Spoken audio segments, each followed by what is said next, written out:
for one, am grateful, Mrs. Bush, that they are finally bringing civilization to this savage land. I could not agree with you more, my dear. My daddy settled this land, and I know he'll be looking down on us, pleased at how we help the natives. Yes, they've lost their land, but they've gained access to heaven.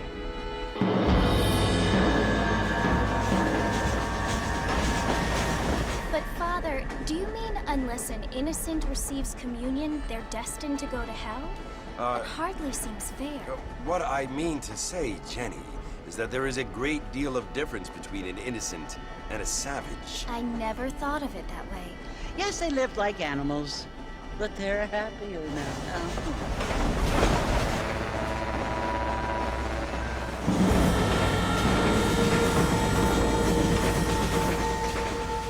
Not only do people now have motor cars, Father, but I heard that pretty soon we will be able to fly. No, only angels can fly, Jenny. No, apparently people can fly.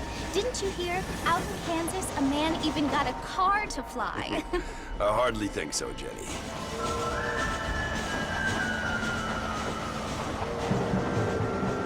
Apparently, Mr. Johns wants to run for governor, which is why he's so concerned with cleaning up the state. Nate Johns.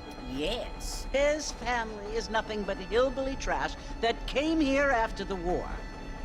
I don't want to be judgmental, but this state should not be ruled by such a disgusting family. A family without class. Apparently. The Johns family have made a lot of money, and he has a lot of friends in politics. Mrs. Bush, money isn't everything. There are many things that money cannot buy. It seems that money can buy voters, though.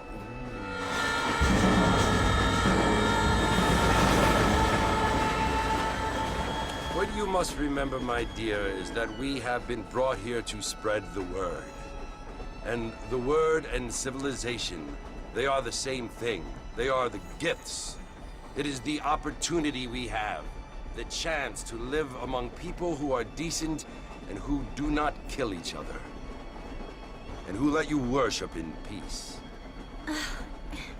It's so confusing, Father. Sometimes I find it impossible to make the distinction between a loving act and a hateful one. I mean, they often seem to be the same thing. Yes, Jenny, it is confusing. But you only have to ask me if you need help. Indeed. Well, here we are, Mrs. Bush. Armadillo.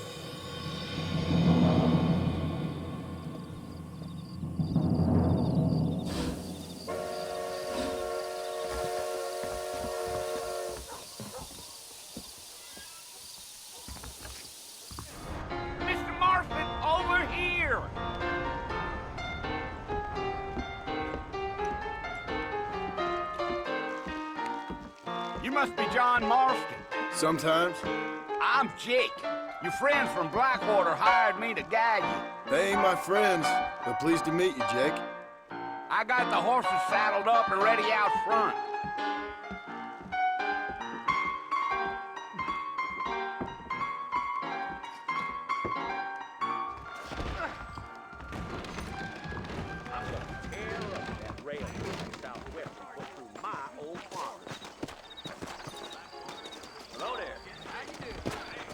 You ain't gonna find sturdier horses than these in all of New Orleans. Take it slow on the way out of town. No need to kick up a lot of dust. Giddy up.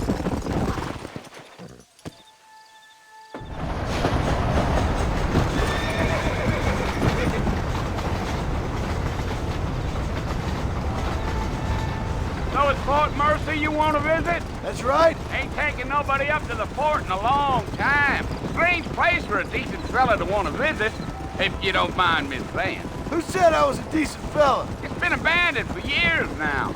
Folks say it was built during the Mexican War. What kinds of soldiers around back then? Why'd they leave? Well, I ain't entirely sure. I heard they had to go up north to fight Indians, or maybe they got tired of being soldiers and went looking for gold. You know how things is. So what are you doing up at the fort? I'm looking for an old friend. Well, like I says, you ain't gonna find many folk round those parts these days. Those you do find are about as sociable as an ulcerated back tooth. I mean, I ain't one to judge a man by the company he keeps, but... Well, he ain't been friends for a long time. Yeah.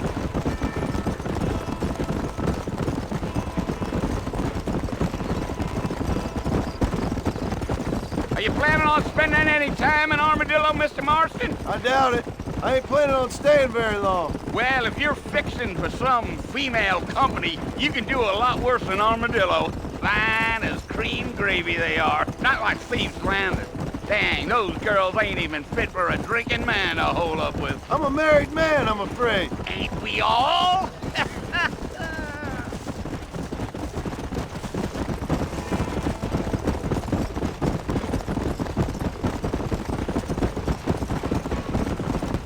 Yeah, so it was the marshal who hired me. Lee Johnson, do you know him? I think I heard his name. Says he got a telegram from some Blackwater big bugs asking for a guide. I guess it's none of my business. That's right.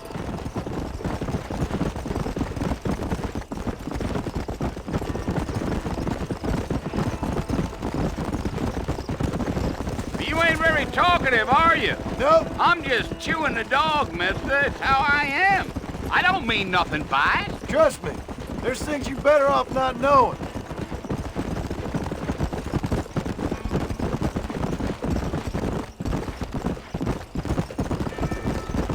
Damn coyotes. What a waste of good meat. Almost there, Mr. Marston. Just over this hill.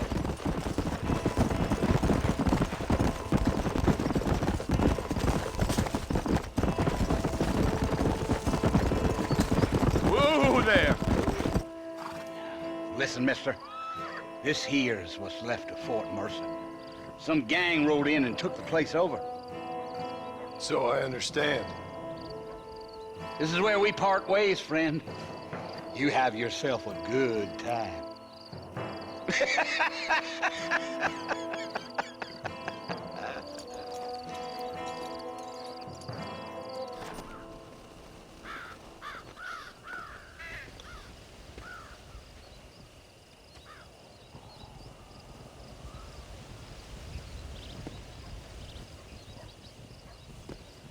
Bill! Bill, I've come for you! Bill Williamson! Come out here right now! Go away now, John. Don't make me kill you. Nobody needs to kill anyone, Bill. You must think I was born yesterday. You always did think I was an idiot. That ain't fair, Bill. You were as my brother. I've come to try to save you. Oh. Do I look like I need saving? Bill, please. They want to kill us all. I can help you. Well, you never tried to save me before.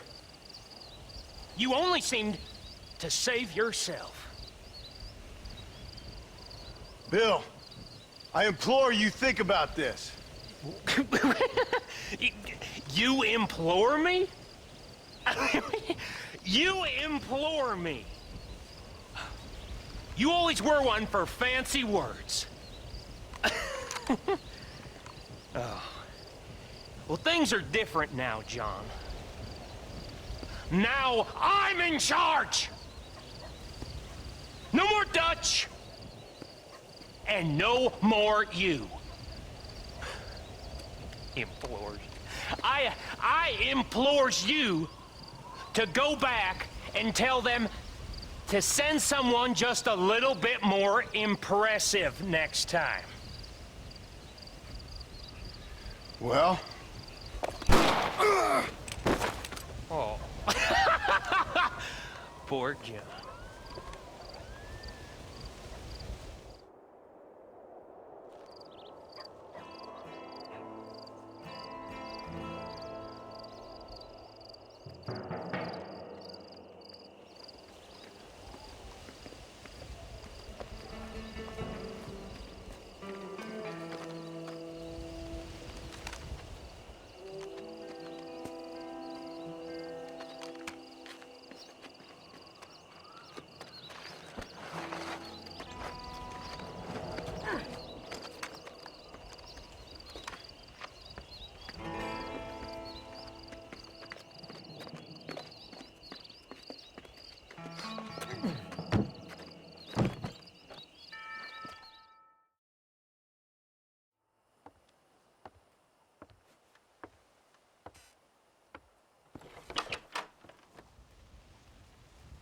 Well, you're alive.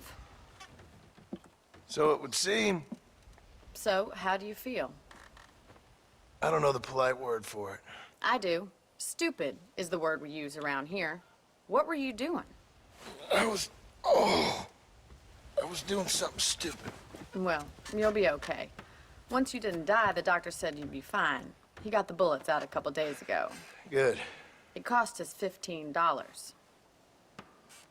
I'm sorry, madam. Should have left me there to die. Did you want to die? I mean, was that it? Was that why you went straight out to Fort Mercer and picked a fight with the worst bandit in the county? To die, Mr. Mr. Marston. John Marston. Bonnie McFarlane. Miss Bonnie McFarlane. Well, you may be right, Miss McFarlane. I don't know. So what were you doing? I was trying to give Mr. Williamson a chance. For old time's sake. You know Bill Williamson? Knew him. Long time ago. Well, what was he like? Dumb. Just like you. Thank you, miss. You see my hat? I have. And, what will you do now?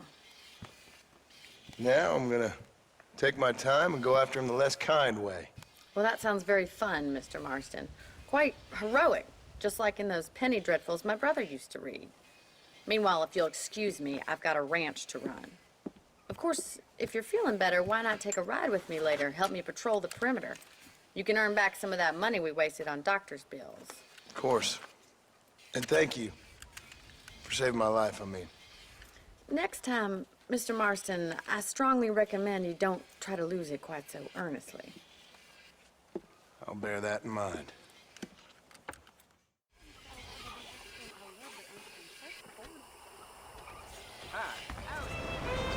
Mr. Marston, back in the land of the living, I see. Figured it's about time I started paying back that $15. I sure can use an extra pair of hands round here. Let's see if we can get you back in the saddle.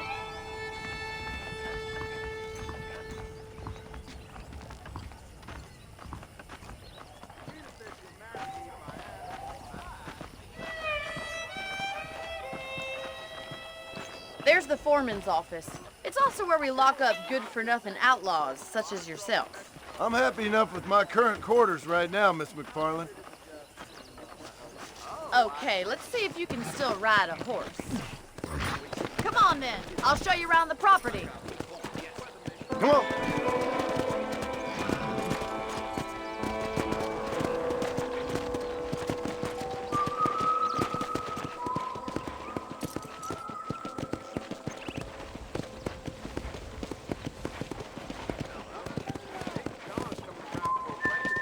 To your right is the general store. You won't find Parisian high fashion, but it's good for the essentials. Very convenient. I don't think I've ever seen a ranch with its own store before.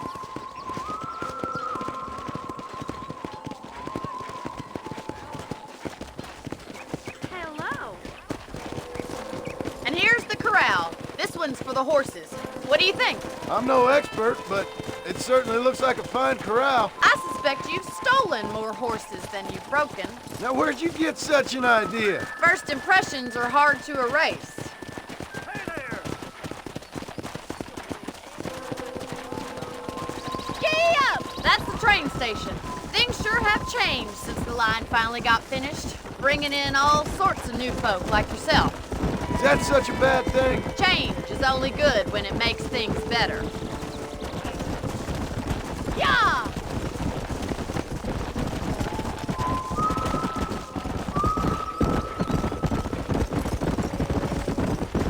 That's the barn over there. Paul built it himself when I was just a little girl.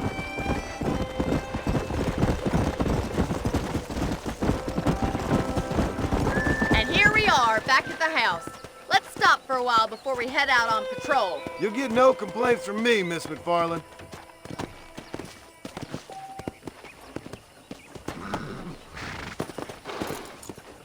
Come on, this is the only chance you're gonna get to rest.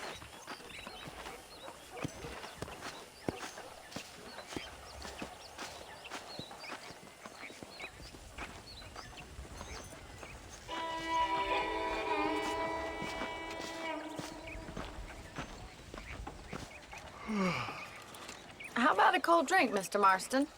Thank you, ma'am. Getting shot, then riding a horse seems to take it out of you. I could use a rest. Sure. Come on in. I'll show you the house, and then you can sit for a while. Thank you.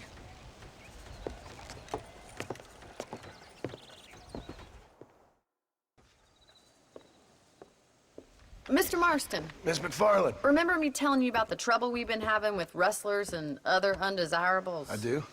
Will you help me keep watch on the property line this evening? Sure. I want to see just who is trespassing on our land. This is a fine weapon. Come, let's head out. The country is really beautiful at around this time.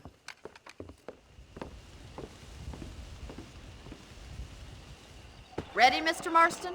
Let's mount up and patrol the ranch.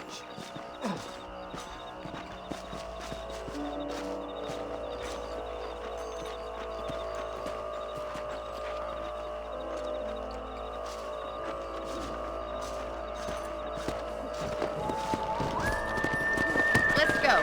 Keep your eyes open and try not to get yourself shot again.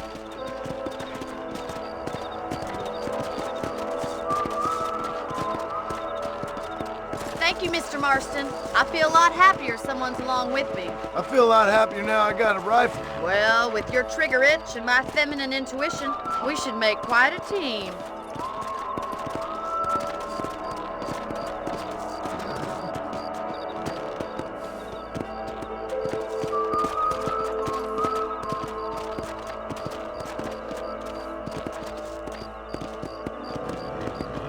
I don't believe it. Those damn rabbits are back.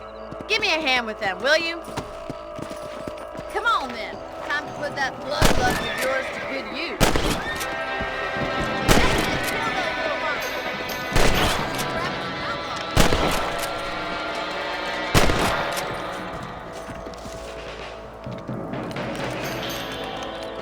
Much obliged for the help. Them rabbits can be wily little critters. Let's get back on the horses and see what else is going on. We should keep moving. There's still a ways to go.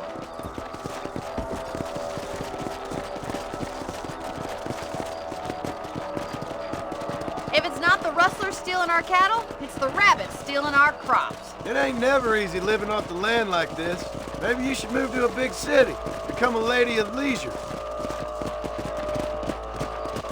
Was that a coyote? Get those pests before they scare the livestock. That coyote won't be back.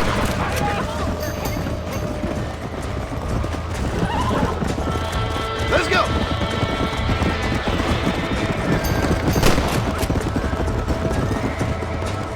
Gotcha. That's it! Damn coyotes!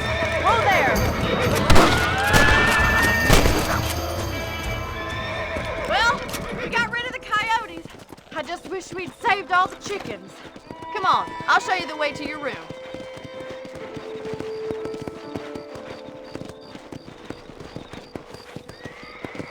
You know, you can actually handle a rifle. It's something I've had a little experience in. Maybe Bill Williamson did get lucky after all. Luck didn't really come into it, miss. You're a useful man to have around the ranch, that's for sure.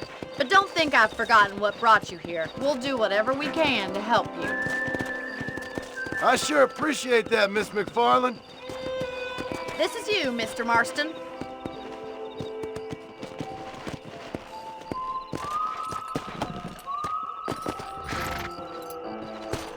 Thank you for your help, Mr. Marston. Makes me kind of happy I saved your life. Get some sleep and I will see you in the morning. Good night, Miss McFarland.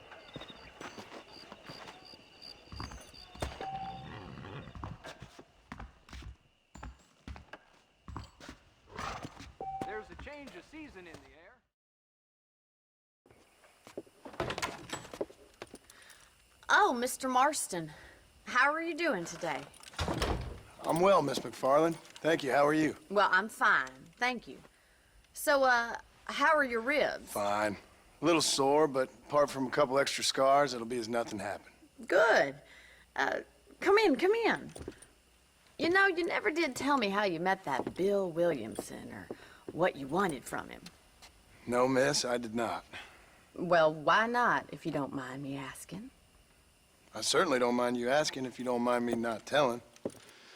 See, it's a complicated and somewhat pathetic tale, and by telling you, not only would I be putting your life in danger, but also threatening the lives of some people that I hold very dear. Well, I apologize if I seem to be prying. And I apologize for my reticence. Hope you believe me when I say that it's simply out of respect for you. Of course, Mr. Marston. I understand that a city dweller such as yourself likes to have some exotic secrets, so us country folk are impressed. I'm no city man, miss. Yeah, but I saw you get on the train at Blackwater. You with those gentlemen in bowler hats? I'm still no city man. But I'll bet you can't ride, Mr. Marston. I hate to take money from a lady, miss. Oh, you won't be. I'll race you right now. If it makes you happy. We'll see.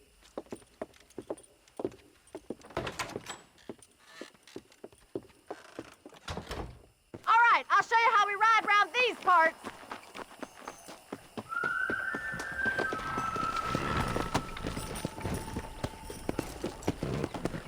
Let's go.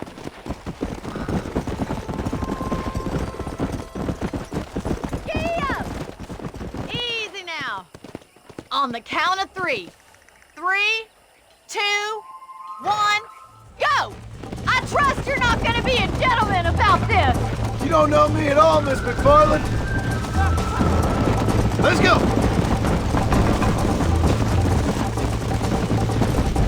Isn't this jolly? Come on, call yourself a rancher?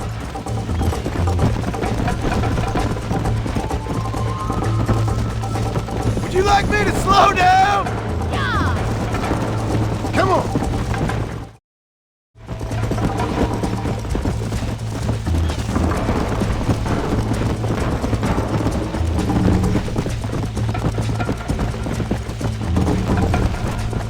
Let's go!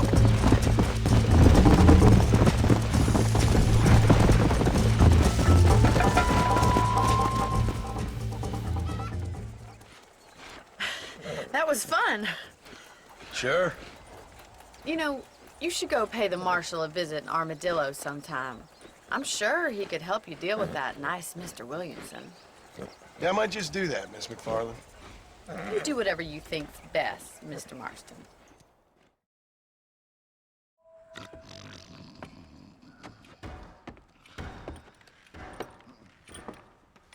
Excuse me. Hey, hey, you got a visitor.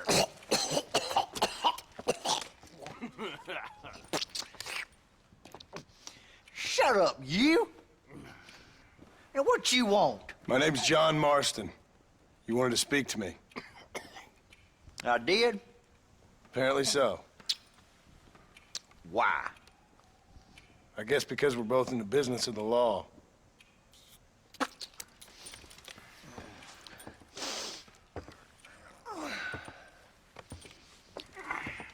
You that fella from the train company?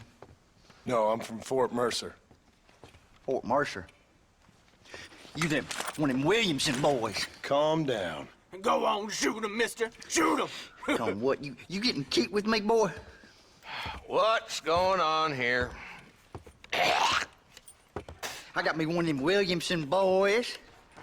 I got me one of them idiots who give marshals a bad name. Jonah, put your gun down.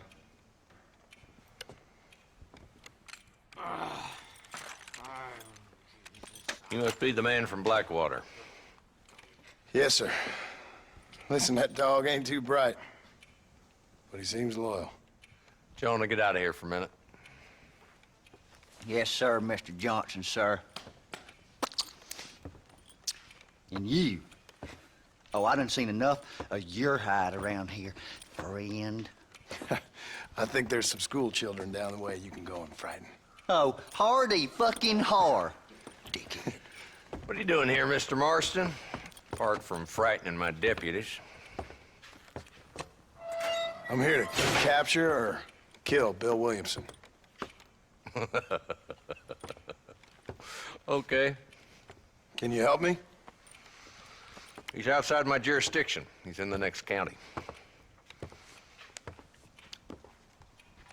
Of course, Bill Williamson and his boys have tended to keep themselves away from my town. So you're happy to have him out there? Well, I ain't happy, but I also ain't suicidal. My job is to keep this town safe, not clean up all of these 3 counties. It's hard enough around here. You know, I hear you speak, and suddenly I'm reminded of how some of the people I respected most in my life had a problem with authority. What's wrong with you? Well, I'm sure you and your fine friends have enjoyed spending your time running around pursuing noble causes. My cause is to keep this town from turning into a living hell for the folks who live here. Whole world has problems, mister, and I'm here doing what I can. Why? What's happening? Right now, I got the railway, the people who pay my salary, trying to get me to turn a blind eye to them burning down settlements up there. I got a bunch of cattle rustlers out near Box Canyon needs shutting down. Not forgetting the gang that keeps murdering homesteaders out in the back country. And I got a bunch of hoods over in the saloon, drunk, threatening to shoot up the whole town. That's all I got today. But it's early yet. Give me a couple more days. There'll be more. All right, tell you what.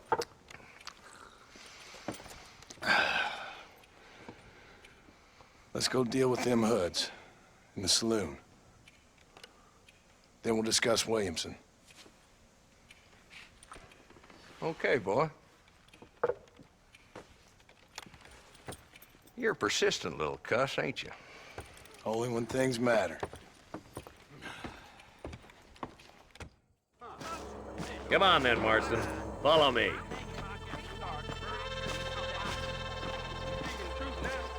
I wish I was dead. So who we looking for? Bunch of two-bit hoodlums, led by this fella called Walton. Goddamn road agents who prey on the stages coming in and out of town. Drivers in Armadillo spend more time with their hands in the air than on the reins these days. And you're happy to let them drink in your saloon? Happy? No. But the way I figure it, better they're carousing in there than out robbing decent folk. That's an interesting approach to law enforcement. I do what I can, Mr. Marston. We ain't the government.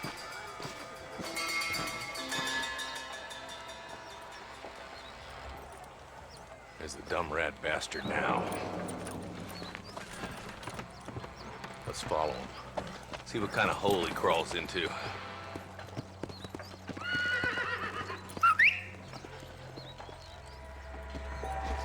Let's go, Marston. I've been after that son of a bitch for months.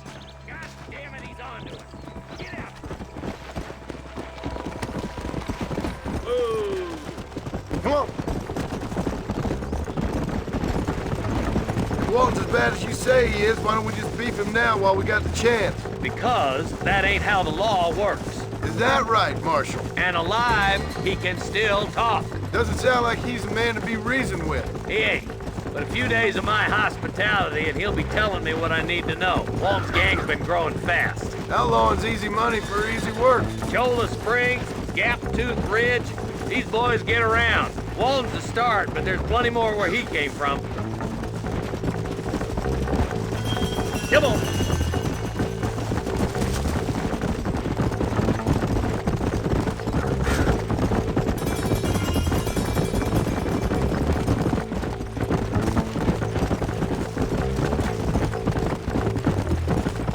Hold up, Marston. He must be at the old Pleasance house.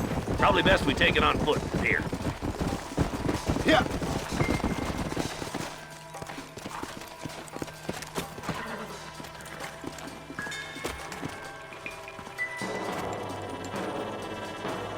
Looks like we got company, boys. Damn! Take cover! We'll work our way up this hill. Take cover behind that wagon to your right.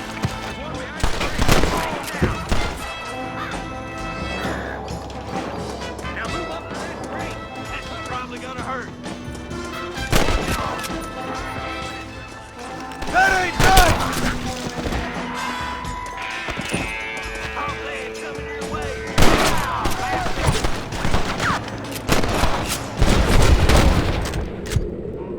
That worked.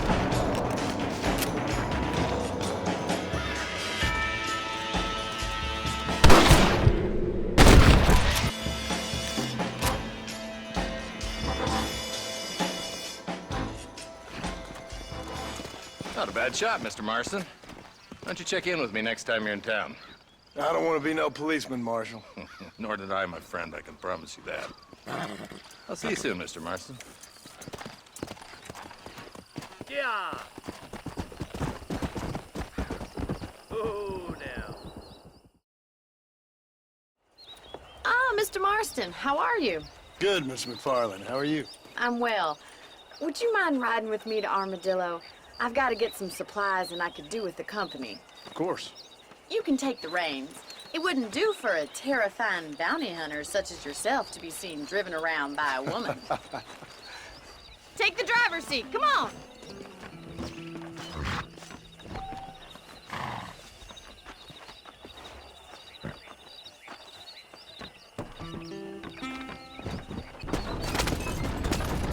You're looking much better, considering you were almost buzzard food a couple days ago. I have you to thank for that, miss. So do tell me, have you needlessly risked your life since we last spoke? No, miss, I have not. Well, that's a relief. Perhaps there's hope for you yet. I wouldn't bet on it. Oh, there's always hope, Mr. Marston. You can't be a rancher in this kind of country if you don't believe that. An admirable attitude, miss. I suppose so. I can't think of any other way to stay sane, to be frank. What about you? Have you ever given up hope altogether? Hope hasn't really entered into it. It's not really something I think about. A peculiar outlook. I can't really say I understand you. I can't always say I do either. Oh, don't be so deliberately enigmatic. I'm not, miss. Yes, you are. You are being deliberately obscure as a substitute for having a personality. I just know there are two theories to arguing with women, and neither one works. I'm not even going to dignify that gibberish with a response.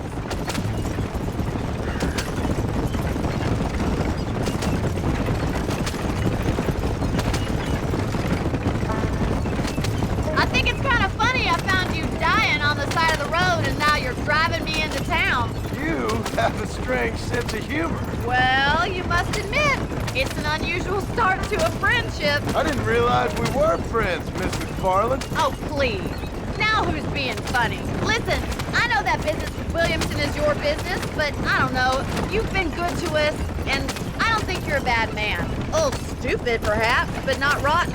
I just worry about you gallivanting around these parts like you're some kind of deranged bounty hunter. Like Paul always says, don't go waking snakes. I appreciate your concern for us lesser mortals, Miss McFarland. I really do. And if there was any other way out, I'd take it. I can assure you of that.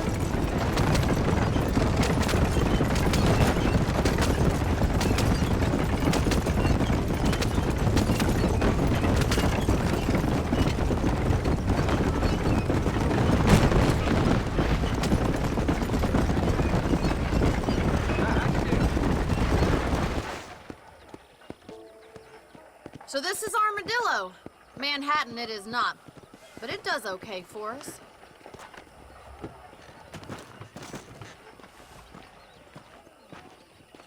Most important thing for you right now is getting yourself into Dr. Johnson's office to purchase some medicine. The first one's on me. Thank you, miss. I'll pay you back. I'm sure you shall. The doc's a good fellow. He saved your life, so be polite to him. Meet me in front of the general store when you're done.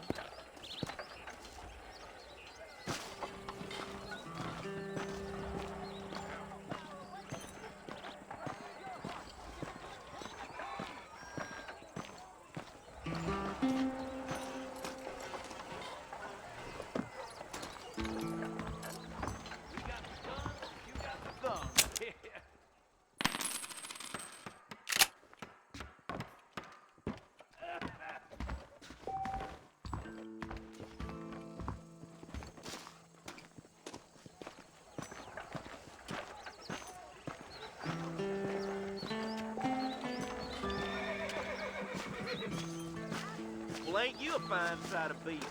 Well, thanks for driving me. It was nice to be able to enjoy the view for once, and a little company never hurts now and again. You're more than welcome, miss. Least I can do. Thank you for the medicine. Why don't you have a look around Armadillo? You can always take the stagecoach back to the ranch later. I might just do that. Travel safely, miss. Try not to get yourself shot. I won't be around to save you this time. Telling you that neat guns is just a front. We're Southwestern Rail.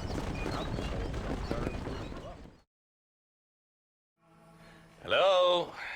Hello? It's Armadillo 731. What is it with these things? Hello? It's a new line. Hello? Hello? Sounds fun. What's happening? I have no idea. Yeah, if it's important, they'll send someone down like they did with you. Suddenly, the world is full of theys. Yeah. I remember when we first got here. We used to consider people from Dade County to be exotic. Now guys can get here from the Midwest, and they can do it in 6 days. Things have changed. They've gotten away from me. Hello? I don't understand it no more, boy. Honest to goodness. I'm not sure I do. Marshal! Marshal! Marshal! I just been up in the canyon, spying like you said. I think I seen me a couple of them rustlers. I think it was the Ballard twins and a couple of Mexicans. They up there right now? Well, it was a group of 4 men rounding up Mr. Gulch's livestock, and none of them looked like any of Gulch's hands, so yes, sir, right now. That sarcasm's most unbecoming, Eli. It's gonna hold you back in life, even worse than your lazy eye. All right, let's go. You ride with us again, Marston? Will you help me? I will try. It'd be my pleasure.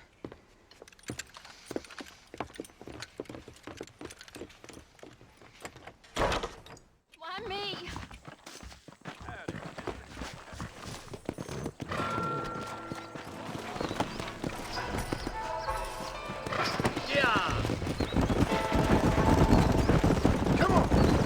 How long you been working for the government, Marston? I don't work for the government. Well, I got a telegram from some federal clowns in Blackwater that says otherwise. You don't look like no government, boy. I guess it's complicated. I came because it was made impossible for me not to. You sure are a tight-lipped son of a bitch, mister. I guess I am. Ain't gonna dig this hole no deeper. Ain't you all proud and superior? Don't forget you need us more than we need you. Bill Williamson folded you up like an empty purse the last time, if I remember correctly. Simmer down, Jonah. Listen to your boss, Jonah. There's a good boy. Otherwise, I'll put a hole in your hillbilly head and watch your tiny brain drain out.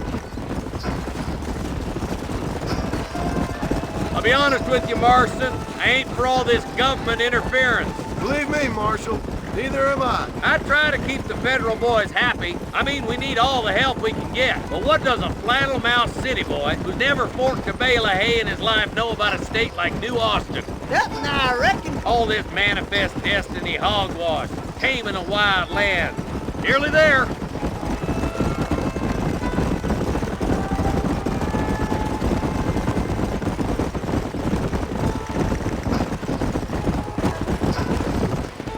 All right, boys, let's proceed on foot from here. Hey! Head for the fort. What the hell? Be ready, boys. We're probably going to be outnumbered. And those bastards ain't short on firearms either. Let's see how many there are. If we can take them alive, good. If not, smoke the sons of bitches. Music to my ears, Marshal.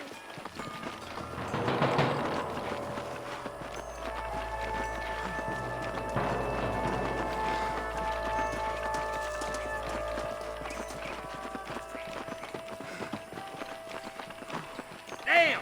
Those bastards were waiting for us! Oh, no!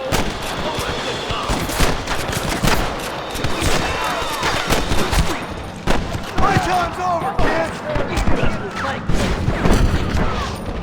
Hey, boys, you head down that left fork. I'll take the right. Marston, you come with me or go with them. There's one of them.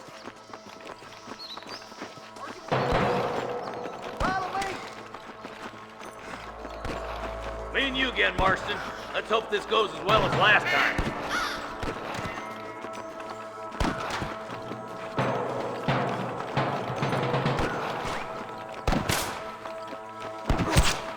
There's a couple of the rat bastards.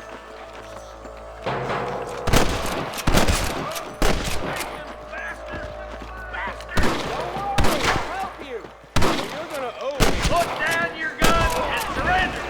That'll do it. Come on, let's keep moving.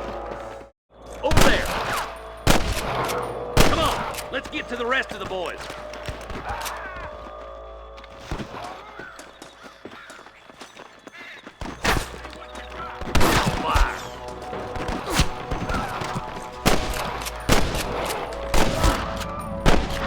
Damn fine shooting, boys. Come on, let's regroup.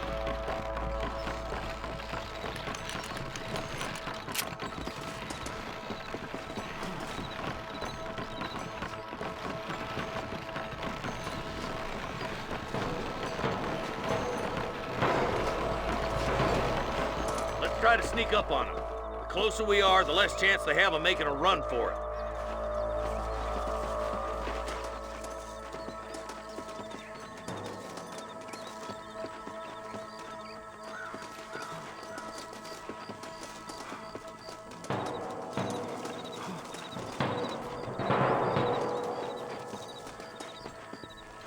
Come on, over here! Careful! There's enemies down there! Watch out for me to go for catch! Get those thieving bastards! You got one! There he is! There's one more for the vultures. There's one of them.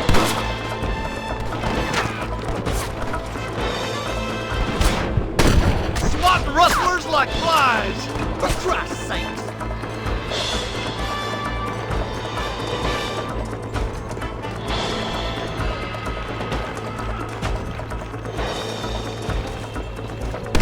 Where's your friend and I? Ow! You sure put that feller to bed! God, you got him good! Hey, was that you or me?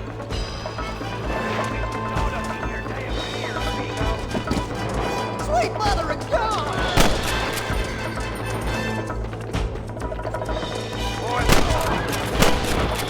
Looks like the Bollards won't be rustling again anytime soon. Quick, let's get those hostages freed.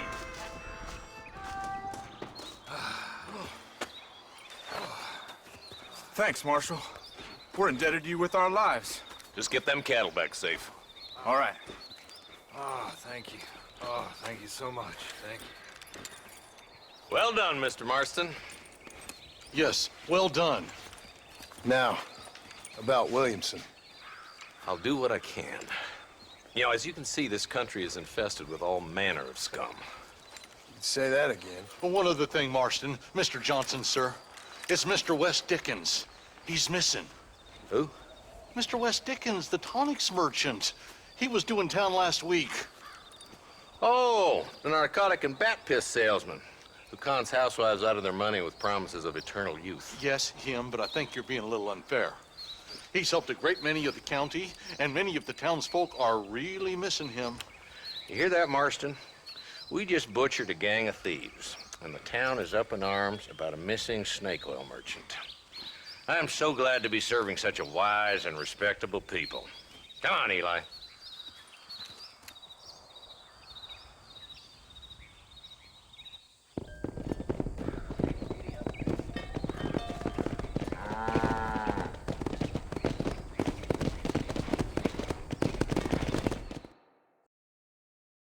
Excuse me.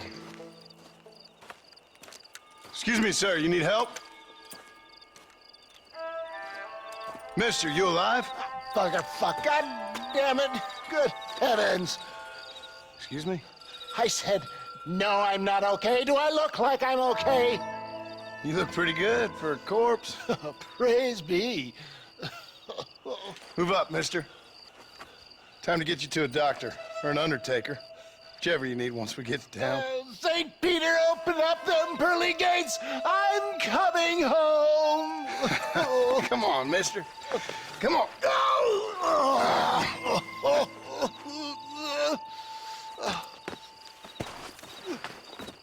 Hurry, sir. I'm bleeding like a badly butchered hog. You'll be fine. Just focus. You better take the reins. I don't think I'm strong enough. I'm finished. Done for. Just sit up straight, will you?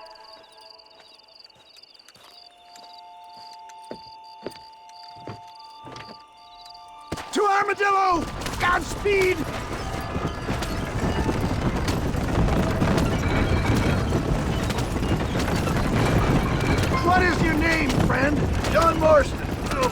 God! Out of the frying pan into the fire! Excuse me? How many outlaws can a man encounter in one day? You must have me mistaken with somebody else, Fred. The Ballard Twin Fulton's gang! I know who you are! Good Lord! Those scoundrels once again! You're killing me! Get back on the damn road! What have we stopped for? Come on, don't stop! I'm begging you! I'm getting good at this. Excellent work, sir. Push on to Armadillo. What the hell happened to you? Bandits, hoodlums, the scoundrels robbed me blind and left me to die. I can see that. Once again, I'm the victim of my own success. They seem for a man in a well-cut suit and this happens. Do you know who they were? No idea. I'm not the kind of man who has enemies. You do now. I give so much, and still they take. We live in an uncivilized and graceless world, friend. Our maker has a funny sense of humor sometimes. Still, at least I met you, the good Samaritan in wolf's clothes. And forgive me, pain is playing rare havoc with my metaphors. Where are they all coming from? You know you're gonna die, right? Knew you'd come. What? I knew this wasn't my time. He has a greater purpose for me. You're delirious and plain dumb, friend. Fate brought you to my aid. Why else are you helping me? Is that Armadillo? Come on, hurry!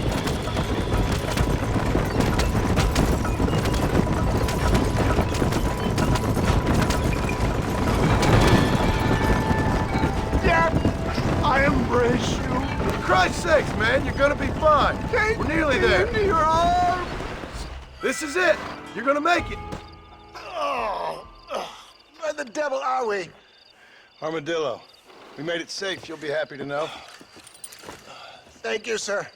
Thank you. You're a gentleman and a true man of honor. Coming from you, I doubt that means much, but I appreciate the civility. I owe you, sir. And I always pay my debts. Jesus. But if I die, I'm sorry for it. If not, I'll be your man for... Let's get you fixed up first. Then we'll decide what you're my man for.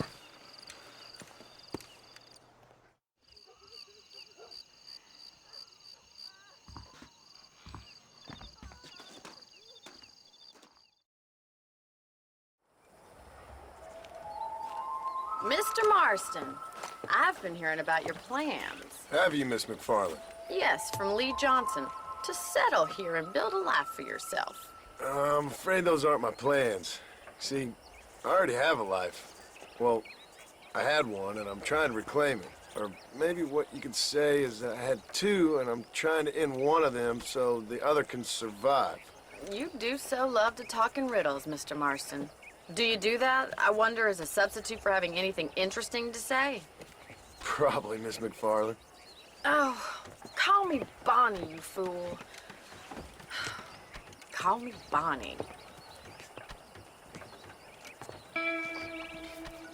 Miss McFarland, I'm married. I have a son. I had a daughter, but she died. Years before that, I rode in a gang. We robbed banks, trains, held people ransom. We killed people we didn't like. Bill Williamson was in that gang. Now, if I don't capture my former brother in arms, great harm will befall my family. Now, I don't suppose any of this is very interesting to you, but I hope it explains why I wasn't so eager to talk about it. No, I do understand. I had no idea. You poor man. Even in this new country, memories don't really fade. My father was an illiterate Scot born on the boat into New York. He never saw his homeland, but to hear him talk about it, you'd imagine he only ever ate haggis and wore a kilt. And he hated the English for what they had done to his great-grandparents that he'd never met. People don't forget. Nothing gets forgiven. That's true, especially when it comes to money. And you know, even now, after all his labors, my father's debts are still terrible. I worry every day about us losing the ranch. It would kill him. My father died when I was 8 years old. His eyes were Well, let's just say he was blinded in a bar fight south of Chicago. My mother died during childbirth. She was a prostitute, and he was her... Well, I don't know what he was. So I was sent off to an orphanage and ran away and fell in with a gang. My word. What a difficult life you've lived. The leader of the gang taught me how to read, taught me how to see all that was good in the world. He was a great man in a way. But you killed people. Sure. And I've suffered for it. And that's the life I left, or tried to leave. Said too much, Bonnie. I'm an uneducated killer, sent here to do all I can do well. Kill a man in cold blood so that another man may do his part to cut crime in an area, and a rich man can be elected governor on the back of these promises. Civilization is a truly beautiful thing, Mr. Marston. Listen, can you help me? Well, I can try. What do you need, money? No, nothing so complicated. I need an extra hand to take out the herd to pasture. Sure. Point me in the right direction.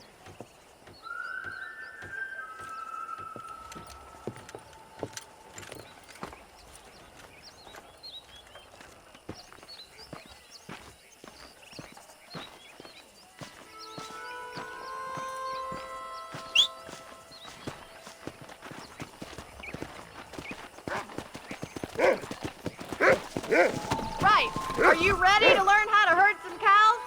Yeah! Come on!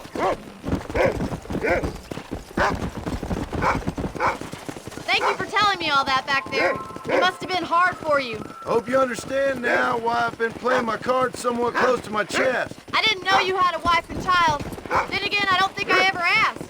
They're lucky to have a man like you. I ain't so sure about that, but thank you. Good to see you, Miss McFarland.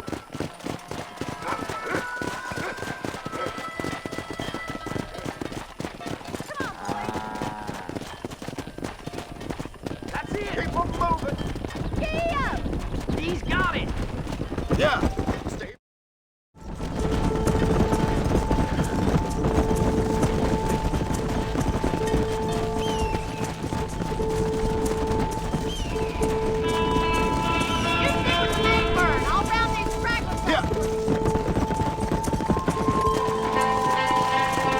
Let's go!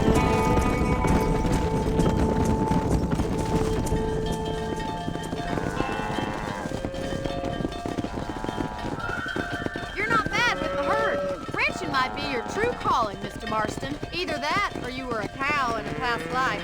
Thank you, Miss McFarland. I'll see you later. I have work to do back at the ranch.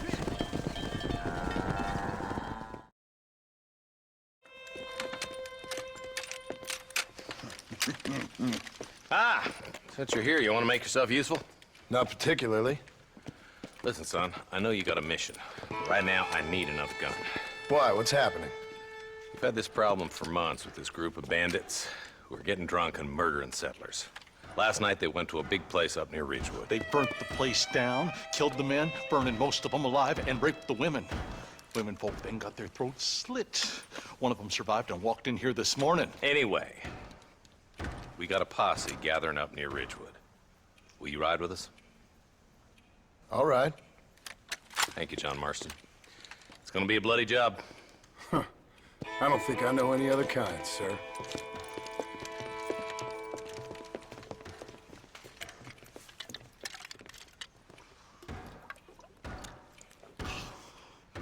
Hey, wait up! Terrible mother. Come on. All right, boys, let's move it out. Marston, I hear you caught up with Mr. West Dickens. I did. For a man who claims to have found a remedy to all ailments, he was in pretty bad shape. His tonic has helped a great many people. It's a medical breakthrough from the East, the result of years of research. If only it could cure him of his diarrhea of the mouth. I wouldn't be so dismissive of science if I was you.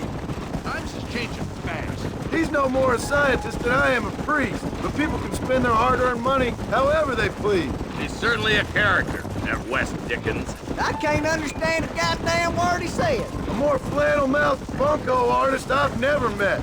Look at them vultures circling up ahead. We should check it out. Marston, Eli, go see what it is.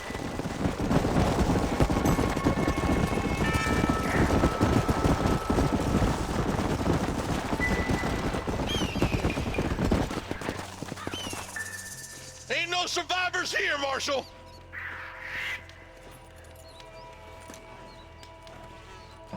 Man, this don't look too good. Somebody was so busy killing people, they went and dropped their gun.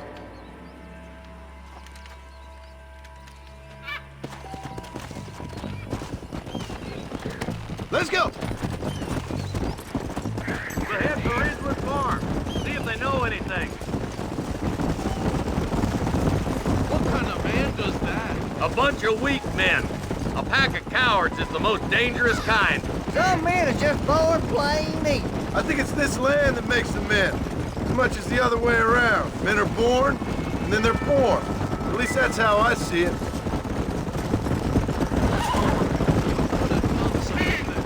Any number of people. Especially now the word's out we're cleaning up the county. Between Walton's boys and the rustlers, we've been spilling a lot of blood. Man gets more evil when he's running scared. Look, Marshal, more vultures. God damn it. Come on, let's take a look.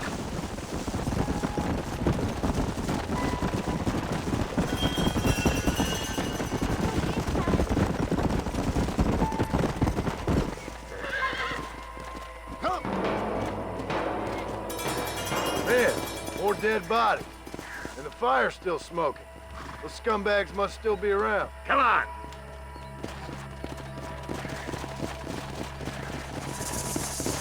Let's go.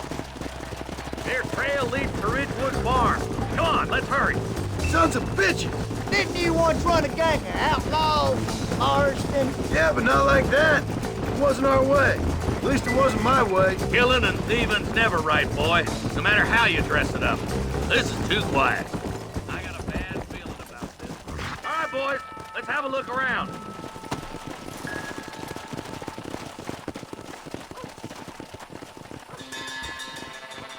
Nobody's in the shed.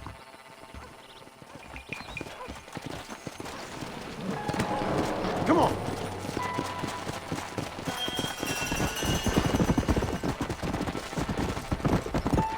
Slow down.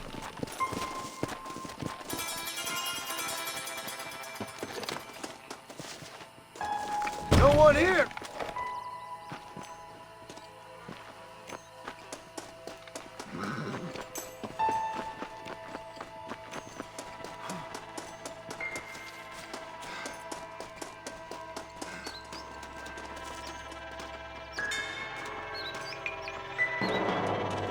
There's no good reason for that to be boarded up. Come on, John. Shoot that door open.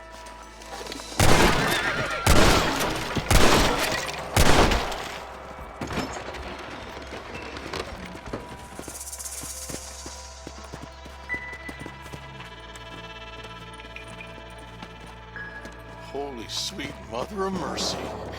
Please, please don't shoot me. Some bandits came by and took us hostage. They're holed up in the farmhouse. Some of my family is being kept hostage inside.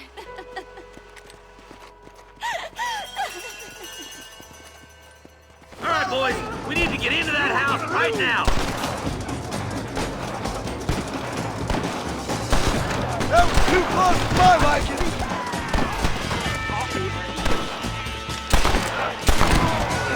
It's you or me, friend!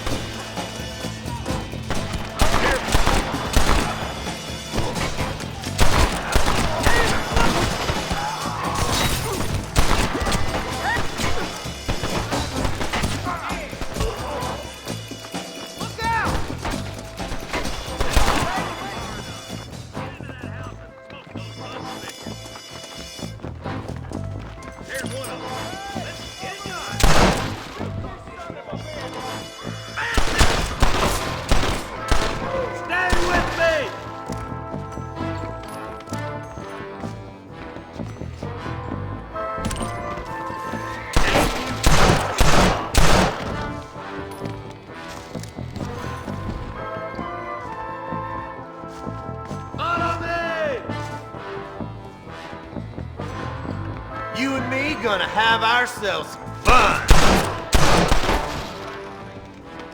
Make a break for the shed when the coast is clear. There'll be a deputy waiting for you.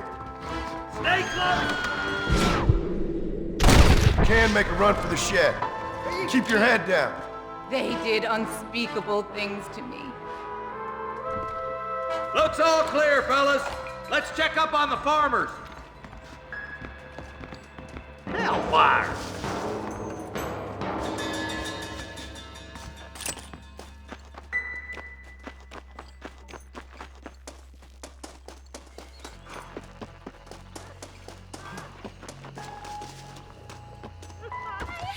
Some folk tried escaping to the south, but then some robbers started chasing him down like wild dogs.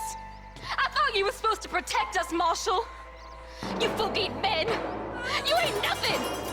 You're just a man on a government payroll taking money that the rest of us have to pay for with our lives. Yeah. What is wrong with this country?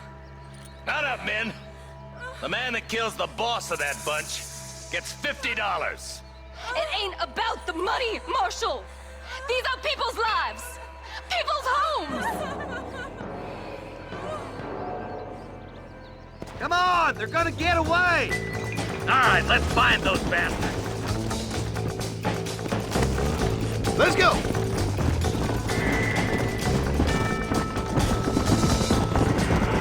Do you think they might be headed for Fort Mercer, Marshal? What?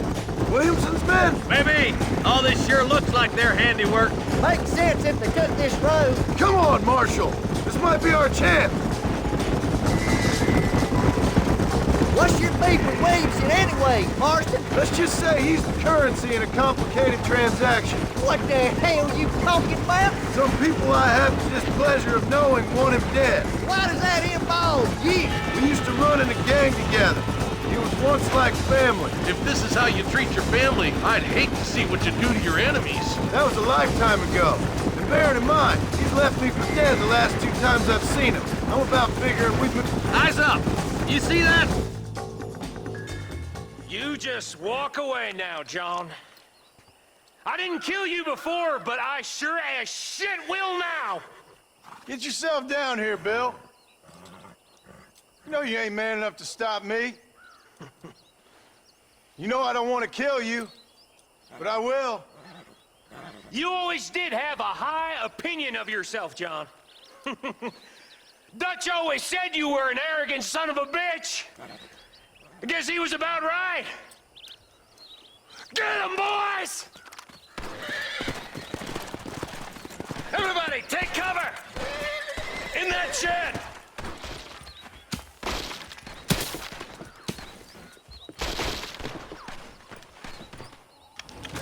Stay in here. This is the best cover we got. So much for cover!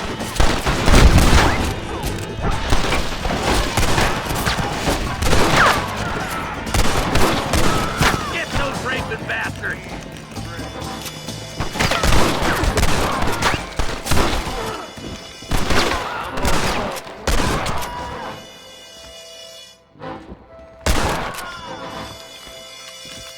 Watch your heads! Heads up! More of them coming down the hill!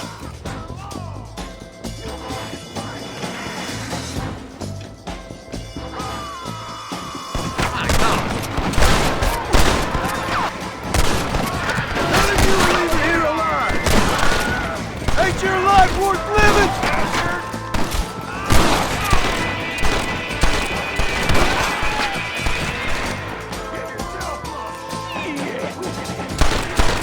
Goddamn rapist! Like falling off a horse.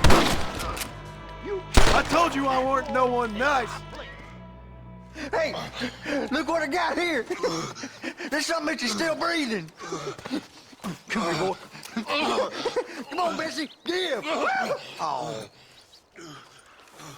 Norman Deek.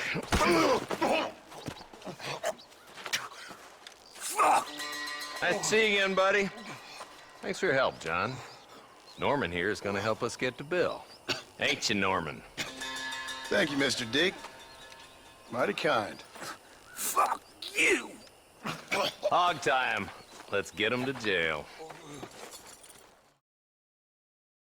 Well, hello, Mr. Marston. How are you? Fine, thank you. How are you? I'm fine, thank you. Did you meet my father? John Marston, this is my father, Drew McFarland. Pleasure to meet you, Mr. Marston. Please. So, my daughter informs me that you're here on some secret mission to remove some undesirables from the county. Something like that. I'm grateful for the hospitality, sir. Well, you know, we've lived here for 30 years now. Came here from the east. The land had never been settled. For 10 years, we fought the Indians. Tough men. Then we had outlaws, and we had drought, and we had smallpox, terrible winters, cholera. I buried more of my children than I raised. Sorry to hear that, sir. I've seen strong men wither and die under that unforgiving sun. That whole herds of cattle take sick and die. But I've never once doubted my life here. No, sir. When I hear about this so-called federal government sending out agents to covertly murder and control people, then I start to worry. I mean, yeah, all right, Williamson is a menace, and men like him are the plague. But isn't a government agent a worse menace? And all that symbolizes, I mean. You may be right, sir. Well, you're a brave man. You're always gonna be welcome here. But you tell your friends out east that we don't want to live like that out here. Sneaking around and spying and secret missions. Right? It's preposterous. Trust me, sir. I agree with you. Good. Good. Well, we won't insult you any further. Come on, Bonnie, we got things to do. Mr. Marston, do you want to join us? It's Daddy's favorite pastime. Apart from political discourse, that is. What is? Breaking in horses. Come on. I hear you're a pretty decent rider. For a city dweller, that is.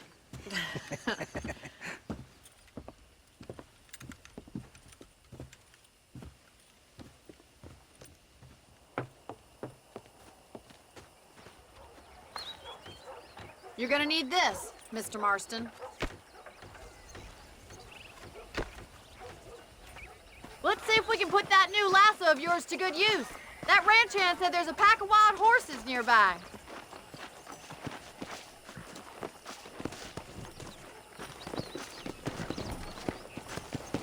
What are you waiting for? Those horses won't hang around for long. Come on.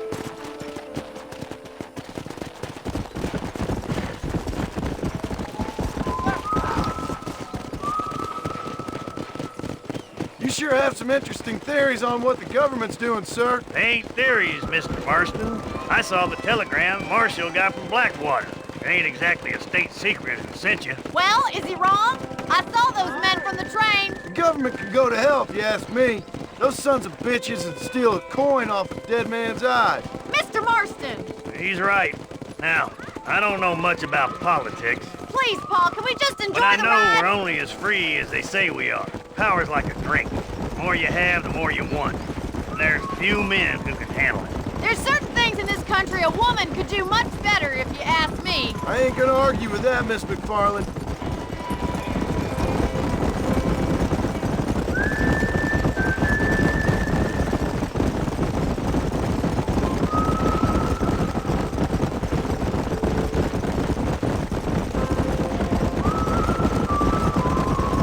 There they are! Let's get after them! Rope one! Bring it down together! Easy now! Come on, don't be afraid to have a lasso! Hang on to that rope, Marston!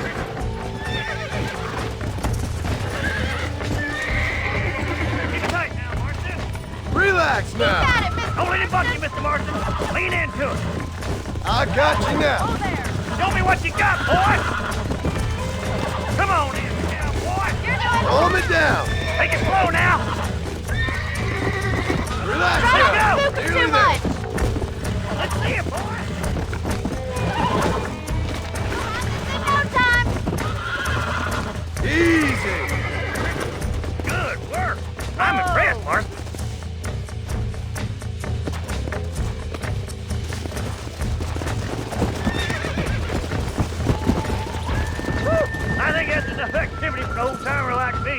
I'll take this one back to the ranch. Come on! Rope one of them! Come on, Mr. Marston! Let's rope another one! Come on. What are you waiting for?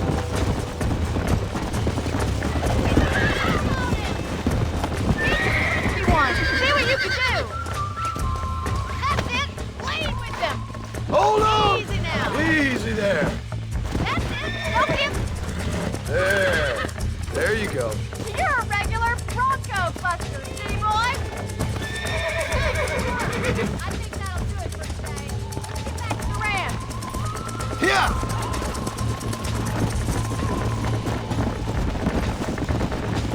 I like your father. I'm glad. He's quite a character. You have a good life here. The life I want. For me and my family, I mean. We don't have a lot anymore.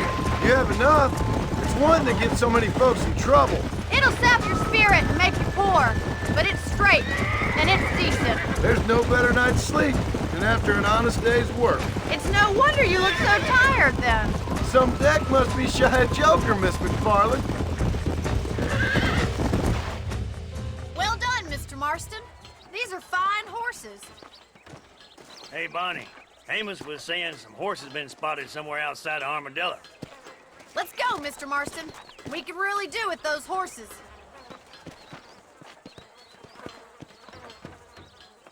No rest for the wicked. Let's see if we can track down that other herd of horses. You never did tell me why you were never married. Aside from the snobbery, that is. You sure ask a lot. I'm just surprised, that's all. You must have been quite a catch. The fact that you're talking in the past says it all. No, that's not what I mean. You must have had some suitors, that's all I'm saying. Some, I suppose. Here and there. A ranch in the middle of Hennigan's Stead ain't really the place to find a husband. Amos, he's a little, well, you know, countrified. Where'd you get your airs and graces, Miss McFarland? From a couple of cheap governesses Paul hired to save us from being savages. I'd like to talk about more than just cattle and chickens sometimes, that's all.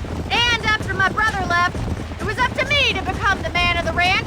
He'd never admit it, but my paw's a lot frailer than he looks. You're worth two of any man I know, miss. I'll try to take that as a compliment. In many ways, my wife is kind of like you, Miss McFarland. Is that so? She's always been a woman in a man's world. You don't talk about her very much. It's kind of painful, but she's never far from my thoughts. There's my boys. Come on, Mr. Marston.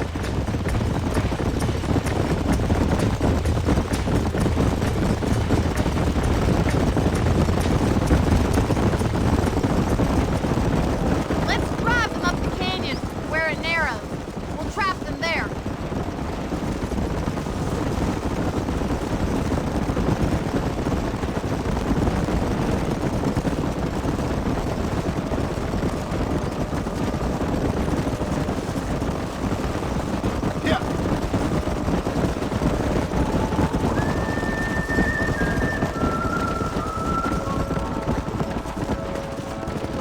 Wait for my signal, and don't let those horses out of your sight. Right you are, miss.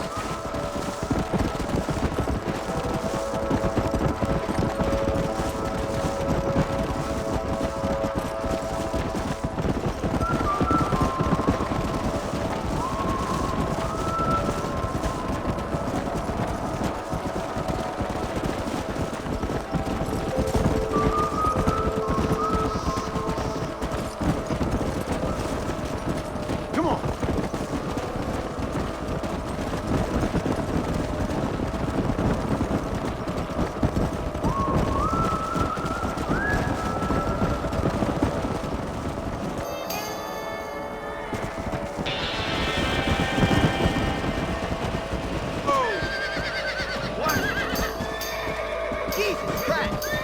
Looks like we got the lot of them. What magnificent animals they are. Hey, the stallion's getting away. Chase him down and bring him back.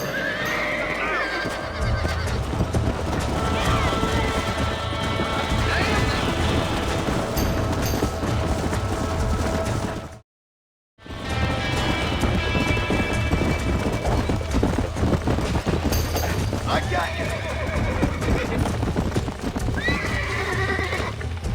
Relax. gut!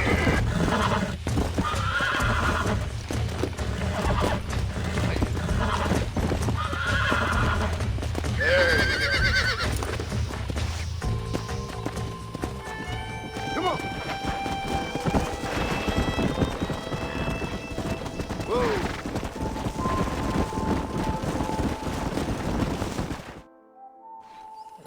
Thanks for your help today, Mr. Marston. We got some fine horses. You know, why don't you keep that stallion as your own, as a thank you from all of us? Thank you, ma'am. He's a fine animal.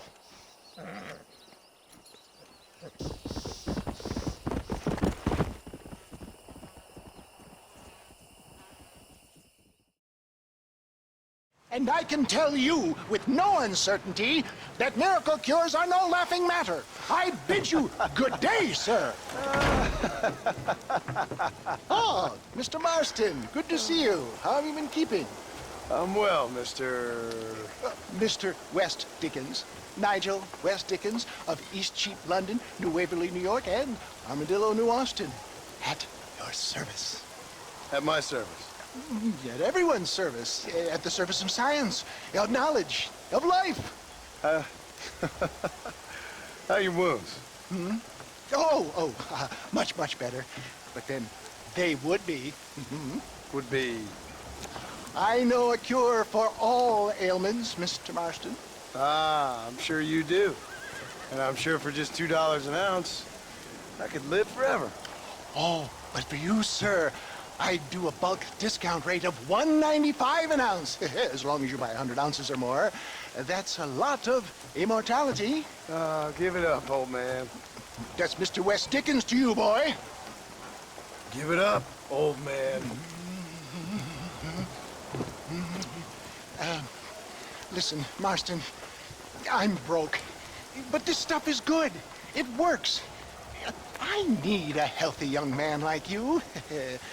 Come along, let's ride over to my newest customer at Ridgewood, and I'll explain while we go. Okay. Head for Ridgewood Farm, John. Hurry. Our people, they're in dire need of my tonic.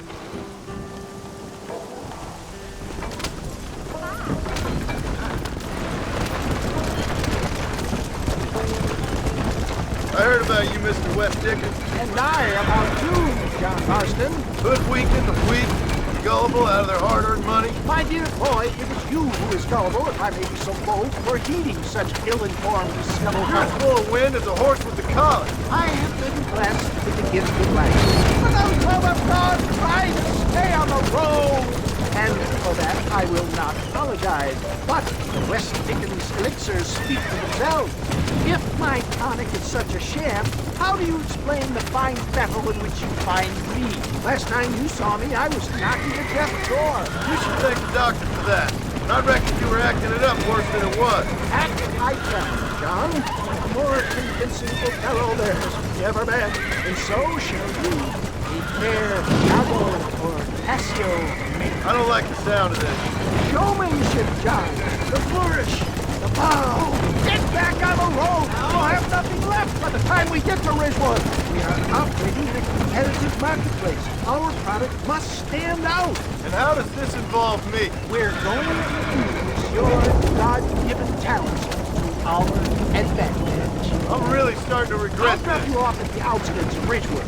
That way, it won't look like we came together. Once I'm set up, saunter nonchalantly into the crowd that is sure to be forming. Eventually, we'll call you up to try my tonic. After extolling the virtues, I will have you perform a few feats of wonder to amaze and impress the fleeing. Such as? Oh, nothing out of the ordinary for a man in your line of work, I assure you. You hop out here, John. Follow me in on foot.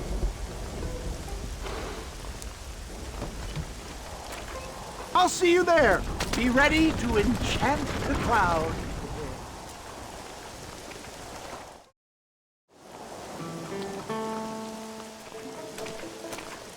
Come on, everybody, gather round. You will witness miracles. Friends, hard work hardworking souls of Cholla Springs, gather round, gather round. Do you suffer from rheumatism, lumbago, acute chronic sciatic, neurologic or inflammatory pain?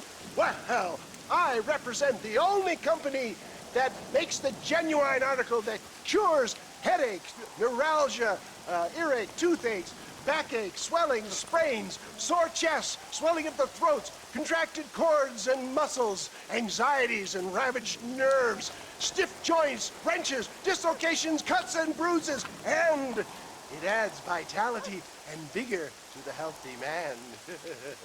But can you prove it, old man? Oh, I'm sure there's some customer here who could prove the qualities of it by taking a drink right now. You, sir, come up here. Step right up.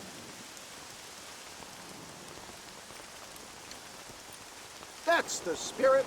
Ladies and gentlemen, pay close attention. This poor, wretched volunteer, entirely unknown to me, will demonstrate the effects of Dr. West Dickens' own patent tonic. Be you a cowpoke or athlete, this miraculous elixir developed with the wisdom of the East keeps the muscles supple and relaxes the cords. It loosens the joints and gives a feeling of youth and vigor to the whole system. Not possible, I hear you say. Well, doubt no longer. Faith can move mountains, but I ask not for faith. I am a man of science, and today science will be vindicated. Your eyesight has greatly improved. Is that not so, friend? If you say so. That's right, it is. You heard him. What a good sport you are, sir. Now, gaze over yonder at that porch. If you squint, you may just be able to make out the skull that's hanging there. Go ahead, friend. Shoot that skull and demonstrate the miraculous eyesight you now possess.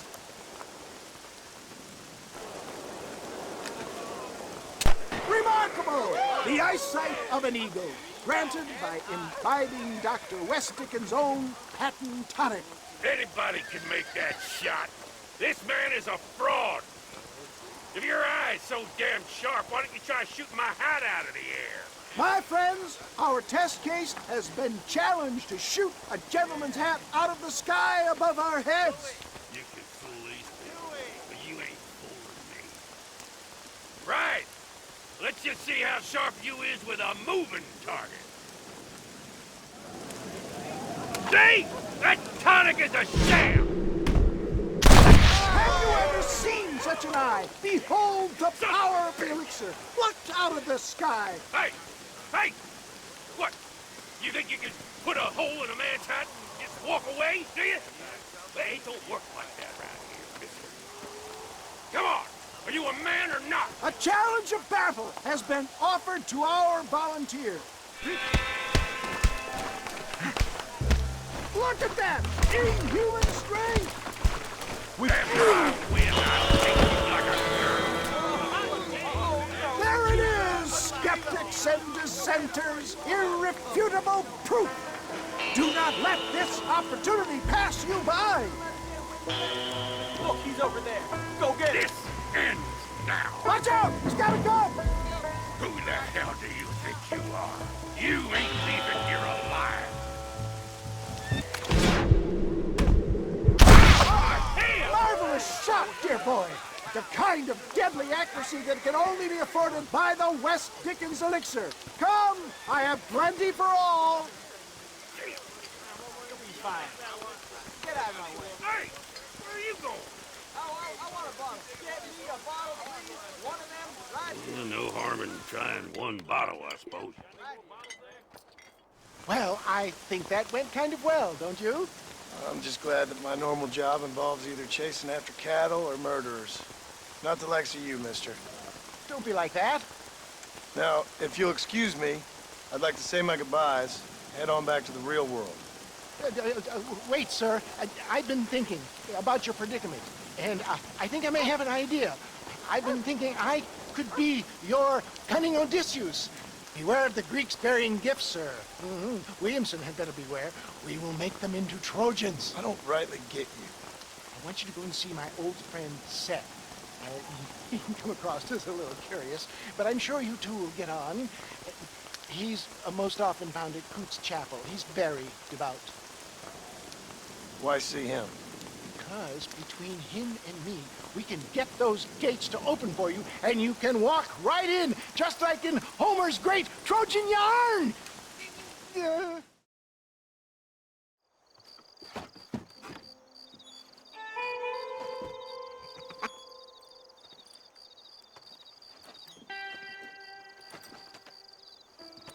Excuse me, are you Seth? Who are you? I'm a friend of Mr. Wes Dickens. My name's Marston. John Marston. Goodbye, John Marston. It's been a great pleasure. I need your help, Seth. We need your help. Me and Mr. Wes Dickens. Let me be frank for 1 second, partner. I hate people. It was people who got me in this mess in the first place. What mess? Look at me! Look! Scrambling around, looking for maps, half insane. I ain't washed in 6 months. My hair falling out, my mind's going. What happened? What happened? My partner. He stole half my map. I never would have done that to him. Never!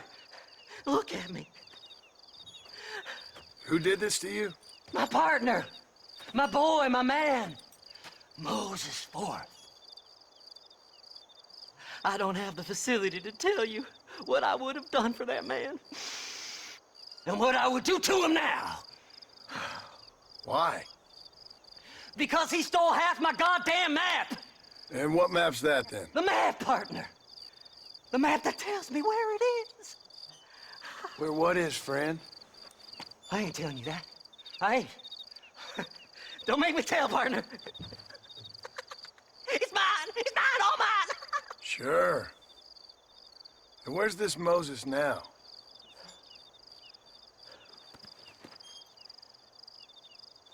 He's at Benedict Point. The law got him for exhuming. Some people, they feel differently. Not Moses. Him and me are the same. The self-same. Well, come on, Seth. Let's go see Moses, get you your map back. Then maybe you'll help me.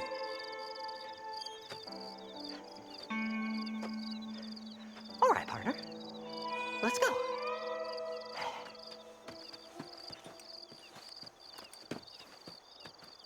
Come on then, partner!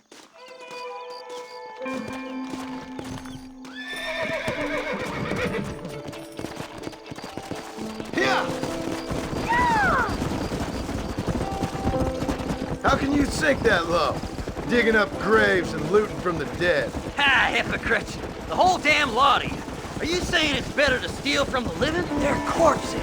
They don't care none. These people have been laid to rest. You don't know nothing. I talk to them long after they've been forgotten by every other fella. I tell them it's all right to be scared and alone. I embrace them when they're stinking and rotten. I met some sick bastards in my time, Seth. But you're special. Folk is cold and heartless all their lives. To me, they gets warmer when they're actually cold and heartless. Surely that makes sense to even you. Not exactly, it don't. Are we really living anyway? Do you exist outside my mind? Maybe we're both having the same dream, and when we wake up, we'll die. I certainly seem to be in some kind of nightmare. Fly! Fly!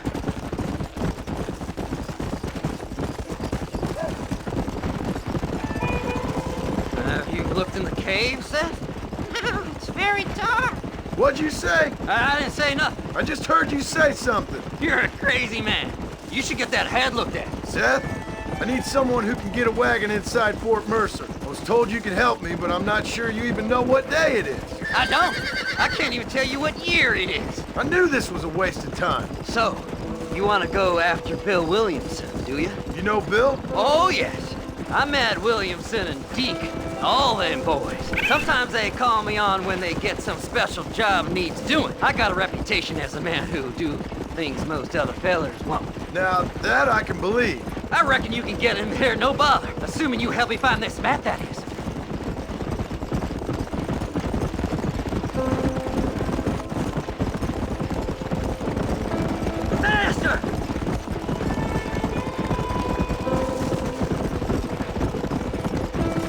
What's so important about this map? Nothing much. Just unimaginable riches and such like. A spark of hope that lit a raging fire I can't put out. I thought as much. Another treasure hunter losing everything in the search for nothing. Oh, I lost it all, partner. My wife, my children, my business. Good riddance to them all. I don't eat, I don't sleep, I don't wash, and I don't care. I know. I can smell you from here. It used to be about the money, but now, I don't know who I am no more. I see myself, but it's like I'm looking at somebody else. Only it's me, you know? Maybe it's time you moved on. No way I can stop now. It's taking me over.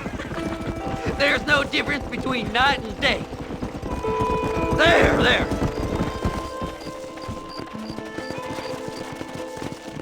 All right, this is it. Let's stop here a moment and come up with a plan. As far as I know, Moses is being held in that shack. There's a couple of deputies keeping guard outside. Can you distract him so I can sneak in for a quick parlay with that son of a bitch? I'm sure I can think of something.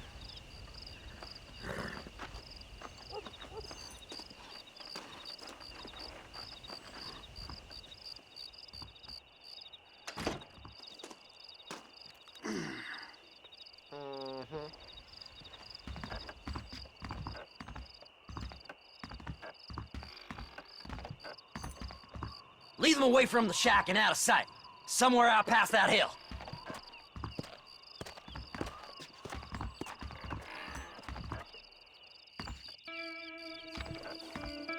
This is one god-awful assignment. I know. This place is deader than a side of bacon. Stay away from them animals!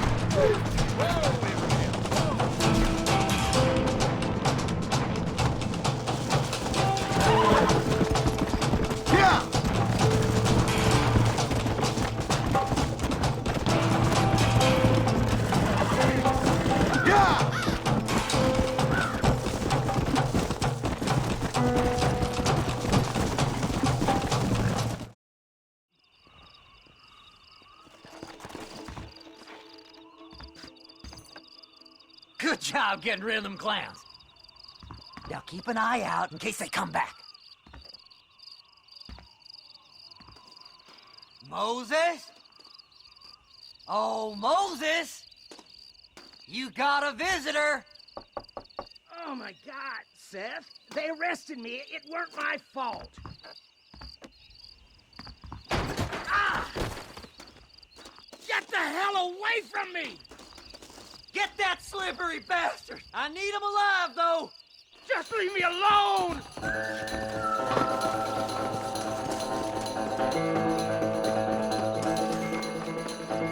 This ain't none of your business!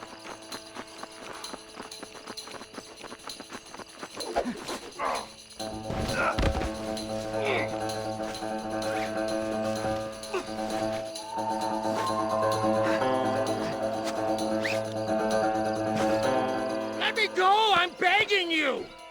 You son of a bitch, let me go!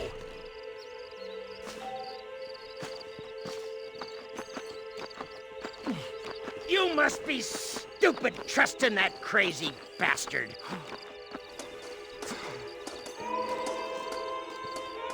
Seth lost his mind a long time ago.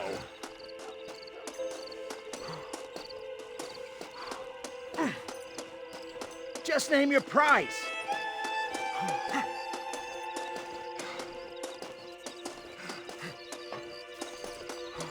We'll split it between us, just me and you.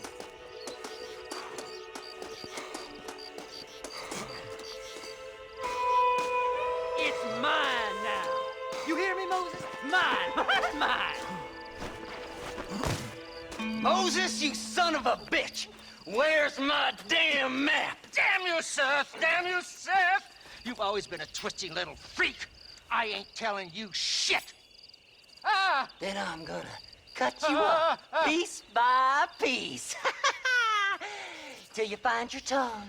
Friend, this man's gone crazy in the sun. I suggest you take my advice and start talking. Shut up, Marston!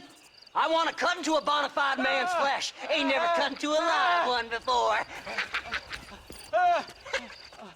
Odd Fellows Rest. It's in Odd Fellows Rest. Get away from me once and for all. Well, ain't that a damn shame? I was starting to enjoy myself. I think you gone pissed yourself, Moses.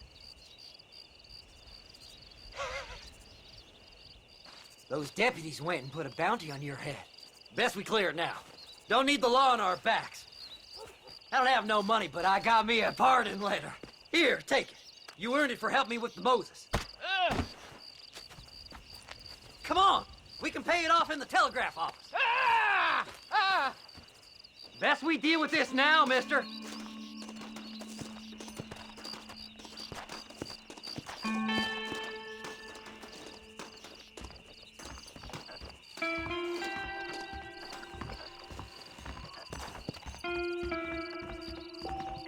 Don't come at me with all that flim-flam. Well, Go speak to that fella. Let's get this over with. I hear they found some treasures hidden. Here, I've been given a pardon. This here is a fresh start. Come on. Don't do nothing. Just give him that pardon letter so we can get out of here. So, mister, thanks for your help. Don't worry yourself with thanks, Seth. Just help me when I come asking. No problem, mister.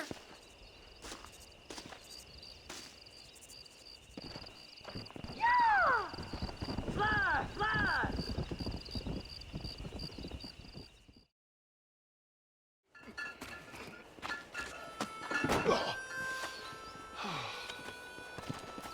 Ah, Mr. Marston. How are you, sir? I'm all right. I met up with your friend, Seth. Oh, Seth of the Dead. Yes, interesting fellow.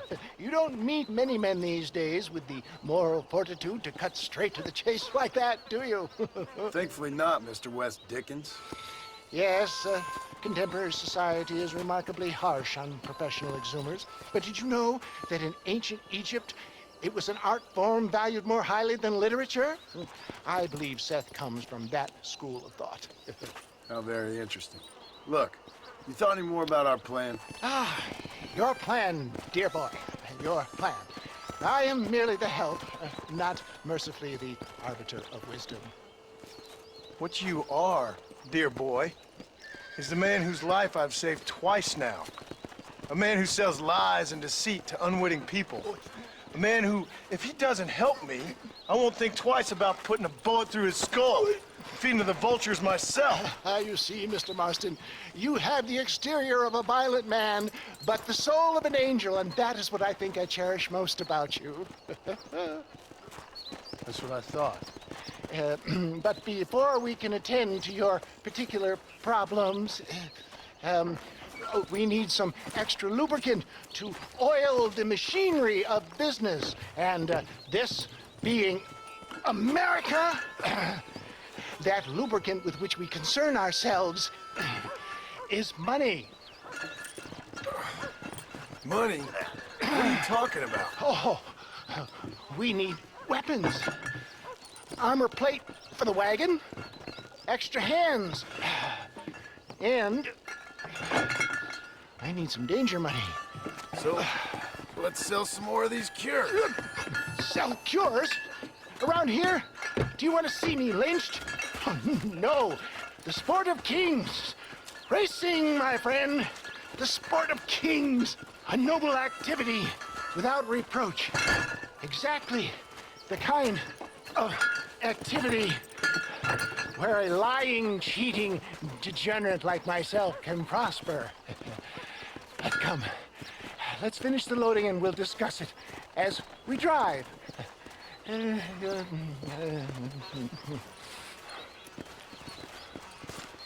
Now, sir, to gap to breach.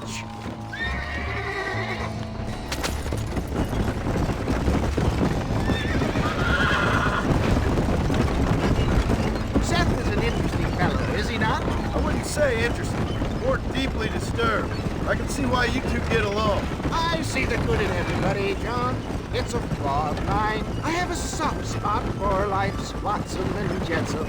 Connection with it more like. You and Seth have a lot in common. Both wrong people for one. Mind you, at least he waits until they're dead. Oh, my dear boy. Nobody is more critical of drinkers than a drunk who's mended his ways. What are you talking about? Come on now, John. I've heard about you. You spent your life robbing people. It's a little inappropriate to be taking the moral high ground now. I had the courtesy to put a gun in their face. Whatever helps you sleep easily at night.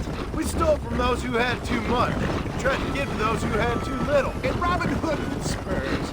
Oh, romantic. You expect me to believe that poppycock? Maybe I'll have the good fortune to be able to leave my nefarious life behind one day and work on the government's dime. Don't talk about things you don't understand. Dear, simmer down, my boy. You need to start appreciating your friends more. Folks around here don't see you as any different from Bill Williamson. I didn't think I'd have to huckster snake oil and dig up the dead, that's all. Take it from me, John. Collaboration is the key to success. I can help you. Seth can help you. It's business. Nothing more, nothing less. There's no need to make it quite so personal. Suits me.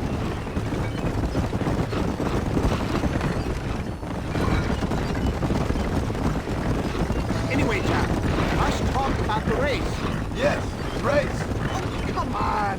Time to purge that negativity and start thinking like a winner. You're going to have a whale of a time. They've been holding these chariot races in New Austin for as long as I can remember. And we need the money. Why aren't you racing then? Me? Oh, no. Not my thing at all. You have already proved yourself more than adept in the reins, my dear boy, and under some stress. These races are Byzantine in their ferocity, and the terrain is treacherous. People will do just about anything to win. Men die. It's a marvelous spectator sport. Sounds like fun. And you are my wild card, John. They won't be expecting you. So what's your role in all this? Think of me as your spiritual guide. Do I have to? You are a free man, of course, but I strongly recommend it. Imagine just today, you are not an aging bounty hunter, and I am not an avant-garde business pioneer. No, sir. Today, we are gladiators. Motivation, dear boy. I'm definitely feeling motivated to get the hell out of here.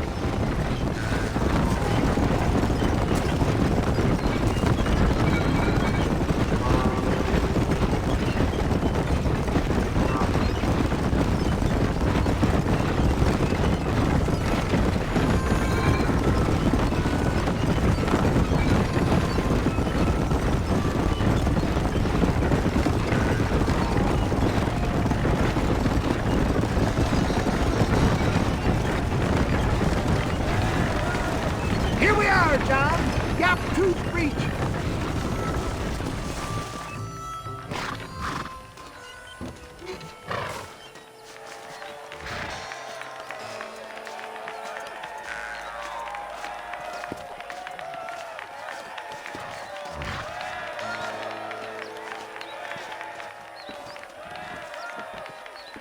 Drivers! Y'all know the rules, but for you newcomers, this here's a fair race. Keep to your manners and let the Fessler cart pass. So now that's been said, y'all can get to running each other off the road like always. All right now, counting to 3. Ready, set, go! Remember, John!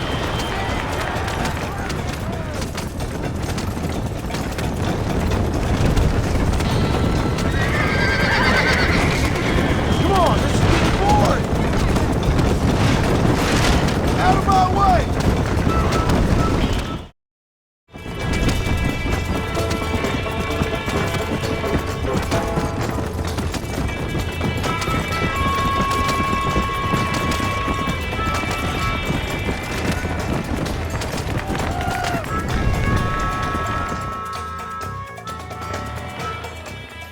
Hell of a race, mister. I'll take care of this cart for Mr. West Dickens. Come on, John. I suggest we beat a hasty retreat.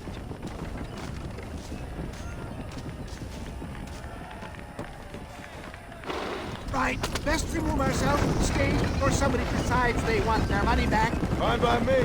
Wasn't that fantastic? The cheers of the crowd, the thunder of the wheels.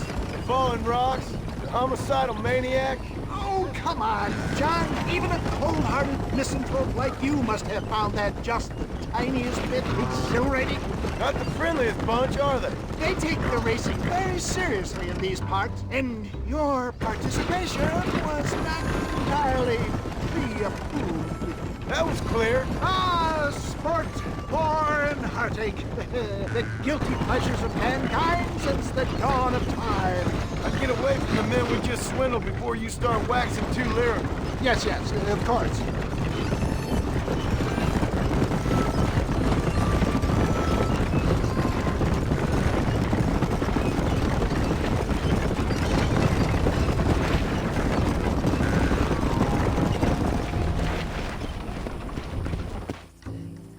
Well done, sir. Well done. Having you as a ringer has netted us a fine profit.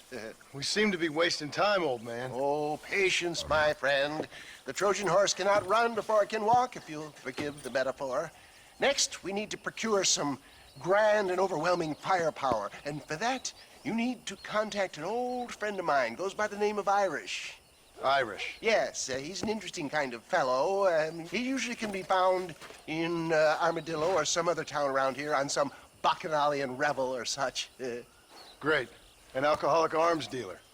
What could be better?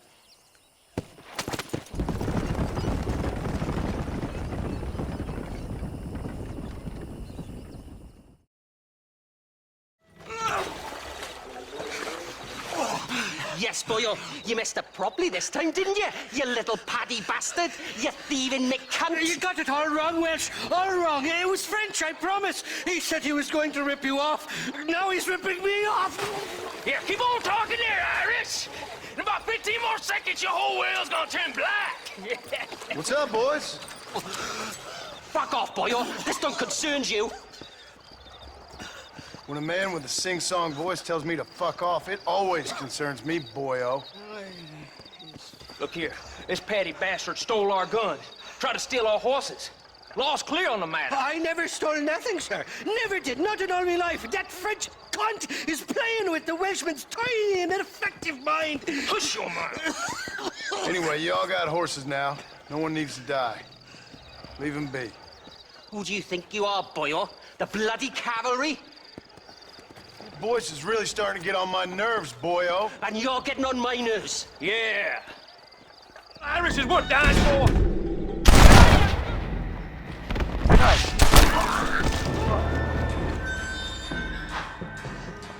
Mr. Nigel West Dickens said you'd help me locate a machine gun.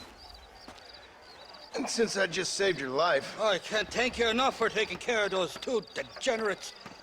Untrustworthy, poor in personal hygiene, lacking in the finer qualities of a gentleman. What about the gun? It'd be my pleasure. She's magnificent, government issue. It'll be a bit of a ride, but we'll get there soon enough. Follow me, fella.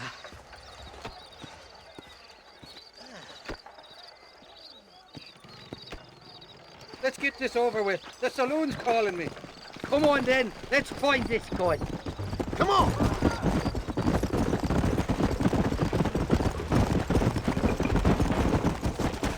What's your name, friend? John. John Marston. Stroke of luck you came along, fella. I thought I'd drunk me last breakfast there for a second. Who were those fine specimens of humanity? They was me only friends in the world.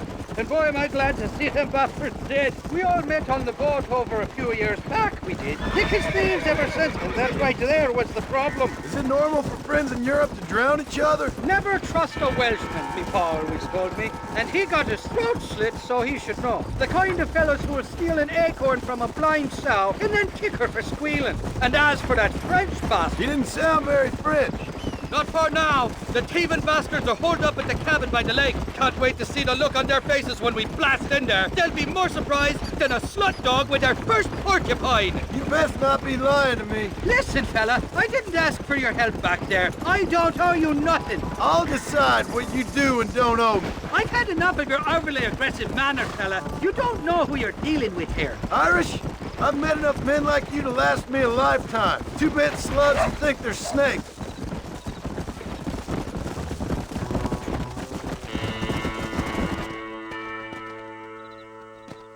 You can make quick work of those fellas if they give you trouble. The gun's stored just inside that shack. What about you helping me out? I'll cover you from the ridge. I'm better from long range. It'll be a piece of cake, fella. Trust me.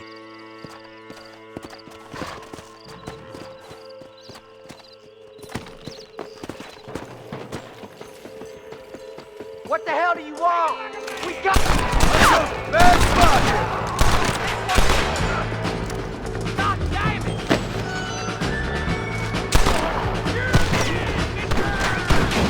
You don't learn easy, do you? If that's I think I got my eye back. I'll kill you!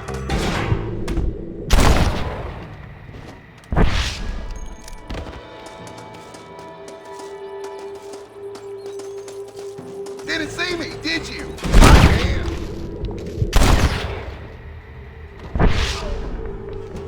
I'ma call you Nick.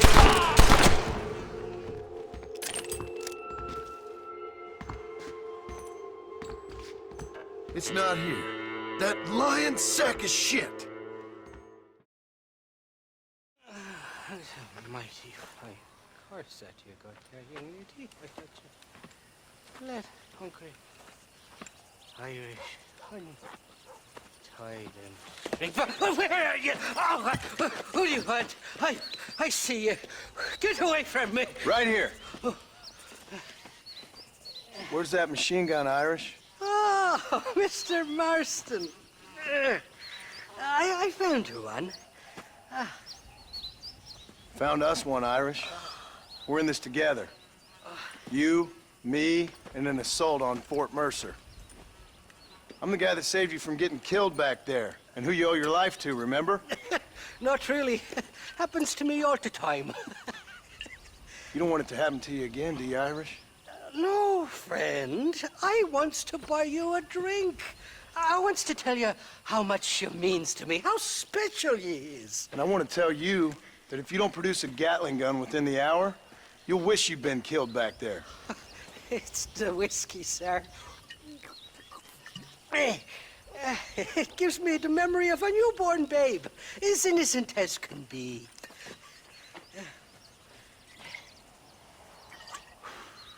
And it makes me violently angry. Shall we go look for that gun, sir? Yes. Let's do that. Not a feller to give up easily, are you?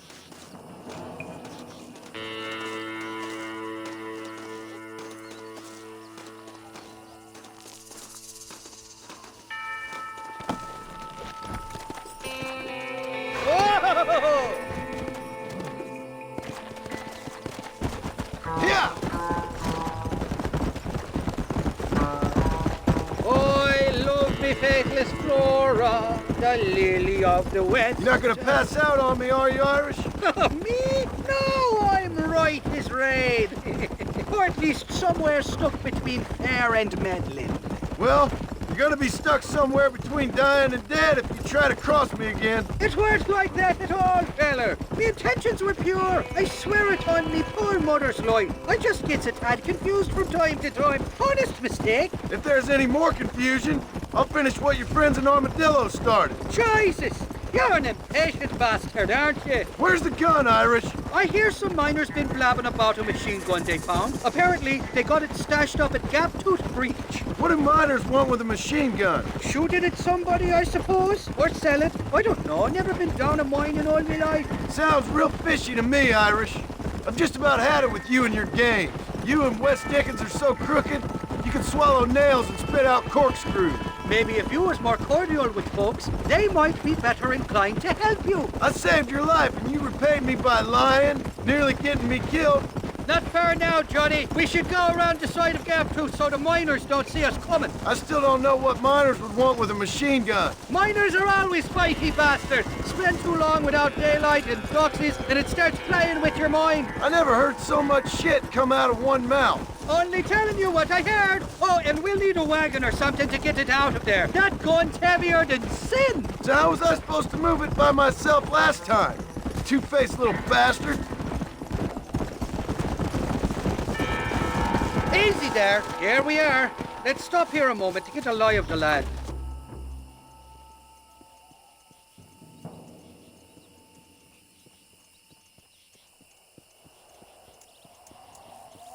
The entrance is plain to see, and there's a shaft them bastards use to haul out heavy ore. You, can use that lift to get you and the gun to the surface. I do it all myself, but the mines play havoc with me sinuses. I'll find us a fine place to hide these horses, and then return with a borrowed flat wagon. I'll meet you at the mouth of the mine shaft. And Irish, I strongly advise you don't run off this time. You must be lost, cowboy. This is private property. Intruder!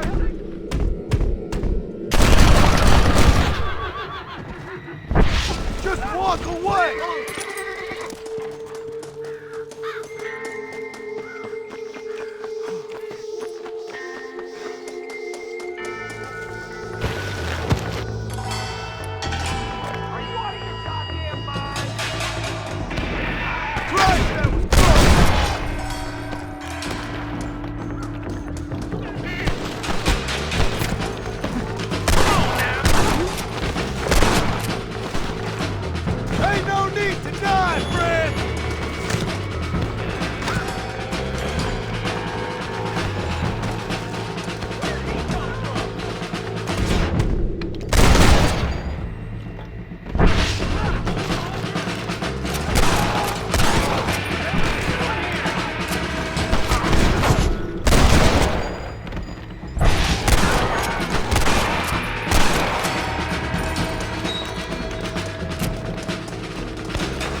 I thought I'd be looking at your corpse being hauled up this lift. Load up and I'll engage the gears.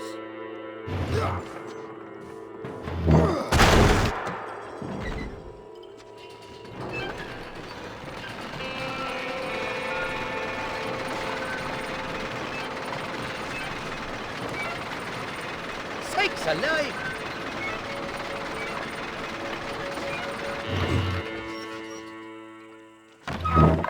Oh, there she is. What a beautiful weapon. God's own gun. Ain't that the truth? I've got us a borrowed flatbed parked down below. Meet me at the bottom of the hill!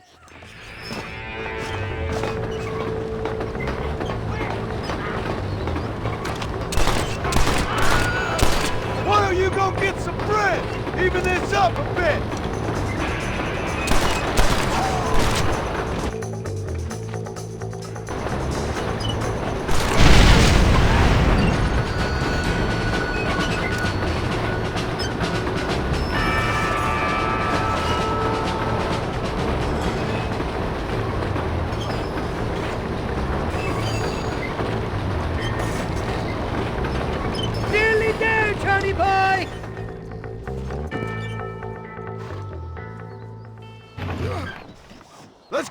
A short wee ride now, and we'll have this executive peacemaker delivered to Old West Dickens.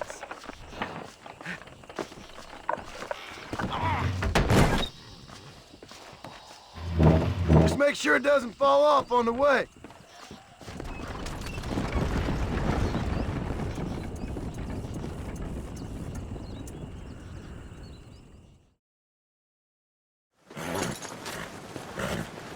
Come on, let's go! Get him in there! Come on! Amos! Hey, miss, I got most of the horses secure and the chickens. Well, thank you, Amos, but it's the herd I'm worried about. I know, they're scattered all over the valley and beyond. The weather is coming in real fast. So what do you suggest, Amos? We leave the herd out there to be scattered by the storm and ourselves left here to die without a livelihood? Can I help? No, miss. If the men get caught out in that storm, they're gonna die. And if we lose our herd, we'll all die, you stupid man. Doesn't sound like we're left with much of a choice then. Come on, Amos. Round up your men. Let's get the herd. Dang.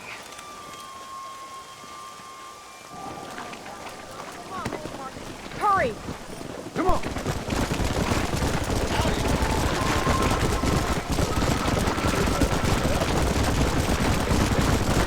That sky don't look good. I'm starting to think somebody up there is conspiring against me. Are you a religious man? Not in any real sense. Sometimes I tell myself things happen for a reason. Like what brought me here was fate come a-calling. But nobody made my path for me. We all need to look for answers somewhere.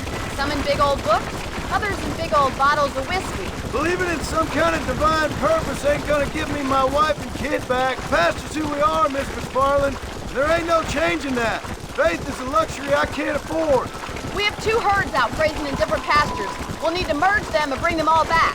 I think we can handle that. The cows get real ornery in bad weather. It's more work, but I'll show you how to deal with them. I'm gonna save my voice for the herd. It's gonna be hard shouting over this storm. Whoa there!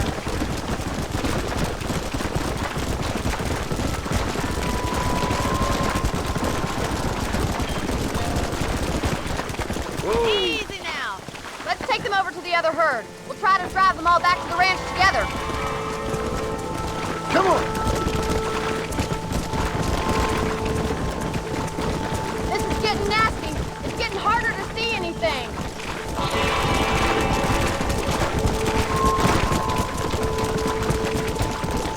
Slow down. Storm's getting worse. What are you waiting for?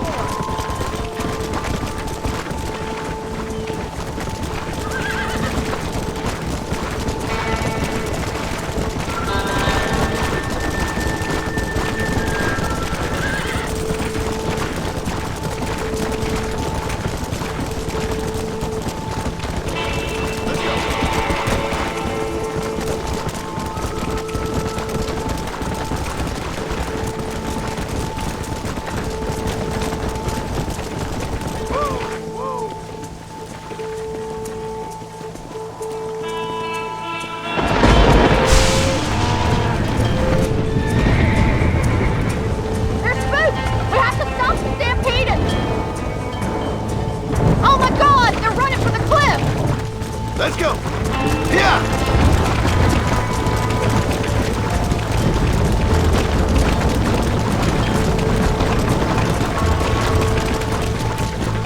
Come on, easy up now. Easy. Come on. Hey.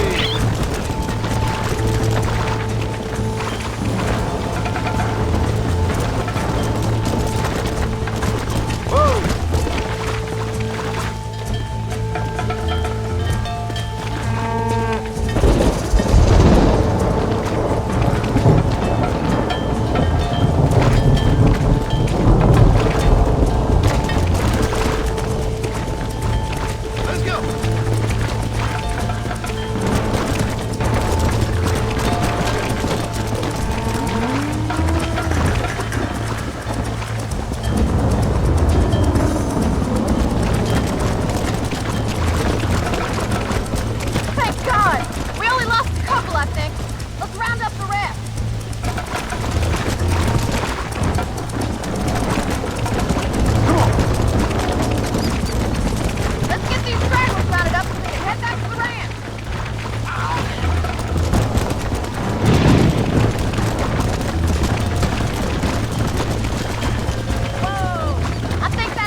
one day. Thank you, Miss McFarland.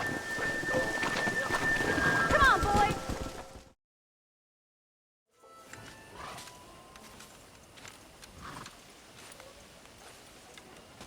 Mr. Marston, sir.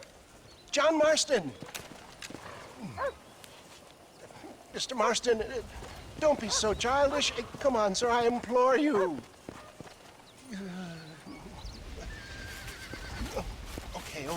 Okay, so I made a few innocent mistakes when last we met. But my plan is still sound. Together we can conquer, if not the world, then certainly Bill Williamson. But first, you need me to do you a favor? You read my mind. I can only deduce you've been taking my tonic, sir, as instructed. It can give the most ordinary of intelligences a remarkable insight. I'll give you insight. I'll show you what your guts look like. Please, sir, this show of petulance is nothing short of embarrassing. Think for a moment, sir. Think. I'm thinking about how much of my time you're wasting. Sir, I am about to do something which I greatly discourage in all wise and rational men. A selfless act. For you. But, sir, before I act selflessly, allow me to act selfishly and sell some of my wares. Fair enough. Oh, good, sir. Come, and let's go visit some of our fine friends in the other oil business we have here in Plainview. These men need all the help they can get.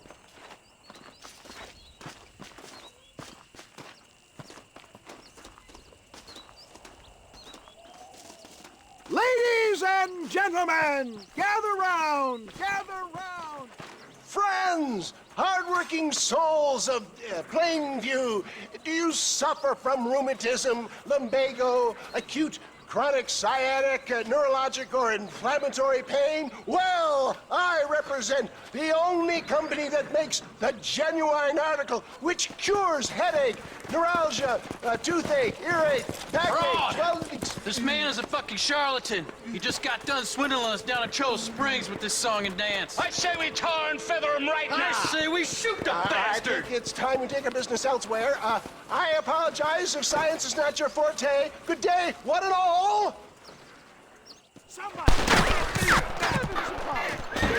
St. Homobonus has not been looking down on me favorably. Who? Homobonus, the patron saint of businessmen. I'd say he's doing you just desserts. Polycarp, those inmates were clearly informed of my refund policy. You can only shit on people for so long before they decide it's their turn to pull down the pants. A crude metaphor in every sense of the word, my dear boy. You leave the business to me. Do I try to tell you how to rob banks? Robbing banks felt more honest than this.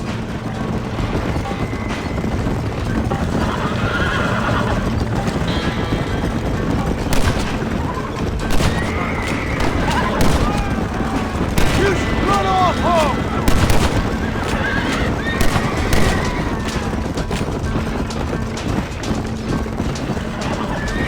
Quick, here you are.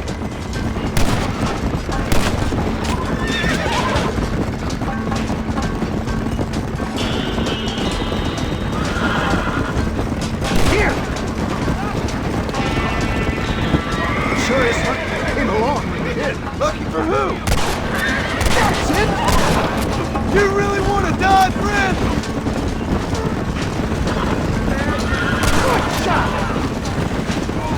Well, it looks like the global expansion of your West Dickens elixir might have come across. Nonsense. Just another bump on science's rocky road. Where's the goddamn... Hold on!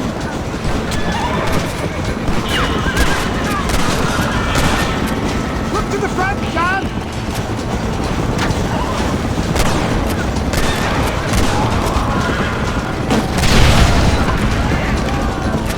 Excellent, John! Now let's make haste! Wait a second! What do these numbskulls expect? Miracles? Well, that's about what you've been promising them. Keep your eye out, John.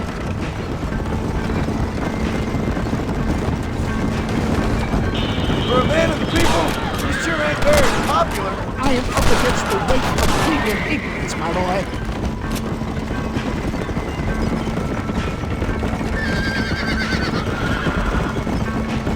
Maybe you need to think about a change of career. I will never give up on science, John.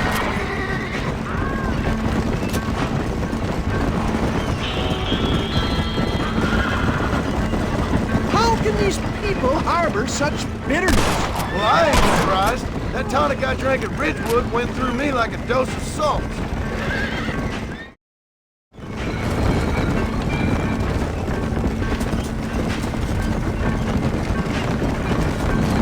That was a little hairy. Thank you, my dear boy. You saved the day again.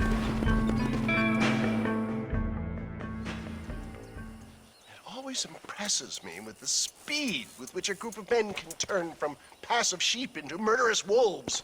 I'm impressed with how you nearly got us killed back there. Yes, perhaps we should shelve the tonics business for a period. Let's say we try our hand at racing again. There's a meet at Rathskeller. You're trying my patience, Mr. West Dickens. Well, I'm sorry, dear boy, but I'm only an aging vendor of exotic elixirs, not the bloody U.S. cavalry. And forgive me if matters take some time to prepare.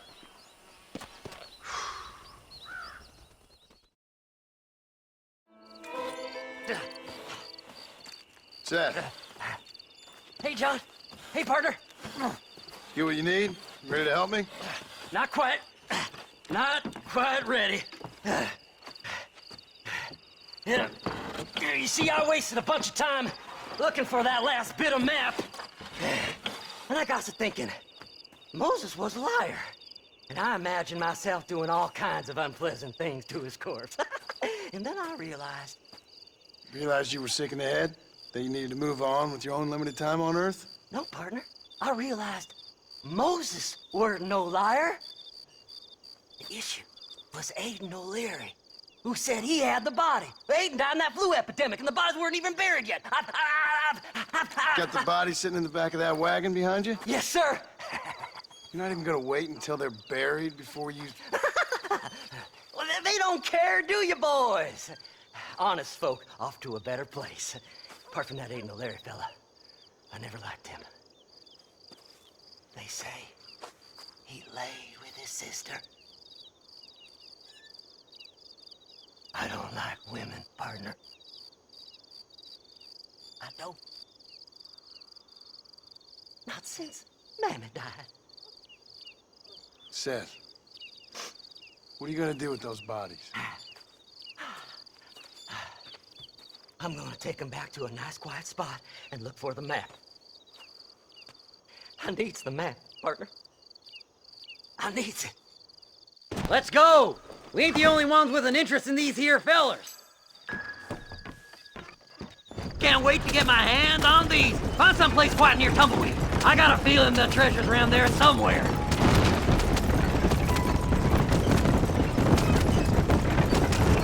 Keep to the left. We don't want to roll through town with these bodies. By the way, I saw West Dickens. He told me there's no ammunition in that machine gun here. Sounds like I need to pay Irish another visit. Where are you? Come on, don't be shy. What did you say? I didn't say nothing. Are you talking to them? So what if I am? I feel less alone with them than in a crowd of people. The way I see it, they lost their souls, just like me. You're truly a sick man, Seth. You remind me of why I hate people. For a man who kills so much, you sure seem to have a problem with the dead. Life kills everyone in the end. They ain't so different from you and me. Aside from them being dead and rotting, I guess they ain't. All right, Seth. Calm down. You talk to the corpses and I'll drive the wagon. They're coming after us! Get us out of here! We don't see them bodies! Give them up, you thieving bastards! I'm gonna look for the map back here! You try to shake those damn rednecks!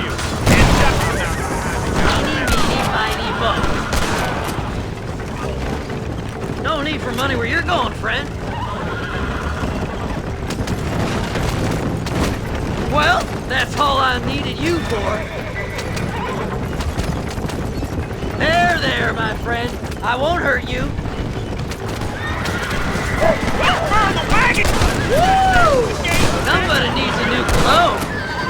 Yeah! This feller had a few bucks on him. All done with this one. Go left here, partner! You don't want to do this, my friend! Are you hiding something from yourself? Oh, you naughty little boy. Will you be my friend? Oh, look here! I found me a few bullets. Go left up here. It's been a pleasure meeting you. I got me one hell of a widowmaker to drill you with. Come on now. Play nice, my lovely. This won't take long. Where's my map? Come on. Whisper to me. Christ alive! It's the map! I found the map! Thanks, partner. Be seeing you very soon. Looks like the treasure's in Tumbleweed. That's where I was headed. It's fate. Keep going. We're almost there. Just going on a little trip.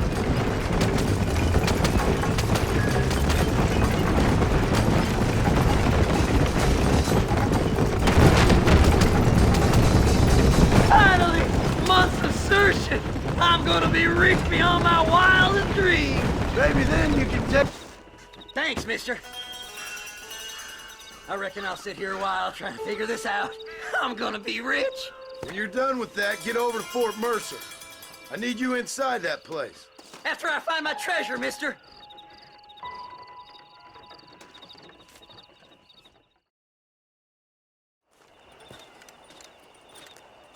Excuse me, Mr. Marston. Have you seen my father anywhere? No. He went out this morning to ride the land and was supposed to be back hours ago. I don't know. The ranch hands have been out looking, but so far they found nothing. Well, come on, let's go look for him. Come on, let's see if we can find the old goat. Whoa there!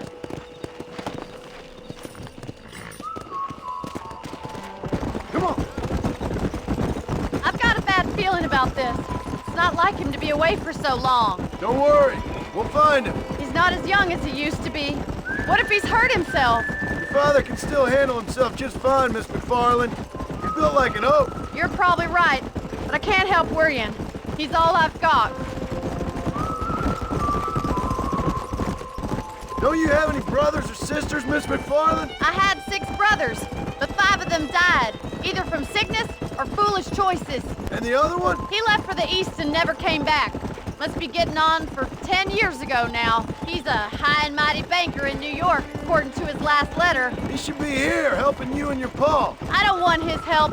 He can live his life any way he wants. But when I see those city fellers coming in on the railway, all dressed up like a sore toe, I fear a little for his soul. He switched his saddle for a tie, and that's fine. I just never met a man in a tie I could trust. I ain't neither, miss. Look, I think I see someone.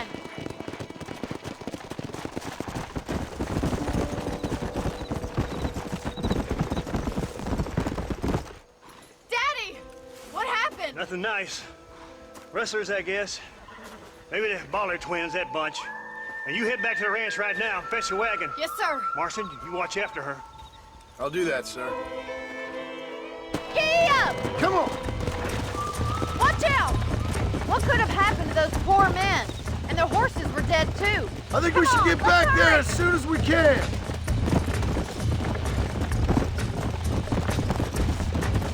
Easy now. Who could have done something like that? Your boss seemed to have an idea who it was. Let's just do what he says and get the wagon. Those damn rustlers! I've got a good mind to head over to Pike's Basin myself. I don't think that's a good idea. And you're no better. How many men have you killed? Do you really want to know? It's disgusting. You never met the men I killed. I heard the way you talk about that gang you were in. Like there was some twisted morality to what you did. We all have a code. Only some of us don't realize. The outlaw with the code? How wonderfully romantic. The reluctant... Oh my God! The barn's on fire! Yeah!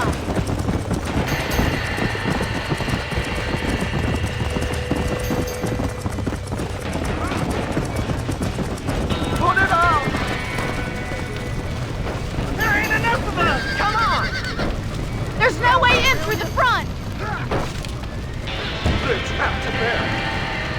Try to get in through the loft, Mr. Marston! It's getting Climb worse! up the windmill! Los caballos! This ain't working! We gotta get to the horse!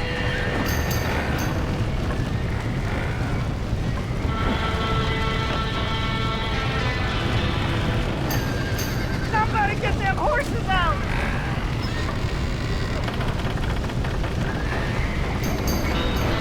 Get a move on!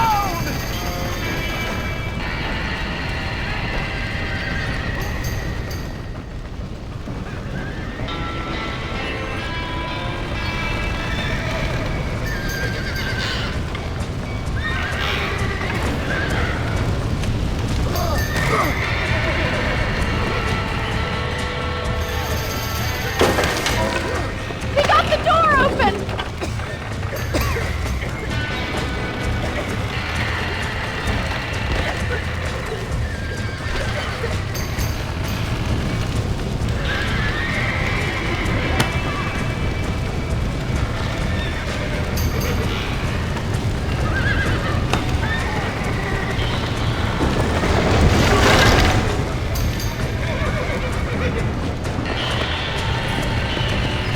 Yeah.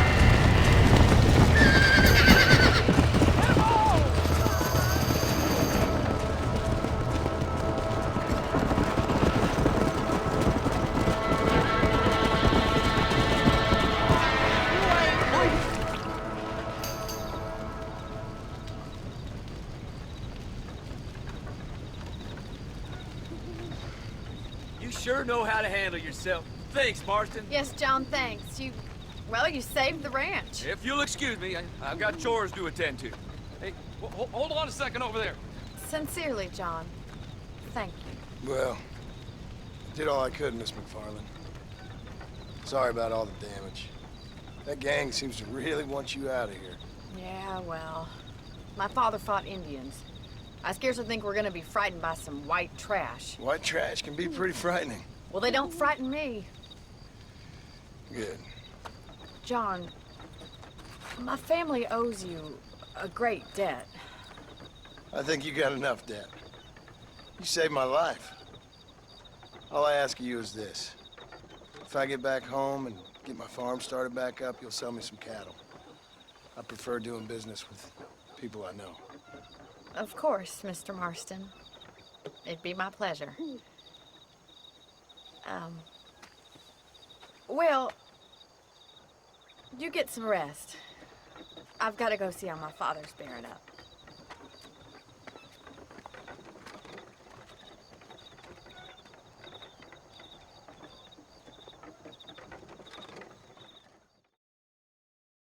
Up, sister. Put them up. Irish, what are you doing? Who the hell are you? Give me that. I'm your old friend Amnesia. Oh, good.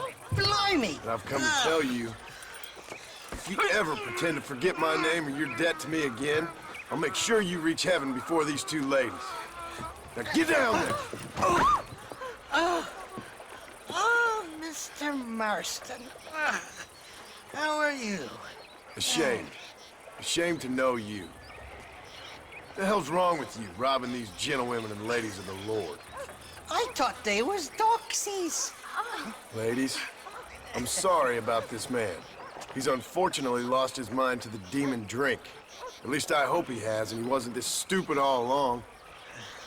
So, please excuse us.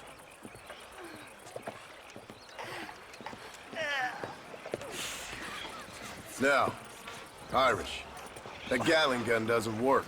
I find that rather upsetting, don't you? Oh, heartbreaking. Which is why I was just coming to see you when the drink got the better of me. Come on. I know where we can find the parts for you. Mother-fucking Mary. How about a drink or two, mister? I'm a married man. Looking at? Huh? What you looking at?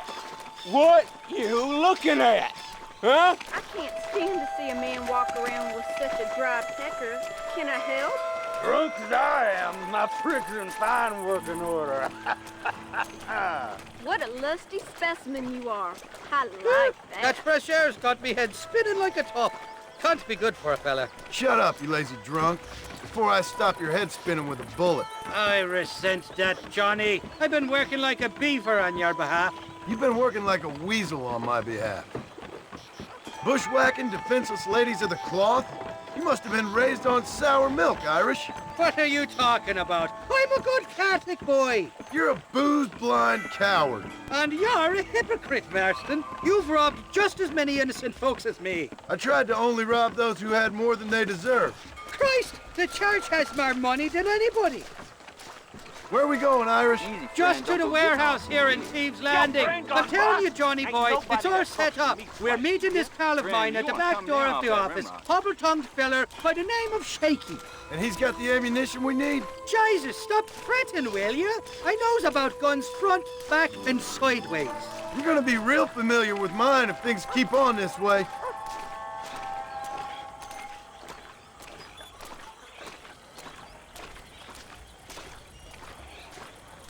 This is it. Come on, Smiler.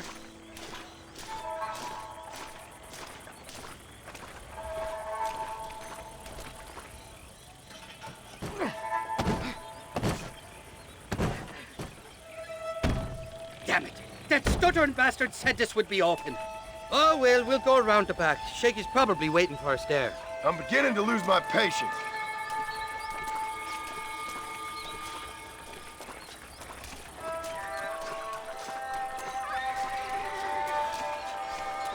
I'm starting to think you're soft on me, Johnny boy. Can't even sneeze these days without you being there to catch the drips. This is your last chance, you good-for-nothing shyster. You've already wasted too much of my time.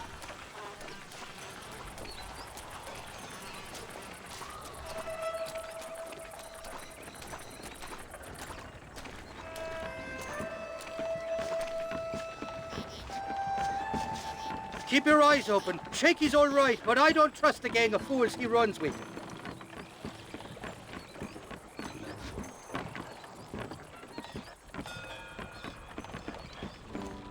Shaky's made the arrangements, and he'll... Oh, shite. Sounds like Shaky's only gone and got himself found out. All right. Now all we have to do is find out who you work with. You hear me? Shaky, you wretched fucking son of a whore. Suck my... Again! Oh!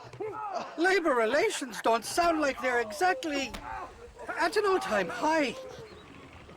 You sneak in and get poor Shaky loose. I'll go get the wagon. Good luck, Marston. He's a good man, that Shaky. I'll be waiting out by the front gate with the wagon. Good luck.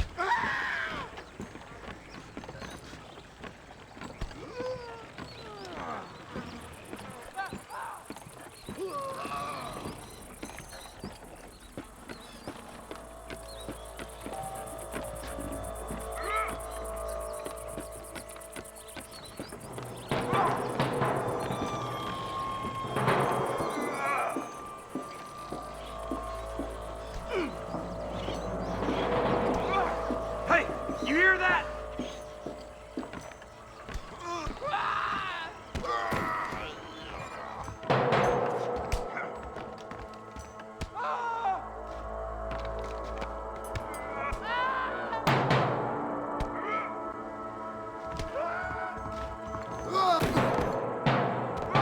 I'm gonna give you Jesse good and hard.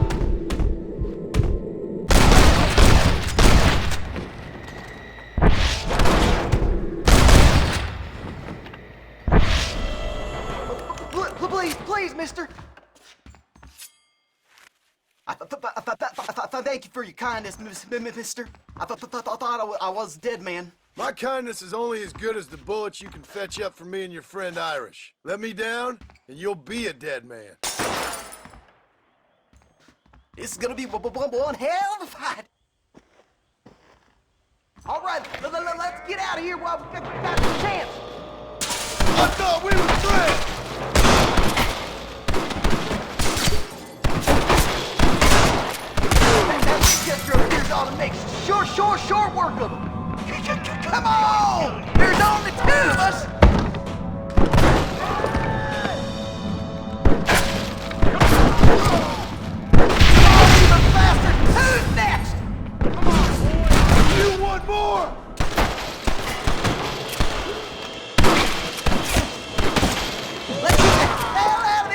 cowards!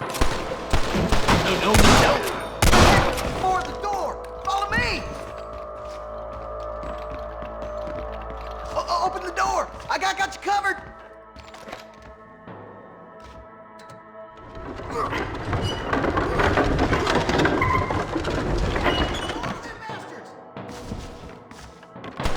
I'm still alive. Get out of here! I'm the one to follow.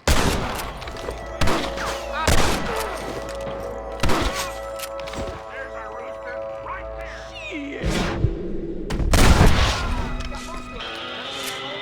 Let's go find the ammunition. Find the crates! This will be your last moment.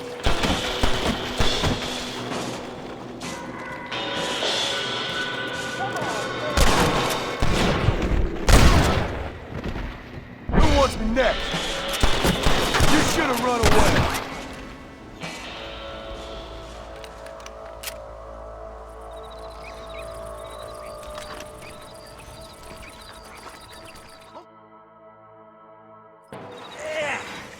Now we're even. Half even, Shaky. You still owe me for them morphine pills to calm your nerves. Shaky. You'll get your half. More, you dirty fucking snake. All right, gentlemen. Let's go. Fucking fuck. Oh, my virgin ears. All right, hop on. I'll get us out of here. This is a bad place to be idle, fella. Did you have fun in there, you and Shaky? I killed a lot of men for this damn machine gun of yours. I'm sorry I missed all the dramas. You always miss all the drama. There must be cobwebs growing on that holster of yours. Someone's got to drive the wagon, don't they? Teamwork, Johnny boy. That's my game, not just the glory like you.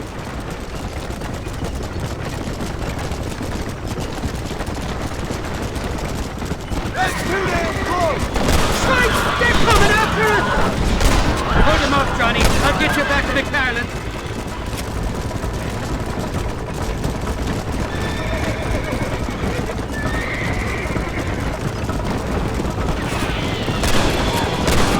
Here come more, you bastards!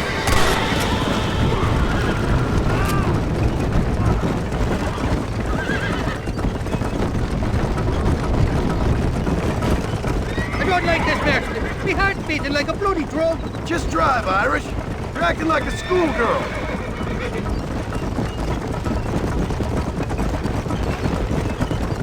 I'm telling you, Irish, that machine gun had better work after all this.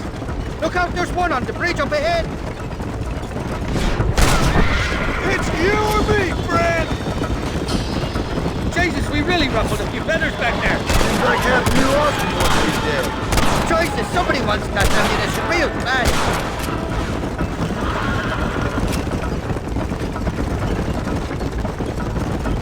I don't know if I can take much more of this. You're shooting right at me.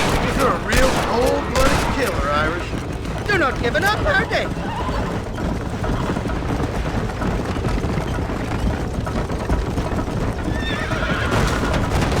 Well, I think you're ready for part, Mercer. You got enough ammunition here to take down a small country, fella. I'm gonna need it. Bill Williamson's got himself an army. So I guess this is where we part ways, Johnny Marston. Or maybe not, friend. You're gonna be right alongside me when I take on that fort. After all you put me through, it's time you pull the damn trigger for once. Show me what a big, bad killer you really are. Yes, of course. What am I thinking? Don't worry, you can count on me. I just hope I don't steal all your glory. Wouldn't be right or proper. Hell of a team, me and you. We should consider making this a more permanent partnership. I think I've about had my fill of liars in this life, partner. Impressive, Marston. We'll have Wes Dickens's wagon rigged and ready to go soon enough.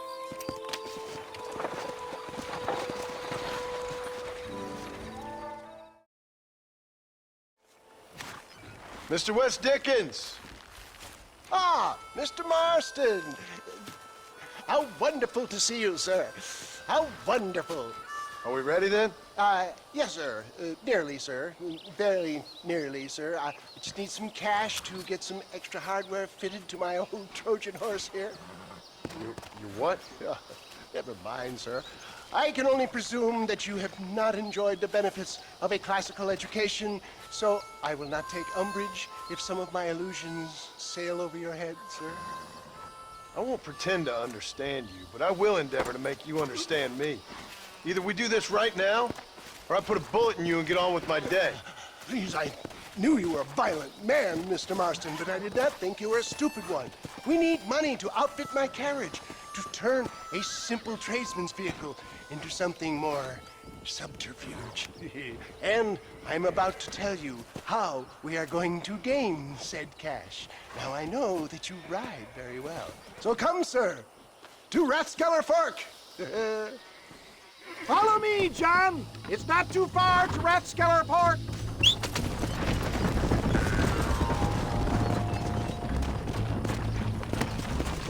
Yeah.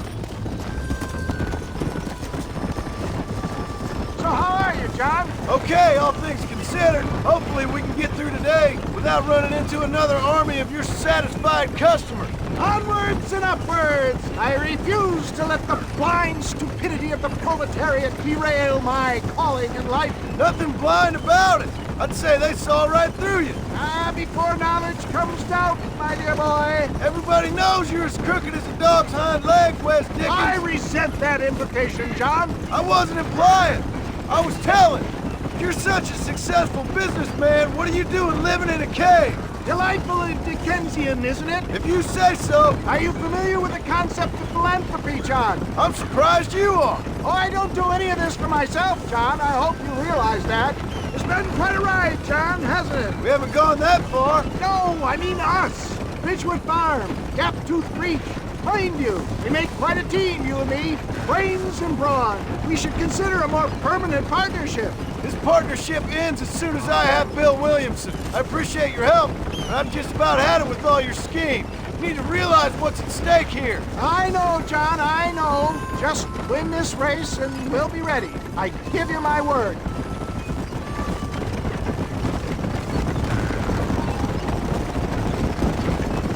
There's Rathskeller Fork up ahead.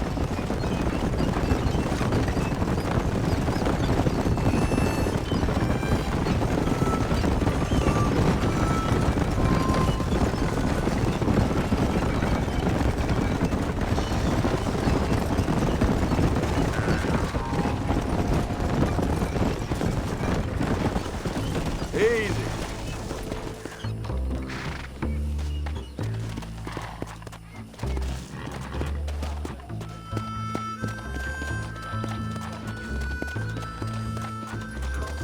Hey there.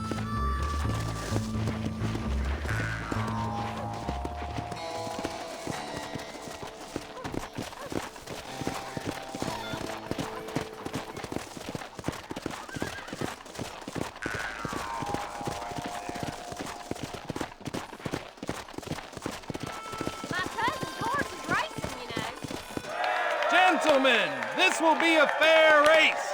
No shooting, stabbing, cliff pushing, rock throwing, cactus grinding, neck lassoing, setting fires, or other acts that causes a rider to unfairly lose his wage or bleed heavily or black out. Get yourselves ready. Set, go! Come on.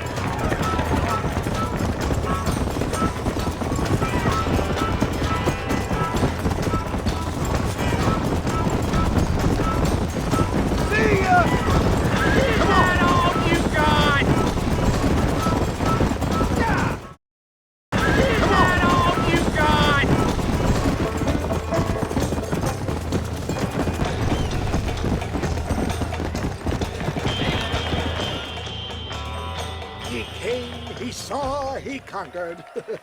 What a fantastic spectacle, John. Let's take a moment to bask in the glory of our victory. Have we got enough money now? All right. Yes, once Seth and Irish have furnished their side of the bargain, I think we should be ready. Quite a team we've assembled, don't you think? A bunco, a grave robber, and a drunk. How could things possibly go wrong?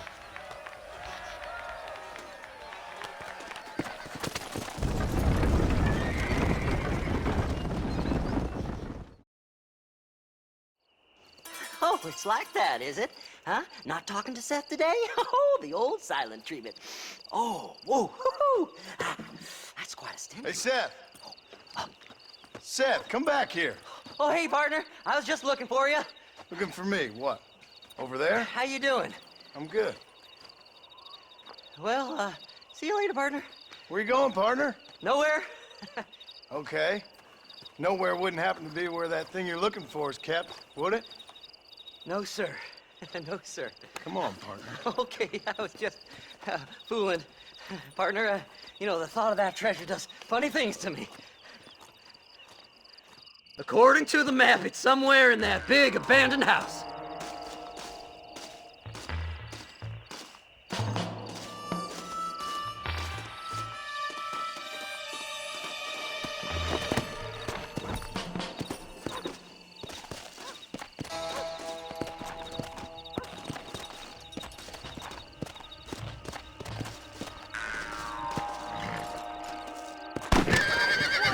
The bastards followed me here! Did you see these fellas?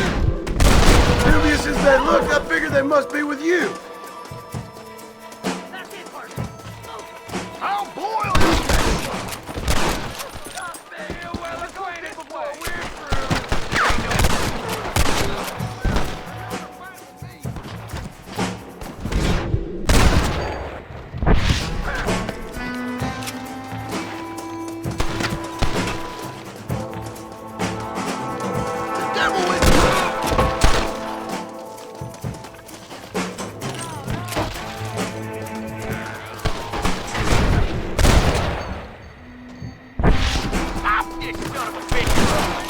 Who do you think you are?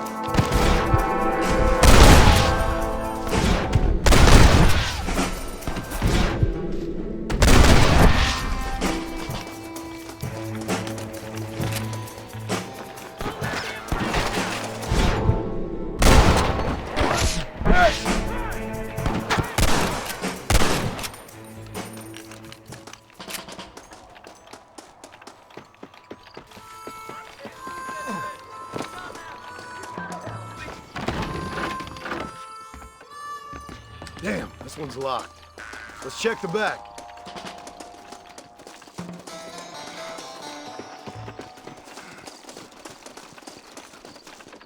We ain't got much time. We're in luck.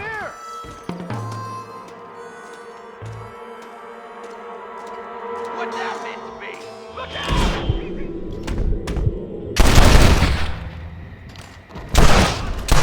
Let's run off home!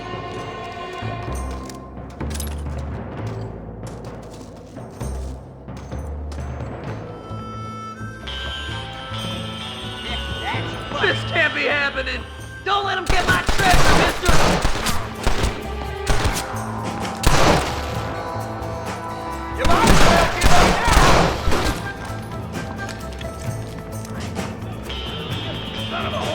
Don't leave any alive!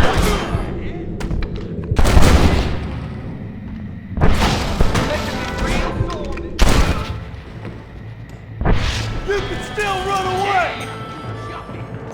You'll never find it!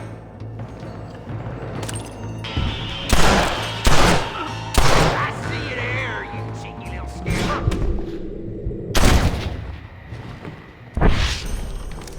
Think you can just walk in here?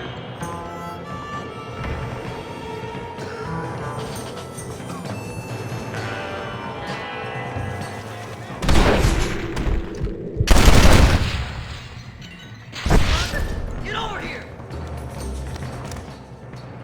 Yahoo! Finally, I see the light at the end of this very long, long tunnel. Seth's gonna be rich after all these years.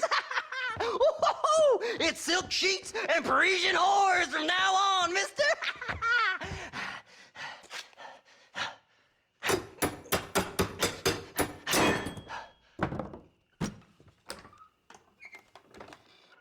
What the goddamn hell is this? A glass eye. I'm sure whoever that belonged to treasured it very much. Stupid liars. Those stupid chicken shit maps. Making a damn fool of me. A glass eye! It's a glass eye! Stop with the tears and help me with Williamson's gang. And you can come up with another excuse to go exhume one of your old friends.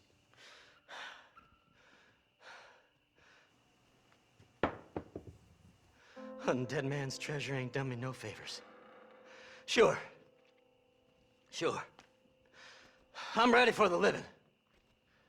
I'll see you and Mr. West Dickens over at Fort Mercer when you gentlemen is ready.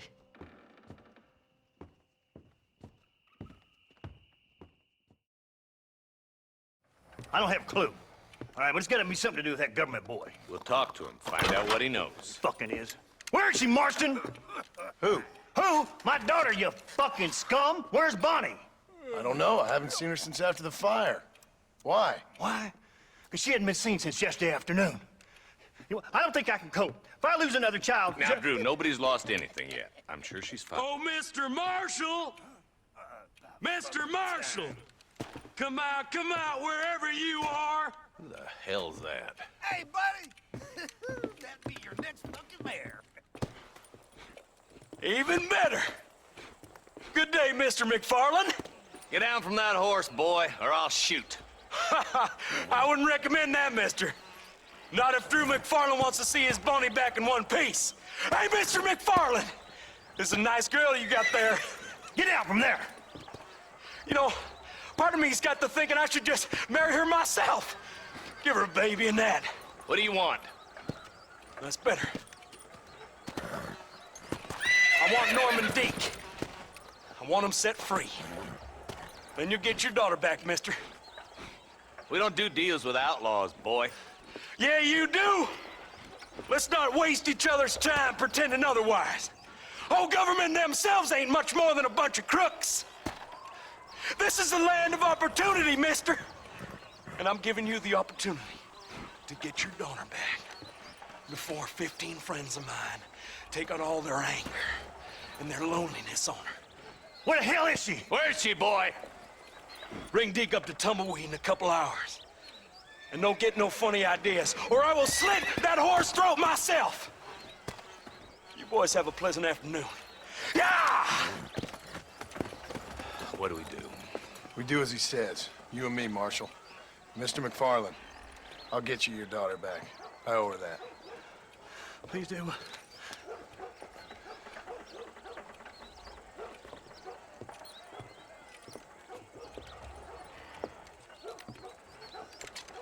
I'll teach you some respect for the law.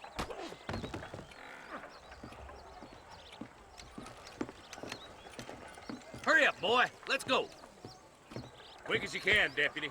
Make sure he's tied on good. Stay with me, Marston. I won't let anything happen to her, sir. Easy. Right. Let's go get Miss McFarland back. See, this is what happens when the Federals interfere in our affairs. Are you happy now? No, I ain't happy at all. And I already told you, I ain't with the government. Now you say that, John, but the only thing I know for sure is who sent you. They made me come here. They gave me no choice. That's your federal government, Mr. Johnson. They come down here dressed as cocky as the King of Diamonds, talking a lot of flannel about helping us, about spreading peace and civilization of the West, but they brought nothing but trouble and taxes. I agree with you. Wolves in cheap clothing, all of them. Rob you, then make you pay to have someone investigate the crime on your behalf. People around here have been fooled into feeling protected, when they're worse off than they were before. The fellas I know don't care about people. All they care about is lining their pockets. Why's this sorry son of a bitch so important to them? Norman Deke, Williamson's right-hand man. In other words, a glorified errand boy. Wait, Marshal! I'll be back for you! Bill's standards have slipped. We already filled you with lead once, you ugly Deke's bastard! the kind of man who's mean enough to be second in command, but too cowardly and stupid to ever be a leader. Don't ever use that line near your deputies. You know, for his sake, they'd best not have laid a finger on Miss McFarland. What is this place we're headed? Tumbleweed, a lonely, god-forsaken place. Some people say it's haunted. It was quite a town back in its day. Then they built the railroad to Armadillo and went clean past Tumbleweed. And that was that. Pretty soon, everybody had up and left. Now it's just thieves, smugglers, and bandits. Scum like Deke here. Oh, popular spot for lynchings, too. Let's try to avoid that if we can, Marshal. I just hope you're not taking advantage of the McFarlands, Marston. They saved my life. Gave me food and bed when they had no idea who I was. I owe them more than I can ever repay. That's just they've been through a lot. Well, they're both vulnerable, different ways. I wouldn't have been running in and out of a burning barn to save their horses otherwise. I know you helped, just like you helped me. But you got your reasons for doing it. It's no secret why I'm here, Marshal. I told you the very first time I walked into your office. I trust you. It's just all this business with Blackwater and Williamson and Taft. I don't know. Sometimes it's hard not to have doubt. I understand. I never planned to be in the lawman business neither. How is this mess supposed to turn out? Pinning an outlaw to do the work of a lawman. That's madness. Ain't much difference between the two, as far as I can tell. There have to be rules, Marston.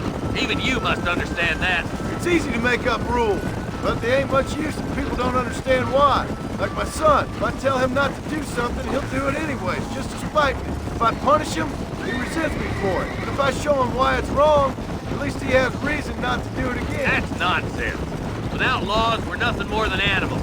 Just look at Deke here. Man has worked hard at civilization. Your boy steps out of line, you whack him. He does it again, whack him harder. You're a good man, Marshal, and I respect what you're trying to do. From what I've seen since I've arrived here, the law ain't really working. Criminals are like weeds, Marston. Quickest you stomp one out, another one sprouts up in its place. It's the nature of places. You know that as well as I do. The problem with laws is everybody ain't the same. And why should a bunch of rich university boys in the East... I can't wait for you to meet the boy! Yeah! Oh, God damn it! I ain't no use to you dead!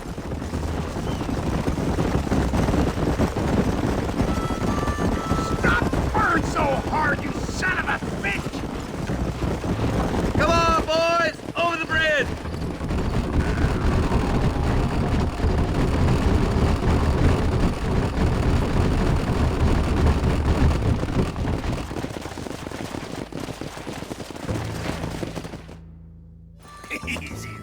John, you'll be exchanging the prisoner for Bonnie in the middle of town.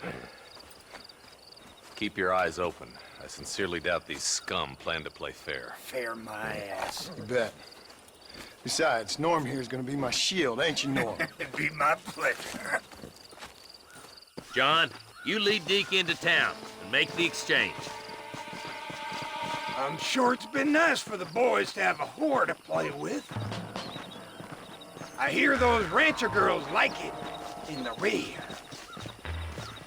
Maybe she won't want to go home. She's been fucked so good. Why don't you save some of that breath from breathing? Get these ropes off of me, boys! Where's Bonnie? I thought we had a deal. Well, you thought wrong. We don't make deals with the law.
Bonnie, are you okay?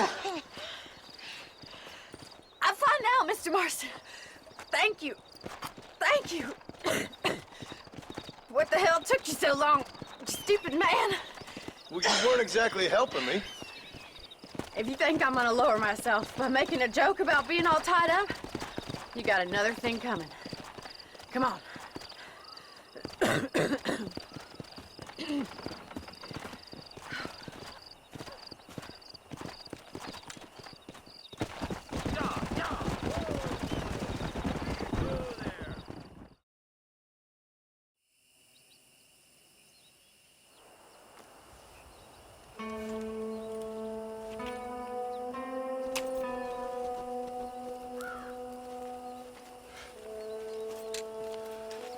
John?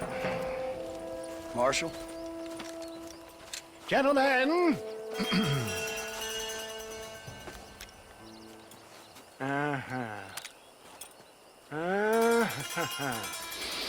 It's time. We must go. Why? What's happening?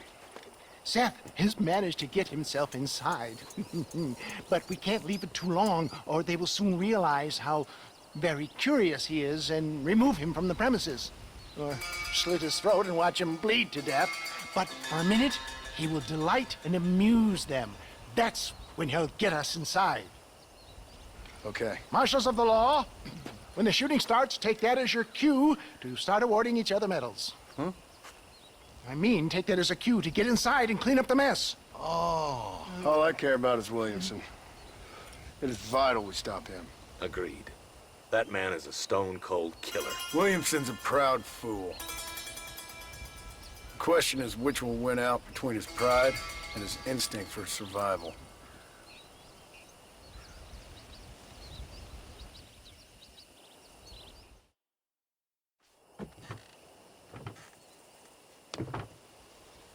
Ensconce yourself in the back of my wagon, John, so that we can make our grand entrance.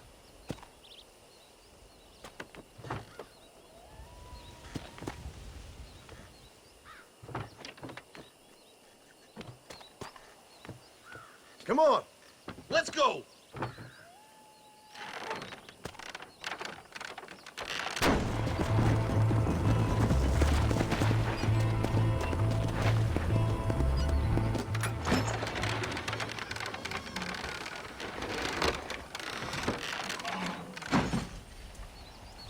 Hey there! Come on in! Come on in! Welcome to my humble abode! Come on!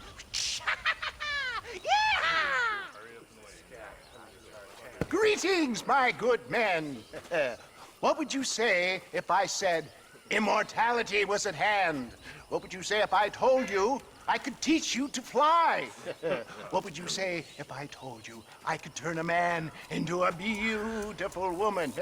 Impossible, yes, once, but no more. Gentlemen, I bring you wisdom from the East. I have here in this wagon some of the finest goods, the best medicines, and the newest inventions available for you and your families.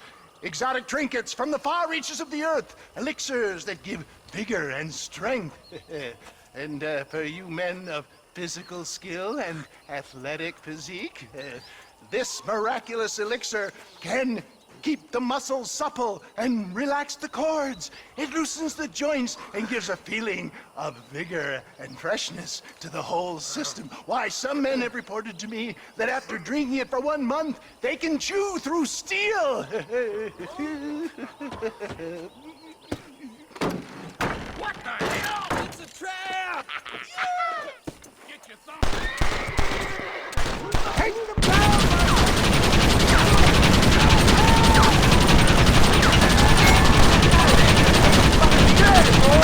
That's too close to my liking! Come on!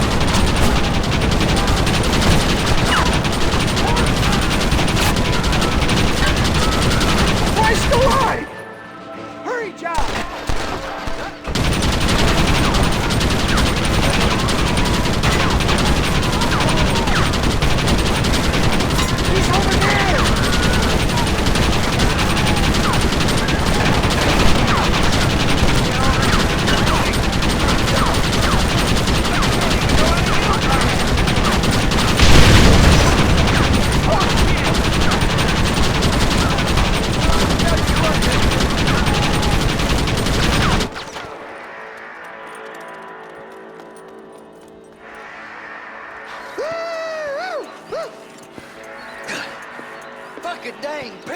cocksucking son of bitches escaped the other side of the fort. All right, let's go. Let's find those bastards!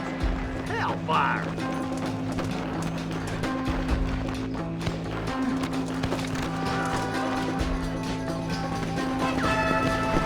I think my work here is done.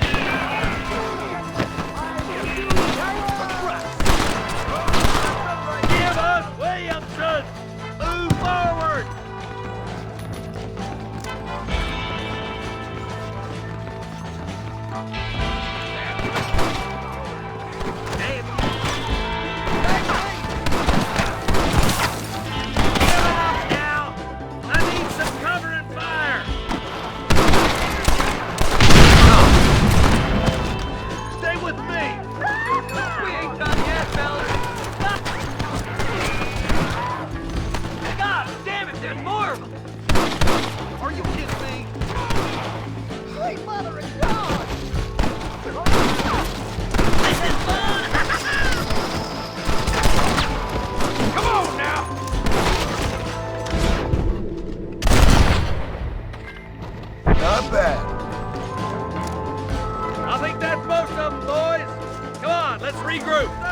That's the last of them. We still can't find Williamson anywhere. Hey, it's the snake oil guy! Gentlemen, let me in, for goodness sake! That fool must be hiding. Men, it is time to start tearing this place apart and find out where he's cowering! A sense of urgency here, please! Open the gate! It's the snake oil guy! Get the goddamn gate open and lock it behind him! Oh, we've got company, gentlemen. These scoundrels have got reinforcements riding this way. Oh, my good Lord above! There must be 100 of them!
Bill ain't here.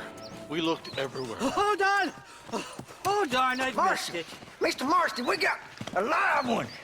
He says, Bill's already run off to Mexico yesterday morning. You'll never get him. Javier Escuela. He's gone to see Javier Escuela. That should make things interesting. Where in Mexico? How should I know? Oh! Where in Mexico, you little shit?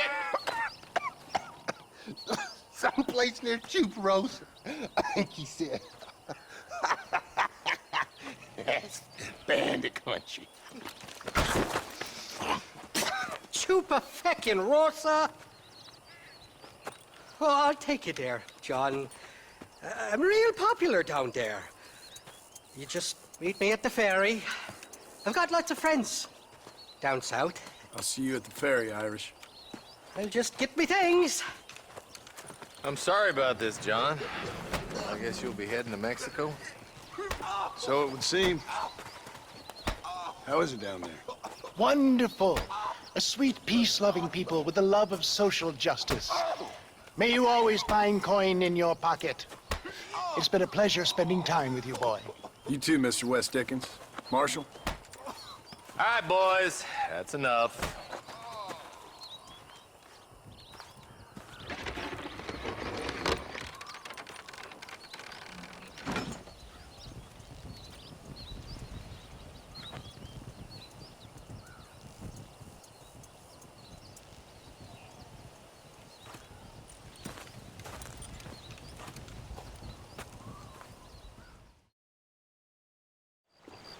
Yes, well, that's what makes you such an interesting fellow, Mr. Irish. Ah, Mr. Marston, I've come to wish you well. How are you, sir? I'm okay. It seems that our friend Mr. Irish here is well connected south of the border. Oh, it's true. They love me down there. It's like a second home. I've got more friends than you could shake a stick at, should you so desire. So you know the way? Oh, it's easy. We just get on me raft here and let the current sweep us away to paradise. Come on then, Dovey. I'm not sure your idea of paradise and mine are quite the same, Irish. Relax. We'll have a great time and we'll find your man Williamson, no bother. I hope so. Hey, come on now.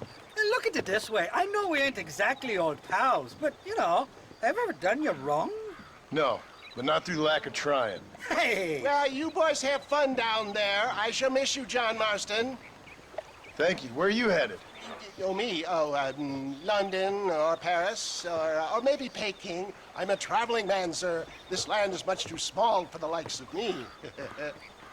Well, try not to get yourself killed. Oh, well, yes, we men of science are not a very loved bunch in this land of myth and superstition. I'm off to the civilized world where men like myself are revered and given medals. Ha!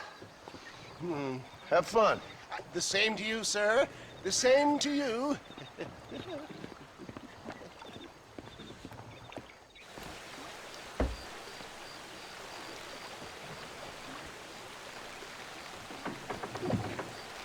Nice of you to turn up for once, Irish. What do you mean? In usual fashion, you conveniently missed all the action at Fort Mercer. What can I say? I woke up with me head in a pair of tits, and it felt ill-mannered not to get reacquainted with him. At least you got your priorities straight. You know me, Johnny boy. I'll be late to me own funeral. They say God invented whiskey to stop the Irish from ruling the world. Shite, somebody doesn't like it. Let's rope, Irish. We're sitting ducks here. For the love of God! More mischief than I remember on my last visit to Mexico. All right, I'll beach this floating tinderbox once we lose these sons of bitches. Quick, grab that shooter at the back of the raft. Or stash some ammunition near the back of the raft. Grab it if you're running low. Oh, my good Lord. Come on, we're on friends here.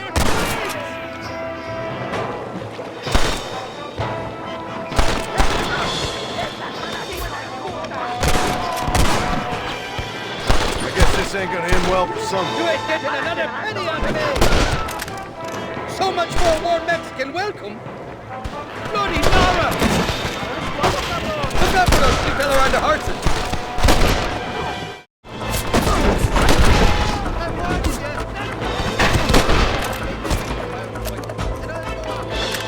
I expect you'll go out of it.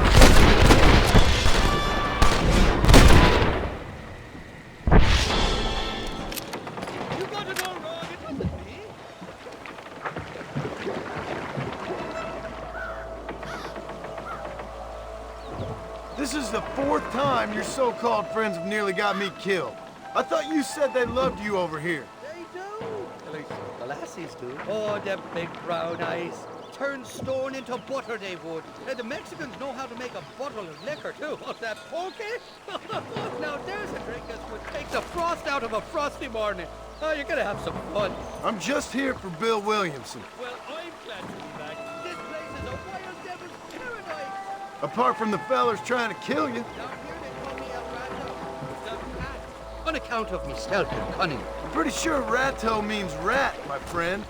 I like it, though. A little more inventive than Irish. Well, you Americans never were very creative with your use of language, was you, John Marston? Damn murder, sons of bitches! By that raw, you must be taking up another aim! Anybody else?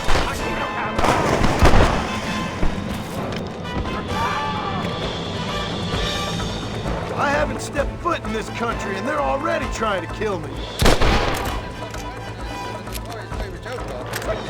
You got to run, man!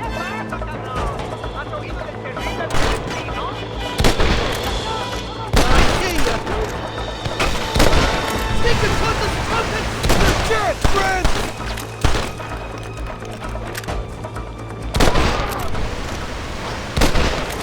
Watch it, top of that cliff! They're shooting down on...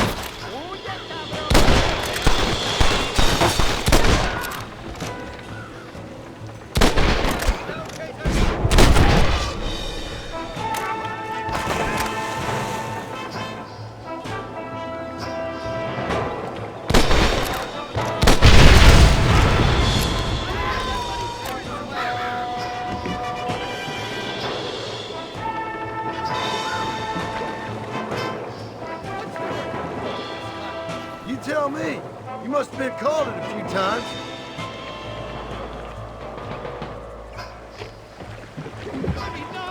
Look left, on top of the cave.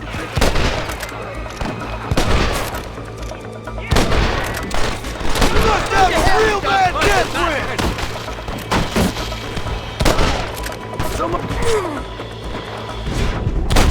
So much for your damn connections, Irish. I told you they knew me in Mexico, didn't I?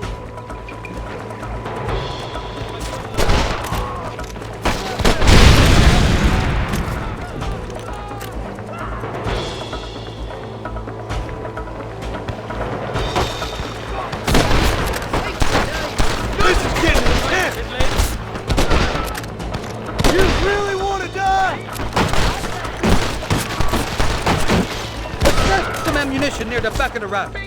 You're running low. Go to hell, the lot of you! I missed these escapades, Johnny boy. I really will. I doubt you'll remember any of it, Irish. There's a beach coming up on the left. Hang on. We'll be on dry land. God damn it, there's another two. There's the idiot. We made it, thank the Lord. Am I glad to be getting out of that floating death trap. Oh, these horses look fresher. And healthy. Before you degrade these poor fools any further, tell me where I'm headed. Of course, of course. Let me think. You do know people down here, aside from your friends who welcomed us on the way. Yes, I think so. I was real drunk last time I was here, John. You know how it is. I met an American guy, saw him shoot a man, drank with him in the village of Chuparosa. Funny guy. Or was that Canada? No, that was Canada. Guy here, not funny, but he's real nice. Failing that, you could try the provincial governor, Colonel something or other. Some Spanish name. He's based out of Escalera. Played three-chord stud with him. Or was it four-chord Monty? I forget. He was a real nice chap. Or maybe he was a real bastard. I was real drunk last time, John. Well, thanks a lot for your help. Oh, let me guess. You gotta be on your way. The famed hospitality isn't what it once was, and I've never been known to overstay me welcome. So off I go to greener pastures. Good luck, John. You're an angry and a feck ugly man, but not a bad one.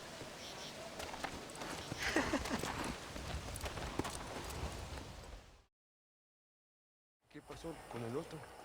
No interrumpas, pendejo, deja en la casa. Y les digo, de aquí para acá, chingan a su madre. ¿Qué? Cállese, güey. Y de aquí para acá, pendejos.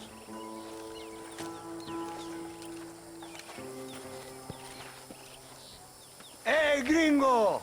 ¿Hablas español? No, sir. Pardon, pero yo habla un solo poquito español. ¿Habla English? Oh, sí, gringo. Hablo mucho inglés. Sí. Hablo filthy fucking bean eater. Hablo slippery little Mexican. Hablo little piece of shit. Shit. ¿Comprende, amigo? ¿Comprende? Hey, what are you doing here, gringo? I don't remember inviting you to my country. I don't think you did, amigo. I mean you no harm. You mean us no harm? This is funny. What harm could you do to us, exactly? Nothing, amigo. Now, I appreciate the welcome committee, but I'd hate to spoil a beautiful afternoon on such beautiful land with any further unpleasantries. Now, if you'll excuse me. Hold it, gringo. I think you're forgetting something. A little taxation. I have a large family. Very big. I too have a family, friend. So that we may see our families again, I suggest we part ways amicably.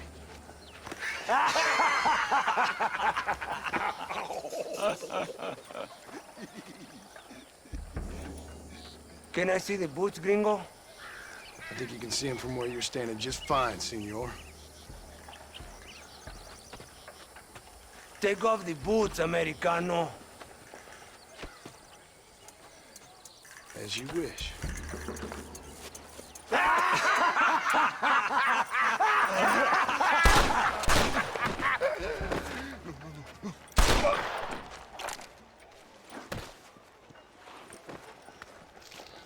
Oh, very good. Very good indeed, sir. What a great way to improve border relations. An illiterate farmer crossing the river, coming into their civilization and butchering the local peasants? Thank you very much, sir. Don't mention it, old man. You kill peasants, you become a peasant. I never aspired to be anything more. A socialist, huh? No wonder you left America. I'm many things. Most of them bad. But a man of political principles? No. Well, then I fear Mexico may not be for you, sir. Don't you worry about me. Oh, but I do worry. An angry man a long way from home, a man who handles a gun as sloppy as you. I can handle a gun okay, partner. Yeah, as long as you're killing quail or peasants. But if you have to face another man, you don't stand a chance. And you do? Can show you a few tricks. Come with me. Hold on. What's your name? That doesn't matter anymore. And you? I never had a name, mister. I was raised in an orphanage. A real American, huh? Wonderful. Just wonderful.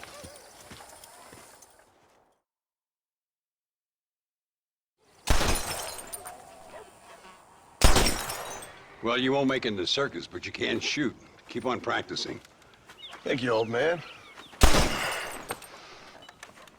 Now, who are you? No one interesting.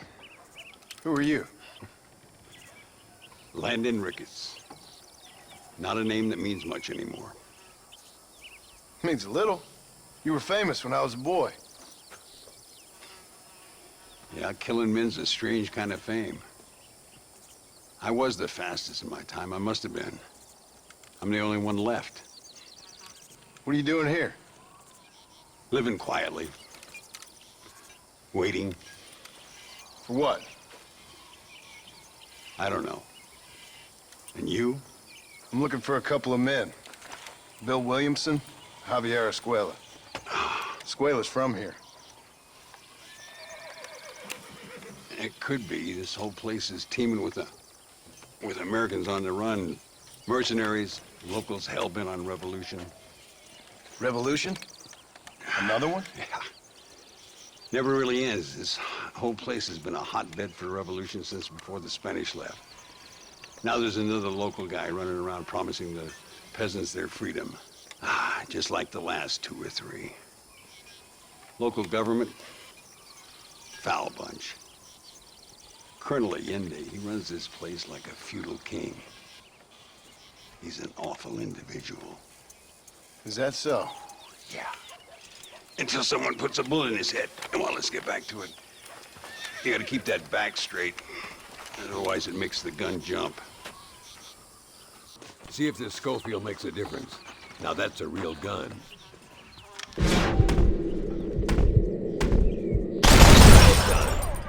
wasn't so hard, was it? Come on, I've got another idea. The birds around here are always raising hell, scavenging and scaring the life out of the locals. I say we put your newfound skills to the test while doing a public service for the good people of Chuparosa. Here will do. I'm gonna scare up some birds. Let's see if you can take down more than one at a time.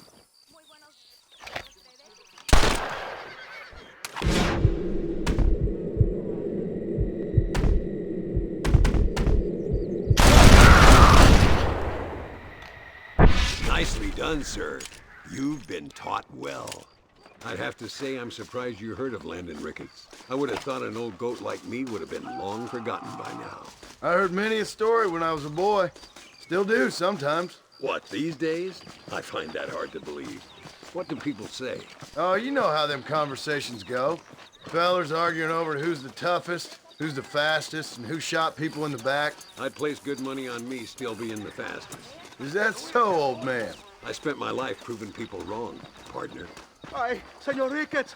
Señor Ricketts! Señor Ricketts! Señor Ricketts! Por favor, señor.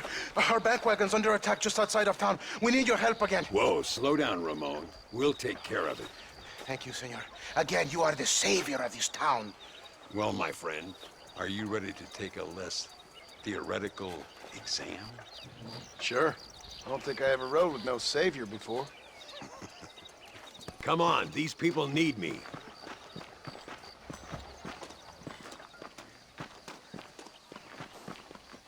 Whoa there. Yeah. My lord. So why are you looking for these two men? It's a long story. We used to ride together. We was all friends once. Only a buzzard feeds on his friends. There must be a high bounty on their heads. What would you do if somebody took the people you love and told you they'd die if you didn't do as they asked? I'd show them what a big mistake they'd made. Look over there. They're in trouble, all right? Come on.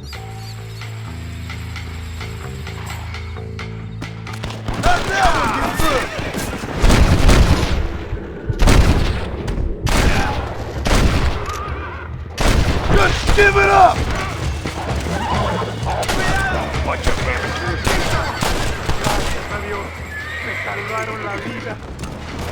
Keep your eyes peeled.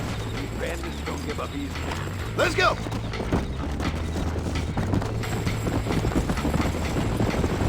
I can see you haven't lost your touch, Landon. Nobody said I had. You talk real big for a boy who couldn't shoot straight a half hour ago. And you talk big for an old man who can't stand up straight no more. You're a long way from being a Landon Ricketts partner. Young, old, or otherwise. Beat it, senor! Hay muchos ellos! Go on, just like I taught you. Let's go! Looks like that's all of them. Come on, let's keep moving. So much for this quiet life of yours, Mr. Ricketts. I didn't say I'd become a coward. I'm not gonna stand by and watch good people suffer. They've been beaten down for too long. I give them some hope. They don't know how lucky they are. Damn right they don't, my sarcastic little apprentice. Eat up.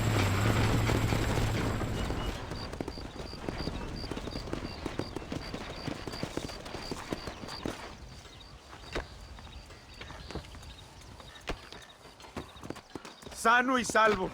Nunca podré agradecer lo suficiente. Buy me a whiskey later, and we'll call things about even.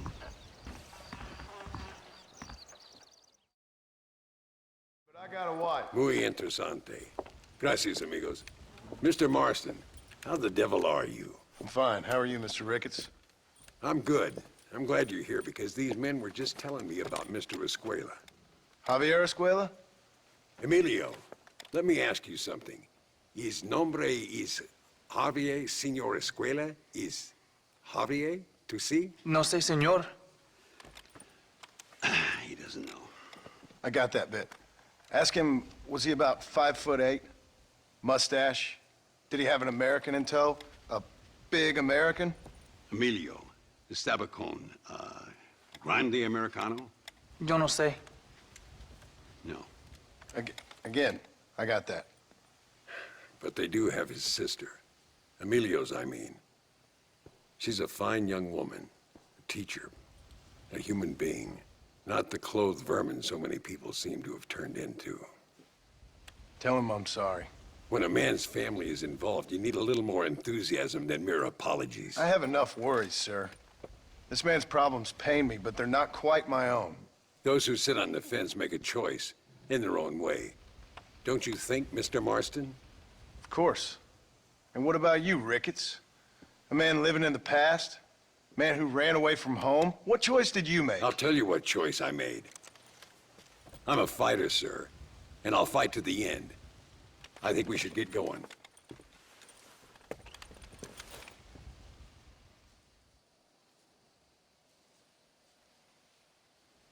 You can take the train with me or ride yourself. Makes no odds to me. Howdy there. Howdy, sir. And you look fine this day.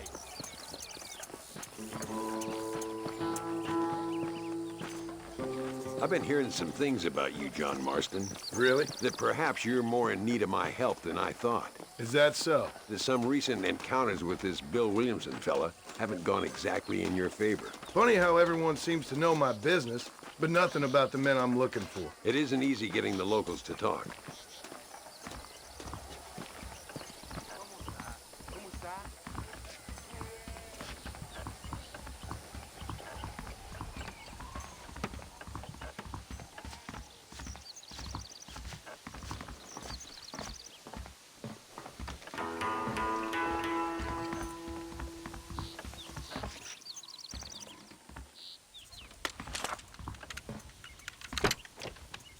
It's the only way to travel, so they keep telling me.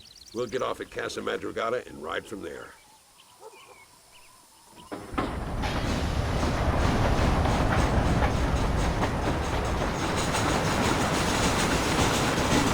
worry about me.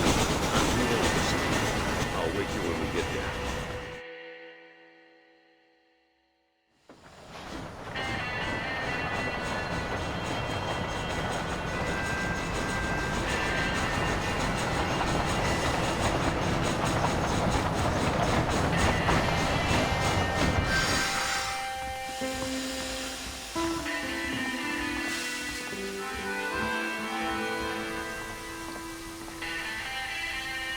Come on, horses are over here.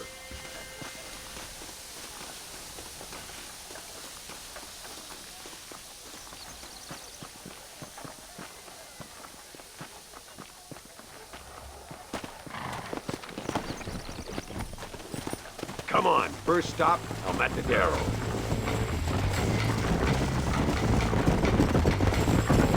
We need to find a man called Carlos. I was told he could help us. We'll ask around when we get there, but we don't want to draw attention. See if you can keep your gun holstered for once. You're the hero around here, Mr. Ricketts, not me. What does the army want with this Luisa girl anyway? She's a rebel, and apparently close to their leader, Reyes. She's a pretty young thing. That's normally reason enough for Allende. So I've heard. She's a good woman, a teacher. If they lay a finger on her, I swear I'll feed those bastards their balls. Work!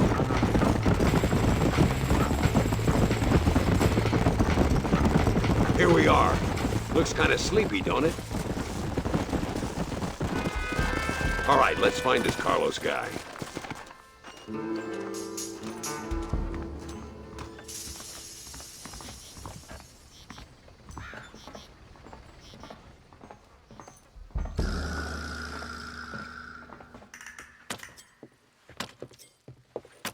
Carlos.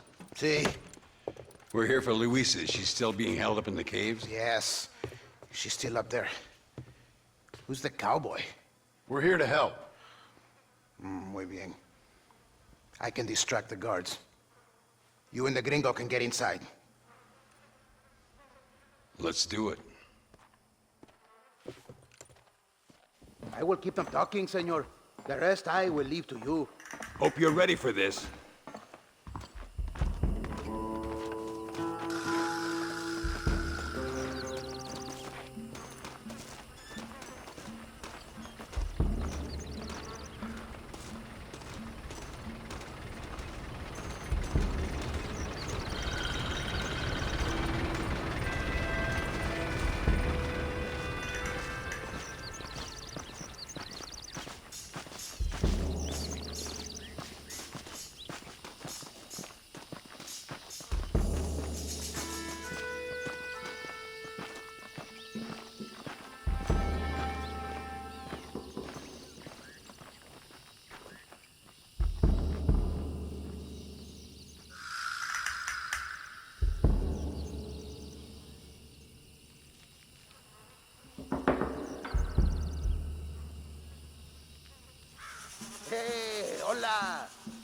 mal. ¿Qué quieres?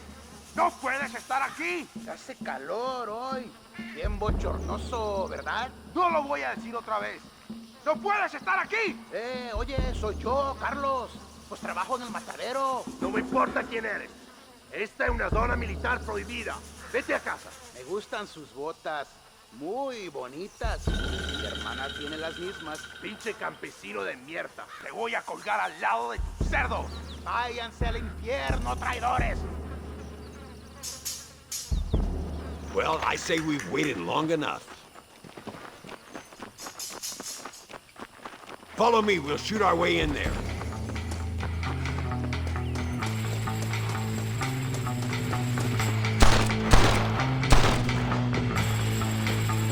¡Te voy a matar! Do something or we're all gonna die in here. I guess it's too late to talk about things. My God, you sure are a pathetic bunch of freaks. My lord. Where is she?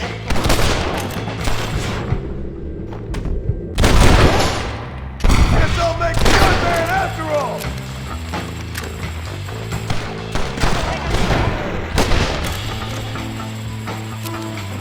I'll kill you all!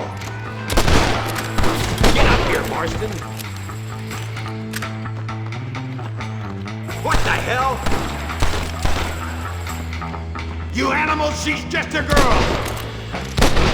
You sons of bitches deserve to die!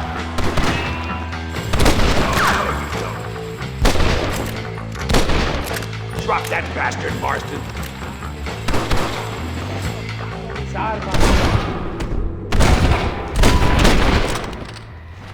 Close the door open. You keep guard. There'll be more on the way.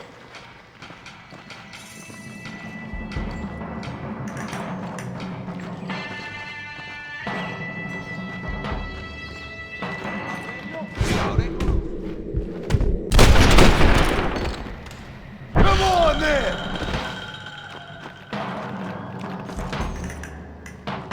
Thought I had more ammunition than that!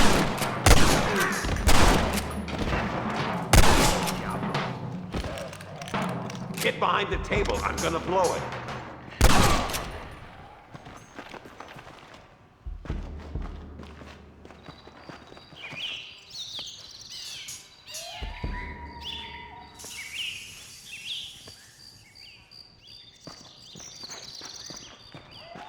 Stand back, damn it! Here goes.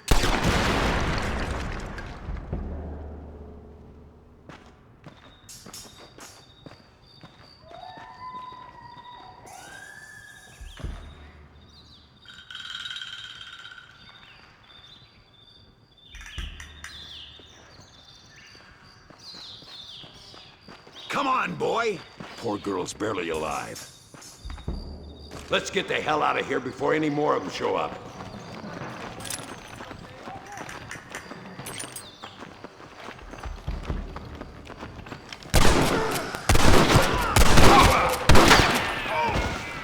You're going, John Marston!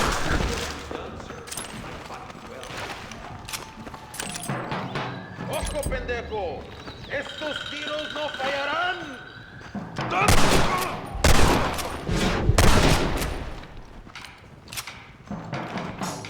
If you don't stop that, you ain't gonna live! Hurry before they send more guards.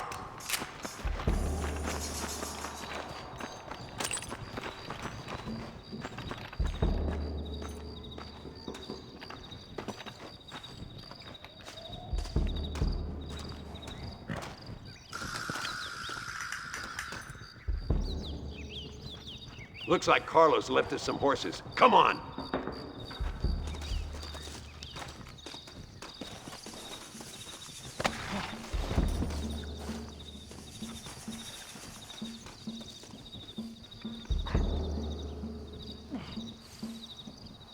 Easy now.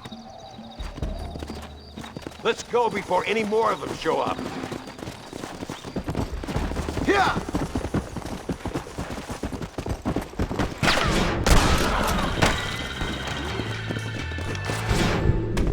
Not bad, Marston!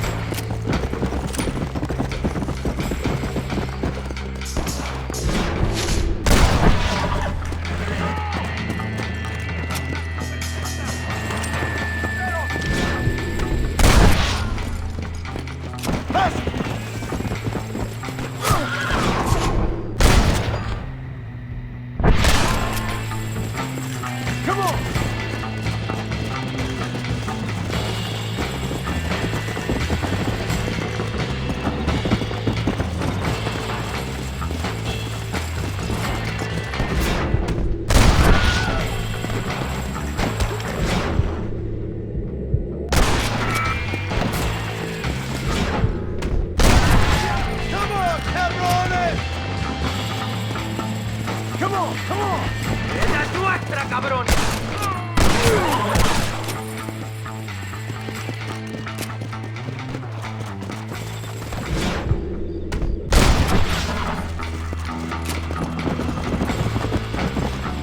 Stop that!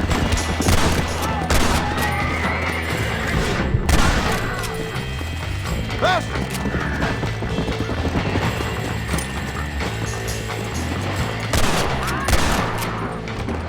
You should have sent your madres! Damn, where the hell is Carlos? I thought he was meeting us here.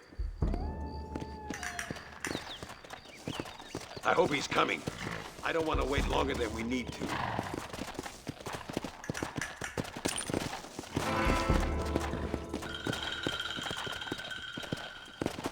There he is. Talk about cutting it fine.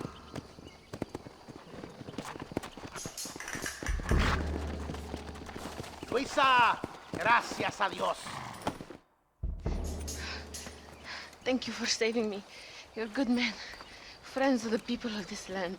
Was someone named Harvey Escuela one of the men holding you? No, I don't know. I don't think so. But I remember that name from prison. Bad people spoke of him. I told you, John, he's still in Mexico. Okay, then. I guess we'll keep looking. Yeah.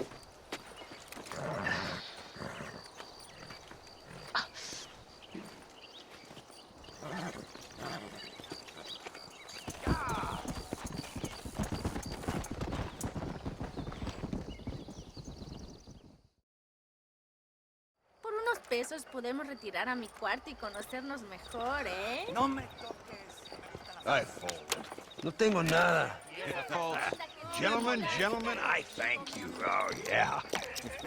Hey, Mr. Marston. How you keeping, sir? Just fine, thank you. And you? Oh, very well, sir. Thank God my wife died. Unlucky in love, lucky in cards.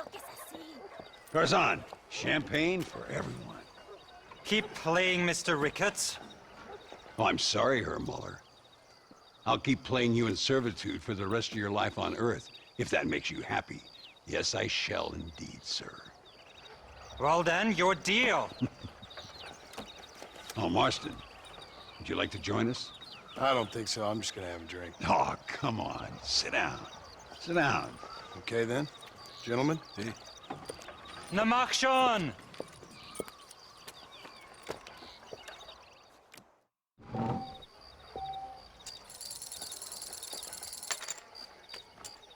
Another American.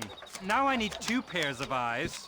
Mr. Marston, I hope you realize you're in the presence of one of the keenest German minds in all of Mexico. Terrible. Not for me. Both as lucky as each other. How in...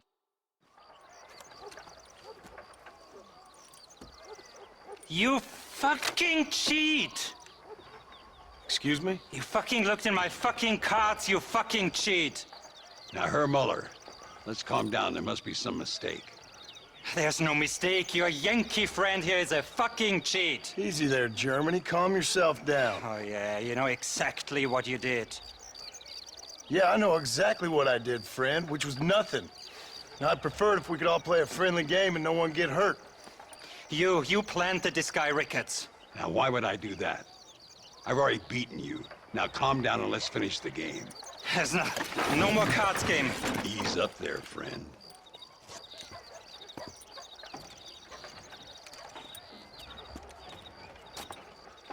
There must be a name for this. An impasse, sir. An impasse. We could all die, here and now. I'm not fighting you, Ricketts, but the Yankee him I don't like. He's done you no harm, Muller. He's done me no good either. Outside, winner takes the pot. The winner will take what he wants. The other man will be in no position to argue. Sanchez will be my second. As you wish, Germany. As you wish.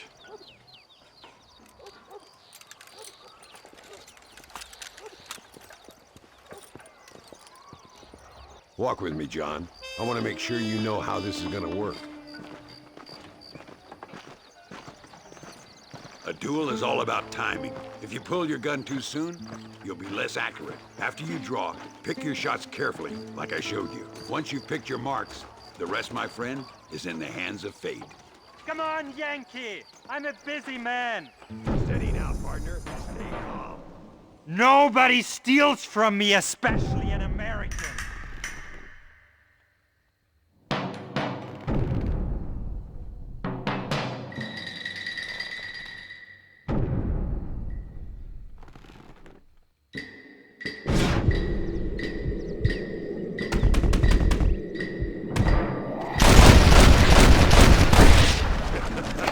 Old Muller always did play his cards too early. Come on, we've earned ourselves a drink. I think Mr. Muller's buying. Your health. You, the man they call Marston, see? You like killing? Watch me cut her throat. Nice friends you got here, Mr. Ricketts. Tú y yo, Marston. Peleamos ahora, We fight now. You better not miss, partner. ¡Oh, madre mía!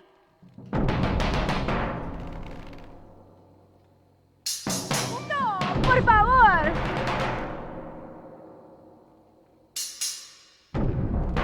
¡No merezco esto!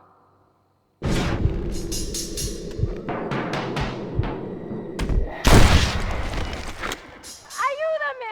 Christ alive! God, can a man enjoy a drink in peace? Come on!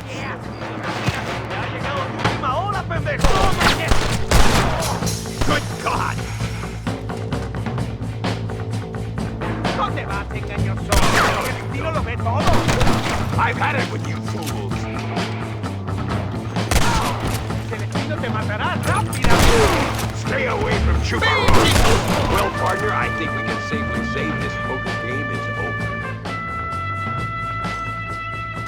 over. Well, I must say, you tourists certainly bring peace and prosperity to this land. Then again, I doubt Muller will be missed. He wasn't much of a poker player.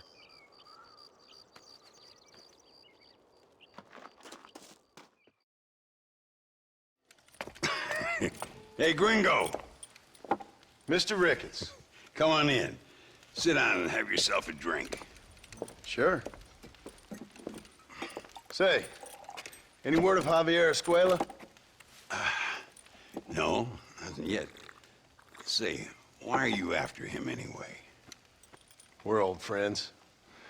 We was kind of educated together. So what is this, some kind of high school reunion sort of thing? Something like that. Well, you've killed people. You lived the life. That I have. And I tried to stop.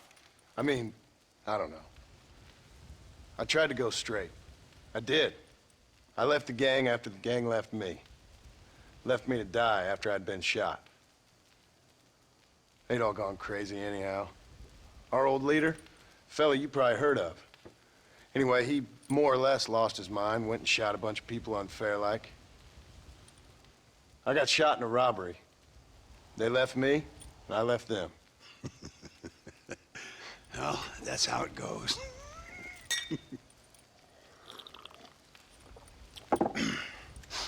Already had me a woman, got me a farm, then I got me more trouble. Sure. Been sent to track down the men I used to run with.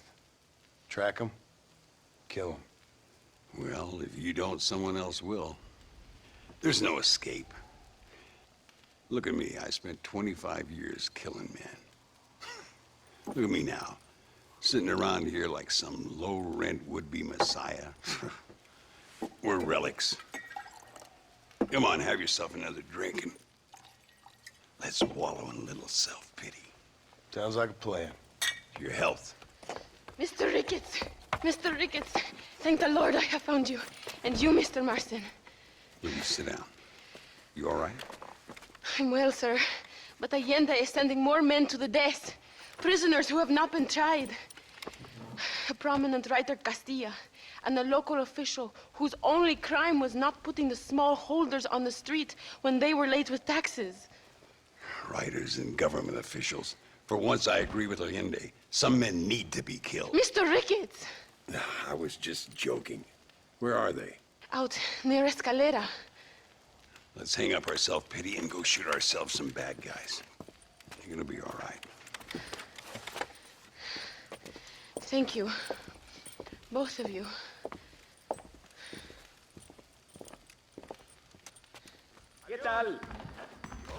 All right, here we go again. ¿Qué tal, señor?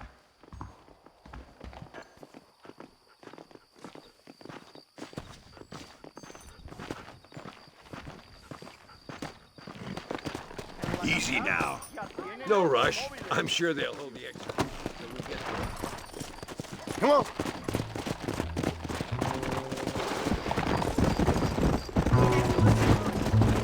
Louisa was pretty shaken up. She's angry. This war is getting dirtier by the day. People are being executed for just having an opinion. Allende seems to have more enemies by the day. Perhaps you would know.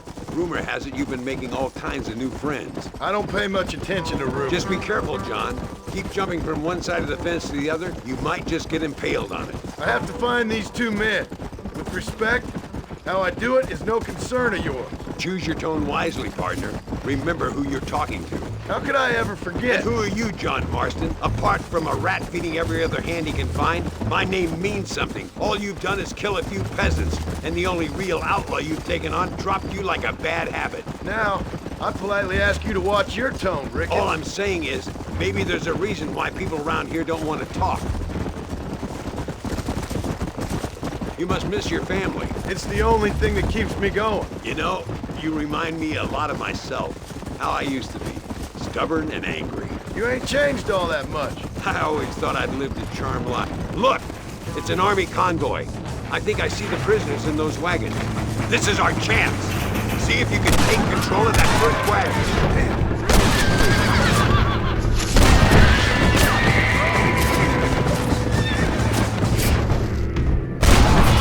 Tell the Lindy there's been a change of plan.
Now, we'll handle it from here. I know you got other matters to attend to.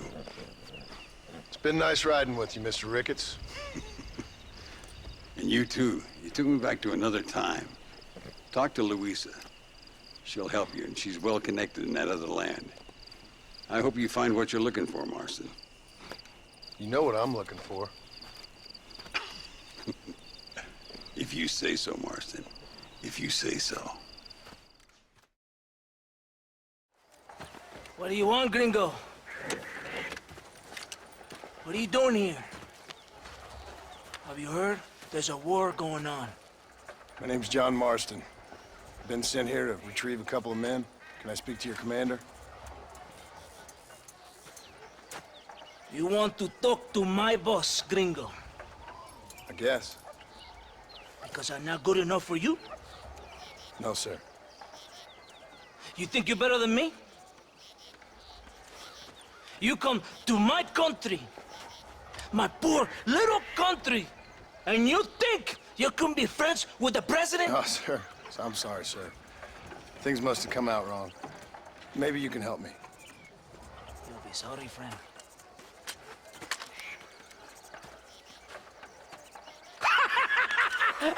Relax! Relax! Sure. Somewhere between a threatening stare and the soldier's armed to the teeth? Yeah. Yeah, you had me. Welcome to Mexico, amigo! Let's come eat, drink, and then we'll talk. My name is Capitan Vicente de Santa. John Marston. My country is in pain, John Marston. Terrible pain. The rebels have seized the people by the throat and destroyed a way of life. I'm no politician, sir. And I am no soldier, tequila. But we are both beholding to our time. A brave man, perhaps you've heard of him. Coronel Allende. He's trying to preserve the order in our province. To keep our civilization alive. It is tough. The people are confused and usually swayed. Sometimes in the service of what is right, you gotta do terrible things. It breaks my heart. I also am no moralist, sir. I wish I enjoy your freedoms, Mr. Marston. I'm trying to find a man, an American, an outlaw named Bill Williamson. I believe he came here to seek protection from another outlaw named Javier Escuela. You're no moralist, but you hunt outlaws? So it would seem. You heard anything of these men? I am the government, or what is left of it. Outlaws seek each other. They're possibly hiding with thieves and killers who pose as freedom fighters in the hills around here. They're united under one traitor named Abraham Reyes. Where could I find this Reyes? If I knew, I would be there, hunting him with everything that is true within me. Reyes finds you. Like cholera. Something like that. But it's possible, though. My men are trying to lure him into a trap. Possibly you could ride with us. And if everything goes okay, I'm sure the Coronel will help you. Okay.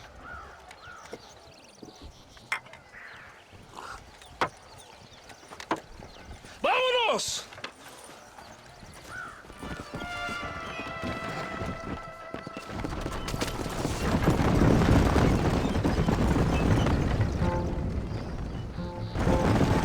We must be quick. It's a long ride to Chuparosa.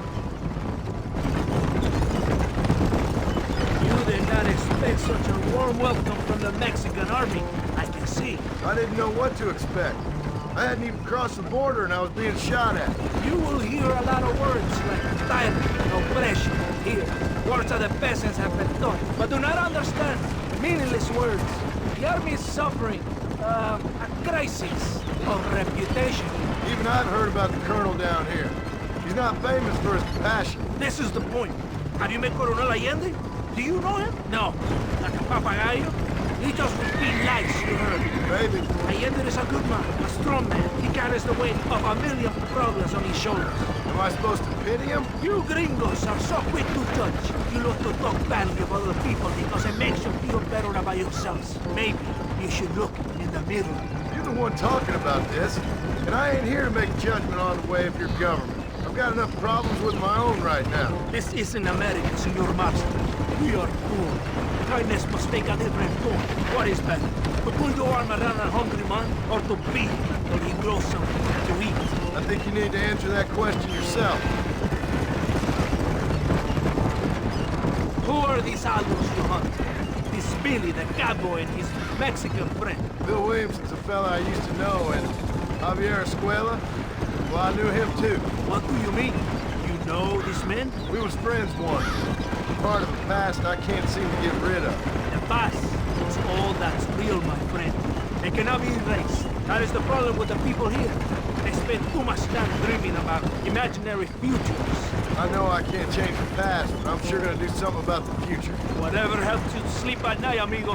My country is full of American criminals, mostly in the service of the rebel pigs.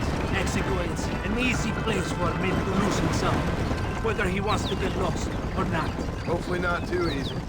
I ain't got much time to find these men. There must be a high price on their heads. The highest price. And I ask how much? I'm not getting paid. It's a long story. Being paid to do this. I will never understand you Americans. Me neither. We have a system of law in Mexico, senor. And we do not tolerate people who think they can run with their own. However, if you help us, we help you. No one hides from Coronel Allende for long. This rebellion, it is a disease. It is killing this country. Don't people have the right to stand up for themselves? The right? The right! Don't you throw silly ideas at me. What do you know about the rights of the Mexican people? Very little. Just saying there must be something behind this rebellion. I'll tell you what's behind it, Senor Marston. Lies. Insidious lies. The peasants are stupid, and like cows they can be herded. It only takes a few men to move many. Maybe they've just had enough of being called stupid. You're talking about things you don't understand. If you ask me something, I'm gonna give you an answer. Are you a revolutionary? Is that why you're here? I was once, I suppose. In a twisted kind of way. Thought I could change something if I fought harder. Change what? I don't know. Maybe that was the problem. Revolution is always selfish. It is nothing but greed and ego. Individuals putting their own needs above those of others. It is people fighting for change when they have no idea what change is. If you're a poor man who's been beat down all his life, any change is gonna seem good. What? You think that overthrowing the government is going to make a poor man rich? If you're not helping them, it's only natural they're gonna look for someone else who will. For a tired old revolutionary, you are very naive. What do you want us to do? Walk around giving out money to every poor person in Mexico? What a terrible idea.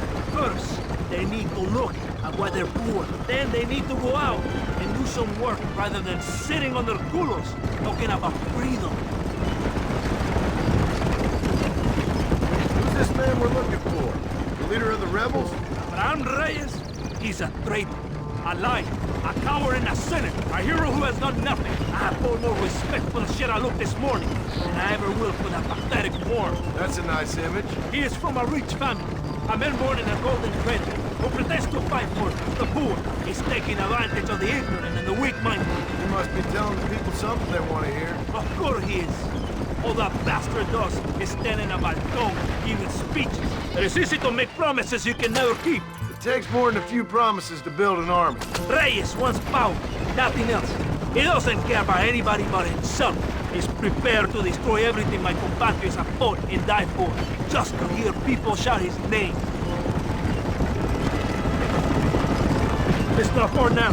Are you ready? Ready for what? We will lure the rebels into a trap. There's a train leaving to Barrosa soon. We're going to escort it. They will think it's a supply train. There are no supplies on it. Very clever. We must throw the rats out of their holes. Give them some bait they can refuse. Come on, the train is waiting. Follow me. Fast! There is a train. We must escort it to Casa Madrugada.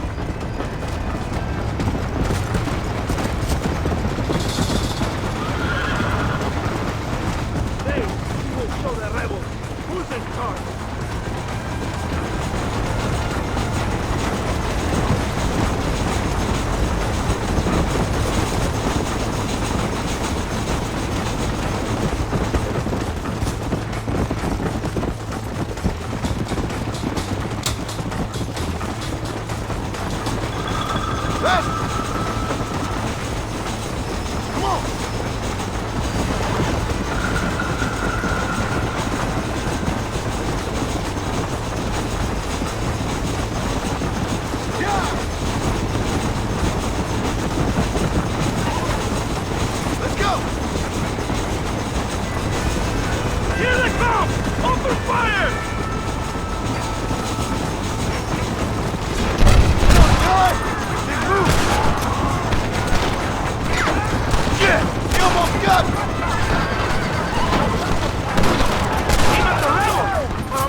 Todo bien, compadre?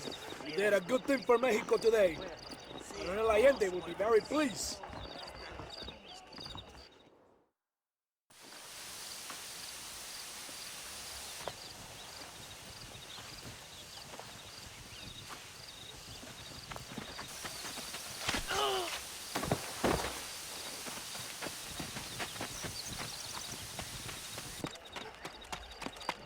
¡Los rebeldes están robando el tren! ¡Levántese, perezosos, que es para que le estoy pagando! Marston, you're gonna have to do something. What? You have to go out there and stop the train before it crosses the bridge. Yeah. ¡Todavía levántese! ¡Usted también! Y allá atrás, muévase. ¿Qué le pasa a usted? ¡Ay, Dios mío, levántese! ¡Ya mismo!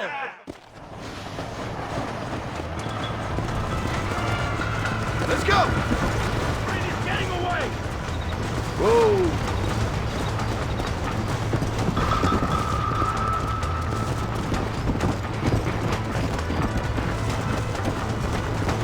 That one almost got it! Yeah! You're going to Inferno, my friend!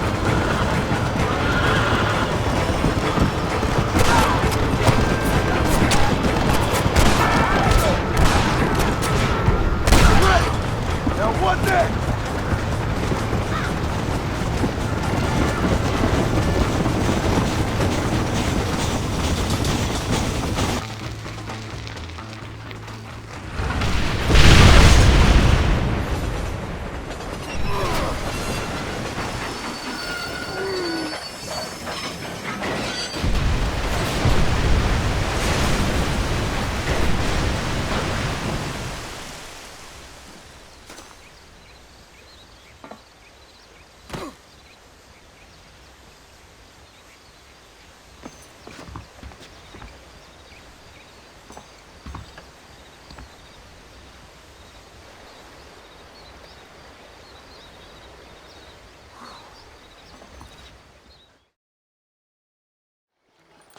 eres llorón, maricón.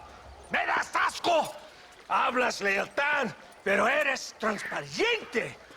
Estarás aplaudiendo cuando mi cabeza está pelado, ¿verdad? No, mi excelencia. Mis hombres y yo estamos trabajando noche y día por su honor. ¿Honor? ¿Qué eres, un muchacho? Jovencito, sin vergüenza. ¿Qué diablos es este cabrón? That's the man who helped us defeat Reyes. The man I spoke to you of. A friend of Mexico. Hello, sir. Hola, gringo. So you are the bounty hunter, huh? Have you found your prey yet? No, sir. Perhaps you come to hunt me, huh? Your country loves to make trouble in mine. Perhaps, but it isn't so. Perhaps I should tie you to a horse and let it drag you around town. Or let the dogs fight you, huh? Then see what you say. I'd say the same thing. I'm here to bring two men to justice. Nothing more. Your politics or ideas of entertainment are not my concern. Yeah, I suppose not. Pero son tuyos. Sinceramente, espero que me encontraste alguna compañía más interesante que esa bruja que me traíste anoche. Let me ask you this, sir. Do you know anything of the men I'm looking for? Escuela is from this province. His father was a borracho, a drunk who worked as a laborer on land cultivated by my uncle. Men like that are natural allies for Reyes. My people have lived and worked here for 100 years. We brought civilization. And these people, these fucking monkeys, despise us. We brought them God! And they turned their back on him. Now I fight to help them from themselves, to save them from themselves. I see in their faces that they would kill me if they could. They see only a tyrant. That is the way it is. These people need a ruler. Well, sorry to hear that. Sorry? Why be sorry? It is a way of mankind. A fight between two forces. Que será, será. What will be, will be. But I know one thing, Senor Marston. Force, force, must be used if you're to have your own way. I'm sure. Now, perhaps you can do me a favor while I find these men for you.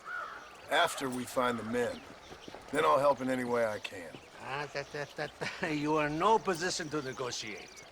Now, por favor, a bunch of these idiots men are fighting at Tesoro Azul. Now you head there and you lend your support.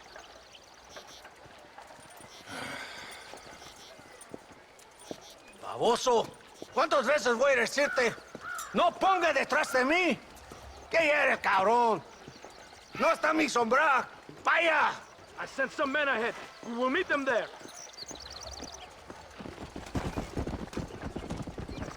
Get on your horse, amigo.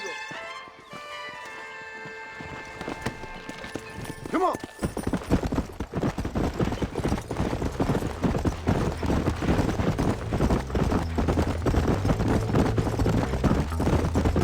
So I finally met your great leader. He certainly lives up to his reputation. What would you know about leadership? Only that most can't handle power. It is easy to criticize power when you have never had it yourself. Maybe it is because you have never been in the presence of a strong man before. I have seen the pictures of your country in the newspapers. Men breeding and decorating themselves like women. Vanity is the legacy the British left behind. Look, I don't know the fella. Just saying. That's how he treats his own men. Coronel Allende controls any situation he's in because he knows that situation can never be allowed to control him. It is what a leader must do. And in case you had not noticed, we're fighting a war. We're all under a lot of pressure. Pressure to find young girls? The Coronel needs recreation like everyone else. He does not have time to court women. He's waging a war on ignorance and is impatient for victory. He's trying to inspire wisdom in those more stupid than himself. Our men left some time ago. We're already late. Come on, let's see if you can ride. Do you want me to slow down? Come.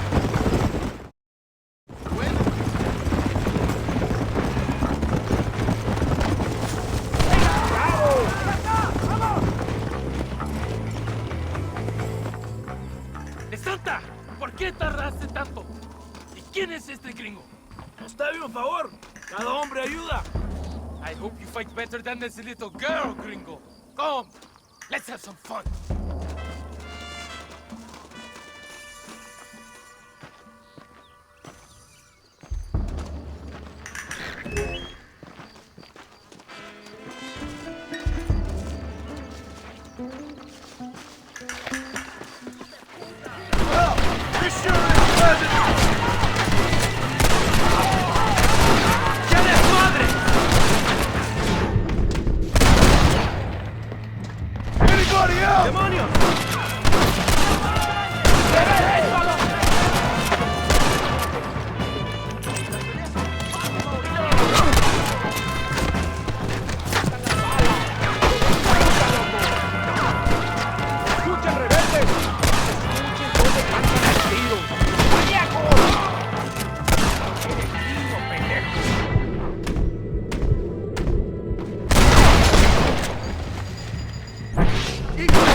I heard the little horse crying in that house over there. Remember, nobody takes them before Allende. We did all this just to get women for Allende? No, that's just a bonus. This village is riddled with rebels. Make sure they don't have homes to come back to. There are fire bottles over there. Use them to burn down some of these houses. And what makes you think I'd do that? You want to find Javier Escuela, don't you? John, you're helping Mexico. ¡Vámonos, muchachos! ¡Buen trabajo! Yo me quedo aquí para vigilar el gringo, Capitán de Santa. You heard the captain? The fire bottles are over there. Por aquí, imbécil. Venga! Let's do it quickly. I want to go home.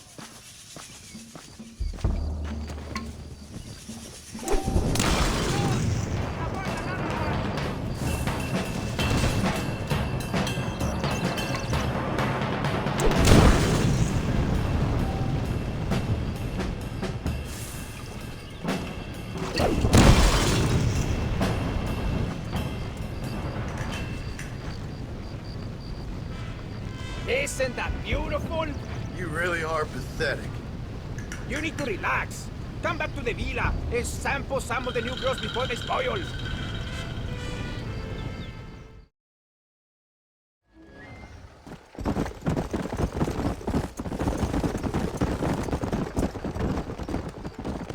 Mr. Merson, ride with us. We've been betrayed.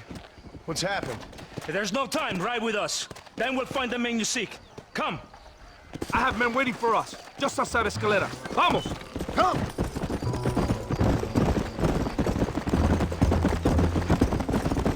What's the hurry, Santa? Where are we going? The rebels have taken control of an abandoned fort on the other side of Nuevo Paraíso. Many men. A place called Torquemada. We can allow them to establish a stronghold. The Colonel has given me urgent orders. Which are? To kill them all. I should have guessed. Leave your horse here. You will ride with me.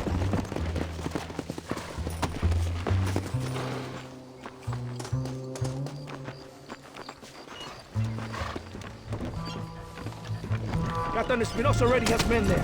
We must get to him before he tries anything stupid.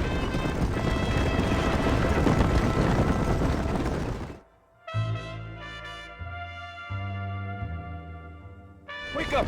We're drawing near to Torquemada.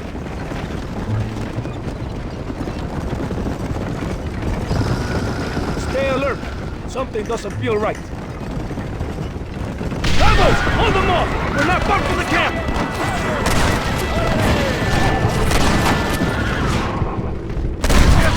Good man after all!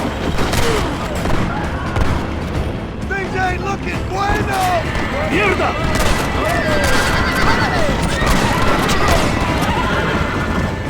Let's see what mess that idiot Espinosa has made. Was he that deranged captain at Tesoro Azul? Is he leading this attack? Leading? Espinosa does not lead anything. I thought you was the same rank. He is an angry dog we let out to run sometimes. That is all. I'm in charge here.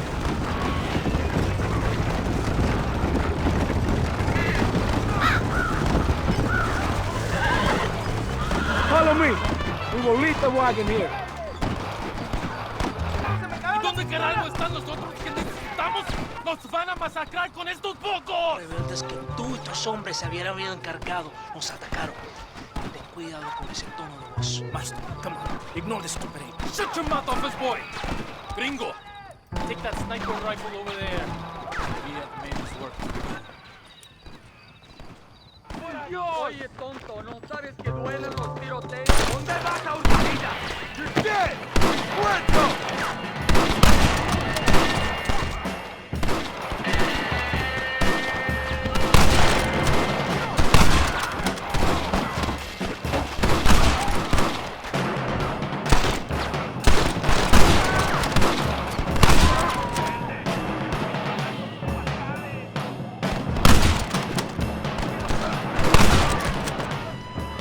¡Vamos!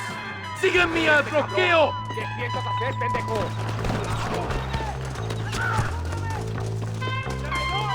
Cada día ¡Una flecha!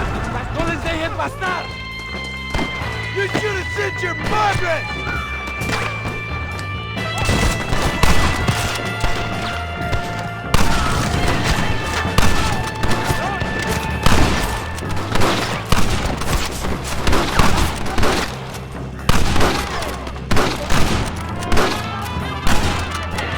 ¡Mátenlos! ¿Qué está haciendo ese tipo? Oh, that one nearly gave me a haircut. ¡Atención!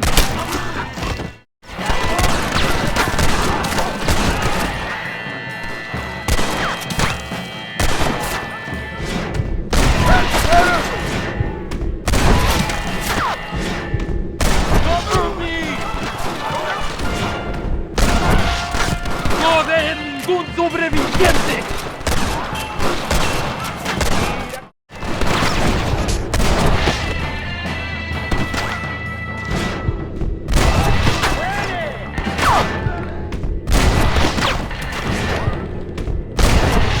No dejaremos sobrevivir, por favor.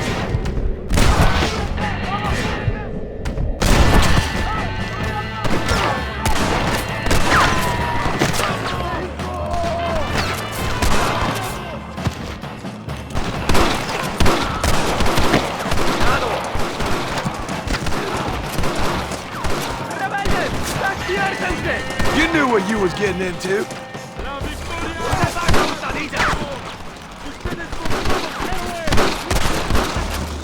¡Escuchen, rebeldes! ¡Escuchen cómo cantan mis tiros! Tengo hambre, lo que sea, mujer. Amigo, ¿qué pasa? Killer like you deserves fine women and wine. The best pleasures earth can give a man. I need some information, DeSanta. All in good time. My man and I will finish our business here and we can talk back at Escalera. The next time I see you, I need some answers, Captain. Go get drunk, go get a woman! Enjoy life! It's a beautiful struggle! Ándeles lindas y patrióticas. Dale, que ustedes son putas y lo saben. Por favor, no me obligas. Oh, mi amor, nadie te está obligando a hacer nada. Solamente quiero que animes al hombre que va a salvar a tu padre. ¿Tú quieres a tu padre, cierto que sí, linda? Huh? What's going on here, Captain DeSanta? Just a little recruitment. Nothing for you to be concerned about. You boys using women soldiers now? Our customs are none of your concern. Apparently not. ¡Santo mariconcito! ¿Me encontraste algunas chicas? Ay, mamacita, ¿dónde has estado toda mi vida? Ven, mujeres. Ay, me gusta. These two patriots were keen to make your acquaintance, y Coronel. Fantastic. I love patriots. Hey, Sergeant Marston, you here to fight the war? At least I'll make a patriot of you yet. I hope so. Any word of those men? Oh, yes. I heard they were riding with Reyes. I wanted to talk to you about it. De Santo, hable con él. Tell him what I wanted, huh? His Excellency, El Coronel, would like to employ you in escorting a train down rebel country. The job is dangerous, but you'll have the honor of... Man, mira. Another patriot? Of knowing that you served Mexico in her fight against forces that would destroy our society. How much you offering? 20,000 pesos. And information as to the whereabouts of Javier Escuella. Okay, then. Mexico loves you, Mr. Martin. She has a funny way of showing it.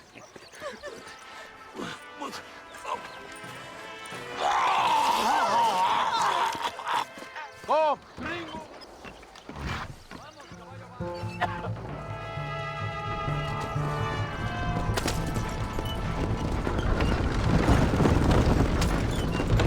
So it looks like it is me and you again, gringo. And there was me, thinking my dance card was full. What do you mean? Just that it's a pleasure to see such a noble patriot at work. Your sarcasm is childish and pathetic. This is an important assignment. Our orders are to deliver these munitions to Chuparosa. They will help to finally crush the rebels. I hate to break it to you, Captain, but I think you're gonna need a lot more than this. I know. Most of the supplies are already in Chuparosa. We will deliver them all by train to our base camp in 10 Coronas. Our forces are close to establishing control in that region.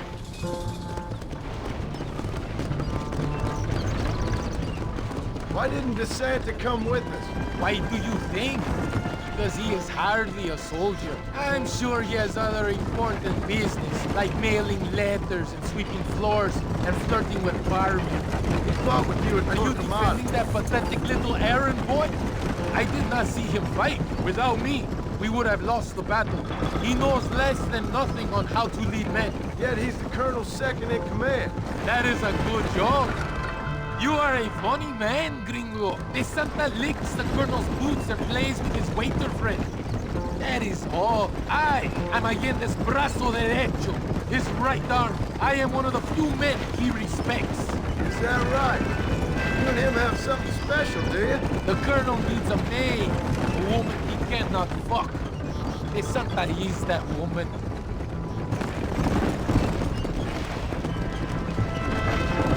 Battle at Torquemada was hard, but Tesoro de Azul, that was some fun. Am I right, gringo? Fun? Burning people's homes, killing innocent people? That's your idea of fun? A woman picks up a rifle, a child picks up a rifle, they become soldiers. Does it seem quiet to you? I don't know. You tell me. We have not seen a single rebel yet. I'd say that's a good thing, wouldn't you?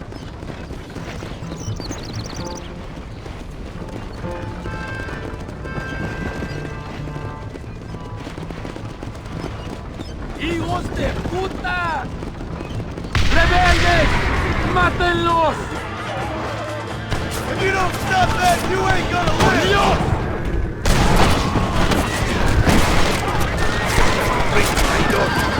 Prepare to die, amigo! ¡Traidores de mierda!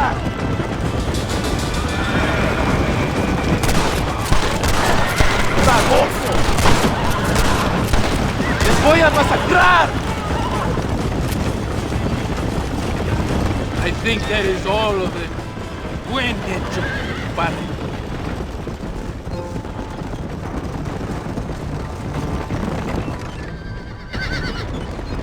That was close. I don't know. This doesn't feel right to me. We're on our way to escort a train through rebel-held country. An ambush feels about right to me. ¡Soldado! ¿Quién eres? ¿Cuál escuadrón? Somos nuevos reclutas, capitán. Es nuestra primera asignación. I knew I had not seen these men before. They are new recruits. De Escalera. People have been talking about the rebels planning a large attack. If these supplies are so important, why have we been given so few soldiers? Don't ask me. You're the captain. I thought you were supposed to be fearless. I am fearless, but not brainless. There is something wrong.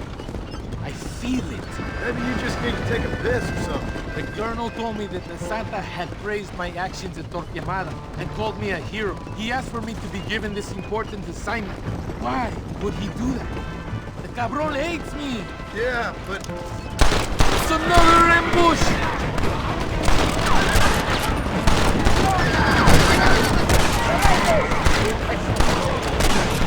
Why do you want to die? Ándale!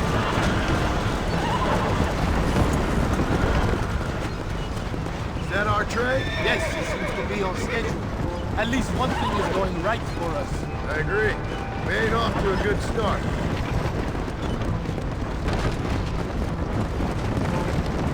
You shoot well, gringo. Tell me something.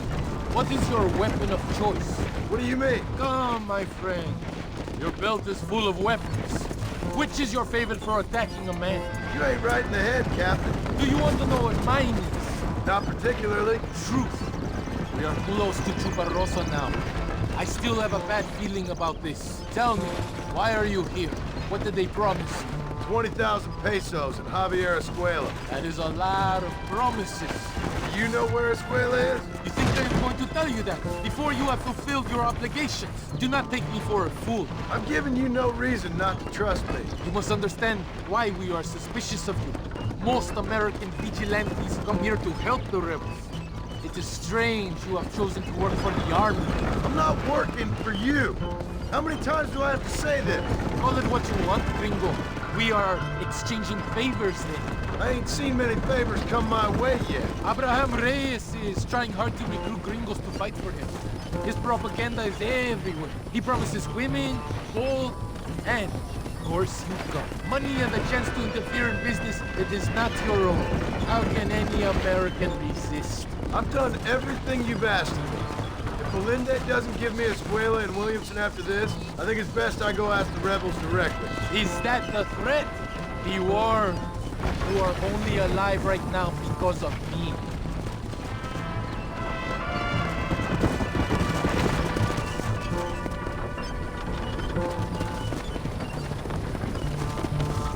Here we are, at last.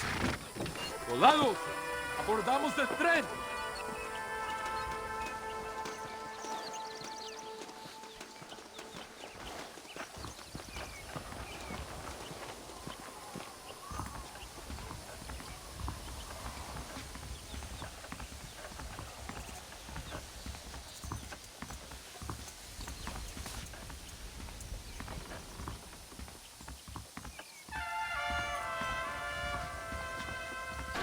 I do not think we have seen the last of the rebels. You recruits can't win a fight like this. I need you to man the Gatling gun. I ain't the soldier here, Captain. Do not question me, gringo. Just do as I say.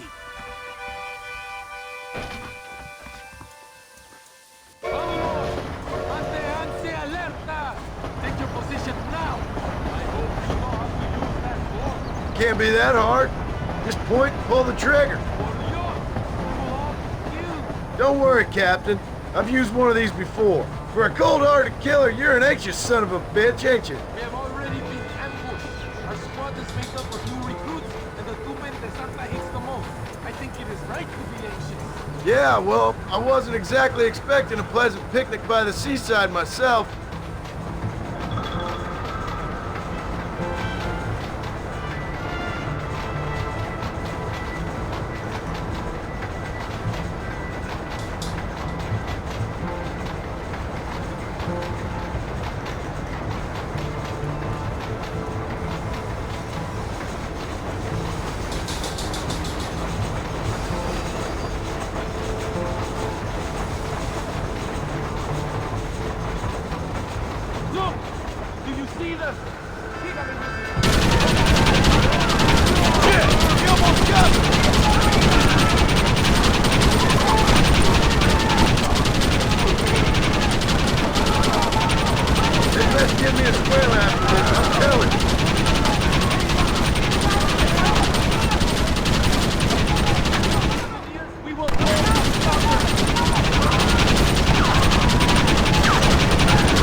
top of the hill. That was madness. You did well, compadre. Very well. Whatever Allende promised you in return, you have earned it. I don't think the Santa expected us to come back from this. Did you want to kill him, or should I? No. Until I find Escuela, he's more use to me alive.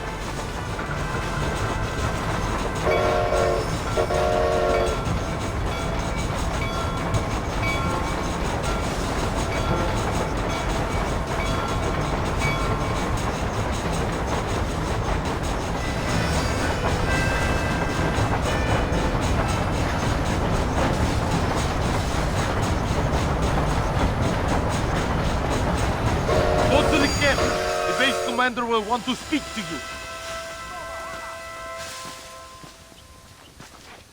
Dios mío! ¡Sobrevivieron! Senor Marston, thank you for your efforts. The escort was a success. At least some of your men survived. I didn't think to survive myself. My whole life I have dreamed of a glorious death. Vamos! Rapido antes que nos ataquen otra vez. These socialist pigs cannot be allowed to win. Pesa mucho. Está bien, mamá. Está bien.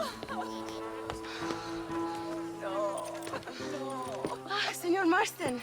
Mamá, papá. Este es el gringo que me salvó. Muchas gracias. My family's indebted to you. Forgive my English. What's happening? Great and terrible things. The revolution is coming. The country will be in turmoil once more. This time, we hope it's the last time. Does that seem likely? With Abraham Reyes, anything is possible. Where's your family going? My parents and my brother are headed to the hills. My sister has to flee. The army have an unfortunate way of treating women. And you? Don't worry about me, Mr. Marston. I'm living in history. I'm not afraid to die. Your nobility's almost as affecting as your naivete. I would rather be dead than a cynic like you, Mr. Marston. I would too. I know you're not really like that. You saved me. Luisa, ¿quién va a salvar a Miranda? Tenemos que llevar al puerto. Su barco sale al anochecer. No queda tiempo. Mr. Marston, can I ask one more favor of you? Can you take my sister to the docks? We are sending her to work for a kind man in the Yucatan. She's too young for revolution. Okay. Anything I can do to help out? The boat leaves at sundown. Miranda, vamos. Oh, Dios, Miranda. Ten cuidado. Adiós. Te amo. My brother has given us his stagecoach. They are good horses.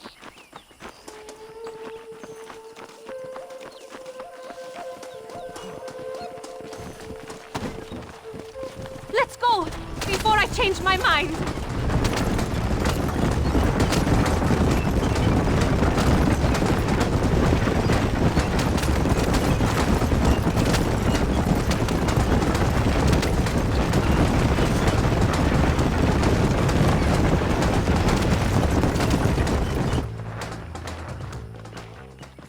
¡Paren!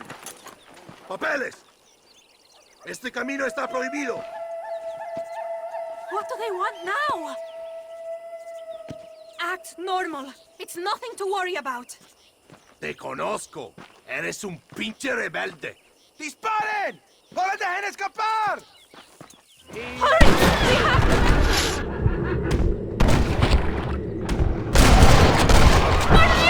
Mi nombre es John Marston! Dios mío! That wagon is going straight towards the soldiers! Go, Len! We will have to find another one. ¡Válgame Dios! Did you see that? ¡Madre de Dios!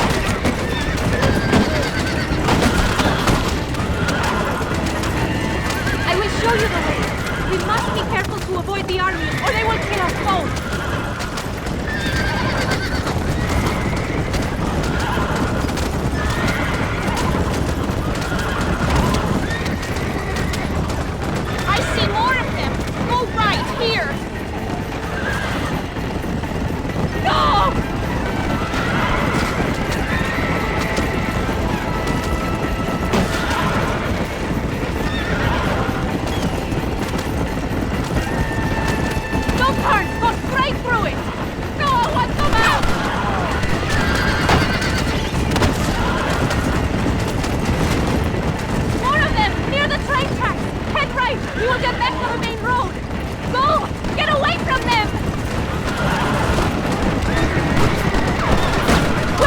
carry them straight to the top!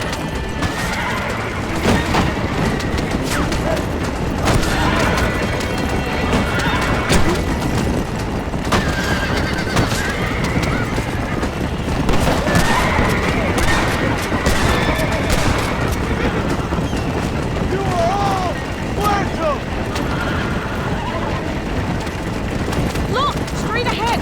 Quick, take this left!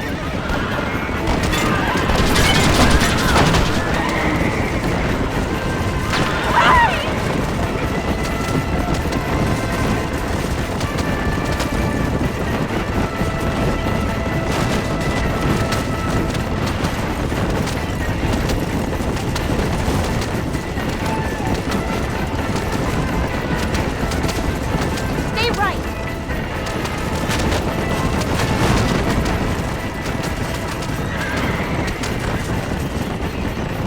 Take a left here.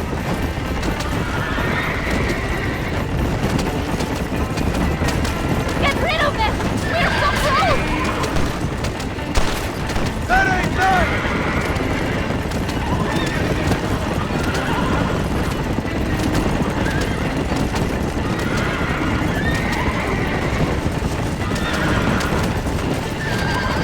Look! Over there! They are still here!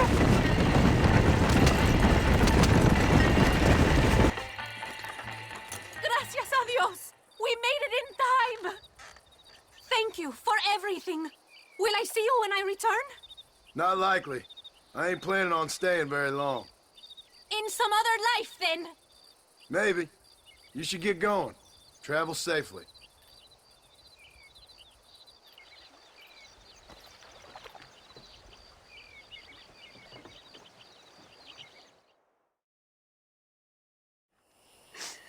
Oh, Mr. Marston! Mr. Marston! What's wrong, Louisa? I don't wait for myself, but for my country. Abraham Reyes has been captured. He has? He was coming to meet me at Roca Madera. It's a very romantic spot. It was a beautiful night, yet he was ambushed by patrol. My heart is breaking, but I cry for Mexico. Where's he being held? El Presidio. You know, in our hearts we are married already, but his family do not approve. How could they? When I'm little more than a peasant girl. But that's what makes Abraham the man he is. He doesn't care for their bourgeois, snobbery, or elitism. He sees the real me. The woman. I'm sure. I'm going to go and rescue him, or die trying. Oh, whoa. I don't think that's such a good idea. Ride with me to near the jail. We'll figure out how to rescue him. Mr. Marston, you're truly a friend of this land. So everyone keeps informing me. Let's go, Mr. Marston.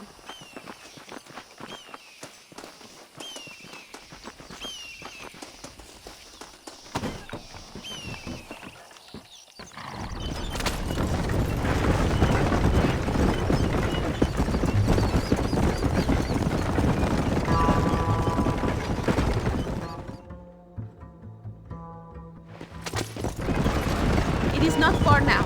Are you ready?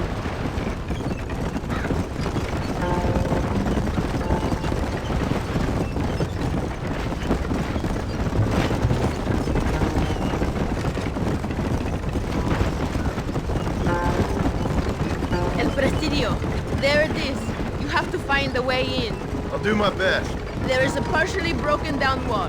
You should be able to scramble over it. Hurry, but please be careful. There are guards everywhere. If they see you, they will kill you both. Well, if he's alive, I'll try to make sure he stays that way. I have some friends waiting for me near the river. Bring Abraham there. Good luck. Good luck! Que Dios te proteja!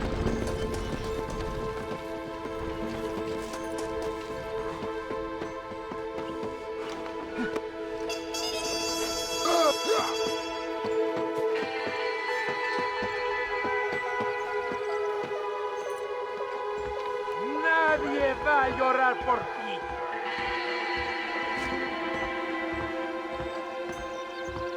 Pagarás por tu traición. Abraham Reyes.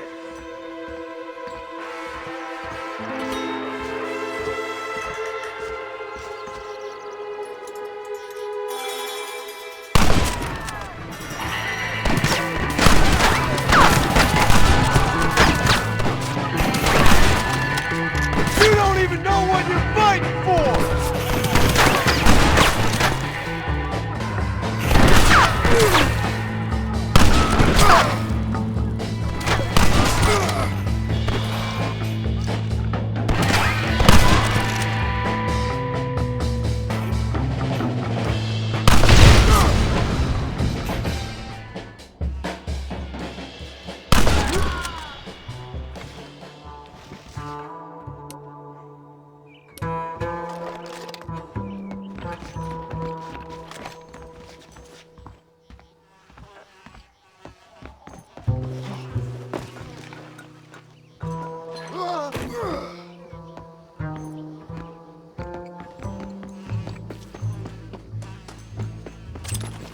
Hurry, my friend, set me free! Victoria! Now please cut me free, senor! Luisa sent me. We have to meet her by the river. ¿Qué? Luisa, the girl you're marrying. Oh, yes! Such a devoted thing! El amor de mi vida! Quick, find us a horse! You will have to ride, I am too weak.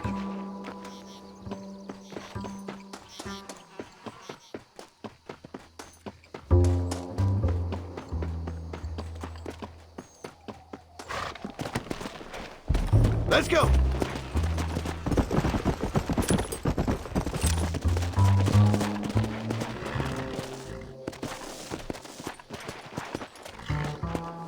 Let's go, my friend, before the army returns!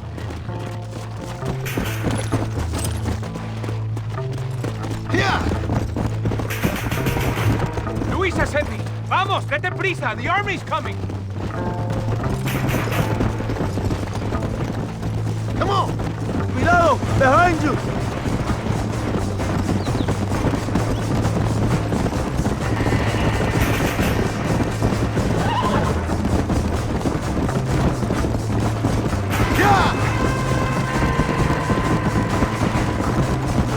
Look out, compadre! More of the cabrones! Nunca me atrapa! That's too damn close! Come on! Traidores! Let's go! Come on! What is your name, my friend? John Marston. Oh, the American who was working for Allende. I ain't working for nobody. I'm here because Luisa asked for my help. As I thought you were a friend of Allende's, I was planning on putting a bullet in your back. Well, try to resist the urge. How do you know my young lover, Laura? It's Luisa. I saved her life not so long back. I will not forget this, compadre. You will be rewarded. Money, women, Luisa if you want her. I'm here for 2 men, and that's it. You have been spending too much time with Captain De Santa. Very funny. Not like that. I'll explain later. I am free again! I will write a poem about this day. This is from a man who was tied to a post with a gun in his face a few minutes ago. I wish I could see Allende's face when he finds out that I defeated 100 of his men. All you done is get on the back of this horse, my friend. Luisa y Zapaquet. Buena suerte, compadre. There's... Abraham, Mr. Marston. Oi! The revolution will live on thanks to you. Yes, indeed, John. You are as a brother to me. And my people need a man such as you to help our cause. My ranch is in Agave Viejo, and let me say, my brother, that we await you. Well, best of luck to both of you, but I need to find 2 men so I can return to America. No problem. I will help you find those men. And in return, you will win a people her freedom. Viva Mexico! ¿A dónde tú vas, bella? Bye, John. Vente conmigo. Tú sabes que en esta luz puedo ver el fuego en tus ojos. Laura, dame la fuerza para luchar.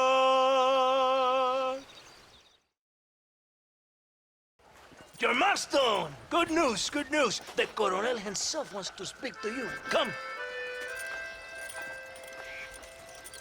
Dámelo! Dámelo! Besito! Besita! Don't be so conventional. Look at that ass, huh? Magnificent. I'll save her for later. Or I'll kill her and all her family.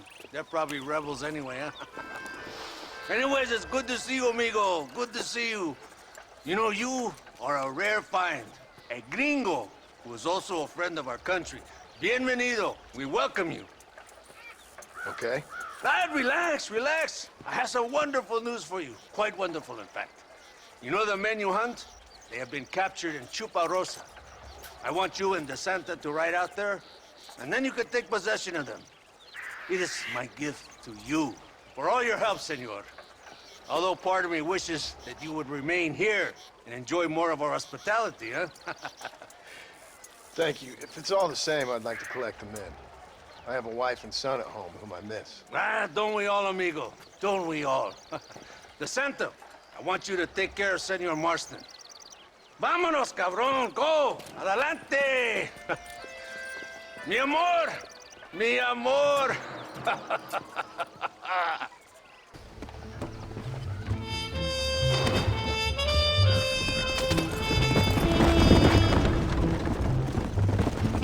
This is very good news, my friend.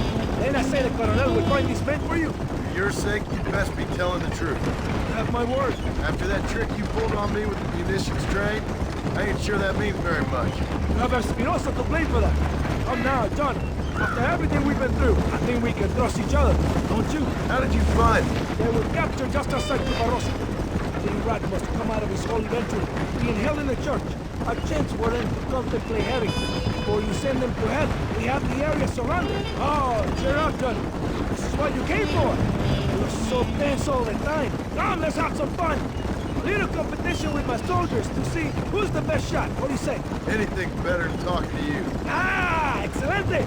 Okay, each man gets 5 shots at the local wildlife. Whoever kills the most, I will give $25.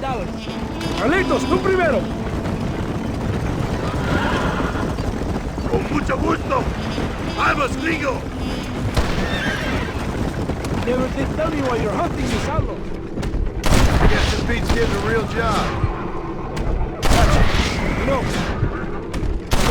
people might be more inclined to trust you. Are you married? Or do you break your... No, I could never trust a woman like that. It's not my way.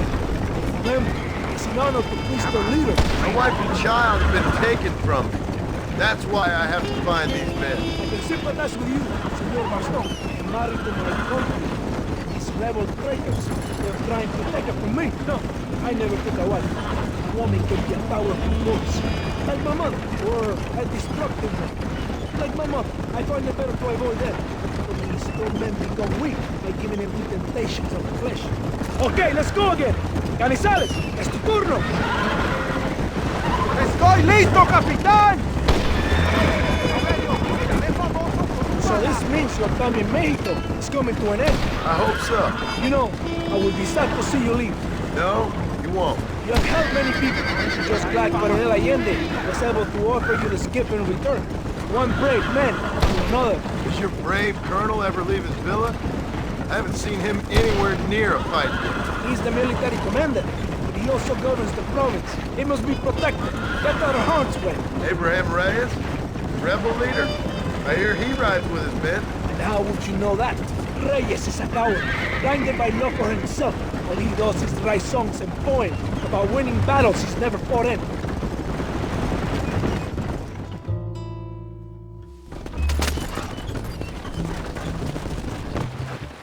Here we are. Go, my friend. They're in the church. Now worry. Right behind you. Very reassuring. This is it. The moment of truth. Why are they in the church? It is a good place as any to judge a man. Wouldn't you say? Are they armed? No, they're prisoners. Take a deep breath. Calm yourself. It would be like lambs to the slaughter.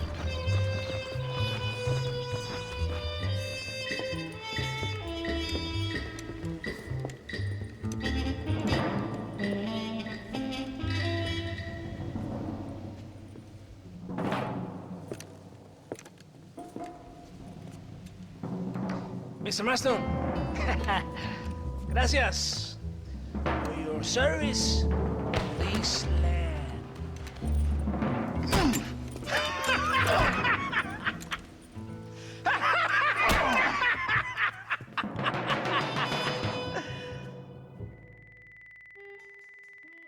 ¡Levanten esta pizza, mierda! ¡Levántenlo! Marston! Hey! Marston! You have betrayed this land enough. I hope you have a clear conscience, because you're about to meet God.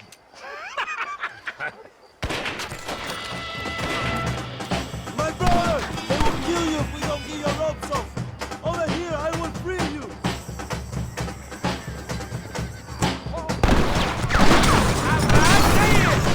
Stop shooting at me! Traidores y peones! There are more coming, John! It is lucky for you, I arrived when I did. I guess we're even then. Now find your weapons and fight these bugs!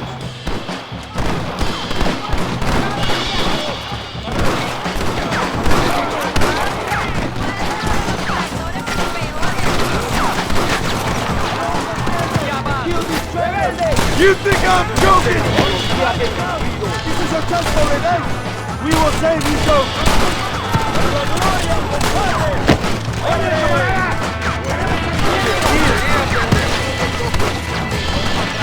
¡No dejen sobrevivientes! ¡El enemigo se va a perilla!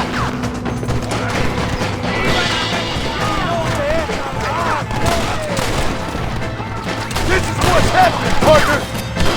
Ahora es cuando. This is where it is, buddy! Right here!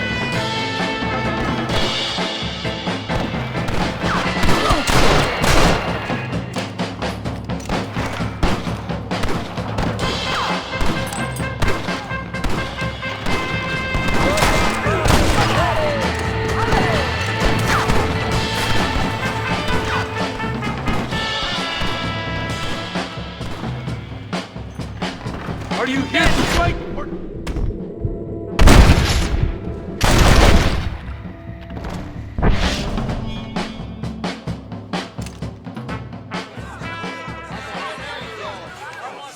My brothers!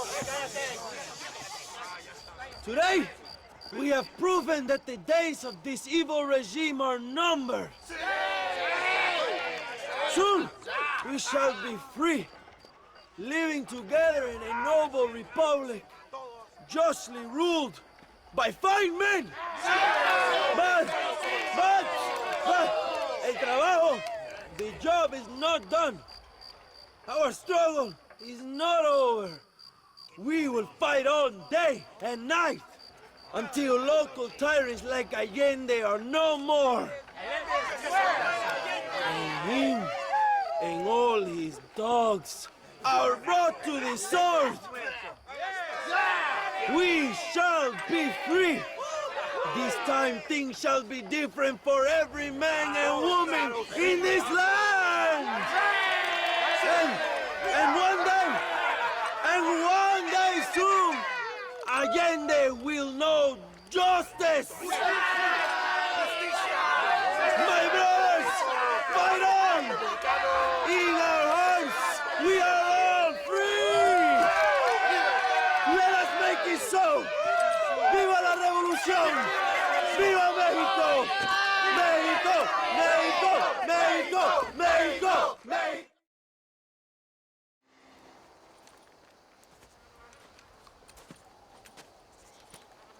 Hey, señor. You want trouble, friend? Manos arriba. Antelas. Tranquilo. Tranquilo, amigo. Tranquilo. Ya lo tengo. Muévese, cabrón.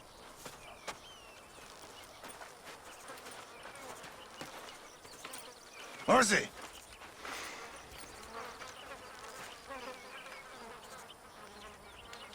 mundo es muy difícil. Tenemos que jugarlo bien. Ah, Mr. Marston, I knew you would come.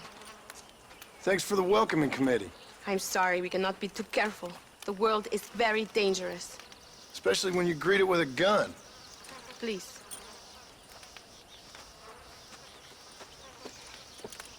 Mr. Marston, my father was killed yesterday. The army found him and accused him of treason. They cut out his heart and fed it to their dogs. Allende did this. Then he took the honor of 2 young girls. I'm sorry to hear that, Luisa. My father must not die in vain. His death must mean something. It'll mean that war is brutal and unnecessary and good people die. And that's all it will mean. That is not enough. Well, you know I'll do whatever I can, but I have problems of my own. We all have problems. This is about the people. My father died for his people. For these men and for millions like them, that they may be free. While there are guns and money, there won't be any freedom, Luisa. Mr. Marston, the movement is on the brink of great victory.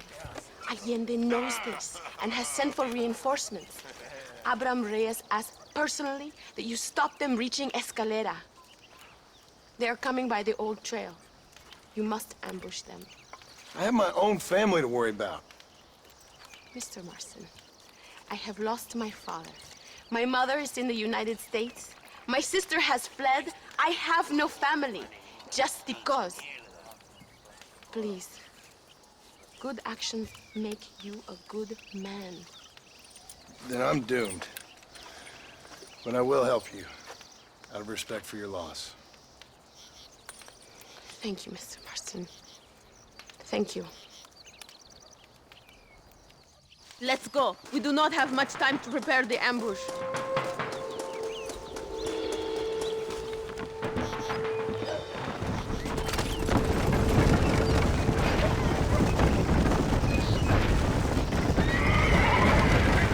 Sorry about your father. His death must not be in vain. Now we shall fight even harder to win power for Abraham. I admire your devotion. He is a true revolutionary. A man who puts the needs of others before his own. A man who fights out of love rather than hate. But you know this already. I heard about the battle at Chubarrosa. How he killed nearly 100 soldiers to save your life. It'll go down in legend. I'm sure of that. Can I trust you, Mr. Marston? In what way? You have done so much for me and my family. But I still can't forgive you for helping Allende. For what you did to the rebels. I'm here for 2 men, that's it. Not to take sides. And certainly not to fight a war that isn't mine. It makes no sense. You make a choice by not making a choice, you know. Allende betrayed me. I saw him do bad things. Things that disgust even me. Allende es pura maldad. One day I will cut his heart out. Me? You? Him? We're all shooting people. Don't really seem like we're so very different. The difference is why, Mr. Marston. The ideals we hold, there can never be revolution without blood. Until people forget what they're shooting for, and just enjoy killing for its own sake. You Americans forget too quickly. That is the problem. If it wasn't for your revolution, you would still be making tea for the English. At least we knew where we stood. It's more difficult to understand why your own people treat you like shit. It is the same here. We fought off the Spanish. We fought off the French. We even fought off the Americans. Finally, Mexico won its independence. And all we've done since then is fight each other. At least you're keeping up tradition. It will end when Abraham takes control. When the Spanish left, we renamed this province Nuevo Paraíso, New Paradise. One day, it will live up to its name.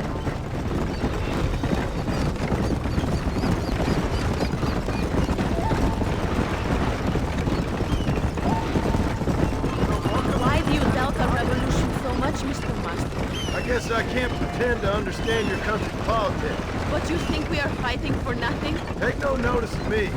I ain't got much faith in power just now. That is exactly why we must continue to fight for change. Nothing ever really changes. You are a man who has lost his spirit. No doubt. I once believed it was possible to make a difference. The men I'm chasing, they did too. That if we spilled enough blood, we could change the way people think. Revolutions are always won with blood. And after the fighting's done? Freedom. We ain't never free. Be honest with yourself, and you will be free. That must be what I've been getting wrong all these years.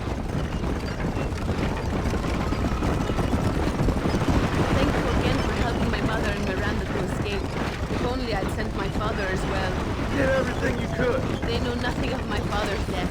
I feel terrible, but it isn't safe for them here anymore. After we win, they can return to a New Mexico. What about you? I will stay and fight. I am ready to die if necessary. Emilio, too. We are a close family. Do you have children, Mr. Marston? I have a son at home and a daughter in heaven. Is he looking after your wife? I hope so. He's not much younger than you, but I don't know. He's still young. We tried to protect him, give him a gentler childhood than what we had. Guess I failed at that. What is his name? Jack. Jack Marston. I ain't been much of a father. We tried to hide the bad from him growing up, but he saw things he shouldn't. Children see more than you think. That's what I'm worried about. I don't want him to become a man like me. It is not far now.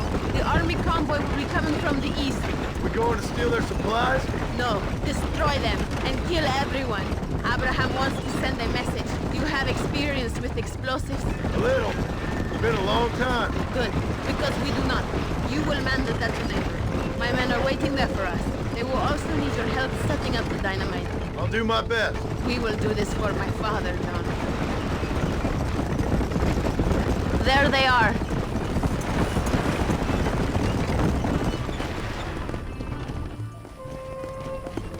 These men will help you rig dynamite on the road. Please tell them where to place it. I'll be waiting up above, watching for the wagons. Okay. Follow me, gentlemen.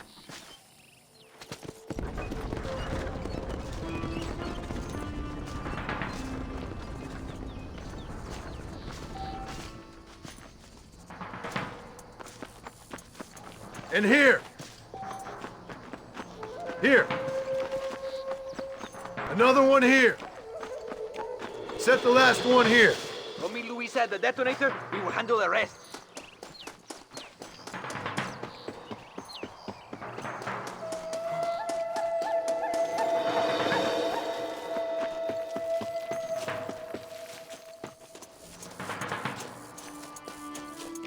Todos, a sus posiciones! They are coming. Get ready, John. Every time Allende hits us, we hit him back harder.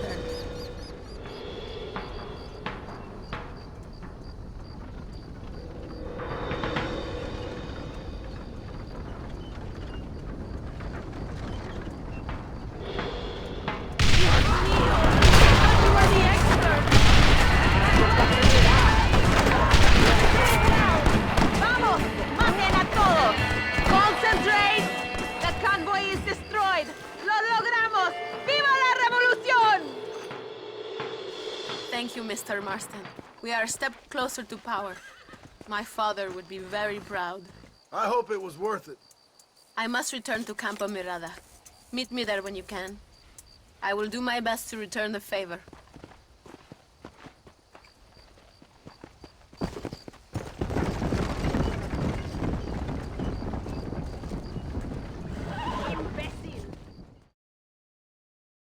Apúrese. Amas. John, thank God you have come. That wretched animal de Santa has been sent to oversee a massacre in El Sepulcro.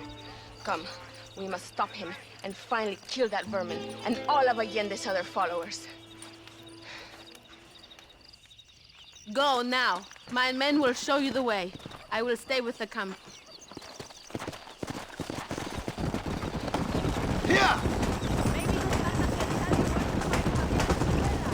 We should not talk now. There might be ambushes.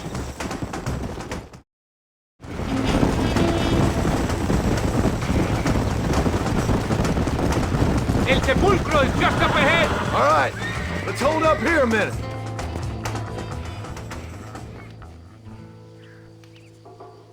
Tell your men not to open fire until I make the move. We don't want to give them a chance to escape.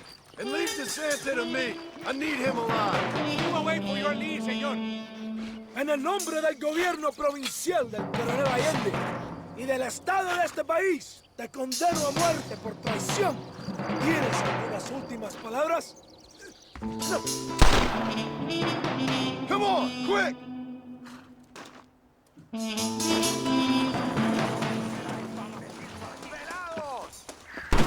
I'll kill all of you! Toto! ¡Viva la revolución!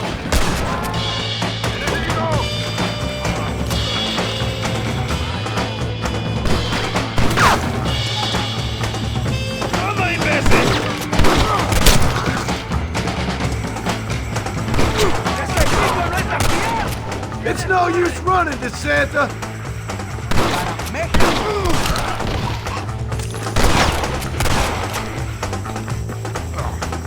You can still run away!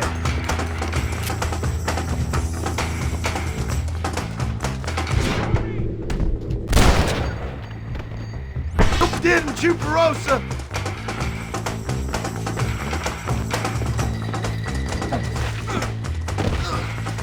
What are you going to do to me?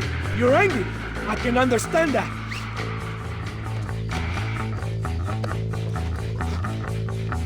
Please, we can come to an agreement.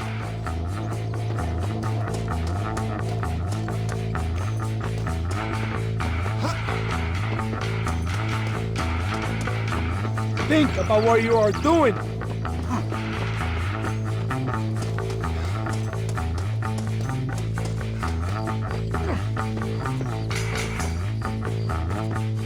If you kill me, we'll have the entire Mexican army after you.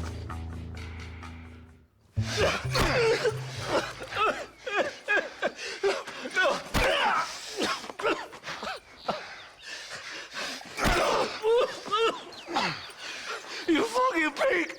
Go back to your country! Where is Javier Escuela? Wait. Okay, all right. Shit. All right. Casa Madrugada. It's hold up there.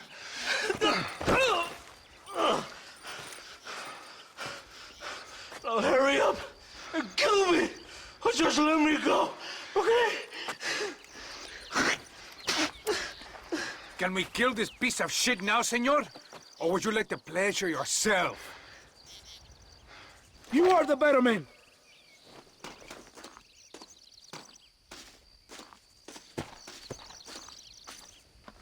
He's all yours, fellas.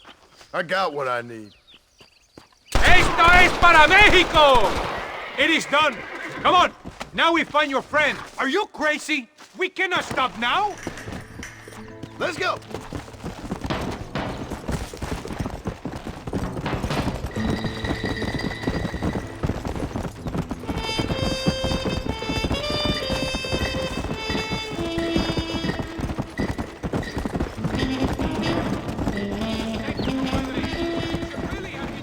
I don't like to kill a man on his knees, even if he does deserve it. That man is responsible for hundreds of innocent dead, maybe thousands.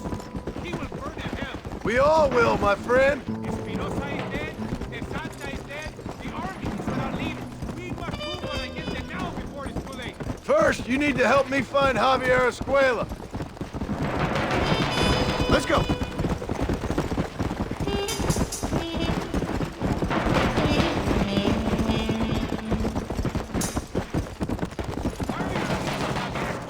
We was friends once, long time ago, but not anymore.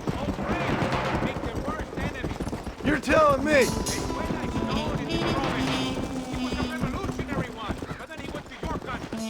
Now they say he kills for anybody who will pay. That sounds about right. What are you doing? Get back on your horse. This place is deserted. Is it always this quiet? Ahora mismo! ¡Mátalo!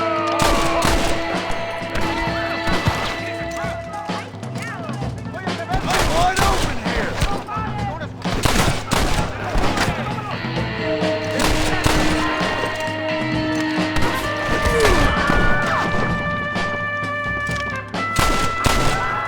Te voy a matar.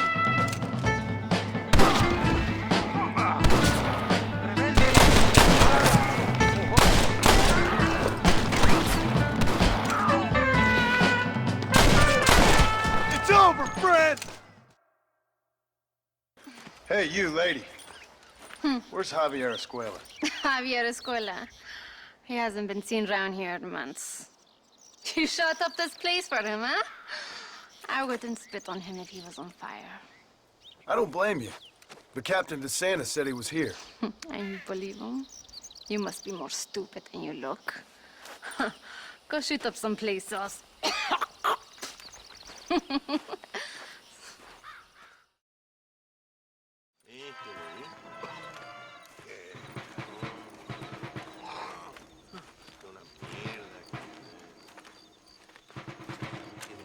Tenemos que movilizar fuerzas en el extremo sur de la llanura para que los flancos del este y el oeste. Where is Abraham Reyes? Here, amigo! Here!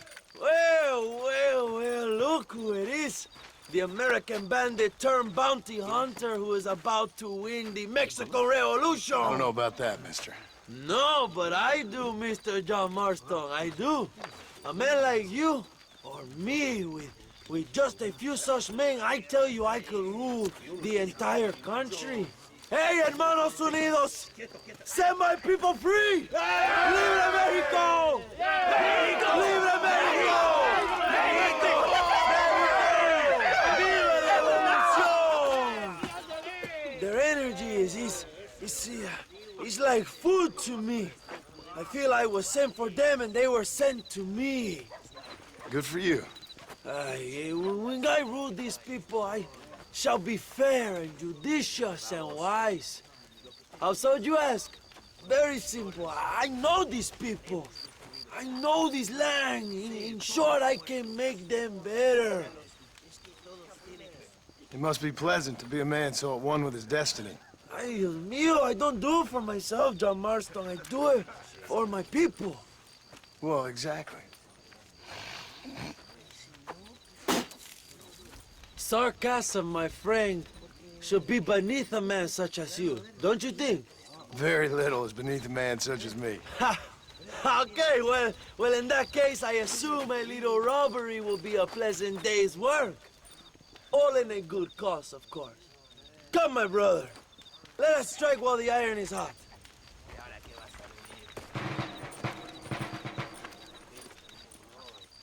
Vámonos, mis hermanos. Suave. Yeah.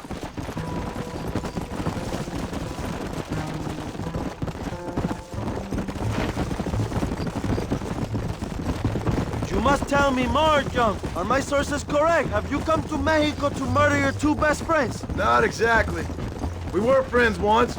A lot's changed since then. Now that we are friends, I hope you will give me some warning if you get a sudden urge to kill me. You'll be the first to know when I kill you, I promise. So where are they? Who? Williamson and Escuela. I'm not sure exactly where. They are definitely in Mexico. That much I know already. You told me you'd found them. And I will. I have my very best men working on it. If I find out you're lying to me, Reyes, you'll really see the man I used to be. I will give you your friends, I promise. Just give me time. So how did you meet these Williamson and Escuella? We ran in the same gang together, under a fella called Dutch. We were all bad kids, lost, angry, and forgotten. He kind of saved us. And turned you into criminals? Dutch didn't see us that way. We robbed banks, stole from the rich, and we gave the money to people who needed it more. So he was a revolutionary too, like me? I suppose. He saw that the system of power was rotten, that good people had been crushed for too long, and he believed that change could only succeed if it was brutal and relentless, make America what he felt it was supposed to be. I like the sound of this man, Dutch. Another violent idealist. Where's he now? I don't know, but I gotta find him once I'm done with them two. In the end, he went insane, lost faith in everything, and everyone. You have quite a story, John Marston. I really am a little jealous. Jealous? Of his poetic potential, I mean. He would make an excellent corrido. A bullfight? No, mi hermano. That is a corrida. No, a corrido is as Mexican as Mexico itself. A song, a poem, a story, a ballad, a musical tribute to a heroic man and their great deeds. There are over 100 written about me. Remind me to stay away from men with guitars. In a country where most people cannot read the newspaper, song is a powerful means of communication. We do what we can to battle the lies and propaganda of the government. I know. I've seen your posters. In the capital, they are already talking about my legendary escape from El Presidio, how I fought off 1,000 Mexican soldiers with my bare hands. Finally, the people have the truth. I have to know, what did you think of Agustin Allende, young? I saw enough to know he ain't a good man. It is bad enough he beats the people he swore to protect, but it is worse that he enjoys it. Something must have made him that way. Cowardice made him that way, my friend. That and Sanchez, of course. Who? General Ignacio Sanchez. Our country's kind and generous dictator. Everything comes from him. It is like a father who beats his son, and then his son takes his dog outside and rapes it. That's a very specific example, Abraham. Es una marioneta. How do you say, a puppet? Everything he does is controlled by Sanchez. In America, they told us Sanchez was making things better here. Pinche propaganda. He talks about economic reform, about how this is a new golden age for Mexican people. But look around you. The people are poorer than ever. Allende is nothing more than a perrito for General Sanchez. A what? A little puppy dog that licks his feet and makes him feel loved. If he asked Allende to eat the shit out of his culo, Allende would do it. That's a loyal dog. Not far now. Chuparosa is just up ahead. We must hurry. The train will be leaving soon. What's on that train that's so important? I received information that the army is transporting a vast quantity of supplies to distribute to their forces. Do we have a plan? I will explain when we get there, but those supplies won't be arriving. I figured as much. Today, Allende will pay a high price for his treason.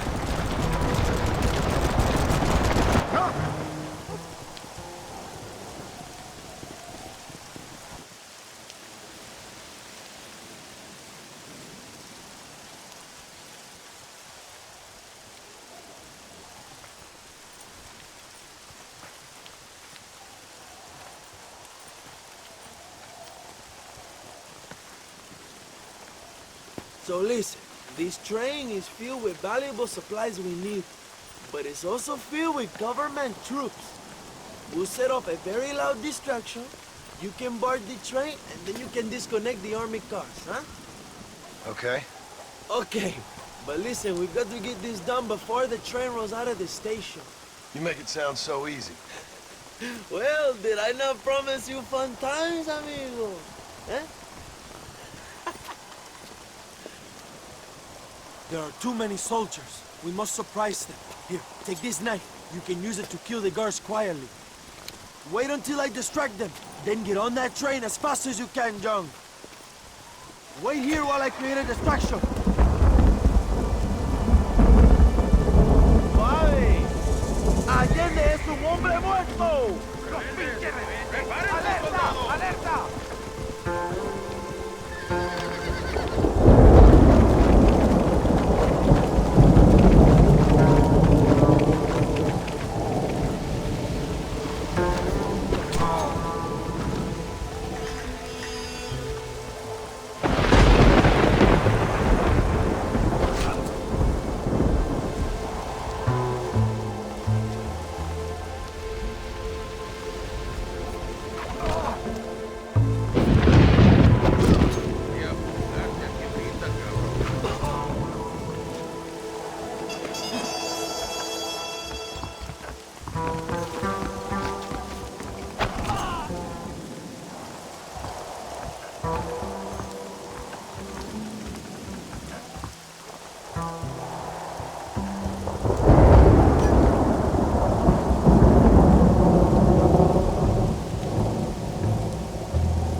You move like a cat onto that train. Magnificent. Go ahead and blow the armored car and take whatever you need, my brother. Vámonos.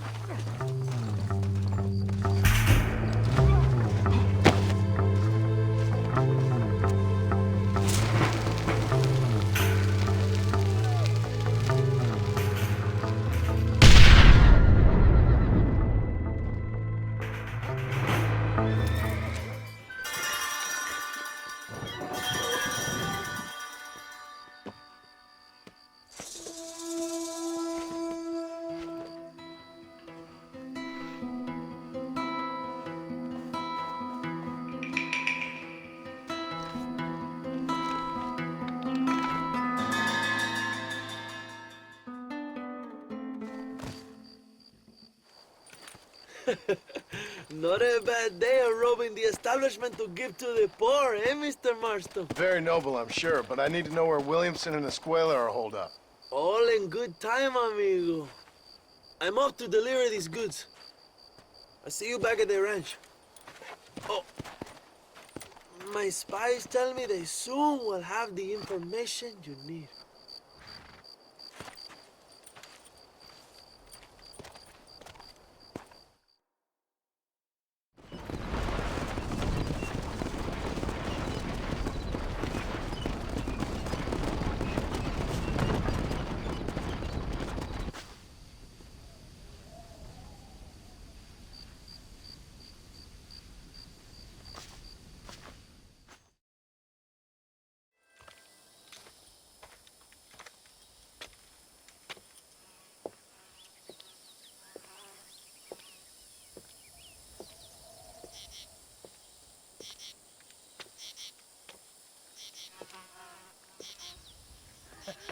And I mean rougher, huh?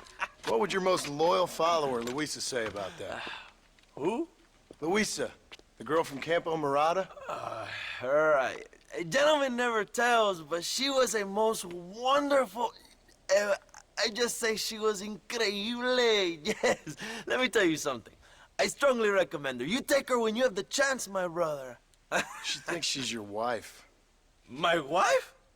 These peasant girls, they believe every word a fellow says. So naive. It's really quite charming. I love peasants. Don't you love peasants? I love them. They have such purity. Are you gonna marry her? Ha! Marry a peasant? My dear boy, don't be absurd. I'm going to be the next president of Mexico. My wife will meet ambassadors, kings, other great men. The very thought that I would marry some peasant girl with a tight gun and the hands of a farmer, well, I really don't think so. My mother, que Dios la cuide, would turn in her grave. Interesting. But come on, let's run. I've got an amazing present for you, my brother, huh? Yes? The man you seek. Together, we will bring them to justice. Let's go.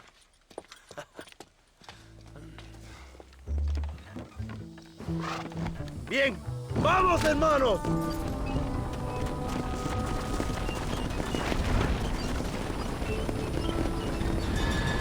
My brother, I just received word of your fight with Allende's men at El Sepulcro. Finally, the Santa is dead. Well, why did you not kill him yourself when my men gave you the chance? I could see they wanted it more than I did. The Santa had given me what I needed.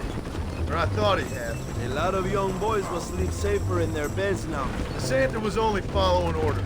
He was dumb and loyal to his awful master. But that's all he was.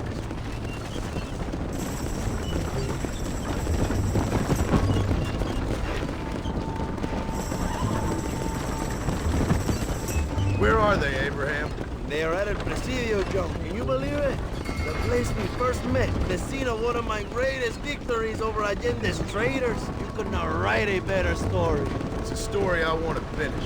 It is a story we both want to finish, my brother. If my rebels can take El Presidio, then we can move on Escalera. The revolution is happening, John. Are you sure they're there? Escuela and Williamson? Javier Escuella is there. That much I am sure of. I don't know about Williamson. Escuela will do for now. I am told they paid Allende to hide them. They have been in his protection since you arrived in Mexico. You see, you should have trusted your brother Abraham all along. Do we have them? Then you can start making me feel bad. Immediately after you thank me for everything I've done for you, amigo.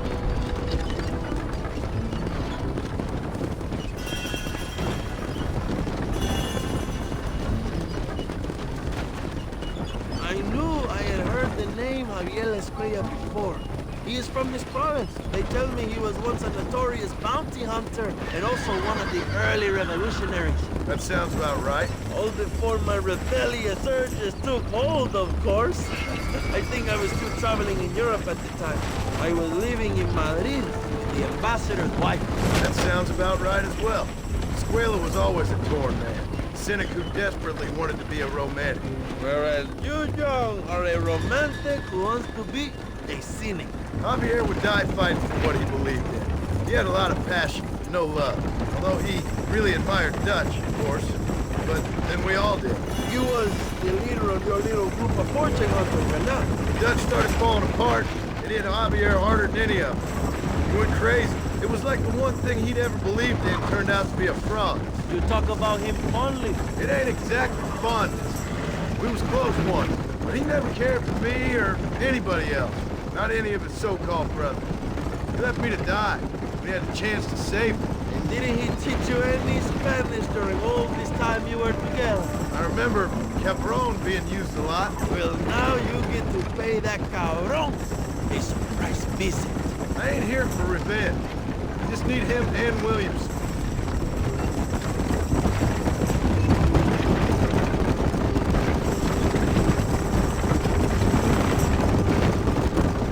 So who was that girl back there? Another loyal supporter of free Mexico. What? You want a name? You can't even remember the name of the girl you're marrying. Have you ever known Power John?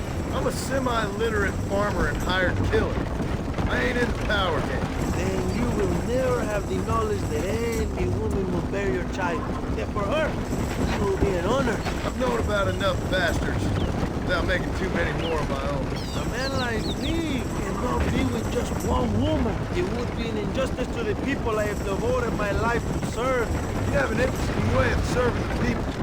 Kind of like a national gigolo. I owe it to the future of Mexico to breed, my brother. If I can get noble blood flowing through the veins of peasants, can you imagine how great this country can be? An army of reyes, of kings. I wish I'd never asked.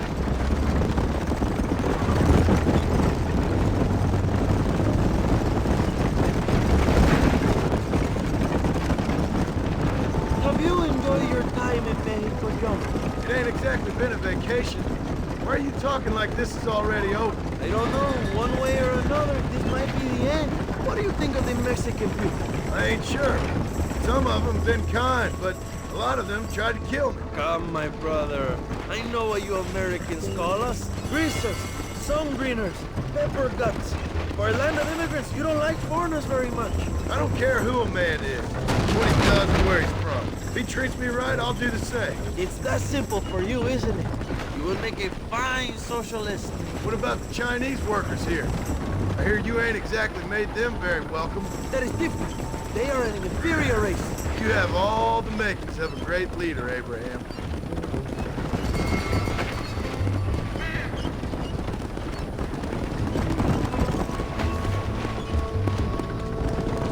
The revolution is gaining momentum. Do you have any idea how many times I've thought about the day I will march into Escalera and storm Allende's mansion? I think I have some idea.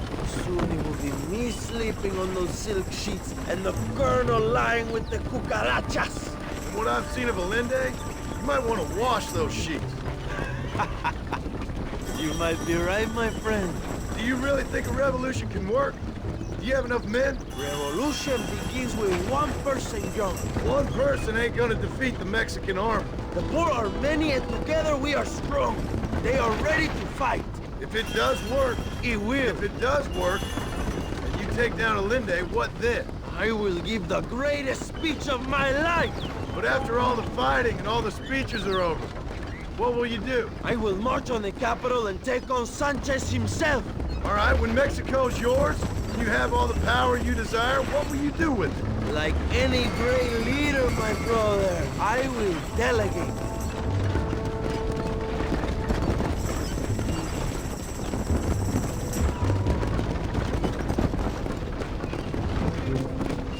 must say I'm not usually in favor of American interference, but it will be sad to see you go. I ain't going nowhere till I have Bill Williams. What will you do when this is over? I want to go home, work my land, and grow old with my wife. That is hard for me to imagine. It's hard for me too, but I've pulled this trigger too many times now. I'm getting tired. Well, get ready to pull it a few more times. El Presidio will be heavily guarded. Oh, I think I got a few more left in me. Maybe one day you can return to Mexico like Lando Enriquez, a famous outlaw come to die in the sunshine. I can always use a cynical American renegade on my staff. I'll bear that in mind.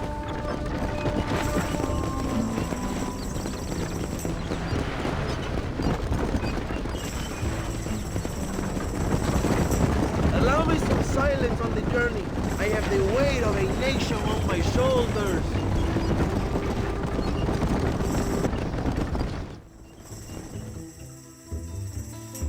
My men will launch a ruse attack on the side entrance to the fort.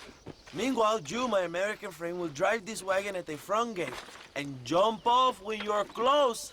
It's been packed with 5 crates of TNT. That sounds crazy. How long's the fuse? Yes, like I say, fun times. It's plenty long enough, I think. I see you in there, amigo. Yeah. Good luck, my brother. We will be right behind you.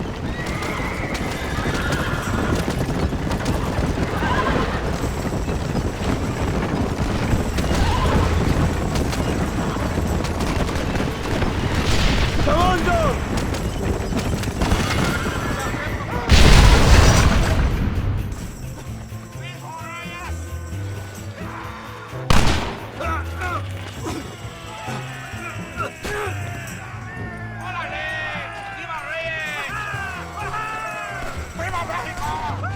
Go find the Escuela Young! Leave the army to us!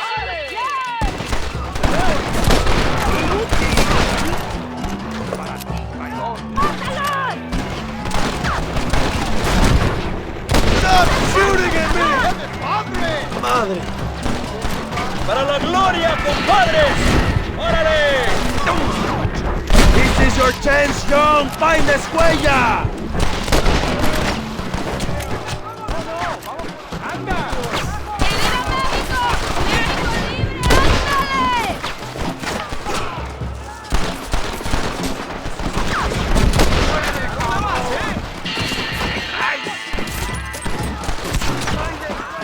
¡Ya vas!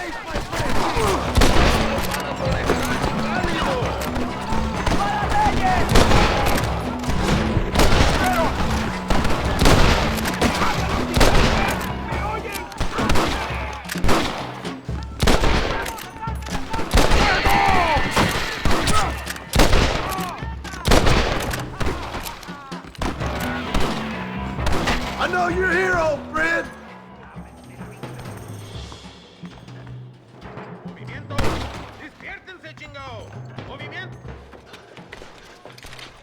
Hello, old friend. It's been a long time. Hello, brother. It's good to see you. I heard you was coming. You took your time, no? Come on, you're not gonna shoot your own brother, are you? We was family. Yeah, we were. Then you and Dutch went crazy and family didn't mean so much. So now you do the government's work. And what do? You just work for a different government. Come on, brother. I think we should go our separate ways, huh? What you and Dutch did was wrong. And the way you left me was wrong. Now, I hate to judge, but as it turns out, it's you or me. The way I see it, might as well be you. We thought you was dead, brother. I promise. I'm telling the truth. Besides, I can give you Bill. In Dutch. Dutch is in Colombia. I can take you straight to him. You left me to die? Whoa. To save your own skin, and now you expect me to care about you? You got it all wrong, brother. I've always loved you. Even now.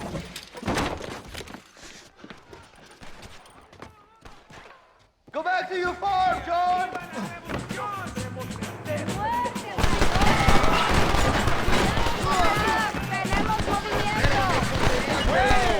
¡Es perfecto!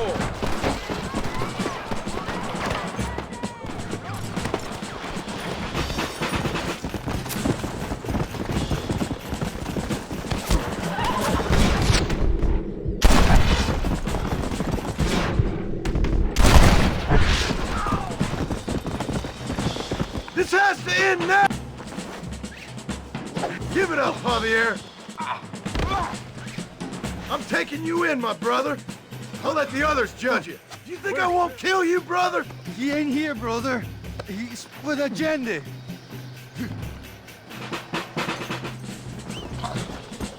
Come on, amigo. Abigail wouldn't want this. Abigail would have killed you already. She always thought you was a creep.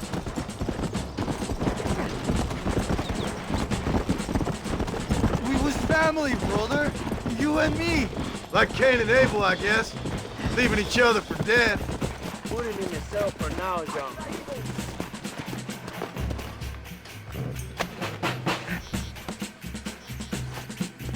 You don't understand what happened. It wasn't like you thought it was. Oh, you shit. Don't be sure about what you're doing, brother. You saw me out. Didn't that life we had mean nothing to you? Oh! Ah, you puto. Oh. One day, I promise you, you're gonna regret this. One day's about all you got left. I hope you and your wife and children rot in hell. You know, that life we lived is over. And when we was living it, it didn't mean nothing anyway. It was just an excuse, and we all knew. What I knew is that you was always a puto. And you're still a puto. Marston, come with me. The army sent reinforcements. Come. Yeah, go with your puto. We have to hold the fort, John. Use one of the cannons.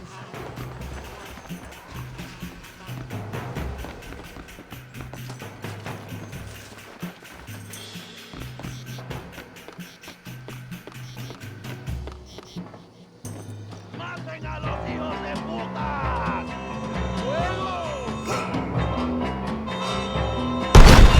I'd be grateful it weren't you.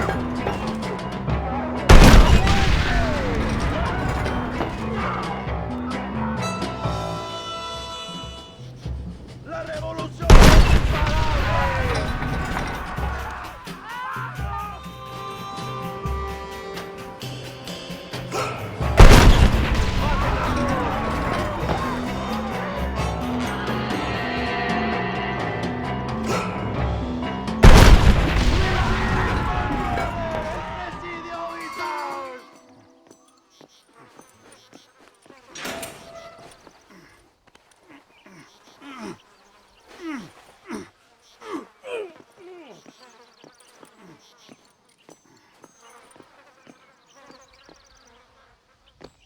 Two old friends reunited. It is a beautiful thing.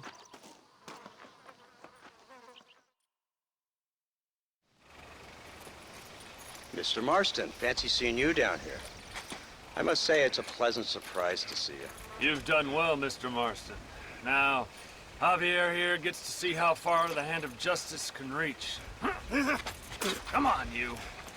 Get in the damn automobile. Can we assume one of my commitments is cleared? Unfortunately, nothing is cleared, John, until your obligations are met. We need you to find Williamson, then head to Blackwater as quick as you can. We have reason to believe that Dutch Vanderland is in the area. Oh, your wife sends her regards.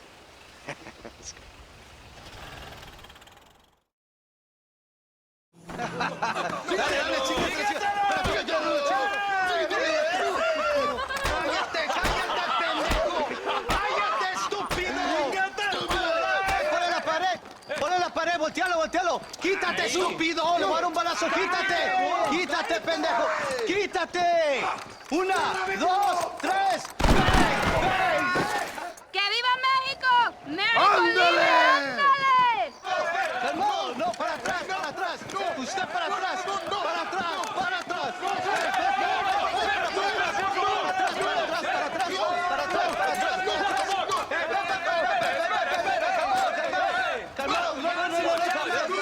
¡Rebeldes! ¡Escuchen cómo explotan mis tiros! ¡Otra vez! Welcome to Mexico. My brothers and I are just discussing the future of our country. Okay, let this man go. And who are you, gringo? I'm no one. But unless you want this town to tear you and your boys to shreds, I suggest you let him go. And you think you could tell me what to do, friend? Oh, you should listen to him, friend. Look at that. You want to risk it? The American is a drunk. If I were you, I would pull that trigger. Put the gun down, Americano. Ya, mátalo. ¡Déjenme, hombre! ¡Mierda! ¡Ay, Dios mío! ¡Puta Santa María! So you want to settle this now, friend? Or you want me to shoot you in the head right now for that poor girl? Okay, but we fight like men, not like dogs.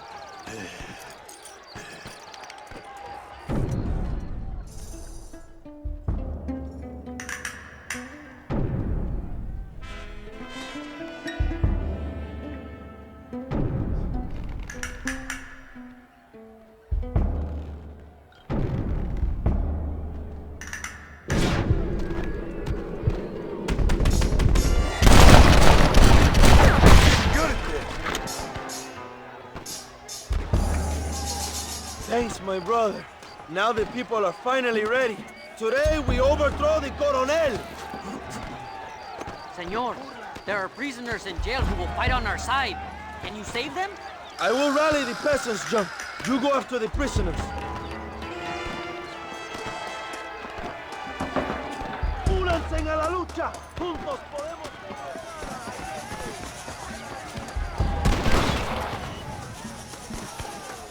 ¡Intruso! ¡Quiere liberar a los presos! ¡Mátenlo! Nearly got me. Ain't your life worth living?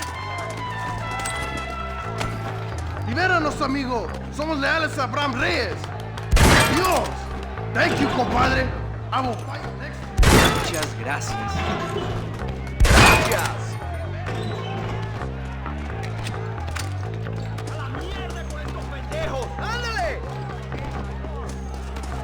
¡Abran paso, cabrones! ¡Ya no sufrimos la vida! ¡Órale, compadres! Guess this ain't gonna end well for someone. ¡Ya me aburro! ¡Nos largamos de aquí! ¡Vamos, mis hermanos! ¡Tomamos la mansión de Allende!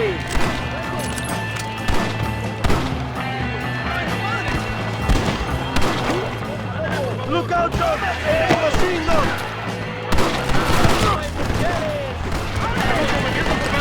¡Mira cómo cantan las balas! ¡Escucha, loco! ¡Voces!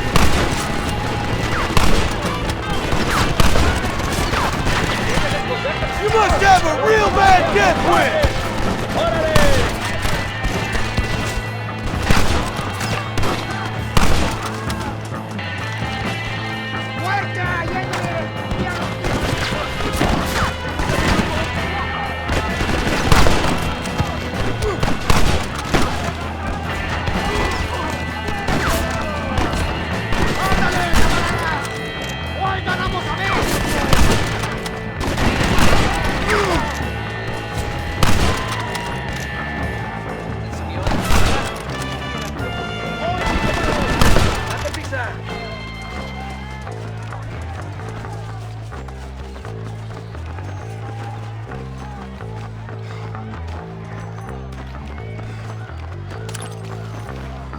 Go for the machine gun, John!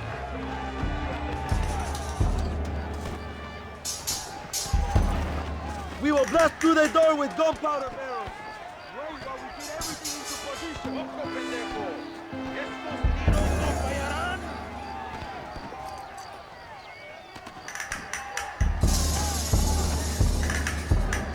Now, John! That one almost got us. ¡Abran fuego!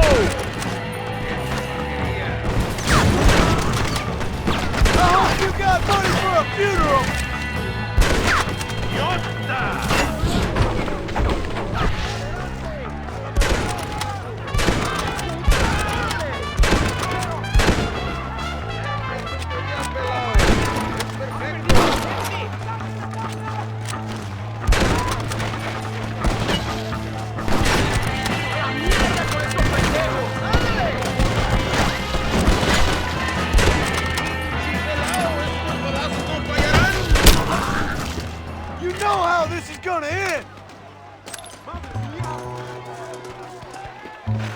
Traigan hachas. Echen la puerta abajo.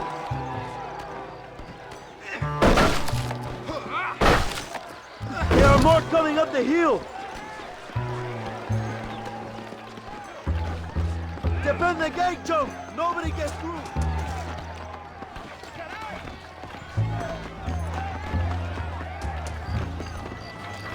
This should even things up!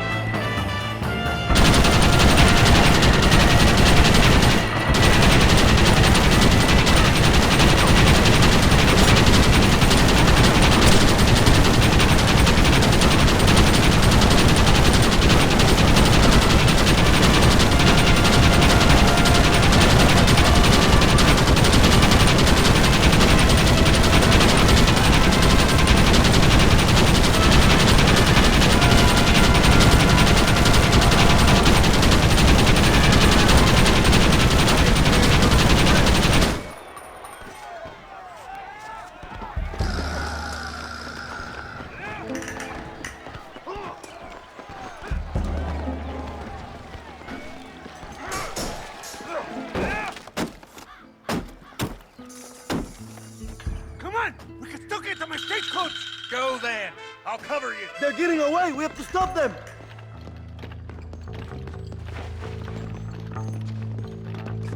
¡Vámonos! ¡Date prisa, cabrón!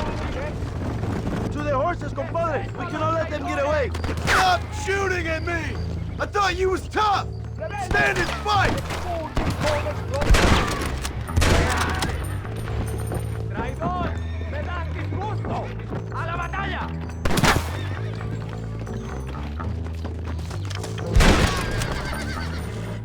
Mi nombre es John Marston! Let's go!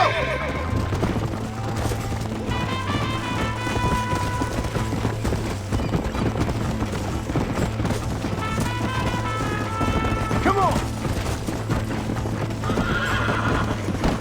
I'll hunt you to hell and back!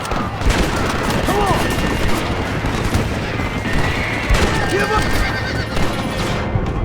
Well, that sure worked!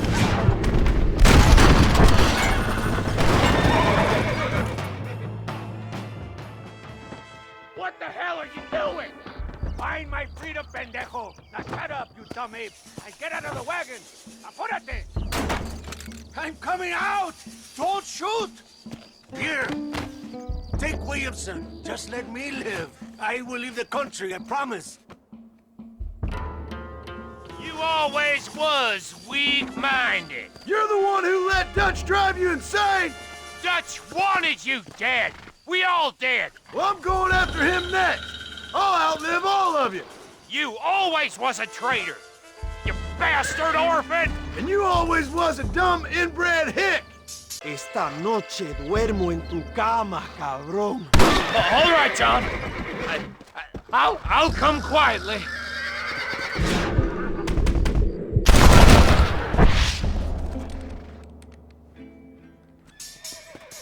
Allende is dead! Mexico is mine!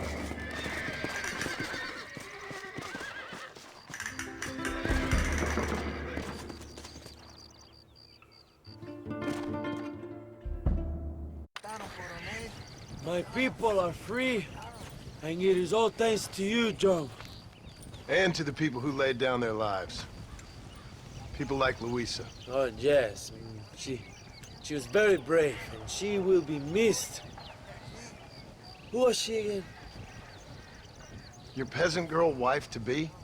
Oh, yes, of course. She will have a day named after her. Laura's Day. Luisa. What? Oh, yes, I know Laura as well. Magnificent girl. Like riding a pampas bull it was, amigo. You never saw anything like it. Anyway, enough about sport. Let's get back to politics. I trust you will join us in riding on the Capitol. I'd love to, but with Williamson dead, my jailers need me back in Blackwater. ¿Qué hacen? Levántense. Well, I must say, I'll miss you, John Marston. I doubt you'll even remember me, Abraham, but it's been an experience. Good luck with the revolution. If you win power, remember why you wanted it. Well, travel safely, amigo. Come on.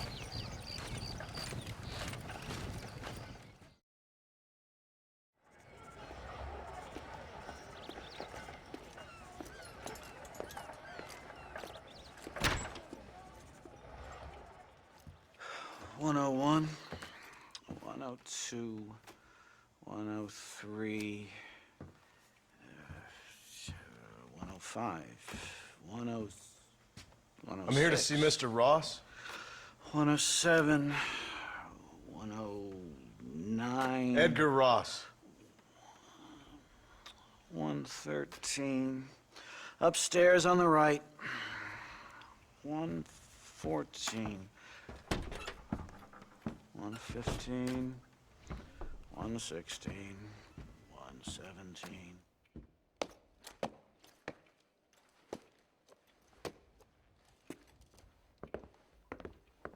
Mr. Marston, so glad to see you. How was your journey? Where's my wife and son? Being well looked after. Well looked after. I want to see him. Mr. Ross wants to speak with you. We've had some important developments. You want me to take out a gun and blow a fucking hole in your head right here? Right now? You want that? Mr. Marston. You want that? Mr. Marston, I ask you to calm down. Why?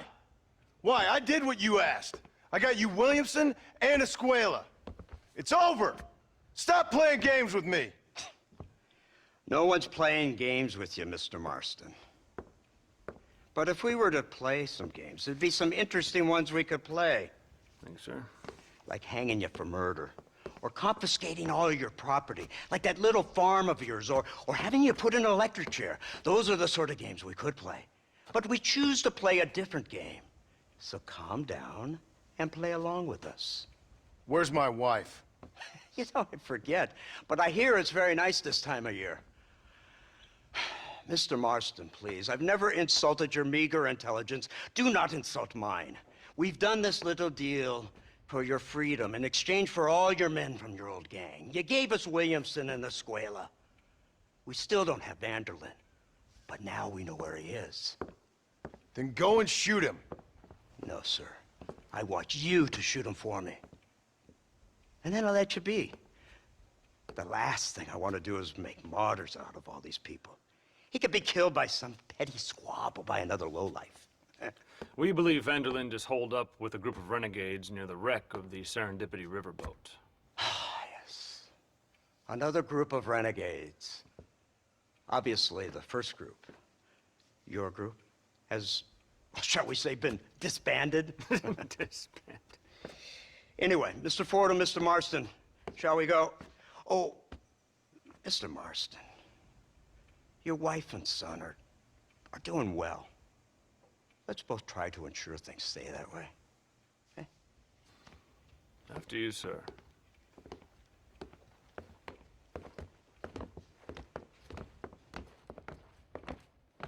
Oh, Mr. Marston, one more thing. This is for you. You're too kind. See, I have nothing but your best interest at heart.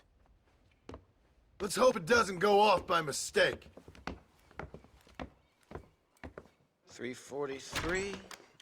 I have a patent for that, sir. This is an outrage. Oh, Mr. Marston. You're alive. Hello, Wes Dickens. Thought you were headed to Peking. So did I. So did I. A long story. But now it seems I'm being put under arrest and charged with narcotic possession or some other such nonsense. Ross, have him release this man. Why? Because he's a harmless old fraud, the kind of man that built this country. And because he helped me get Williamson. Did you hear that, officer? The man's a hero. Let him go. Come on, Marston. Moral degeneracy waits for no man. Let's hurry along. 344. 345. 347. 348. 3...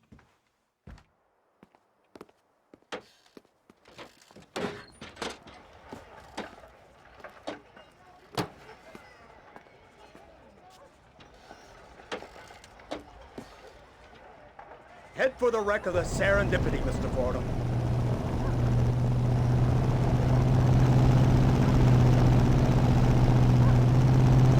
Isn't this something? Lawmakers and lawbreakers working together for the good of civilization. Like you always say, sir, the higher the stakes, the smarter you have to play the game.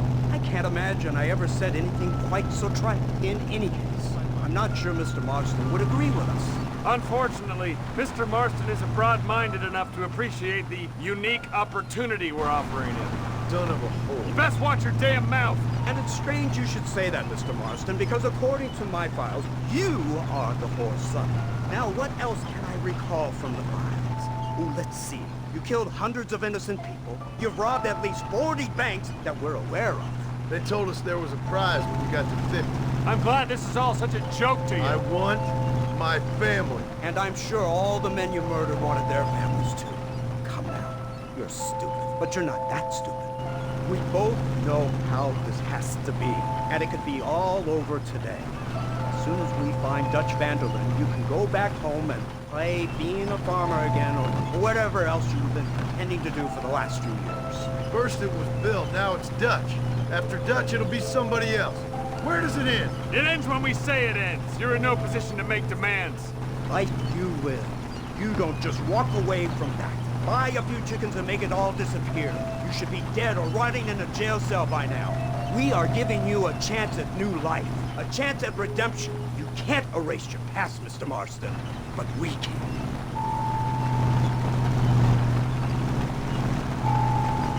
She's running well, sir. Such an elegant way to travel.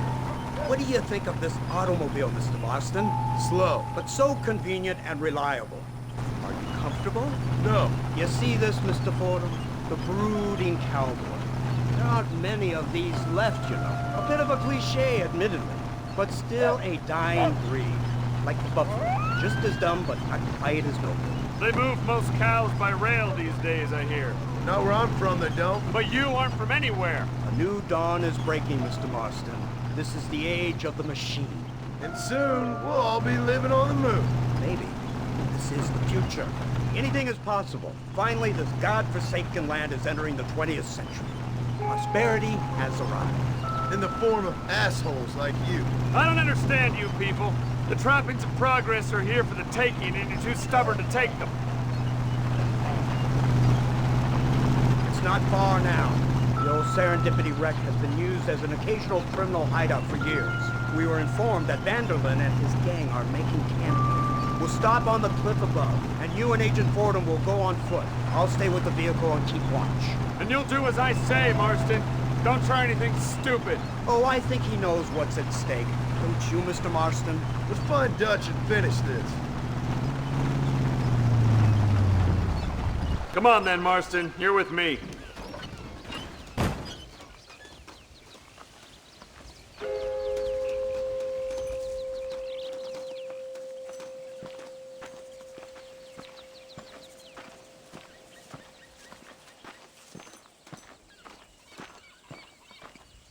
Keep quiet and stay close. Yes, sir. Vanderlyn is the priority. We go in, take him down, and get the hell out of here, quick and clean. You leave Dutch to me. We don't want you getting that suit dirty. If you step out of line, even once, well, I hope you're aware of the consequences.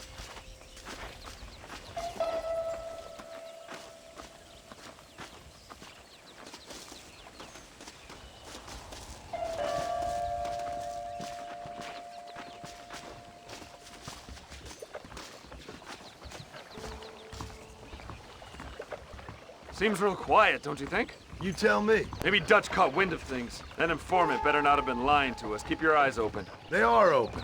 I don't see nothing. It doesn't feel right. This place is usually teeming with lowlifes.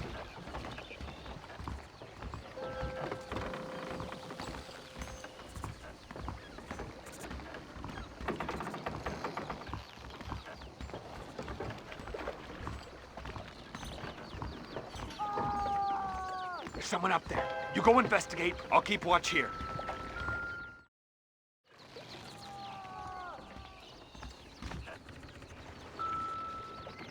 Over here! I found him! Good God, that's our informant. Gnosis, what the hell's going on here? It's a trap! Shit, Marston! You'll have to carry this man! I don't think he can walk. Bastard! Come on, we need to get him to safety!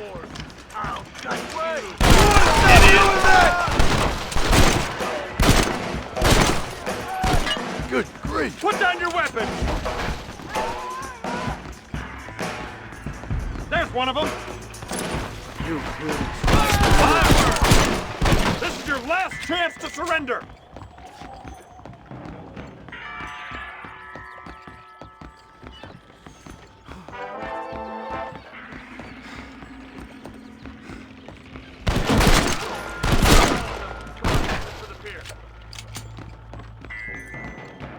Don't stop now!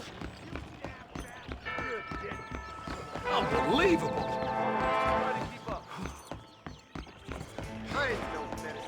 Christ alive!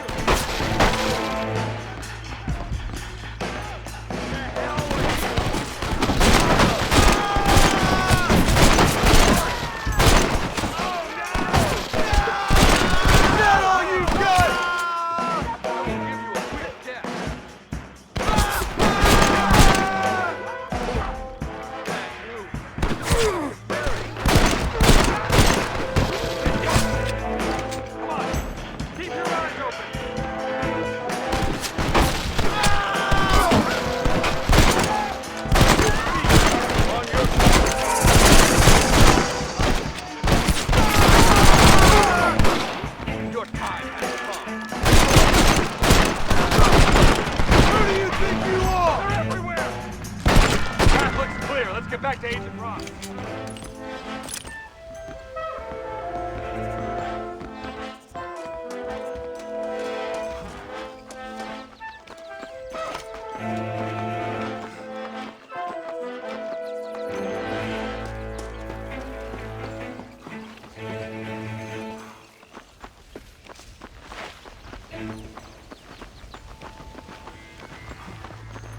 Who's this?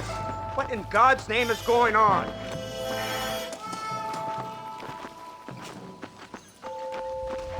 Marston, lift this fellow into the back seat. Put him in the car so we can get out of here.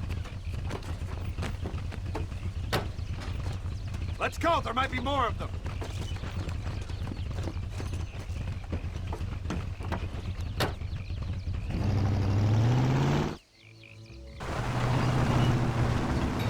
Christ alive! What the hell happened down there? It was a trap. They were waiting for us. And who is this savage? A prisoner? This is the informant, sir. Do you speak English? Yes he does, sir. He's the informant, Nastas. Don't get snarky with me, Fordham. We found him tied up on the boat, then they jumped us. Nice of you to help us out. Hell of a plan sending in 2 men to take on an entire gang of outlaws, especially when one of them's an office clerk, or social secretary, or some such. You shut your mouth!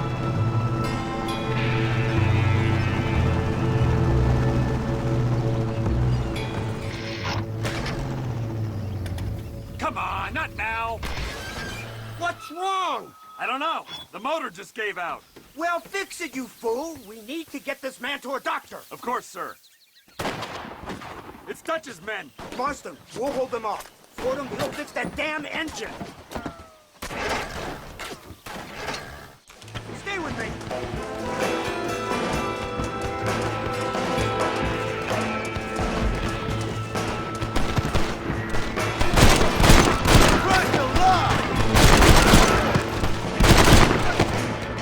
Follow me!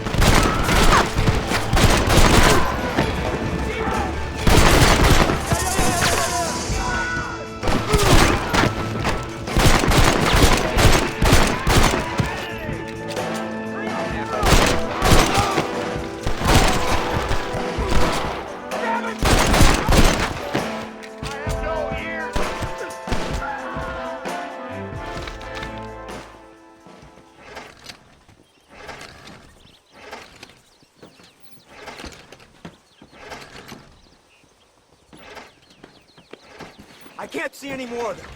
Fordham, are we ready? Yes, sir, I think so. Come on, let's get back to Blackwater.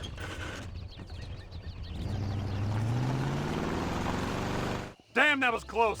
We're lucky to be alive. I'm beginning to see why Mr. Marston here has made it to such a ripe old age. You'll make me blush with all these kind words. So much for this automobile of yours. If this is the future, God help us all. It's not the automobile. bad workman shouldn't blame his tools. Perhaps if Mr. Fordham maneuvered it with a little more finesse... I was trying to escape an ambush, sir. Even if it was running fine, they'd still have caught us. I can walk faster than this piece of crap. Give me a horse any day. So what now? Do I get to see my family? Where is Dutch Vanderland? I don't know. In that case, oh boy, no, you don't get to see your family. It's a fairly simple agreement, Mr. Marston, even for a man as devoid of intellect as yourself. If you'd like me to explain it to you again, I'd be more than willing. No, you've said enough. We'll find Vanderland soon enough. For now, however, I suggest we call it a day. So how does it feel, taking a man's wife and child from him? Does it make you feel good? How does it feel to kill hundreds of men in cold blood? You're a coward. You're a murderer. Actions have consequences, Mr. Marston. Come now, try to look on the bright side. The bright side? There ain't no bright side. Your family is enjoying a much-needed vacation, and in far more luxurious surroundings than those to which they are accustomed. Soon you will be able to start a new life together absolved of all your sins, and can think of far more upsetting alternatives. You ain't God. In your case, Mr. Marston, it turns out I am. We should take the Indian to Professor McDougal, see what he can get out of him. Good idea, sir. I just can't communicate with them.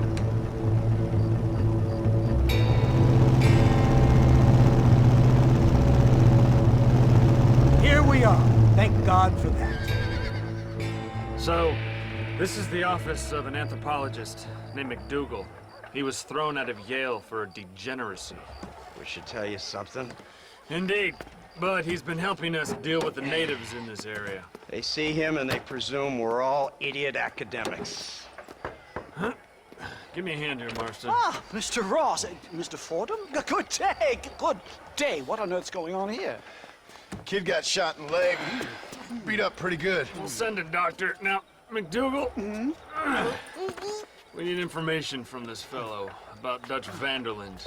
Can you see what you can find out for us? Do my best, sir. Make sure you do. Professor McDougal has been a good friend of the U.S. government, Mr. Marston, just like you. Why don't you see if you can help him in his study of the native problem in this county? That's a good thing.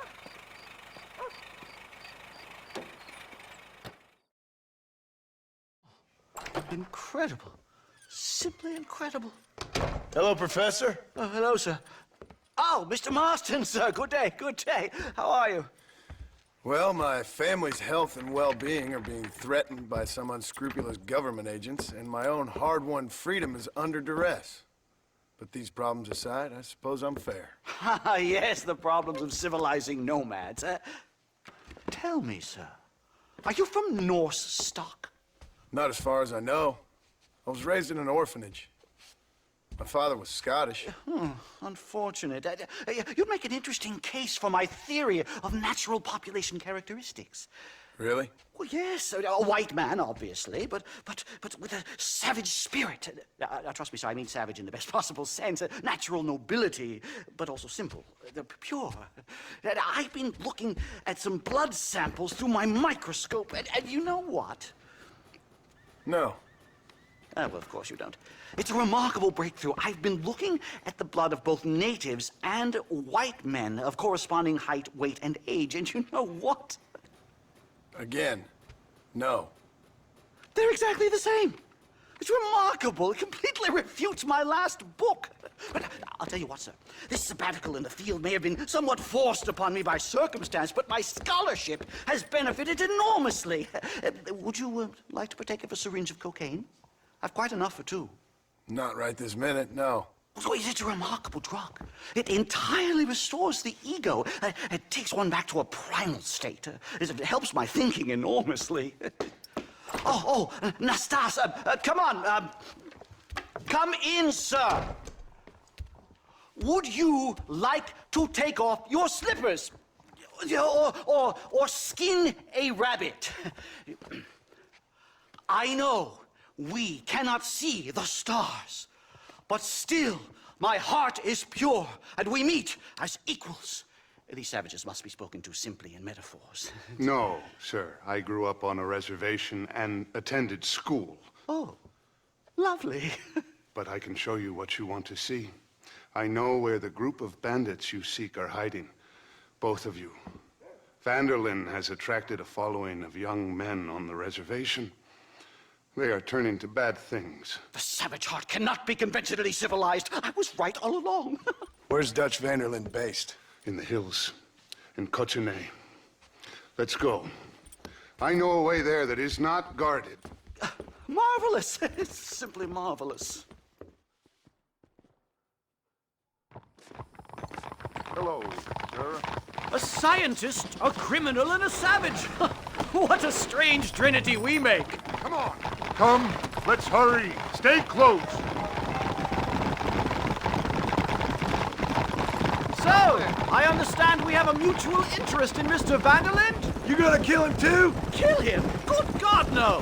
What is it with you people out here? No, Vanderlyn fascinates me. A white man living among natives. A civilized mind turned savage. It's reverse integration or regressive acculturation. I don't know. I haven't found a name I like yet. He was never that civilized. Ah, but of course.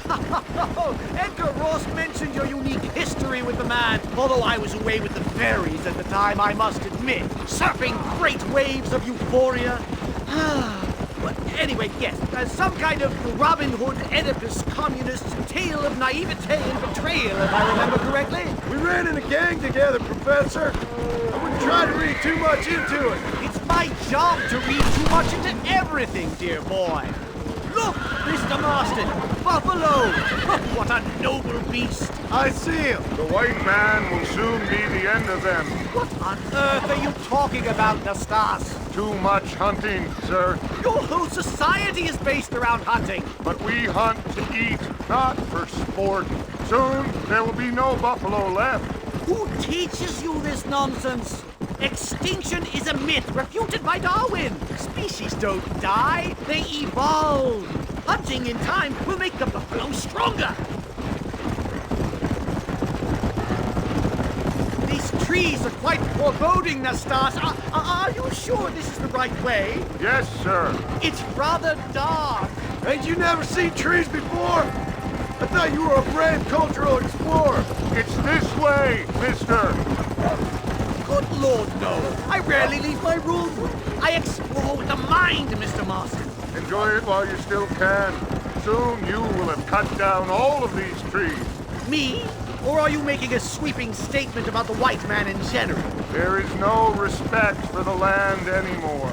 I'm sensing some hostility, Nastas. Some anger. Talk me through this primal emotion, where it's coming from. Don't worry about it, Professor.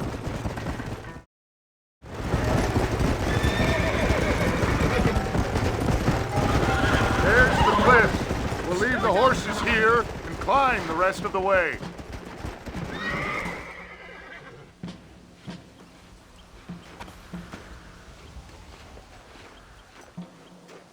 Remarkable. I'm afraid I don't really have much of a head for heights. More of a head for highs. well, anyway, I'm sure Nastas will help you. I must be on my way. I've got work to do. Thanks for the help. Goodbye, gentlemen. Enjoy yourselves. Let's get moving, mister.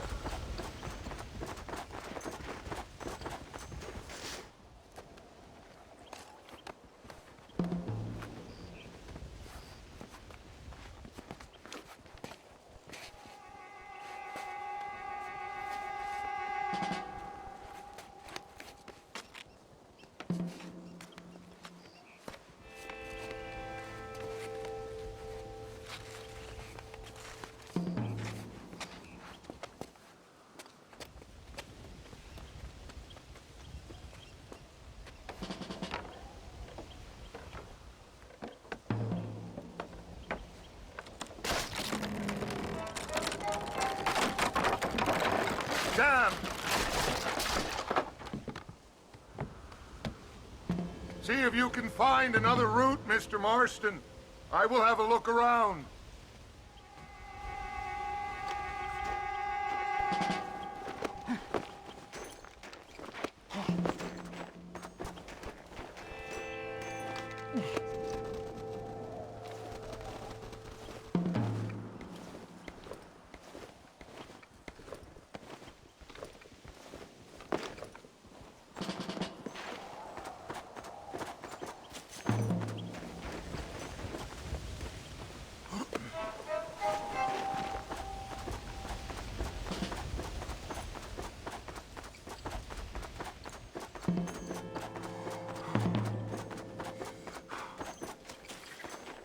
think there's a path through this cave.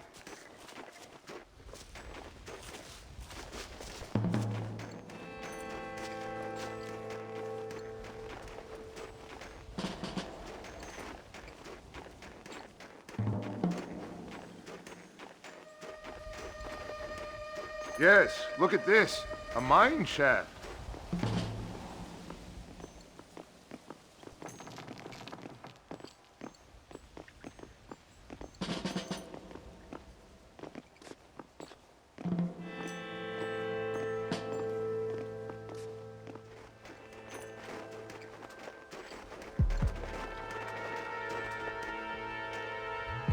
This way!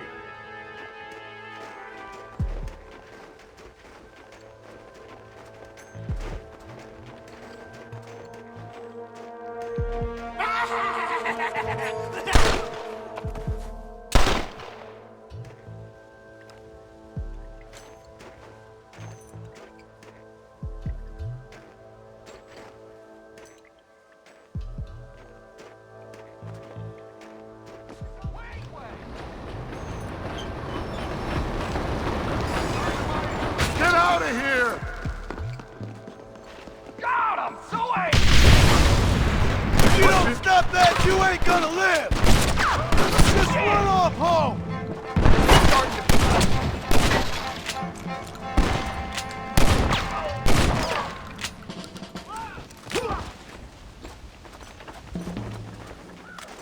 I'm hurt pretty bad.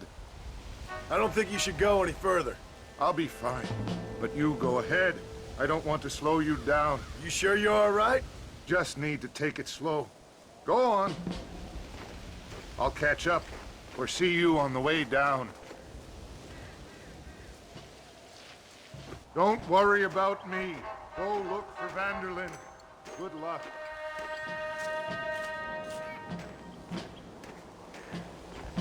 You go ahead. I just need to rest a while.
Mr. Marston?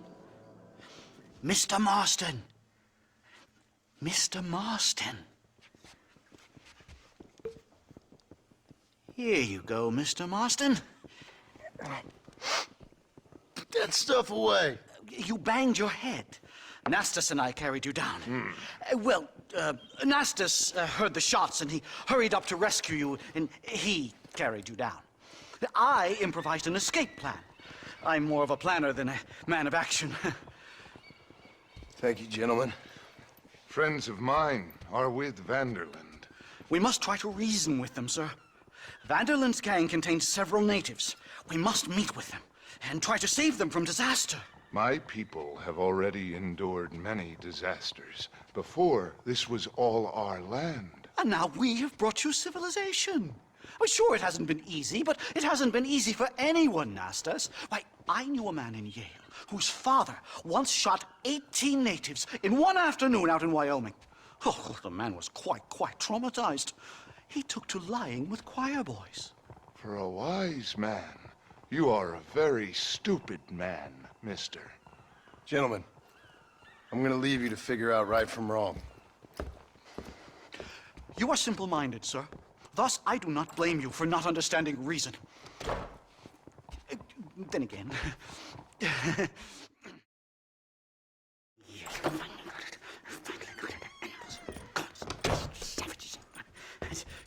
Marston, sir! It's good to see you, old bean. Good to see you. And you too, Professor. Forgive me. I am in a state of remarkable agitation, partly due to standard narcotic impulses, but also due to the fact that I have finally solved the riddle that has tormented my mind these past 8 years. What's that? The nature of the savage soul! What makes some societies great, like ours, and others, not worse. I would never use a pejorative such as worse, but lesser! Meaning? What makes these beings less human than us? Closer to beast on the continuum between animal and God. You know, I argued with Fortescue at Yale about this. It caused a minor scandal. But I shall be proven right, sir. I shall. Mark my words. I shall show them all what civilization is all about. The redskins and the nubs at Yale. Come, sir. I have a way to sate both our desires. I will bring you, Vanderland and me, the evidence of savages reverting to type. Come, sir!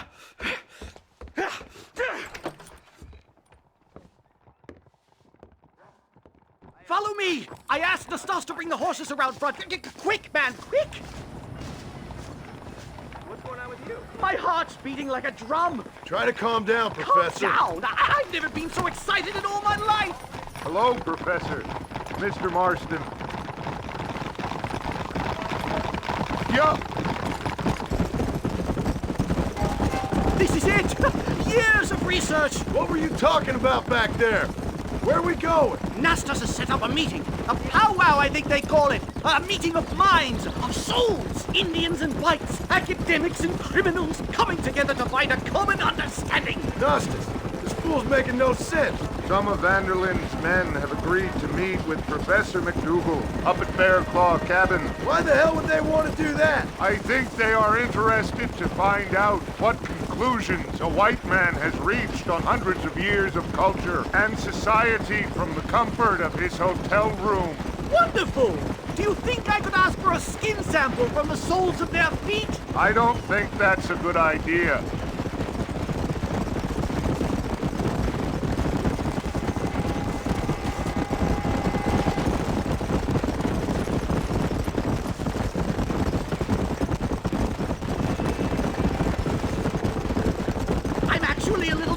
I have to say. A touch of the old jitters. No kid. It's no small relief to have the two of you along with me. A bear! Shoot it! Shoot it!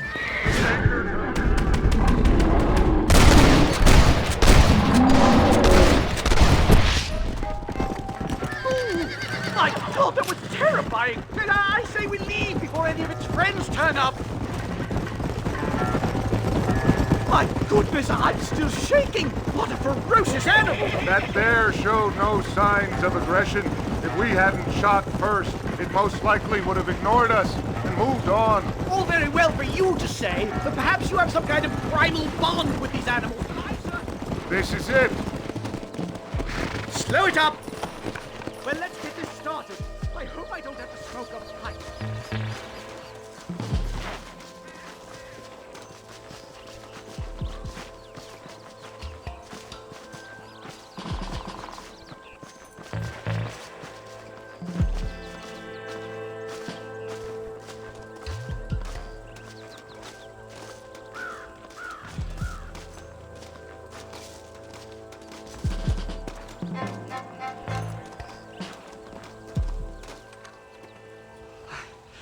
Hello, gentlemen.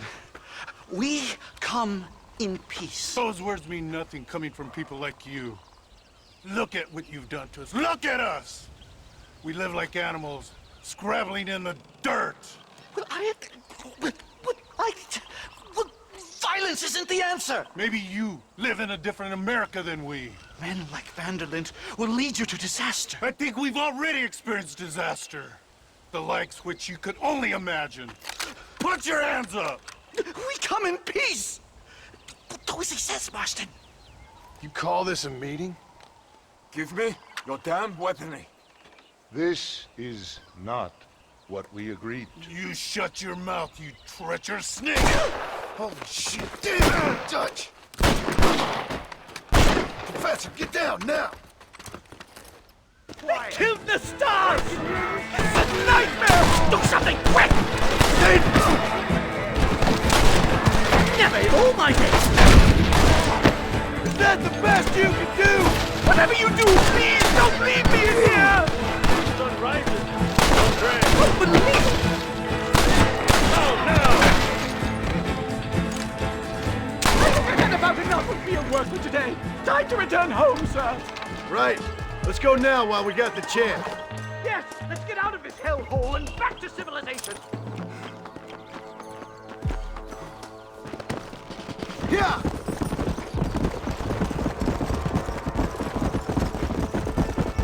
We should move quickly. There's plenty more where they came My from. God, I feel terrible! My head is pounding. Getting shot at'll do that to you. I'm completely drained. It's like my body has aged 10 years. Stop moaning and run. This can't be happening.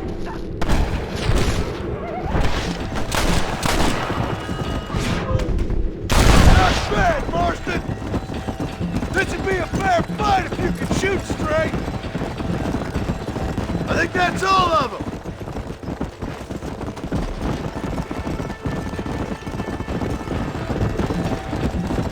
Come on. Oh my God!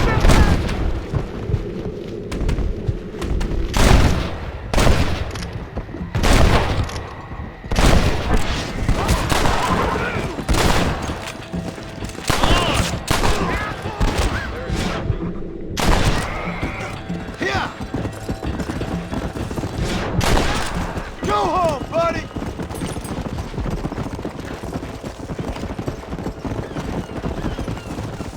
Giddy up! Let's go!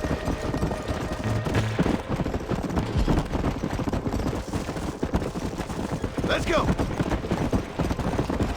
Well, I can safely say that was the worst experience of my life. I wish I could say the same. Blackwater! Ah, I will never talk ill of you again! Civilization in all its glory, Mr. McDougal. And am I glad to be back? I'm in dire need of a syringe. Something to clear the mind and restore the spirit. So you ain't planning on sleeping then? Sleep?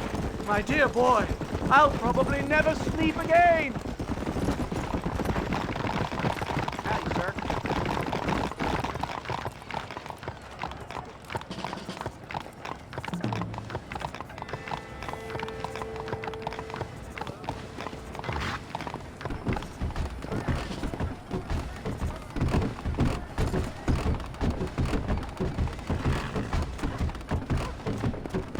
Whoa! Safe and sound. Thank the Lord. So much for a meeting of minds. Thank you, Mr. Marston. I could be boiling in a pot right now if it wasn't for you. Get some rest, Professor.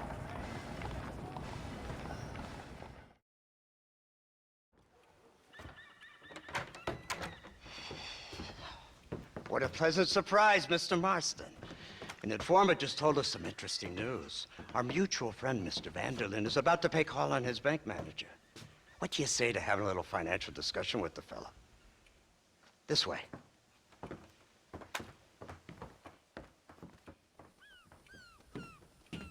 Let's get up on the roof. We'll have a clear shot at them from there.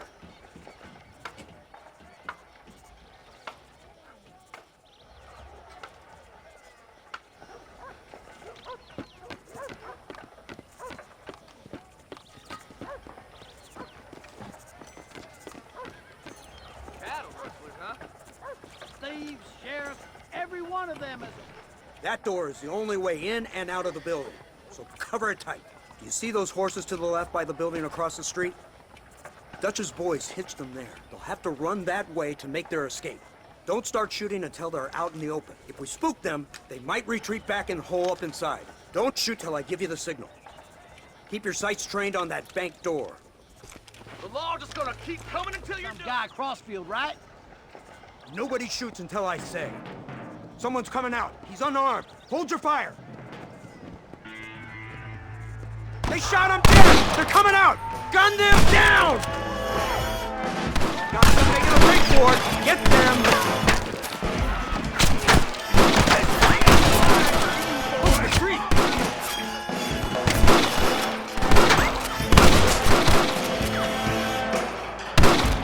Get them in at the window! Serious whooping!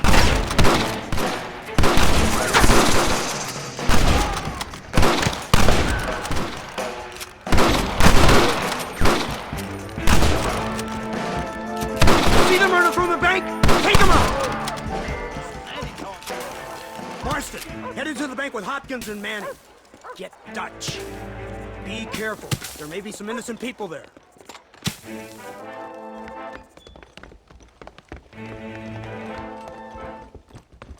We can take them!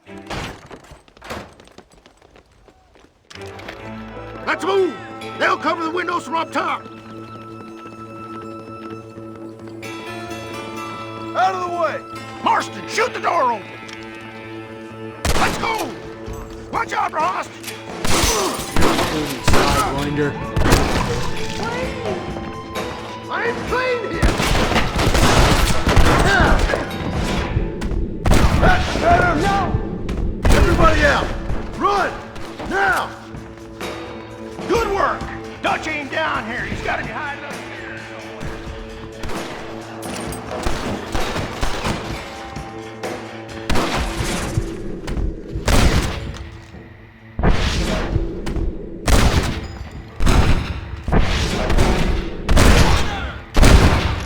Don't worry, we got you covered! Damnation!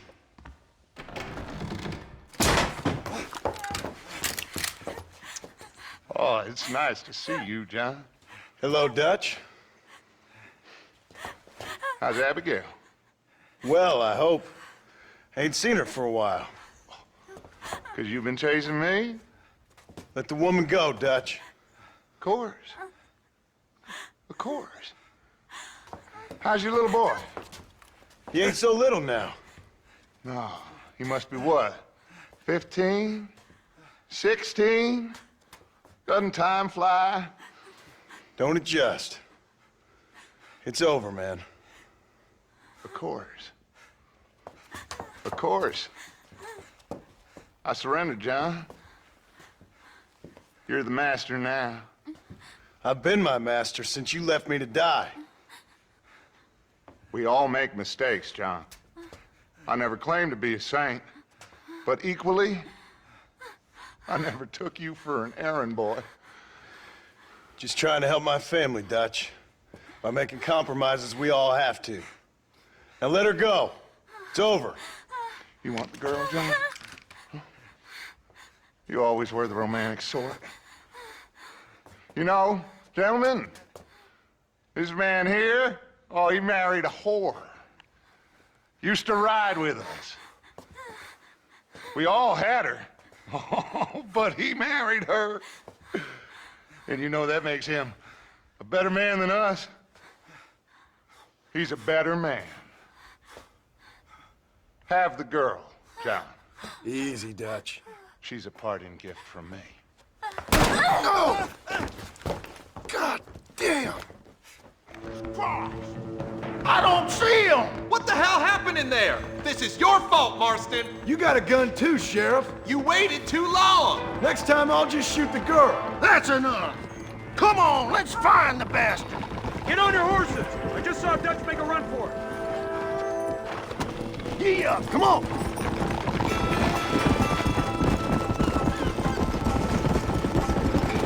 Hey, what happened in there? We saw Vanderlyn escaping from some men. He stole off with the bank manager in an automobile. Let's just say Dutch ain't gone and got himself saved.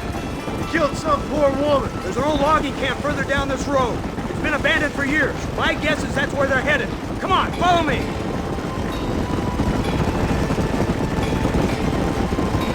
So that's the great Dutch? What a role model! The man who made you who you are.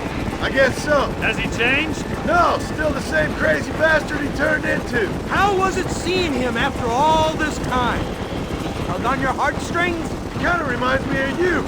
Violent piece of shit who went and confused himself with God. Isn't that sweet of you? And now you must kill him. Your side is chosen. My side ain't chosen. My side was given. I'd kill you 100 times before I killed Dutch. If it was an option. Hallelujah! I think we're finally reaching an understanding, Mr. Marston.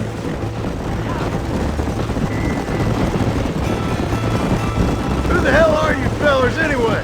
Lawmen or army? We are neither, Mr. Marston. But I have the authority over both. You bastards can't ever give a straight answer, can you? There's the car! They must abandon it and continue on foot. Whoa! Come on, you going out there? Come on, come on! Leave the horse! Put the shove in, President!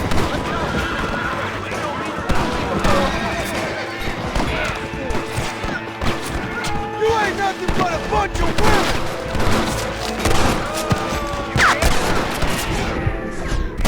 More where that came from!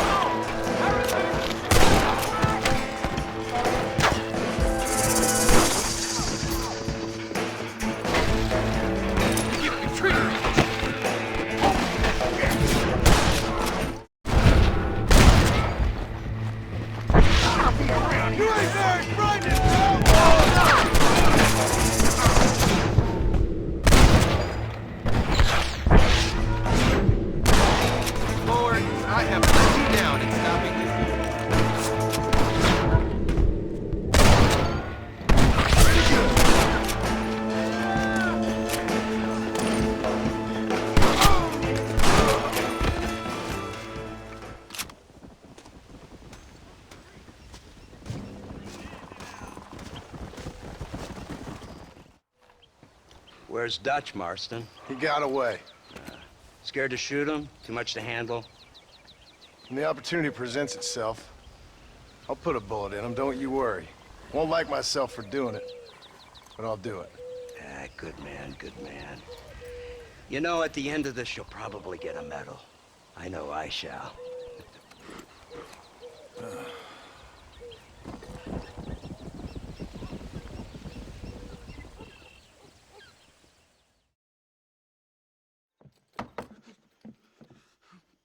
Professor! Oh, it's you, dear boy.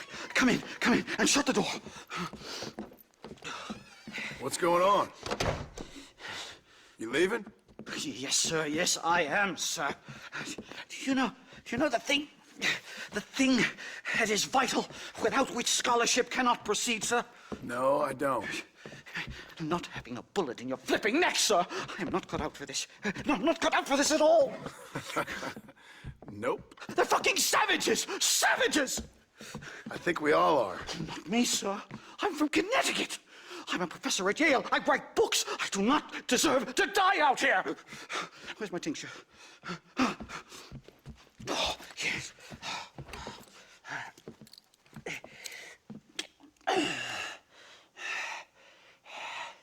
You okay, Professor? Oh, dandy, sir. Just dandy. Oh, great heavens above! Is that you, John? Hello, Dutch. I think that's what they call two for the price of one out here in this wonderful place. Maybe so, Dutch. You and your friend there, the professor, we're gonna kill the both of you. Why you want to do a thing like that? I don't know. Sport, I guess. Fair enough. Why don't I come out there? We fight. Let the professor go and send your boys back to their families. Well, that sounds like a beautiful plan, John. Only problem is, My boys here, they already lost their families a long time ago. We aren't thieves, John. We're fighting for something a bit like you, only we're fighting for an idea, not just for ourselves. That's beautiful, Dutch. You always were a fine speaker. I was. Now, would you kindly send that academic out here so we can show him what we really think about the art of anthropology? Lisa, what are we going to do? I'm gonna hand you over to him and watch him tear you limb from limb. What? I'm just kidding. We're gonna run across the rooftops. Get you back to your ivory tower. Oh, thank you. Thank you, sir. Thank me, we're still here. Come on.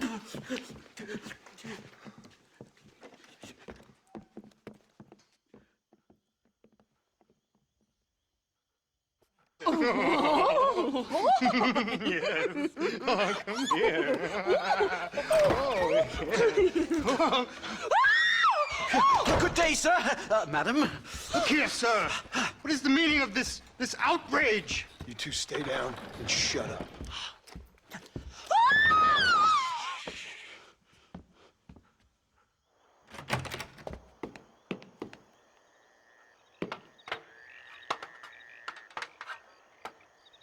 Come on. We can get to the roof this way.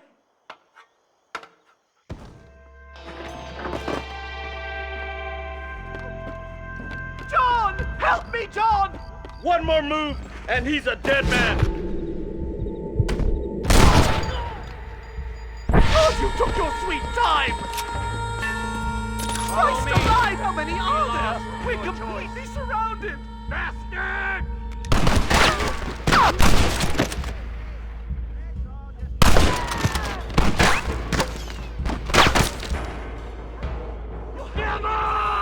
Can you ever stop talking?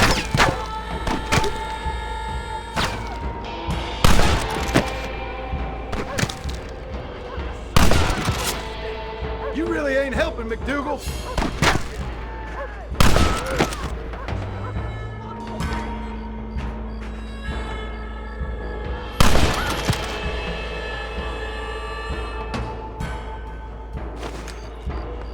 I'll separate your soul from your body!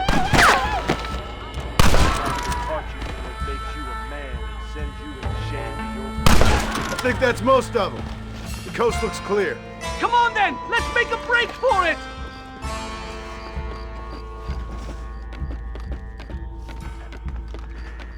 The horses should be in an alleyway down here!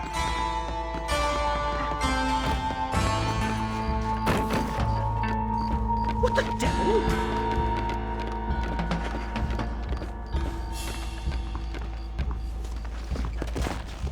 Come on, let's get the hell out of Blackwater!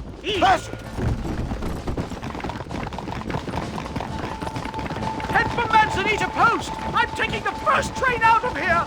This really couldn't have gone more horribly wrong! At least you got some good material for your next book. You know, I dreamt of documenting the last days of the Old West. The romance, the honor, the nobility.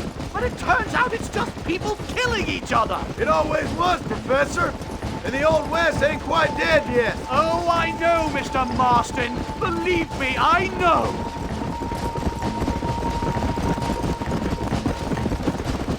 Can this get any worse?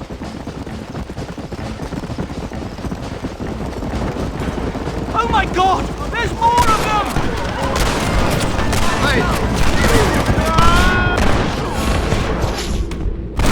Anybody else? This is insanity!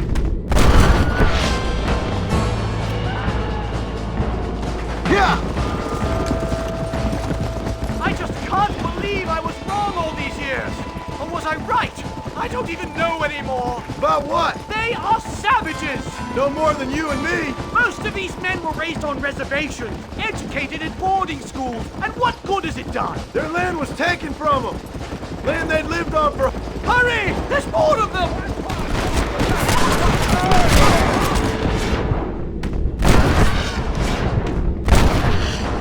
You ain't gonna win this! Please! I'll leave and never come back! What are you gonna do now? Get as far away from here as humanly possible. Back to where people eat with knives and forks, and don't spend every second of the day trying to kill each other. Here we are. Finally. A one-way ticket. My research is complete. Much as I thought. There's no civilizing this savage land.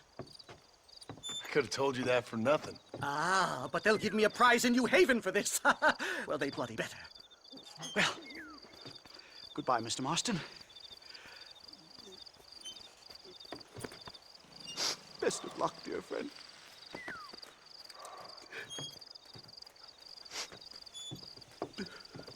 So long, Professor. So long, sir.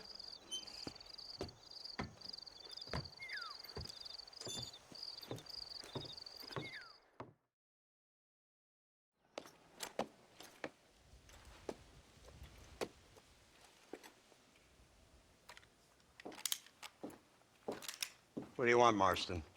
My family. I've done what you asked. No, you haven't.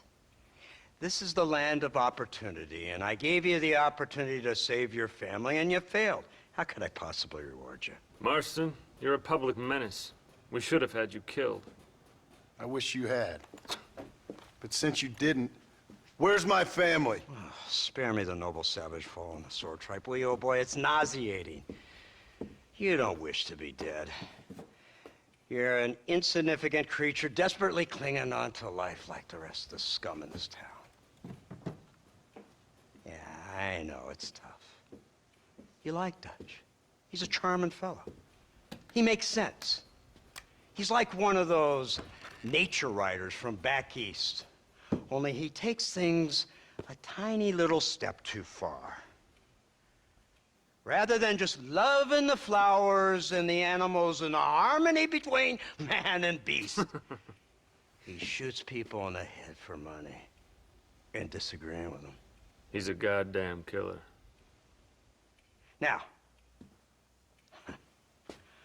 I'm not a great intellect, but the metaphysical leap from admiring the flower to shooting a man in the head because he doesn't like the flower is a leap too far. So, I know it's easy. You see, me and Archer, we're the bad guys. We enforce the rules. Now, while the rules may not be perfect, they're really not so bad. Exactly. What's the alternative? Yeah. See, I'll tell you what the alternative is. It's not complicated. It's about one man and his gun versus another man. Sure, civilization may be dull, but the alternative, Mr. Marston, is hell. And the way you enforce this civilization, this freedom for men to like or not like flowers, or whatever in God's name you were just talking about, is to kidnap a man's wife and son?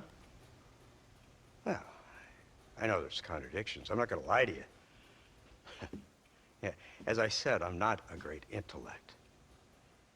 Now, after the debacle with the army and the bank, we have to put Mr. Vanderlyn to rest ourselves. Will you help us? Do I have any choice? Now that you mention it, no. Then what was that pretty speech in aid of? I don't rightly know, but it sure felt good saying it. Shall we, Mr. Marston? Let's go.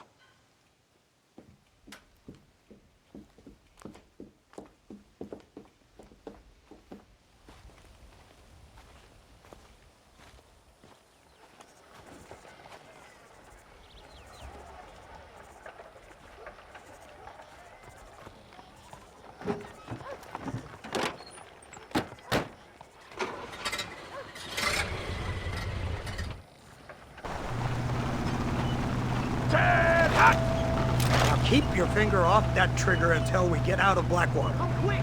Take a look at this thing! Have you seen this? got a gun on the And all my born day, I never seen it all. Iron Dragon. That's the devil's working. They told me about these. The army's been building them in secret. Oh my god. What kind of automobile is that? This killing machine of yours seems to be turning a few heads. Our armed forces have no equal. We have made incredible progress the past few years. Is that what you And call this it? isn't much more than a simple prototype. You should see what they're working on in Virginia. Soon there will be no war we can't win. The army has made camp a little way outside town. They put word out a large cache of ammunition and food is stored there. Vanderlin's gang needs constant supplies, so that should be enough to draw him in. No mistakes this time. You hear me, Marston? I thought you were talking to Fordham.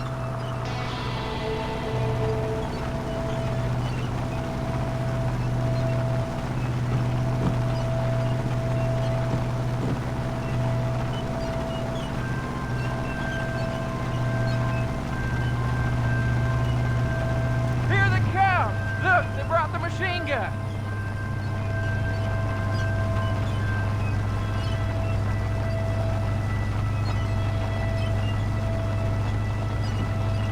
What's the word, Captain? We spotted one of Dutch's men about an hour ago. I think he took the bait. Let's get in position then. Have your men ready to run them down if you have to. Dismiss! Load weapons and get to the sandbags! Move! Are you ready to finish this, Mr. Marston? I guess so.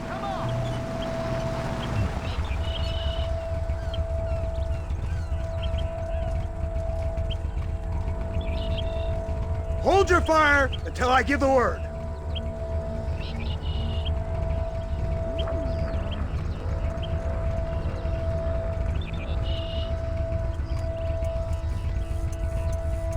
There they are! Open fire! This ain't good! We'll kill you all!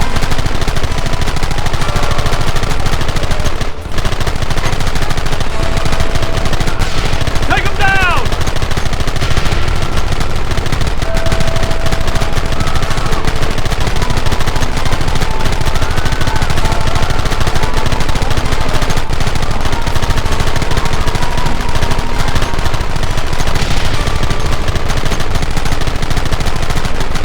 Don't let him get too close!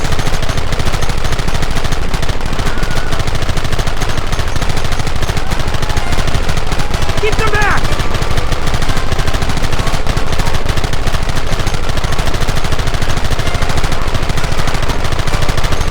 They are retreating!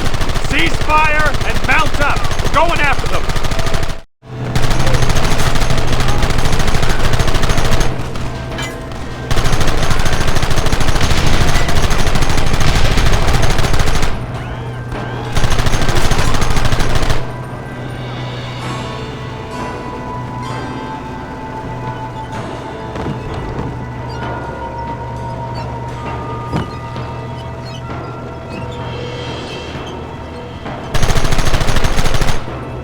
Quick, do something about that wagon!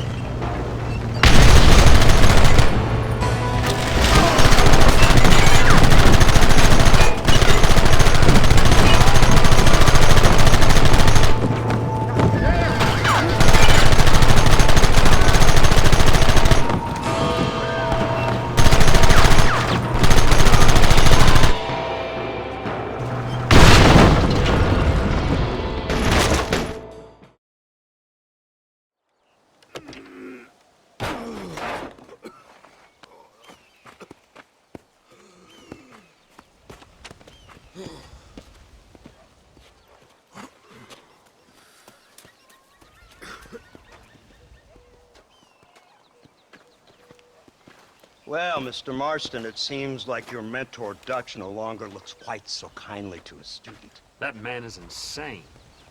So it seems. I think we need to get him before sundown. As you say, Captain. Otherwise, he'll be gone again. And what if I say no? Now, before I shoot you myself, let me just point out the obvious.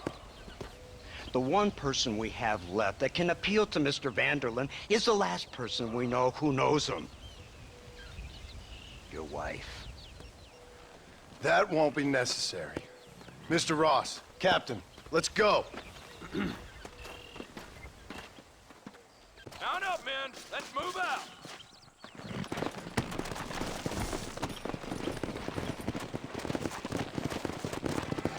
Let's go.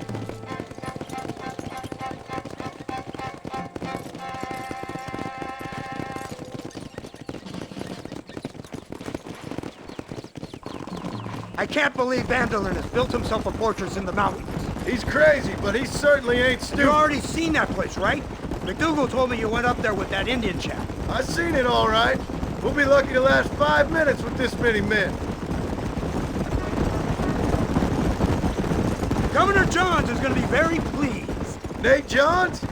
What's he got to do with any of this? Let's just say he has a vested interest in cleaning the filth out of this region. I don't think our old friend Dutch realizes what a great favor he has done us, inciting all this hate among the natives. Like you needed an excuse. See, this is what happens when you fraternize with savages. How could you ever follow a man like that? How could you ever follow a man like Ross? Vanderlyn is a psychopath, a murderer, and a rapist. Ross don't seem too different. Dutch was a good man once. Far better man than you. So what made him this way? I don't know. Bastards like you. Seeing that things never change. I hope you're ready to finish this mess. Anything to get you sons of bitches off my back. There's always somebody watching, Mr. Marston. I thought you'd have gleaned that much by now. You think you're so clever, don't you? No, it's you who thought you were clever. You thought you could just walk away from your old life. Make no mistake, we have been watching. Don't speak to me. You're really an ungrateful slug, Marston. Instead of punishing you for your crimes, we are giving you a chance to kill the men who betrayed you. All we need now is Father Christmas. You didn't have to punish my wife, too. Oh, please. She's hardly innocent. Don't you talk about her like that. Oh, I would never talk ill of dear Abby. Do you call her Abby or Abigail? I prefer Abby. No, I like the woman. A little rough for my taste, but very pleasant. I can't wait to put a bullet in your head. When will this be over? It's you who's been dragging it out, not us. We sent you to Fort Mercer with the simple task of killing Bill Williamson. Next thing you know, you're running all over Mexico like a headless chicken. And now it's Dutch. He's the last one of your merry band, is he not? Then you can go back to your farm, or what's left of it. If need be, you can always send your wife back out to work. I hear she works hard. Go to hell! This old gang of yours just won't die easily, will it? I wonder how many deaths you are all responsible for. How much money you took from pockets of hard-working citizens. We did more for the people with the money we took than the damn government ever did. Good God! This flawed philosophy of yours again. If you wish to argue the finer points of ethics, I suggest you learn to read first. And I suggest you learn how to shoot people in the front, not the back. Come on. Yeah. So you're the one who's gonna kill him? Dutch? Yep, that's what they keep telling me. But if you feel like doing it, please be my guest. This is suicide, if you ask me. My scouts have seen that fort of his. I wanted to wait for more men, but them city boys back there weren't having none of it. And you answer to them? Unfortunately, it seems that now we do.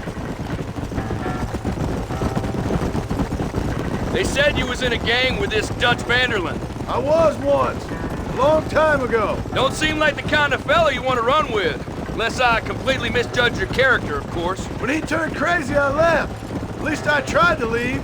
Till those suits back there came and knocking, threatened to kill my wife and son if I didn't go after them. Strange times we live in, partner. Strange times.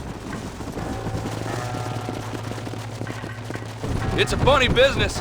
Army, government men, criminals, with all due respect. You're telling me? Too many hands on the tiller, if you ask me. This is how mistakes happen. My boys don't know who's giving the orders no more. Take it from me, mister. If we get up there, it ain't gonna matter. It'll be every man for himself. Go.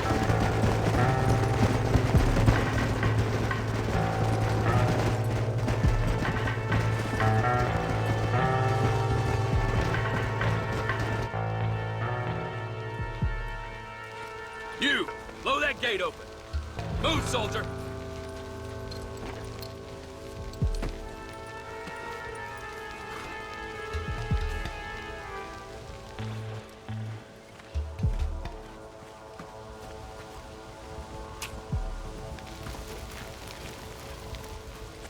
Go! Get down!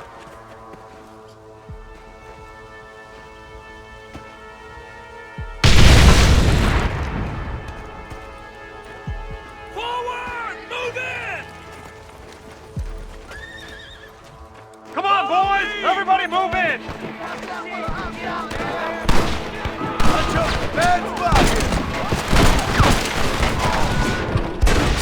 Covering fire!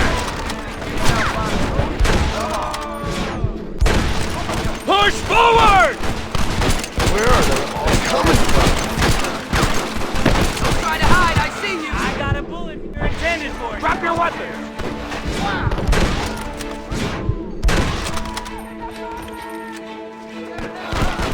Son of a bitch!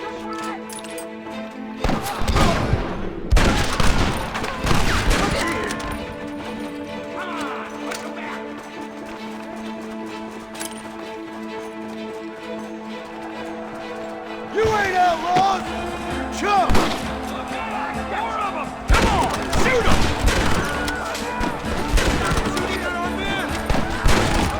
They're running scared!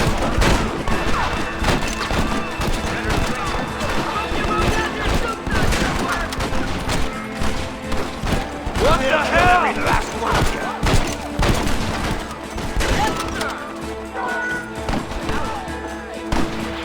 Pleasure doing business with you, boys. Let's go, men! Move into the village!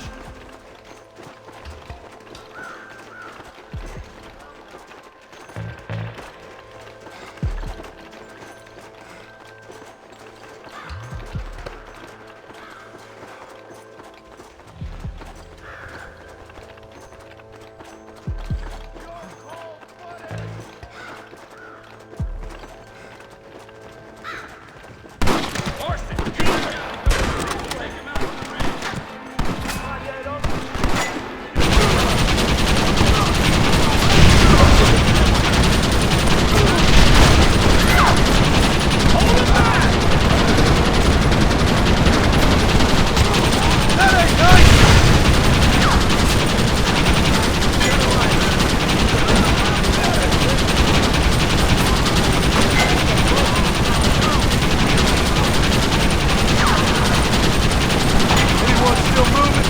I'm outdone.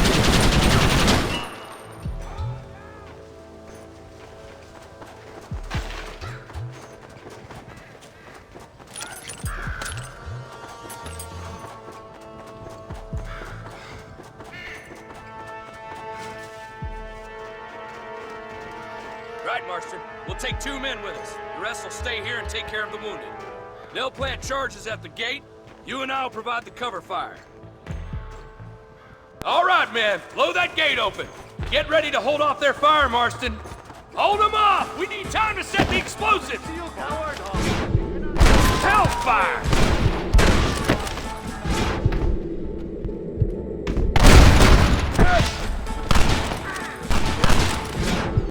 Lord above! Come on! Look out! Man down! This is the United States Army! Everyone get back! Fire in the hole! You tend to your wounded. I gotta face Dutch alone.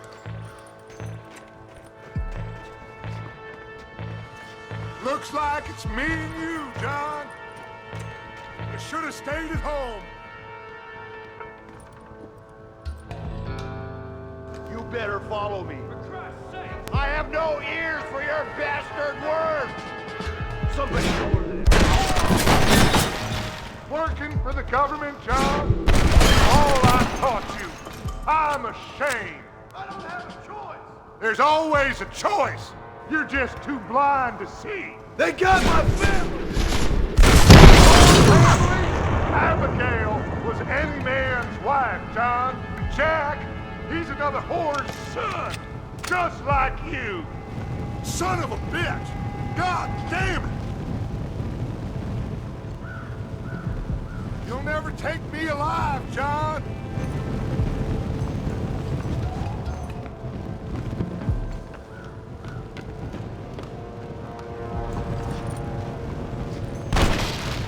It's over, John. I ain't leaving here without you.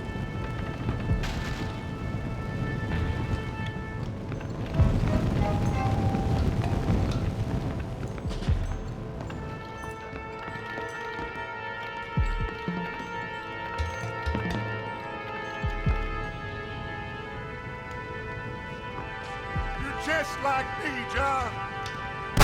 You can't change who you are. I ain't like you!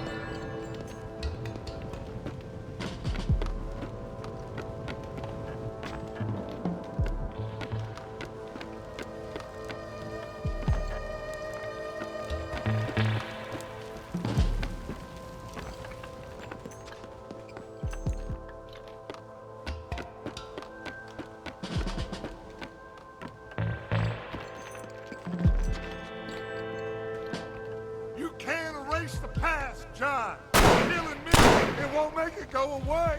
That's where you're wrong.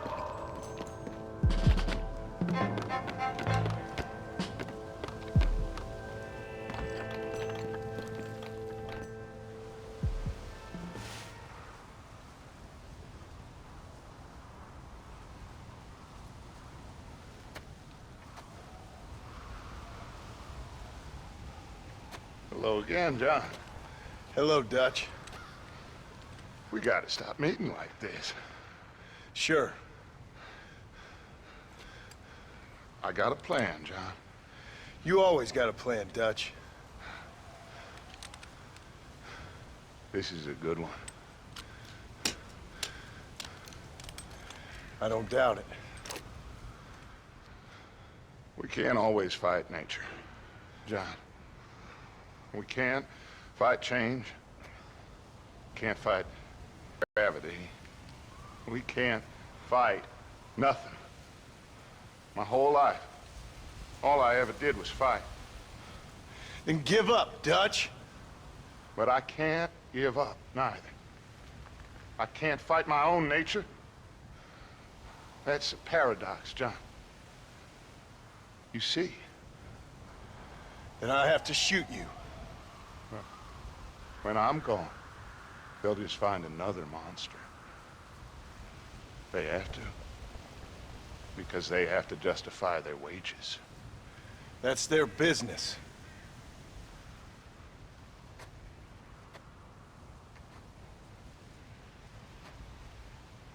Our time has passed, John.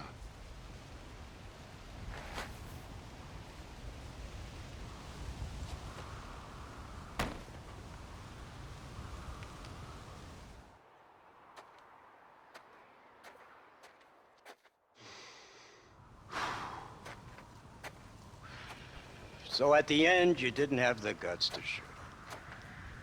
The man's dead, Ross. Sure. Can I see your gun?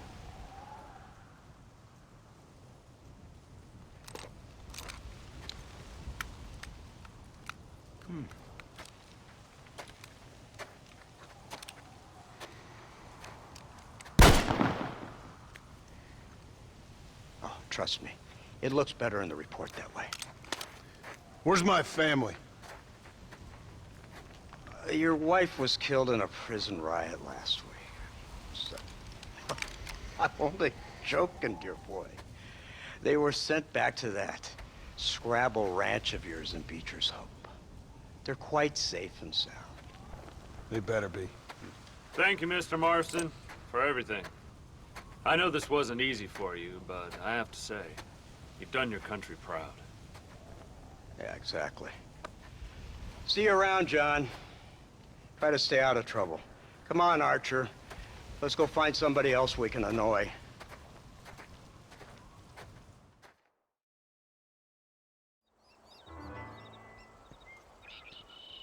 Abigail! Jack! Anyone here?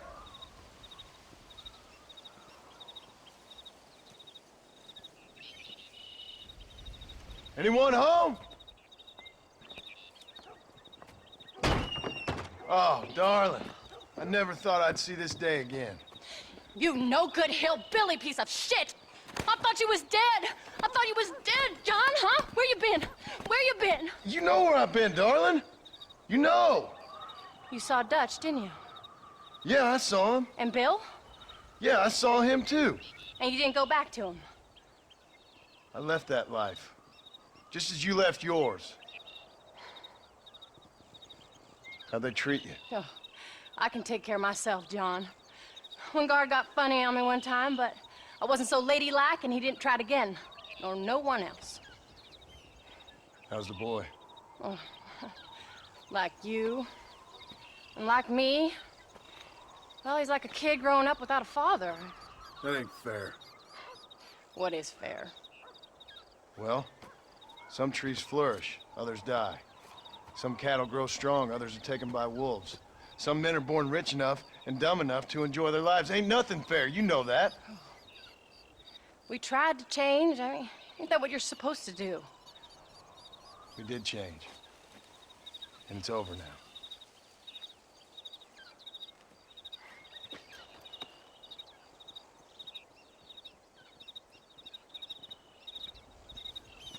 Jack! Jack, come here, boy. Hello, sir. Come here. How you been? Coyotes ate all the chickens and poachers took the cattle. I tried, Father. I tried. I know you did, son. I know. And don't you go blaming me, boy. Don't you go blaming me. I ain't blaming no one, old man, but since you're still alive, there's 4 mouths to feed. And no cattle. That's a nice way to greet somebody. Why don't I get a warm and tender embrace? Consider the fact I ain't put a bullet in your embrace, old man. You were supposed to look after the place. I did. Well, I did my best. Thing is, there was too many of them. I thought you was dead. I wasn't drinking. Hold your excuses until you figured out which one to use. Jack, go get your bags packed, boy. We got work to do. We leave in the morning. Go on. Yes, sir. Where are you going? Well, it's getting kind of dark now, but in the morning we've got to go get ourselves some more cattle. I've got friends at McFarland's ranch. It's over in Hittigan's Stead who can sell us some. Now, Abigail, I hope you learn to cook. Yes. Didn't I say, rather than some prison, they actually kept me incarcerated in a cooking school for young ladies.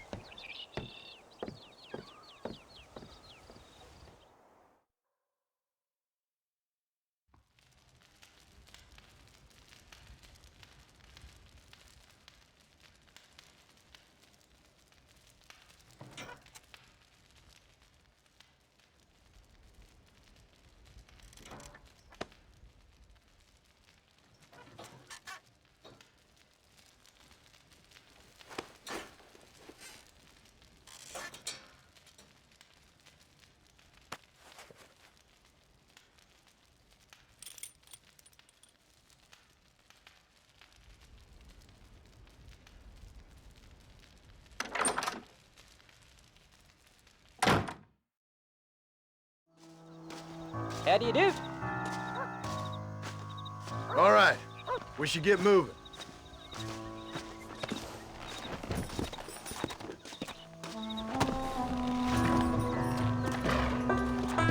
Come on!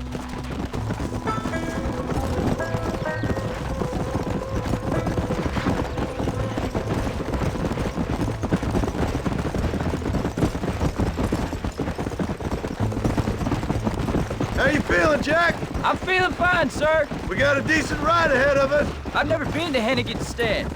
How do you know these ranchers? I met them while I was away. The McFarlands are good people. We need folks we can trust right now. Met them how? I was sick and they looked after me. Sick how? You sure got a lot of questions. I don't often get a chance to ask them. Was it a gentleman's complaint? What do they call it? The morning drip? Good God, boy, no! Where do you learn these things? Uncle told me about it. Well, he'd know, the dirty old fool. No, I just got weak for a while. Acted foolishly, got in trouble. Guess I was a little out of practice.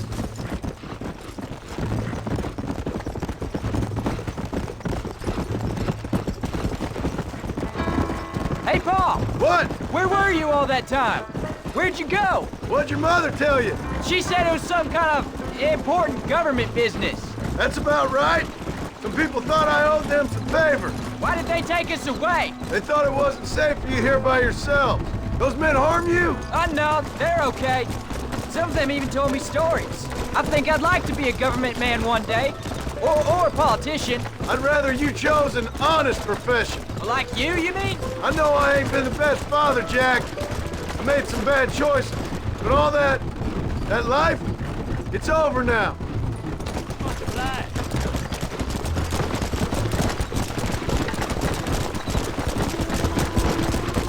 Oh, was it something to do with Mr. Dutch's bill? Why you went away? Who told you that? I kept hearing people say their names. That's all. Yeah, I caught up with Bill and Dutch. We had some old business needed settling. Where are they now? They're gone, son. We won't be seeing them again. They were angry at you, weren't they? That's why we had to leave. They was just good men who turned bad. I'll explain it to you one day. And what does that make you? I guess I'm a bad man who tried to be a good father. I don't know. Every man has a right to change. A chance of forgiveness.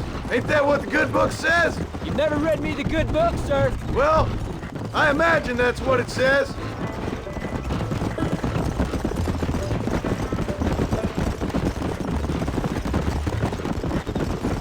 So, you ready to learn about herding cattle? I've never seen you herd anything, Paul. Apart from the odd pack of drunks. McFarland's were good to me, and I helped them out in return. I learned a few things along the way. Wait till you see their ranch. What ours will be one day. I read in the newspaper their ranching's dead. Soon it'll just be factories and businesses around here. You shouldn't believe everything you read. I was thinking, maybe I might be a businessman. I thought you wanted to be a writer. Well, I could be both. The rich industrialist who writes novels about the Old West on the side. You can be whatever you want, son, but for now, let's concentrate on getting some food on the table. Unless you're planning on striking literary gold in the next day or two, that is. There's the ranch. Come on, let's see if we can find Mr. McFarland. Whoa. John Marston. Now, there's a face I thought I'd never see again. Some of our public servants in Blackwater sent you back on another homicidal errand to protect and save us from Lord only knows what. Thankfully not, sir. I was hoping you might still be able to sell me some cattle. My boy, it would be a pleasure. Bonnie's out in the crowd now. She'll be more than happy to help you. Take care now, Mr. McFarland. Good luck. All right, Jack. You're gonna have an important job. I want you to lead the herd while I drive them from the back. Keep us all moving in the right direction. Sure, Paul. I can do that, no problem. And if you see cows straying off, can you help me round them up? I'll do my best, sir. Good Lord, do my eyes deceive me. A devil walks among us. I said I'd be back when this was all over, Miss McFarland. After the barn fire, you remember? Of course I remember. I just didn't believe a word of it. So, you come for some cattle? Yeah, I'm finally starting up my farm again. Or trying to, at least. You'll be fine. You've been taught well. Come on, then.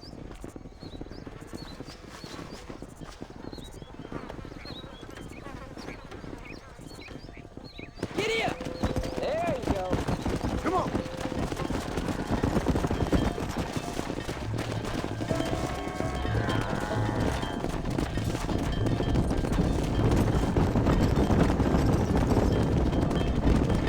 Jack! Keep them headed towards the river!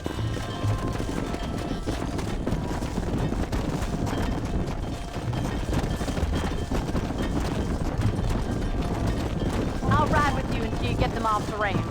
Good luck, John. Come back and see us sometime. Yeah. So, what happened?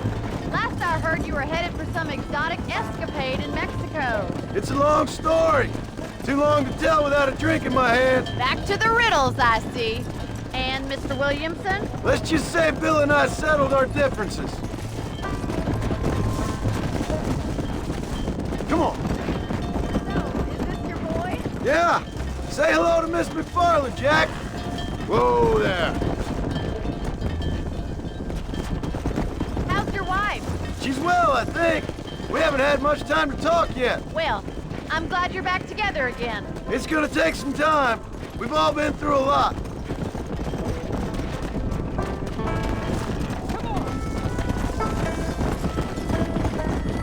Load up now. How's the ranch? We're surviving, but it hasn't got... Looks like you got him under control. I best get back to Paul. Nice to see you again, Miss McFarland. And thanks for everything. Jack! We need to move him across the river! Let's go! Easy.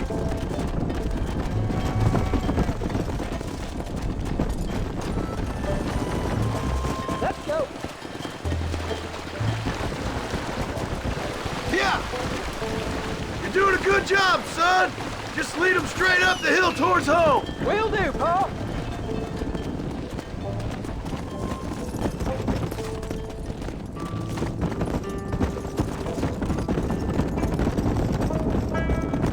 Come on!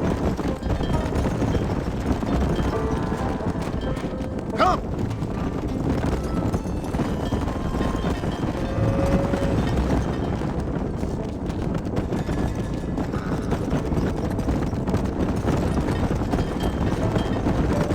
Move it up. Come on! Hey!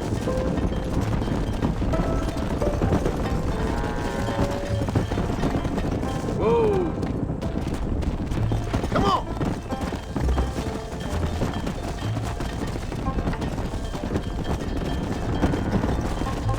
Let's go!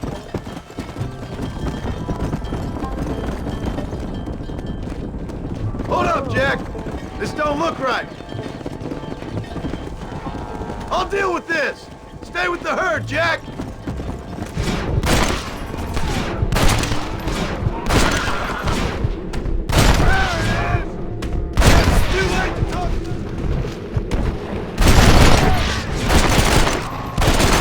It's you or me, friend!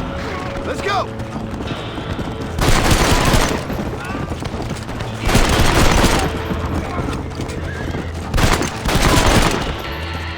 I think that's all of them.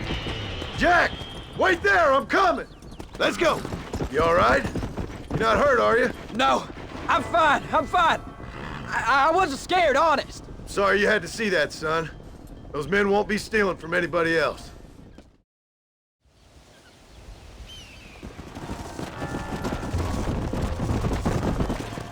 Nice work, son!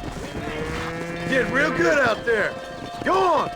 Hit your horse and wait for me by the stable. There Easy. you go.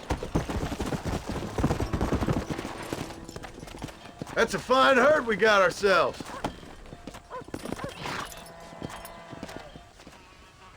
Did a good job, son. Nice shooting. Thanks, Pa. Make a rancher of you yet.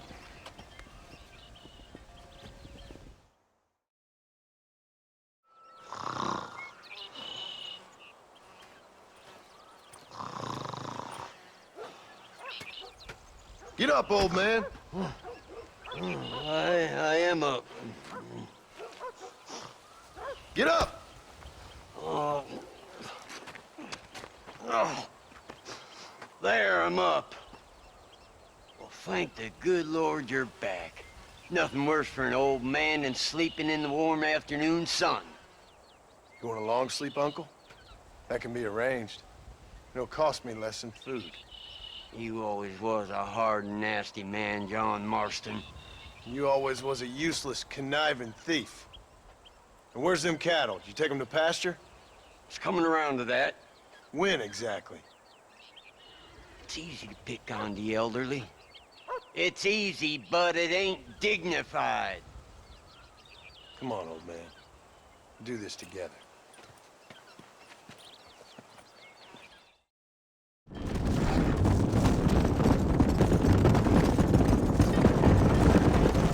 What the hell?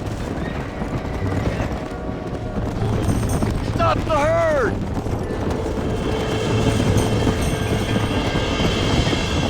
Let's go.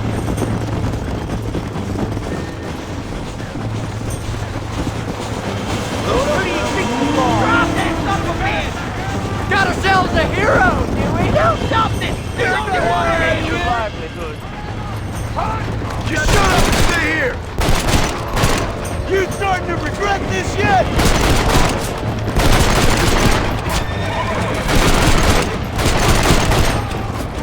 Go!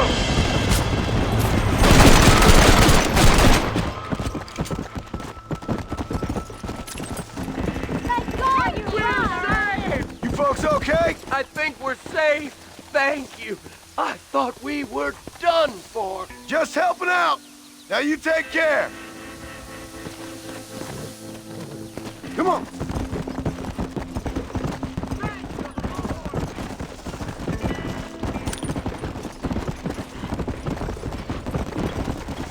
When will you listen to me, boy?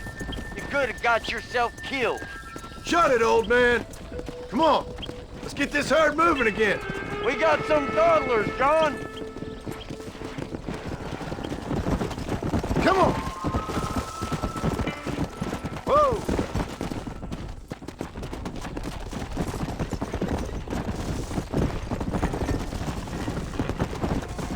Slow up.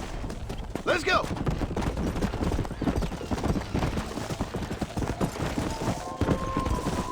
Let's move them out. Whoa.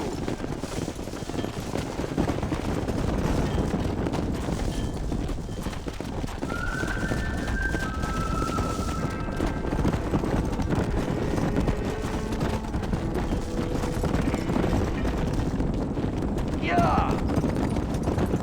Whoa there. Yeah. Whoa there.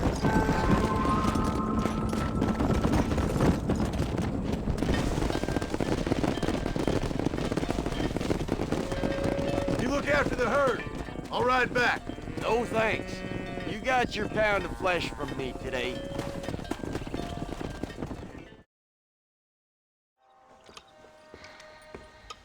What you cooking?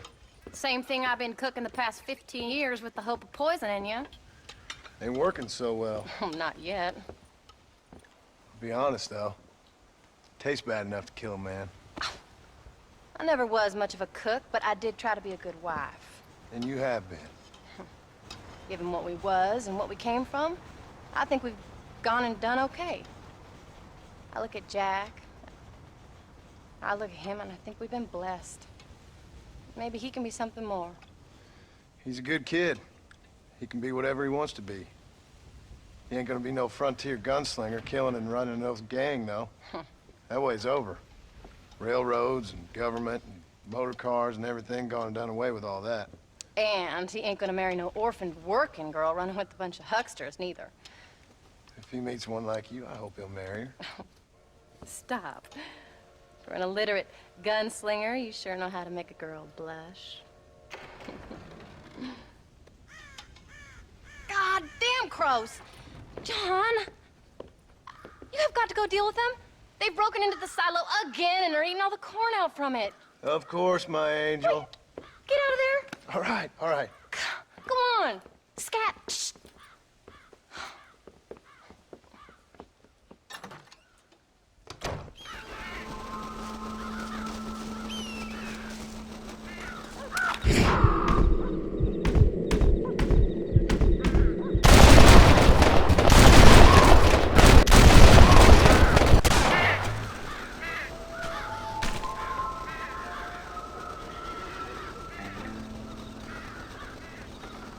Finally.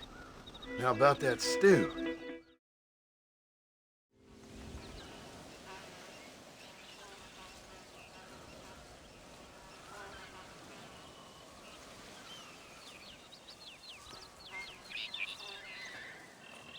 What's the book, boy? Nothing, sir. What's it about? Well, it's an adventure, sir.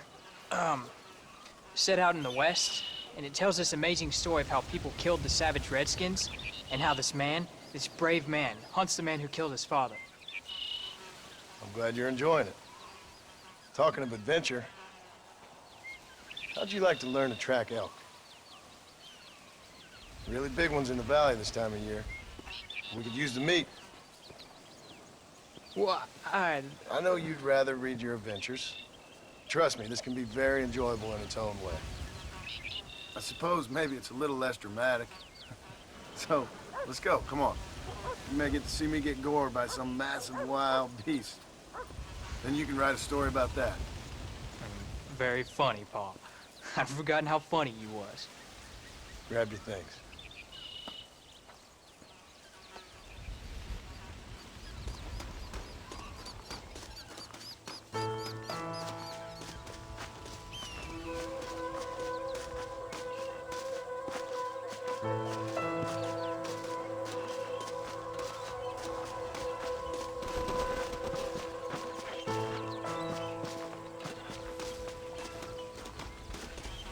What are you doing? Let's keep moving. All right, now stay close to the dog, son.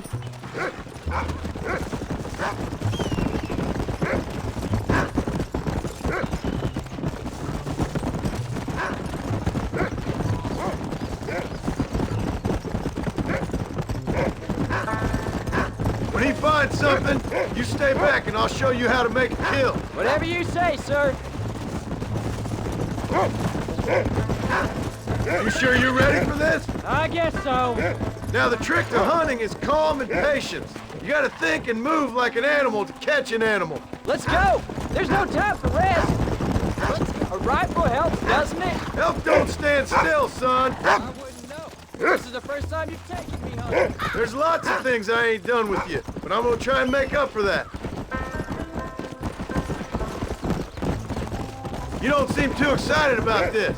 What do you want me to say, Paul? Yippee? Are you sure you're all right?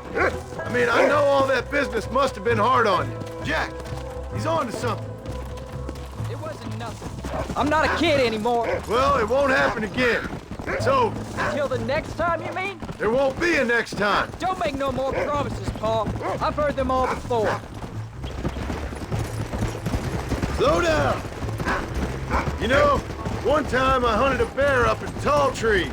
You never seen a bigger animal in all your life. I read this story about a girl who was raised by wolves, and she'd hunt goats with them and everything. Sounds like a tall yarn to me. Taller than a boy being taken from his home and locked up in a dungeon? Look, I see one. Yeah, I see it. This one's mine. Stay with me, son.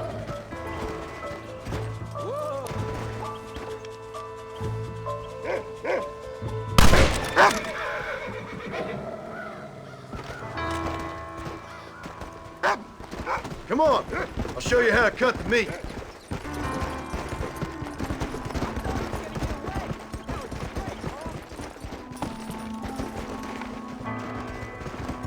Hey, watch it! Lie still.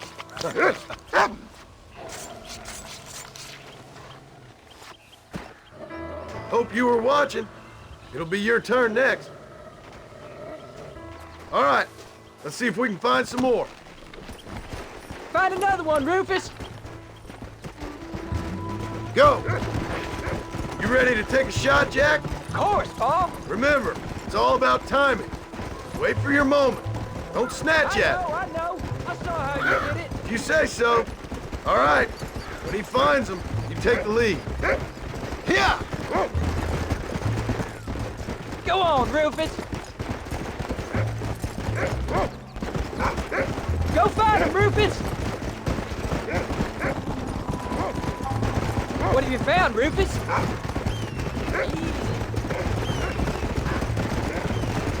Go on, Rufus. Find him. Let's go. You can do it, Rufus. Come on.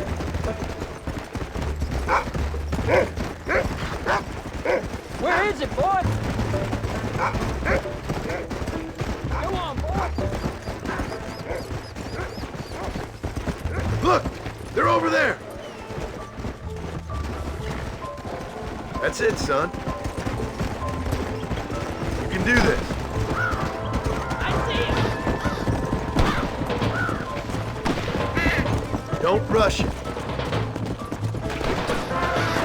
Come on! Stay calm. He's not gonna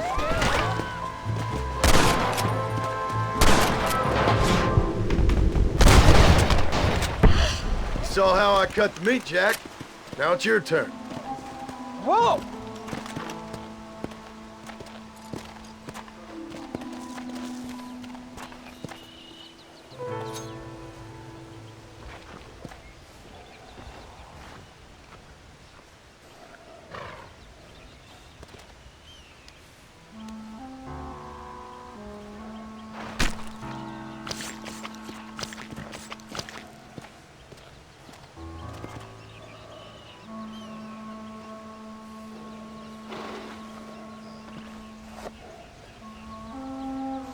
Nice work, son. You're a quick learner. Now come on. Let's get this meat over to the trading post at Manzanita. Did you see me? You did good, son. Can't we shoot some more? Only kill what you need. We'll go out again soon. You know, I didn't think I was gonna like it. I told you you'd have fun, didn't I?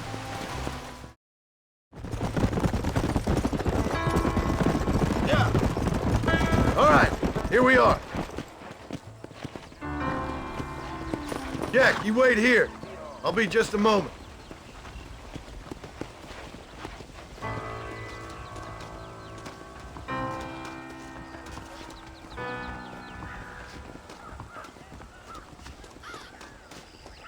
Hey there.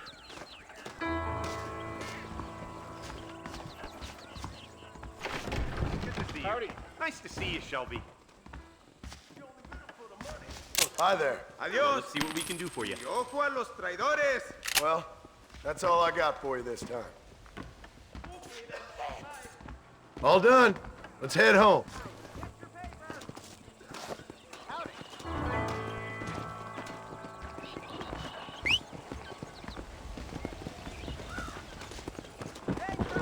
How do you do?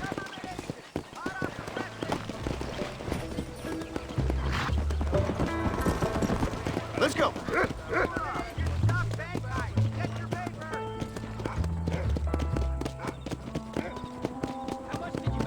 Never you mind. Enough to keep Rufus out of the stewing pot for a couple days. And what about me? What do I get? You get to eat, son. But I did half the work. That isn't fair. What can I say? I'm another corrupt landowner. I'll be rich one day, then you'll see. I sure hope so. Then you can look after us when we get old. What do you mean, get old? You are old. We ain't old.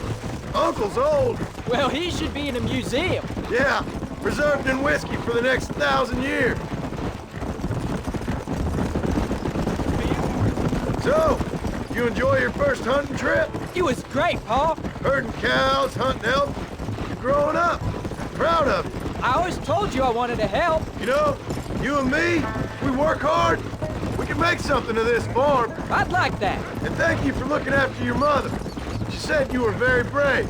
I tried to be strong, like you told me. But Ma, she can look after herself. She soon put those fellas in their place. I can only imagine.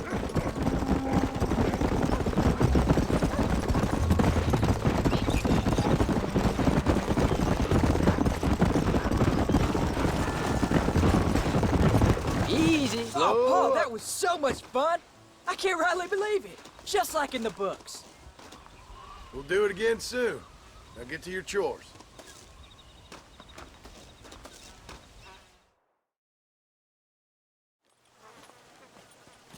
What are you looking at, old man?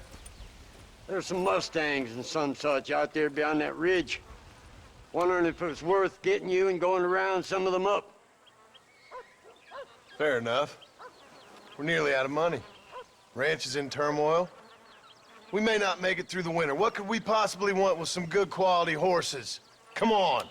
That tone of voice ain't so becoming on you. Makes you seem all pent up and angry like some Blackwater would-be business tycoon with a bad case of hemorrhoids. I'll give you a bad case of someone just shot me in the head if you don't hurry up. Are you gonna mount up, kid?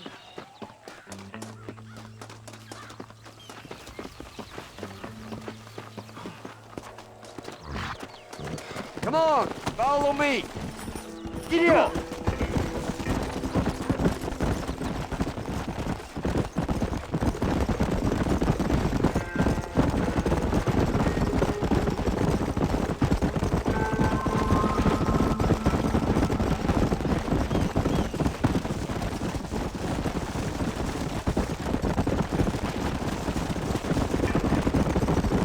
Get up now.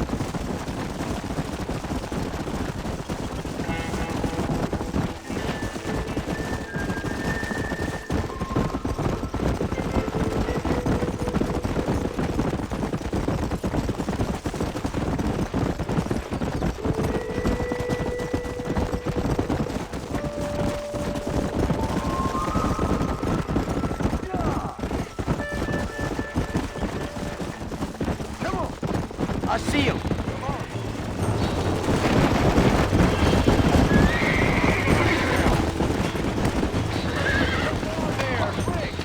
It's all right. Here we go. You're mine now. Whoa. Almost.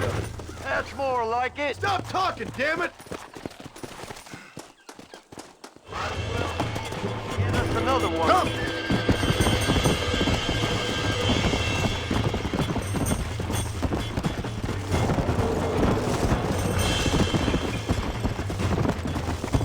Easy.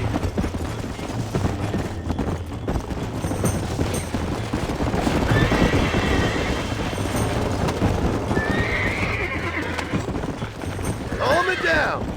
I got you now. Fork that frog, boy. Yeah. That wasn't so bad. Finally. Quiet, old man. Yeah.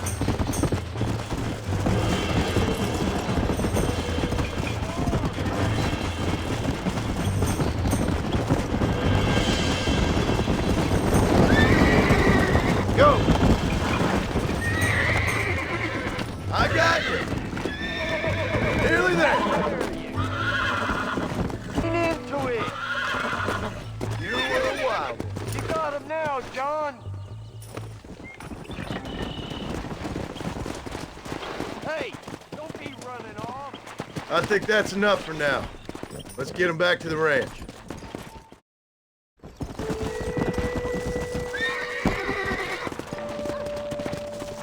Easy. Make sure there's enough fresh hay. We need to keep them strong. All right. Damn, a little gratitude wouldn't kill you.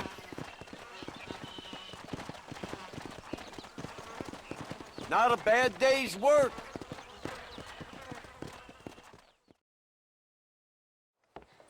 John, we got a telegram from some lady friend of yours, a Bonnie something or other. Something you ain't telling me? Bonnie McFarlane. She's a friend. Mm. Saved my life when I went after Bill and nearly got myself killed again. Oh, and now you two's in the habit of sending each other letters. How very nice. It weren't nothing like that. What's it say? I don't know. I can't... Well, you know I can't read. Give it here. You read that thing out loud? I ain't hiding nothing. Dear Mr. Marston, stop. Need corn sacks. Stop. Emergency. Stop. Weevils and moths ate entire county supply. Stop. Can you help? Not exactly the most romantic request now, is it? I guess not. And she saved your life, you say? Yes, ma'am. Well, then you're gonna have to help her and her family out. We've got a plentiful supply of corn sacks over near the silo. About the one thing Uncle didn't manage to have stolen while we was gone. Okay. Hurry back, John. And John, what's she like? You know. A little bit like you, I guess. She's a woman in a man's world.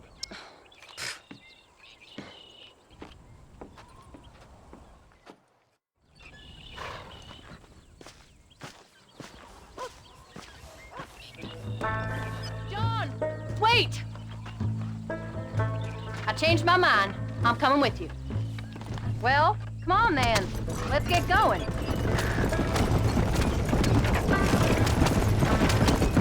I don't think I can let you go off again without me. Fair enough. I'm glad of the company. You only had to ask. Ask? I was waiting for you to ask me. I thought you'd want to keep an eye on the boy. Oh, while you were off cavorting with cowgirls in the next county? I don't think so, John Marston. You only just got home. That Jack has seen enough of me for a lifetime. So, is she married? This Bonnie McFarlane? No. What does she look like? I don't know. Pretty normal, I suppose. Normal? What? Normal like me? No. Normal as in 2 eyes, mouth, nose, that kind of normal. Besides, ain't no woman fine as you. A little flattery. Now we're finally getting somewhere. If you find yourself in a hole, the first thing to do is stop digging. Another pearl of wisdom from John Marston. I sure do miss those. I never took you for the jealous type, Abigail. I ain't jealous so much as curious. You heard what she wrote. It's just some corn.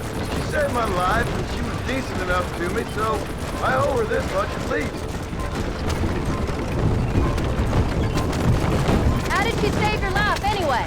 She found me half dead on the side of the road and took me to the doctor. Those folks would have left me there. Half dead from what? Bill didn't take so kindly to me visiting unannounced. Bill never did like surprises.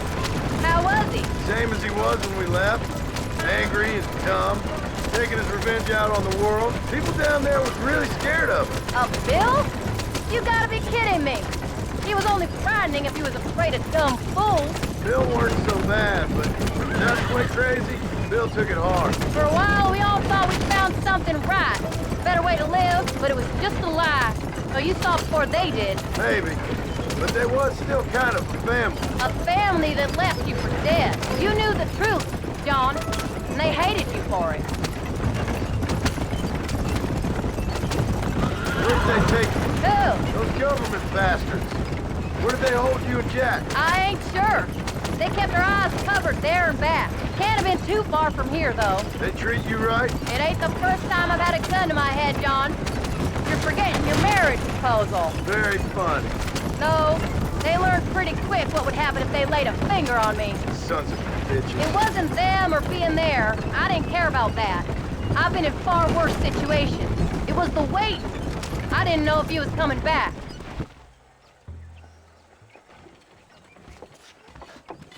You came. Thank you so much. We lost the entire harvest.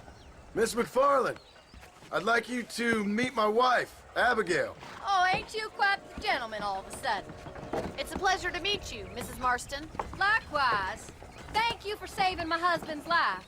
And for teaching the miserable goats manners, among other things. I didn't teach him anything. I know better than to try to change a man. You should meet my father. Oh, people can change, Miss McFarlane. John and I have to believe that more than anybody. This is a decent first harvest for you, John. You should be proud. That's good land you got there. How are you feeling, Mrs. Marston? From what your husband told me, it must have been awful for you. I've been through worse, and I knew he'd be back before too long. He can't cook a meal to save his life. Abigail, in my darkest hours, when I was most homesick, just the thought of one of your rat meat stews kept me pushing forward. Well, about as amusing as a weeping saddle sore, ain't he, Miss McFarlane? If you're gonna start yammering about women's work, John, I'd say you might be in the wrong company. I'd say so, too. I never felt so outnumbered.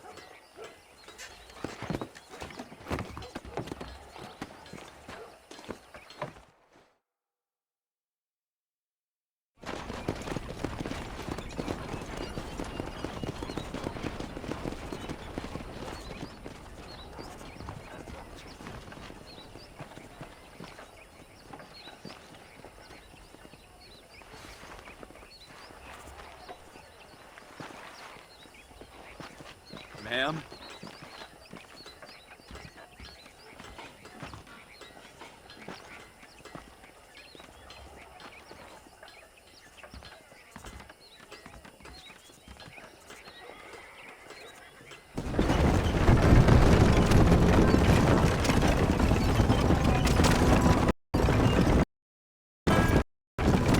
So that was the famous Bonnie. That was her, all right. Geez, She's normal, like I said. well, you always wanted to be a rancher. I'd have thought she'd be just your thing. The perfect rancher's wife, if I ever saw one. I already got a rancher's wife. I'm only teasing. I like her, and I'm glad she saved your life. Most of the time, anyway. The McFarlands are good people. She did blush redder than a shepherd's sunset when she saw you, though. I have that effect on women. You've clearly had one too many blows to the head. You ain't wrong about that, Mrs. Marston. That's quite a ranch they got there. That'll be us someday. As soon as we get back on our feet. I don't know, John. How many times can we start again? An outlaw and a working girl. We ain't exactly farmers. We are now. Forget that life. It's over. Do you really believe that? We have to. It's the only way we'll ever have a future. The life we led, that doesn't go away. It's never over. You think those government men are just gonna leave us alone now? The old gang's dead. I did what they asked. And that's it? A life of crime forgiven? We're back together, ain't we? Until they decide you owe them something else. Sometimes I think I was the stupid one for believing I could get out. Maybe Dutch, Bill, and Javier were just being honest with themselves. You ain't perfect, John, and I sure ain't. But you're better than they are. Than they were. Maybe we can change. But we gotta try, for Jack's sake. Even if we have to start again 100 times. It's better than going back to what we were. How's Jack doing? Angry, upset. He's been through a lot. I hope he's gonna be all right. It's gonna take time. For a while, his world was safe. Normal, even. Then it got turned upside down again. He ain't saying much about it. I've tried to talk to him, but how do you explain any of this? What do you say when he asks about Uncle Bill and Uncle Dutch? They were his family when he was a little boy. He hides away in those books of his. Wouldn't you? It ain't like the real world's done him many favors. He's just been kidnapped. He grew up with the gang. That's no life for a boy. We did our best to protect him. Come on, John. He saw things no boy should see. Well, now we got a chance to make it right.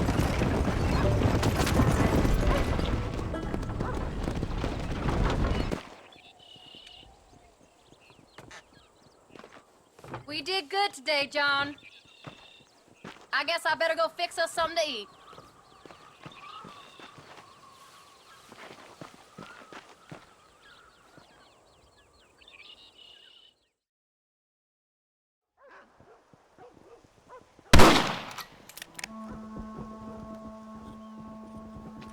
You're tensing up. I'm not. You are. Your back's tense and it's making the rifle jump. You're holding it wrong. Here, let me show you. I don't need you to show me, Paul. I guess not. Don't show me and you'll just run off again or something. It's better I teach myself. I ain't going nowhere. Whatever you say, Paul. Don't be like that. Sorry.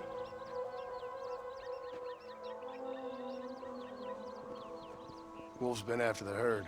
Gotta get out there and scare them off. You wanna come with me? It's safer with two. Okay.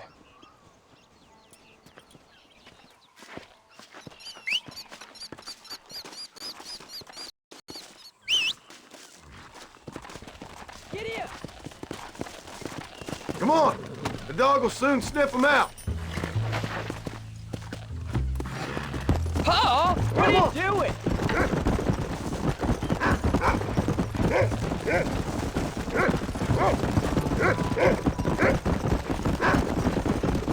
I can shoot.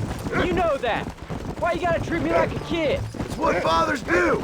Just trying to look out for you. You can't just decide to be a father when it suits you. What about the rest of the time? Come on, Jack. That ain't exactly fair. 1 minute you're telling me to be a man, the next you're telling me I'm just a boy. It's gonna take a while for things to get back to normal. Normal?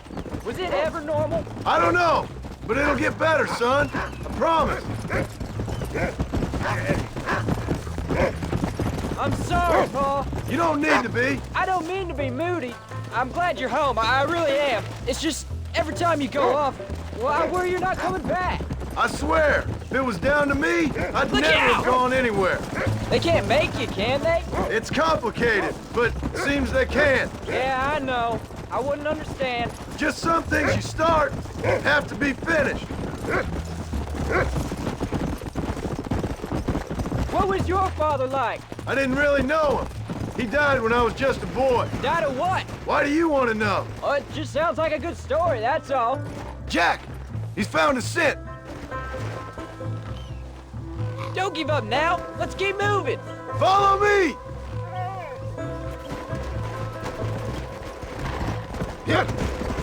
Paul, is Uncle really your uncle? No! At least I sincerely hope not.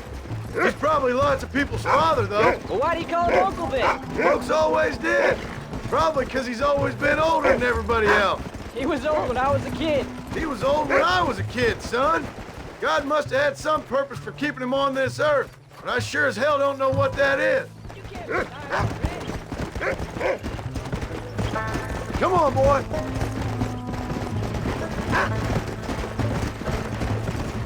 Go. Find us a wolf, boy. That's his signal. Come on. Come on.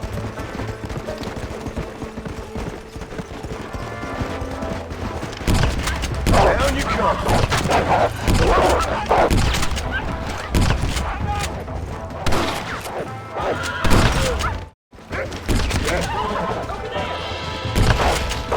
That makes you mud. Come on! What are you doing?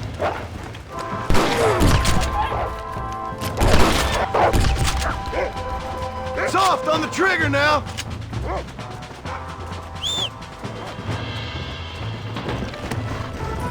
Come on. This is what you get.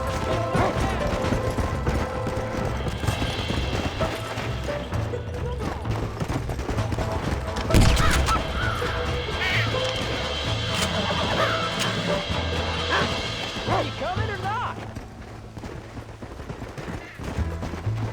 Easy. How many do we kill? They won't be out of our camp for a while. That was some good shooting, son. So can I go out hunting by myself now? Hold on there, cowboy. You ain't ready for that yet. One step at a time. Please. We'll go out again soon. Catch something nice for your ma to cook. I reckon I can kill a bear. No I ain't gonna tell you again, Jack. You don't leave the farm without checking with me first, you hear? yes, sir. I hear you. Of course. Were you a murderer? What? That place where they held us. Paul showed me that guard one time, and he yelled that you were a murderer. Maybe. But I live my life believing there's a difference between killing and murdering. All for the first dude's dead. No. And I guess I've been both. That's how it goes. We all do what we have to survive. And sometimes it ain't pretty. And in the end, we pay the price for what we did. Like those rustlers who attacked our cabin? Exactly. Look, when I was a kid, things were different. Rules were different, but that's over now. There you go. You know, you could be outlawed here. All we did was kill a few wolves. I'm happy with my 2 arms, if you don't mind.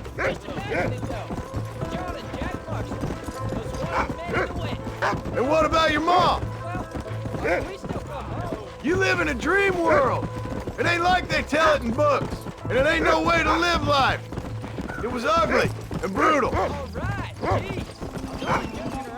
You'll have a farm of your own. You can read and write. Don't waste your life, son. Don't live like I had to. Come. Slow down.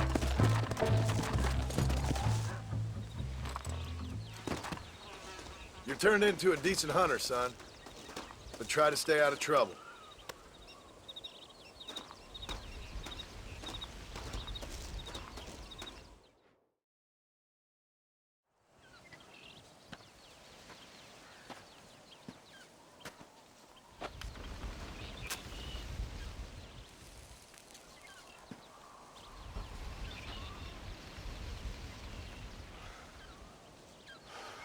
John! John! What is it, old man? It's Jack. The kid. The kid. Well, I just saw him out in the valley. Seems your tales of hunting got the better of him. He said he was going up to the pass, track down that grizzly that's been seen up there. Kid can't hunt a grizzly. Thing will eat him alive. I know. I tried to stop him. But you're worthless as a lawyer at a lynching. Damn you, old man! This is my son! Anything happens to him, you'll wish it was you that bear attacked.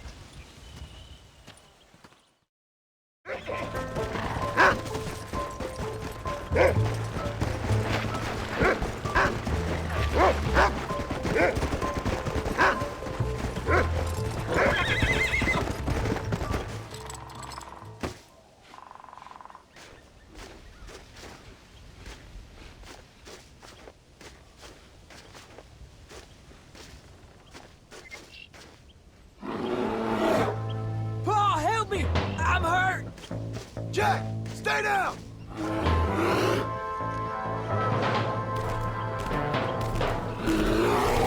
Don't move! Keep your head down!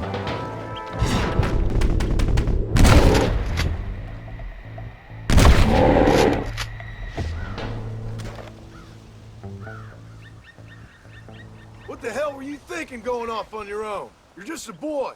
No, I'm not. I can skin an elk, break horses. Come on, let's get you home.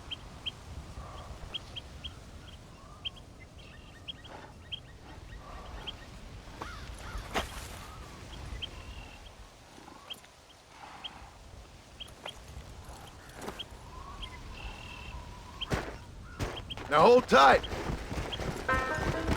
You all right? Yeah, I think so. You're lucky to be alive, you stupid boy. What'd I tell you about going off by yourself? I go off by myself plenty. You just don't know about it. You're never around. So this is my fault? You disobeyed me. I was trying to prove myself. Prove what? By getting yourself killed? You're always telling me I read too many books, that I'm not a real man. I never said that. I just thought if I could do something you'd like, maybe you wouldn't go away again. Son, I ain't going anywhere. But believe me, neither are you for a real long time.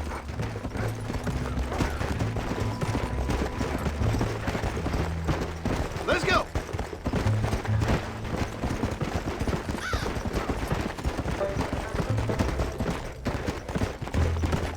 What's your mother gonna say?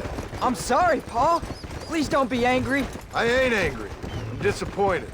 Don't you ever run off on your own like that again.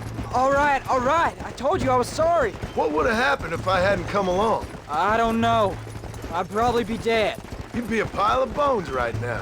What would you care? I'm just a nuisance to you anyway. That ain't true, Jack. I'd do anything for you. You know that. I guess there's only room for one hero in this family. Trust me, son. I ain't no hero.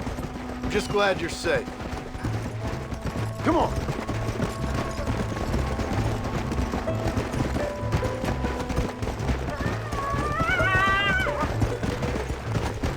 Come on.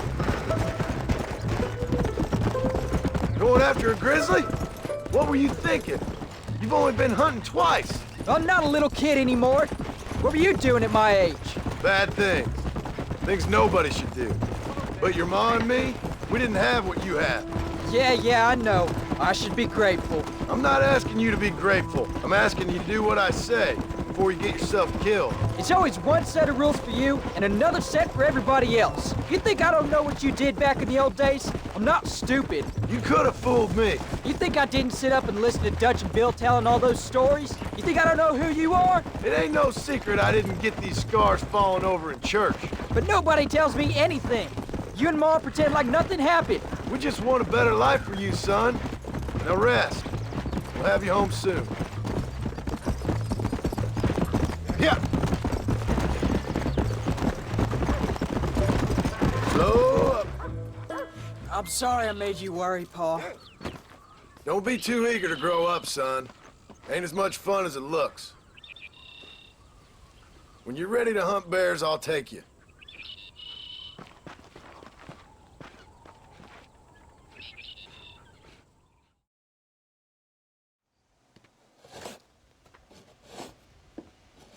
Hey, Jack. Hey, Paul. Need a hand with that? No, sir, I got it.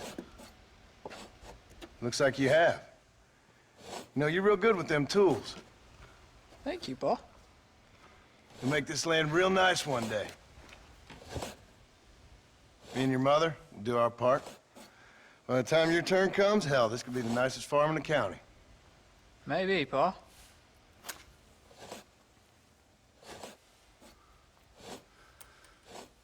Just gotta learn to shoot straight or you'll get yourself eaten by some animal. Very funny, Paul. Thank you, son.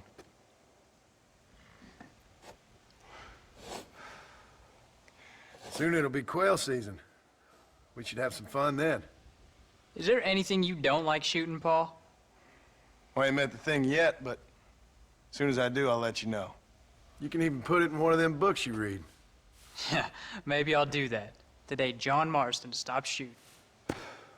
Now, I ain't no literary man, but I don't think that'll sell. People like shooting in them things. I think you may be right there, Paul. So, you ever hear talk about them machines that can make a man fly? Well, sure, Paul. Everybody knows about that. You know they're gonna be bringing one of those machines around the country next year for a demonstration? One of them machines can turn men into angels. One of them machines can turn men into angels. John, come here. John, come here, quick. Take a look at that. Jack, go into the house, lock all the doors. Whatever happens, don't come outside. You hear me? Whatever happens. Okay. Come here, son. Whatever happens, keep the doors locked and your mother inside. Promise me, son. Promise me. Who is it, Paul? It's just some old friends. Me and Uncle take care of it. And you go inside and you keep the doors and the windows locked. I hear you. Then run! Yeah, run, boy.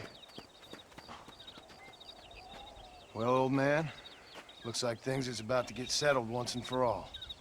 So it seems. There's still time for you to run, old man. I'll hold him here. What on earth?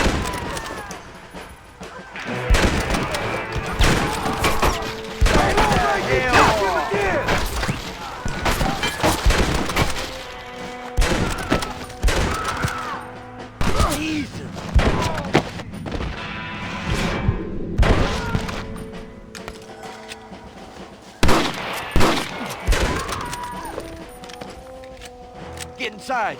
I'll keep watch out here.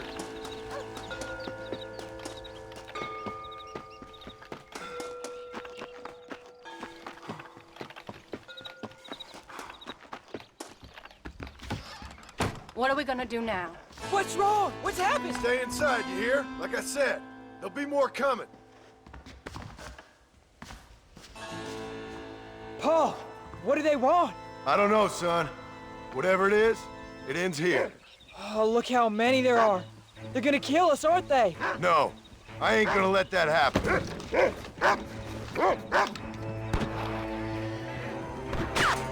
You ain't gonna take us.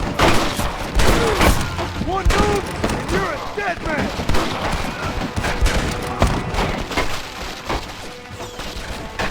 Uncle, are you all right? Damn it! I'm gonna hit it. You gonna pay for this? No! Not again! It's me you want, not him! He's over there! I ain't involved in this! Oh, we'll kill you!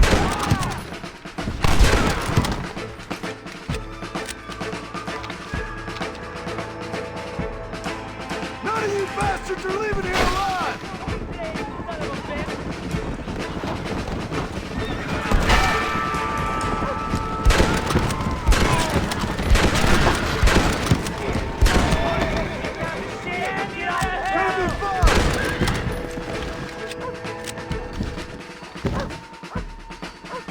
I'm taking you all down with me! You're doing good, son! Who do you think you're messing with?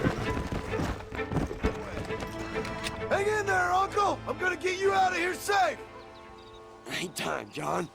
I ain't gonna make it off this porch anyhow. You take Jack and Abby. Take them and don't worry about me. Just get him out of here. No! Uncle, please! Oh my God! They killed him! Come on, son! Ain't nothing we can do for him now!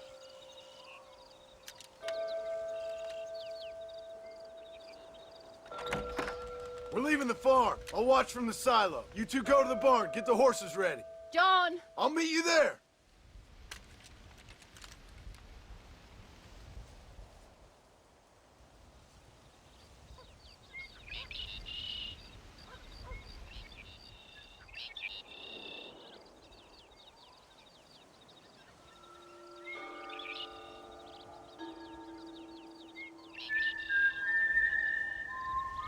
We'll make a run for the barn! Stay close and keep your eyes up! God damn it!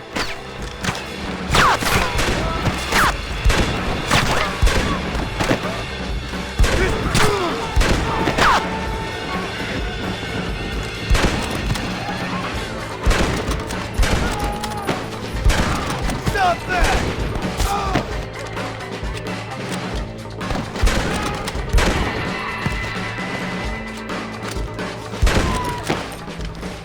Stay down! Nobody moves till I say so!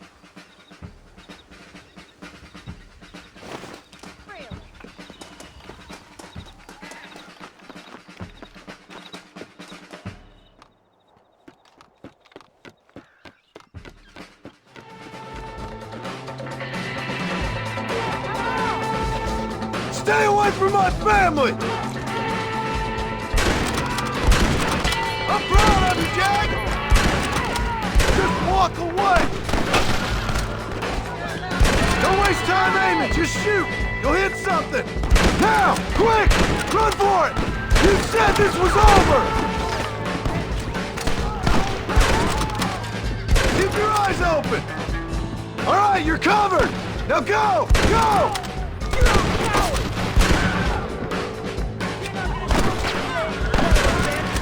Another honest day's work.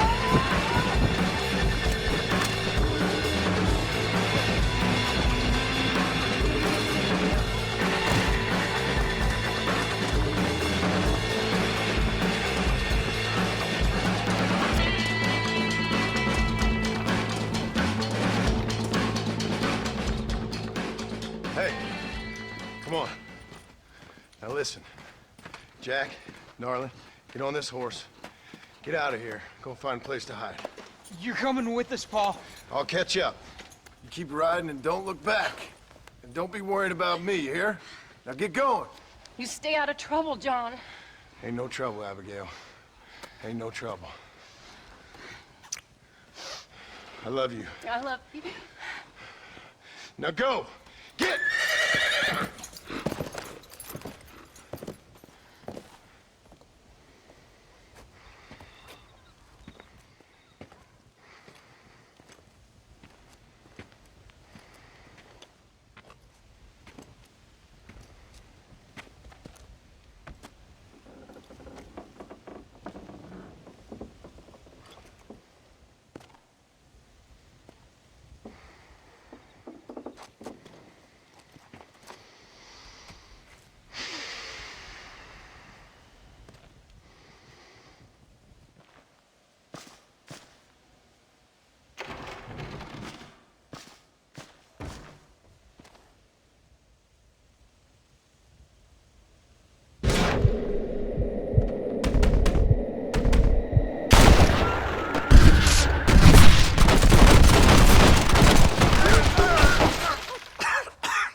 Did you hear that? Jack, we have to go back for Pa. Let's go!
the coyotes wail and the wind blows free. And when I die, don't bury me 'neath the western sky on the lone prairie.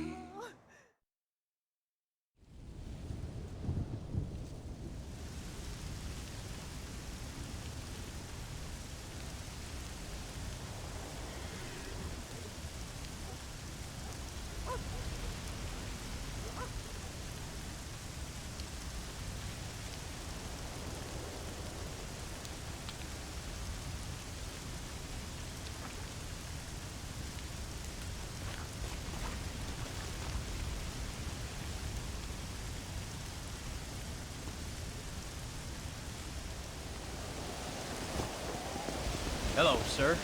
You work with the government? You one of them agents? Sure, son. Why you ask? Did you work with a man named Edgar Ross? I have something for him. Edgar Ross? No, but well knew of him. Fine man if you want results. Won himself a chest full of medals. I think he went and retired about a year ago. Last I heard, him and his wife moved out to a cabin on Lake Don Julio. Lucky guy. Getting to take it easy. He's fighting crime in this dump, that's for sure. Thank you for the information, mister. Excuse me, ma'am. Hello, young man. Hi. What are you doing out here? Are you out visiting the lake with your family? No, ma'am. I was looking to deliver a letter to Edgar Ross. Oh, that husband of mine. That bureau just won't get its talons out of him, even though he's retired.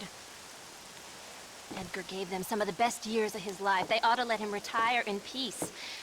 They'll not rest till they've killed him with worry, and he's such a sensitive man.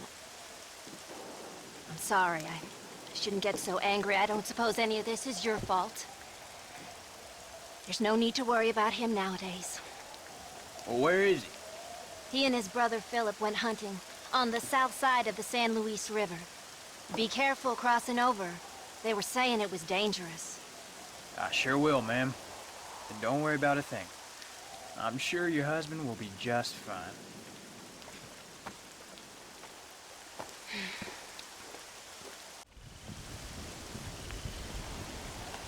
Hey there, mister. How's the hunting? Pretty good, son. Got me a few rabbits, coyote, elk. Still looking for some trophies for the parlor. I've got a letter here for Edgar Ross. You know him? I heard he was down in these parts with his wife. Yes, I know him. He's my brother. Gone down river, duck hunt. Must be a pretty important letter to have come all this way. Oh, yes, sir. Real important. I'll be on my way home as soon as I deliver this message. You best be off then. Just don't get on his bad side. He's got a filthy temper.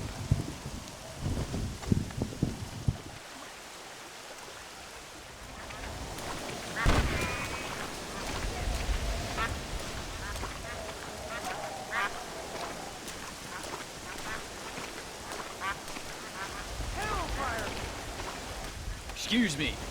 You Edgar Ross? Oh, I know you. Forgive me for startling you, sir. I have a message for you. My name is Jack Marston. You knew my father.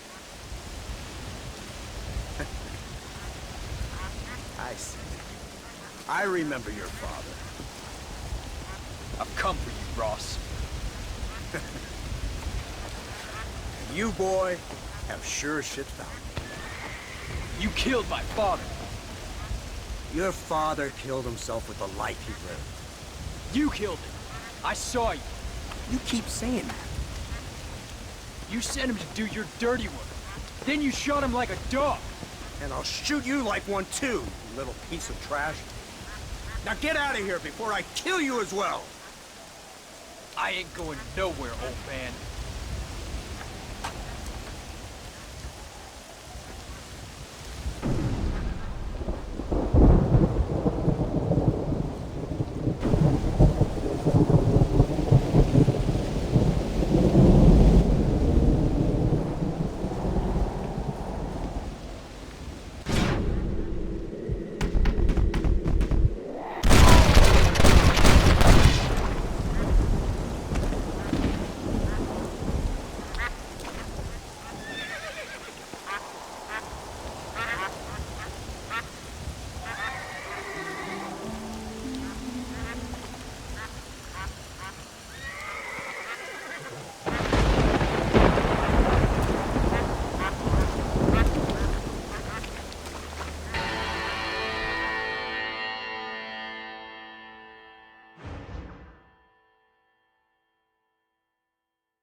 hands upon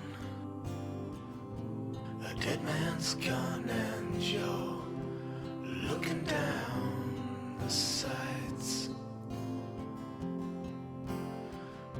Your heart is worn and the seams are torn and they've given you a reason to fight.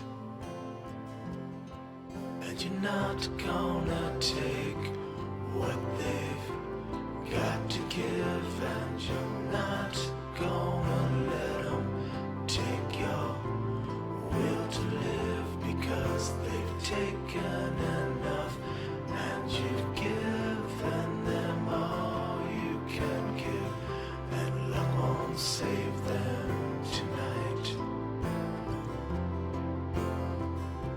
They've given you a reason to fight. And all the storms you've been chasing about to rain down tonight.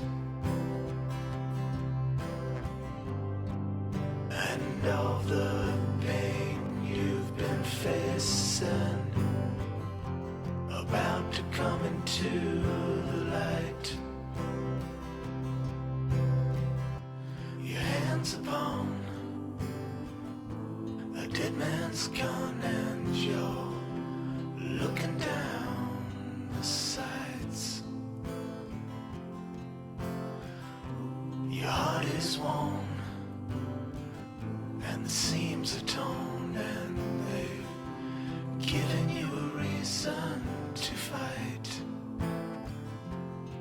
And you're not gonna take what they've got to give, and you're not gonna let them take your will to live, because they've taken enough and you've given them all you can give, and luck won't save them tonight.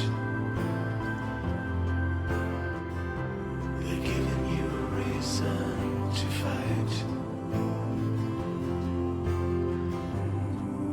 And all the storms you've been chasing about to rain down tonight.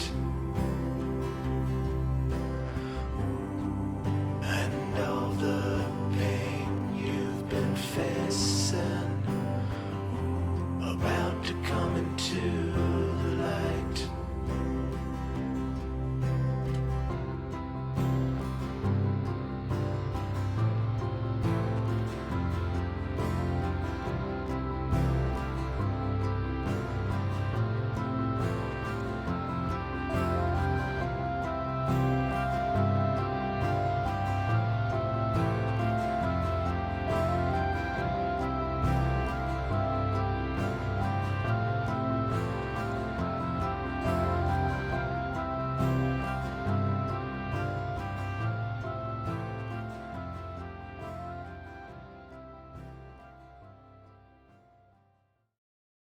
Your hands upon a dead man's gun and you're looking down the sights. Your heart is worn and the seams are torn.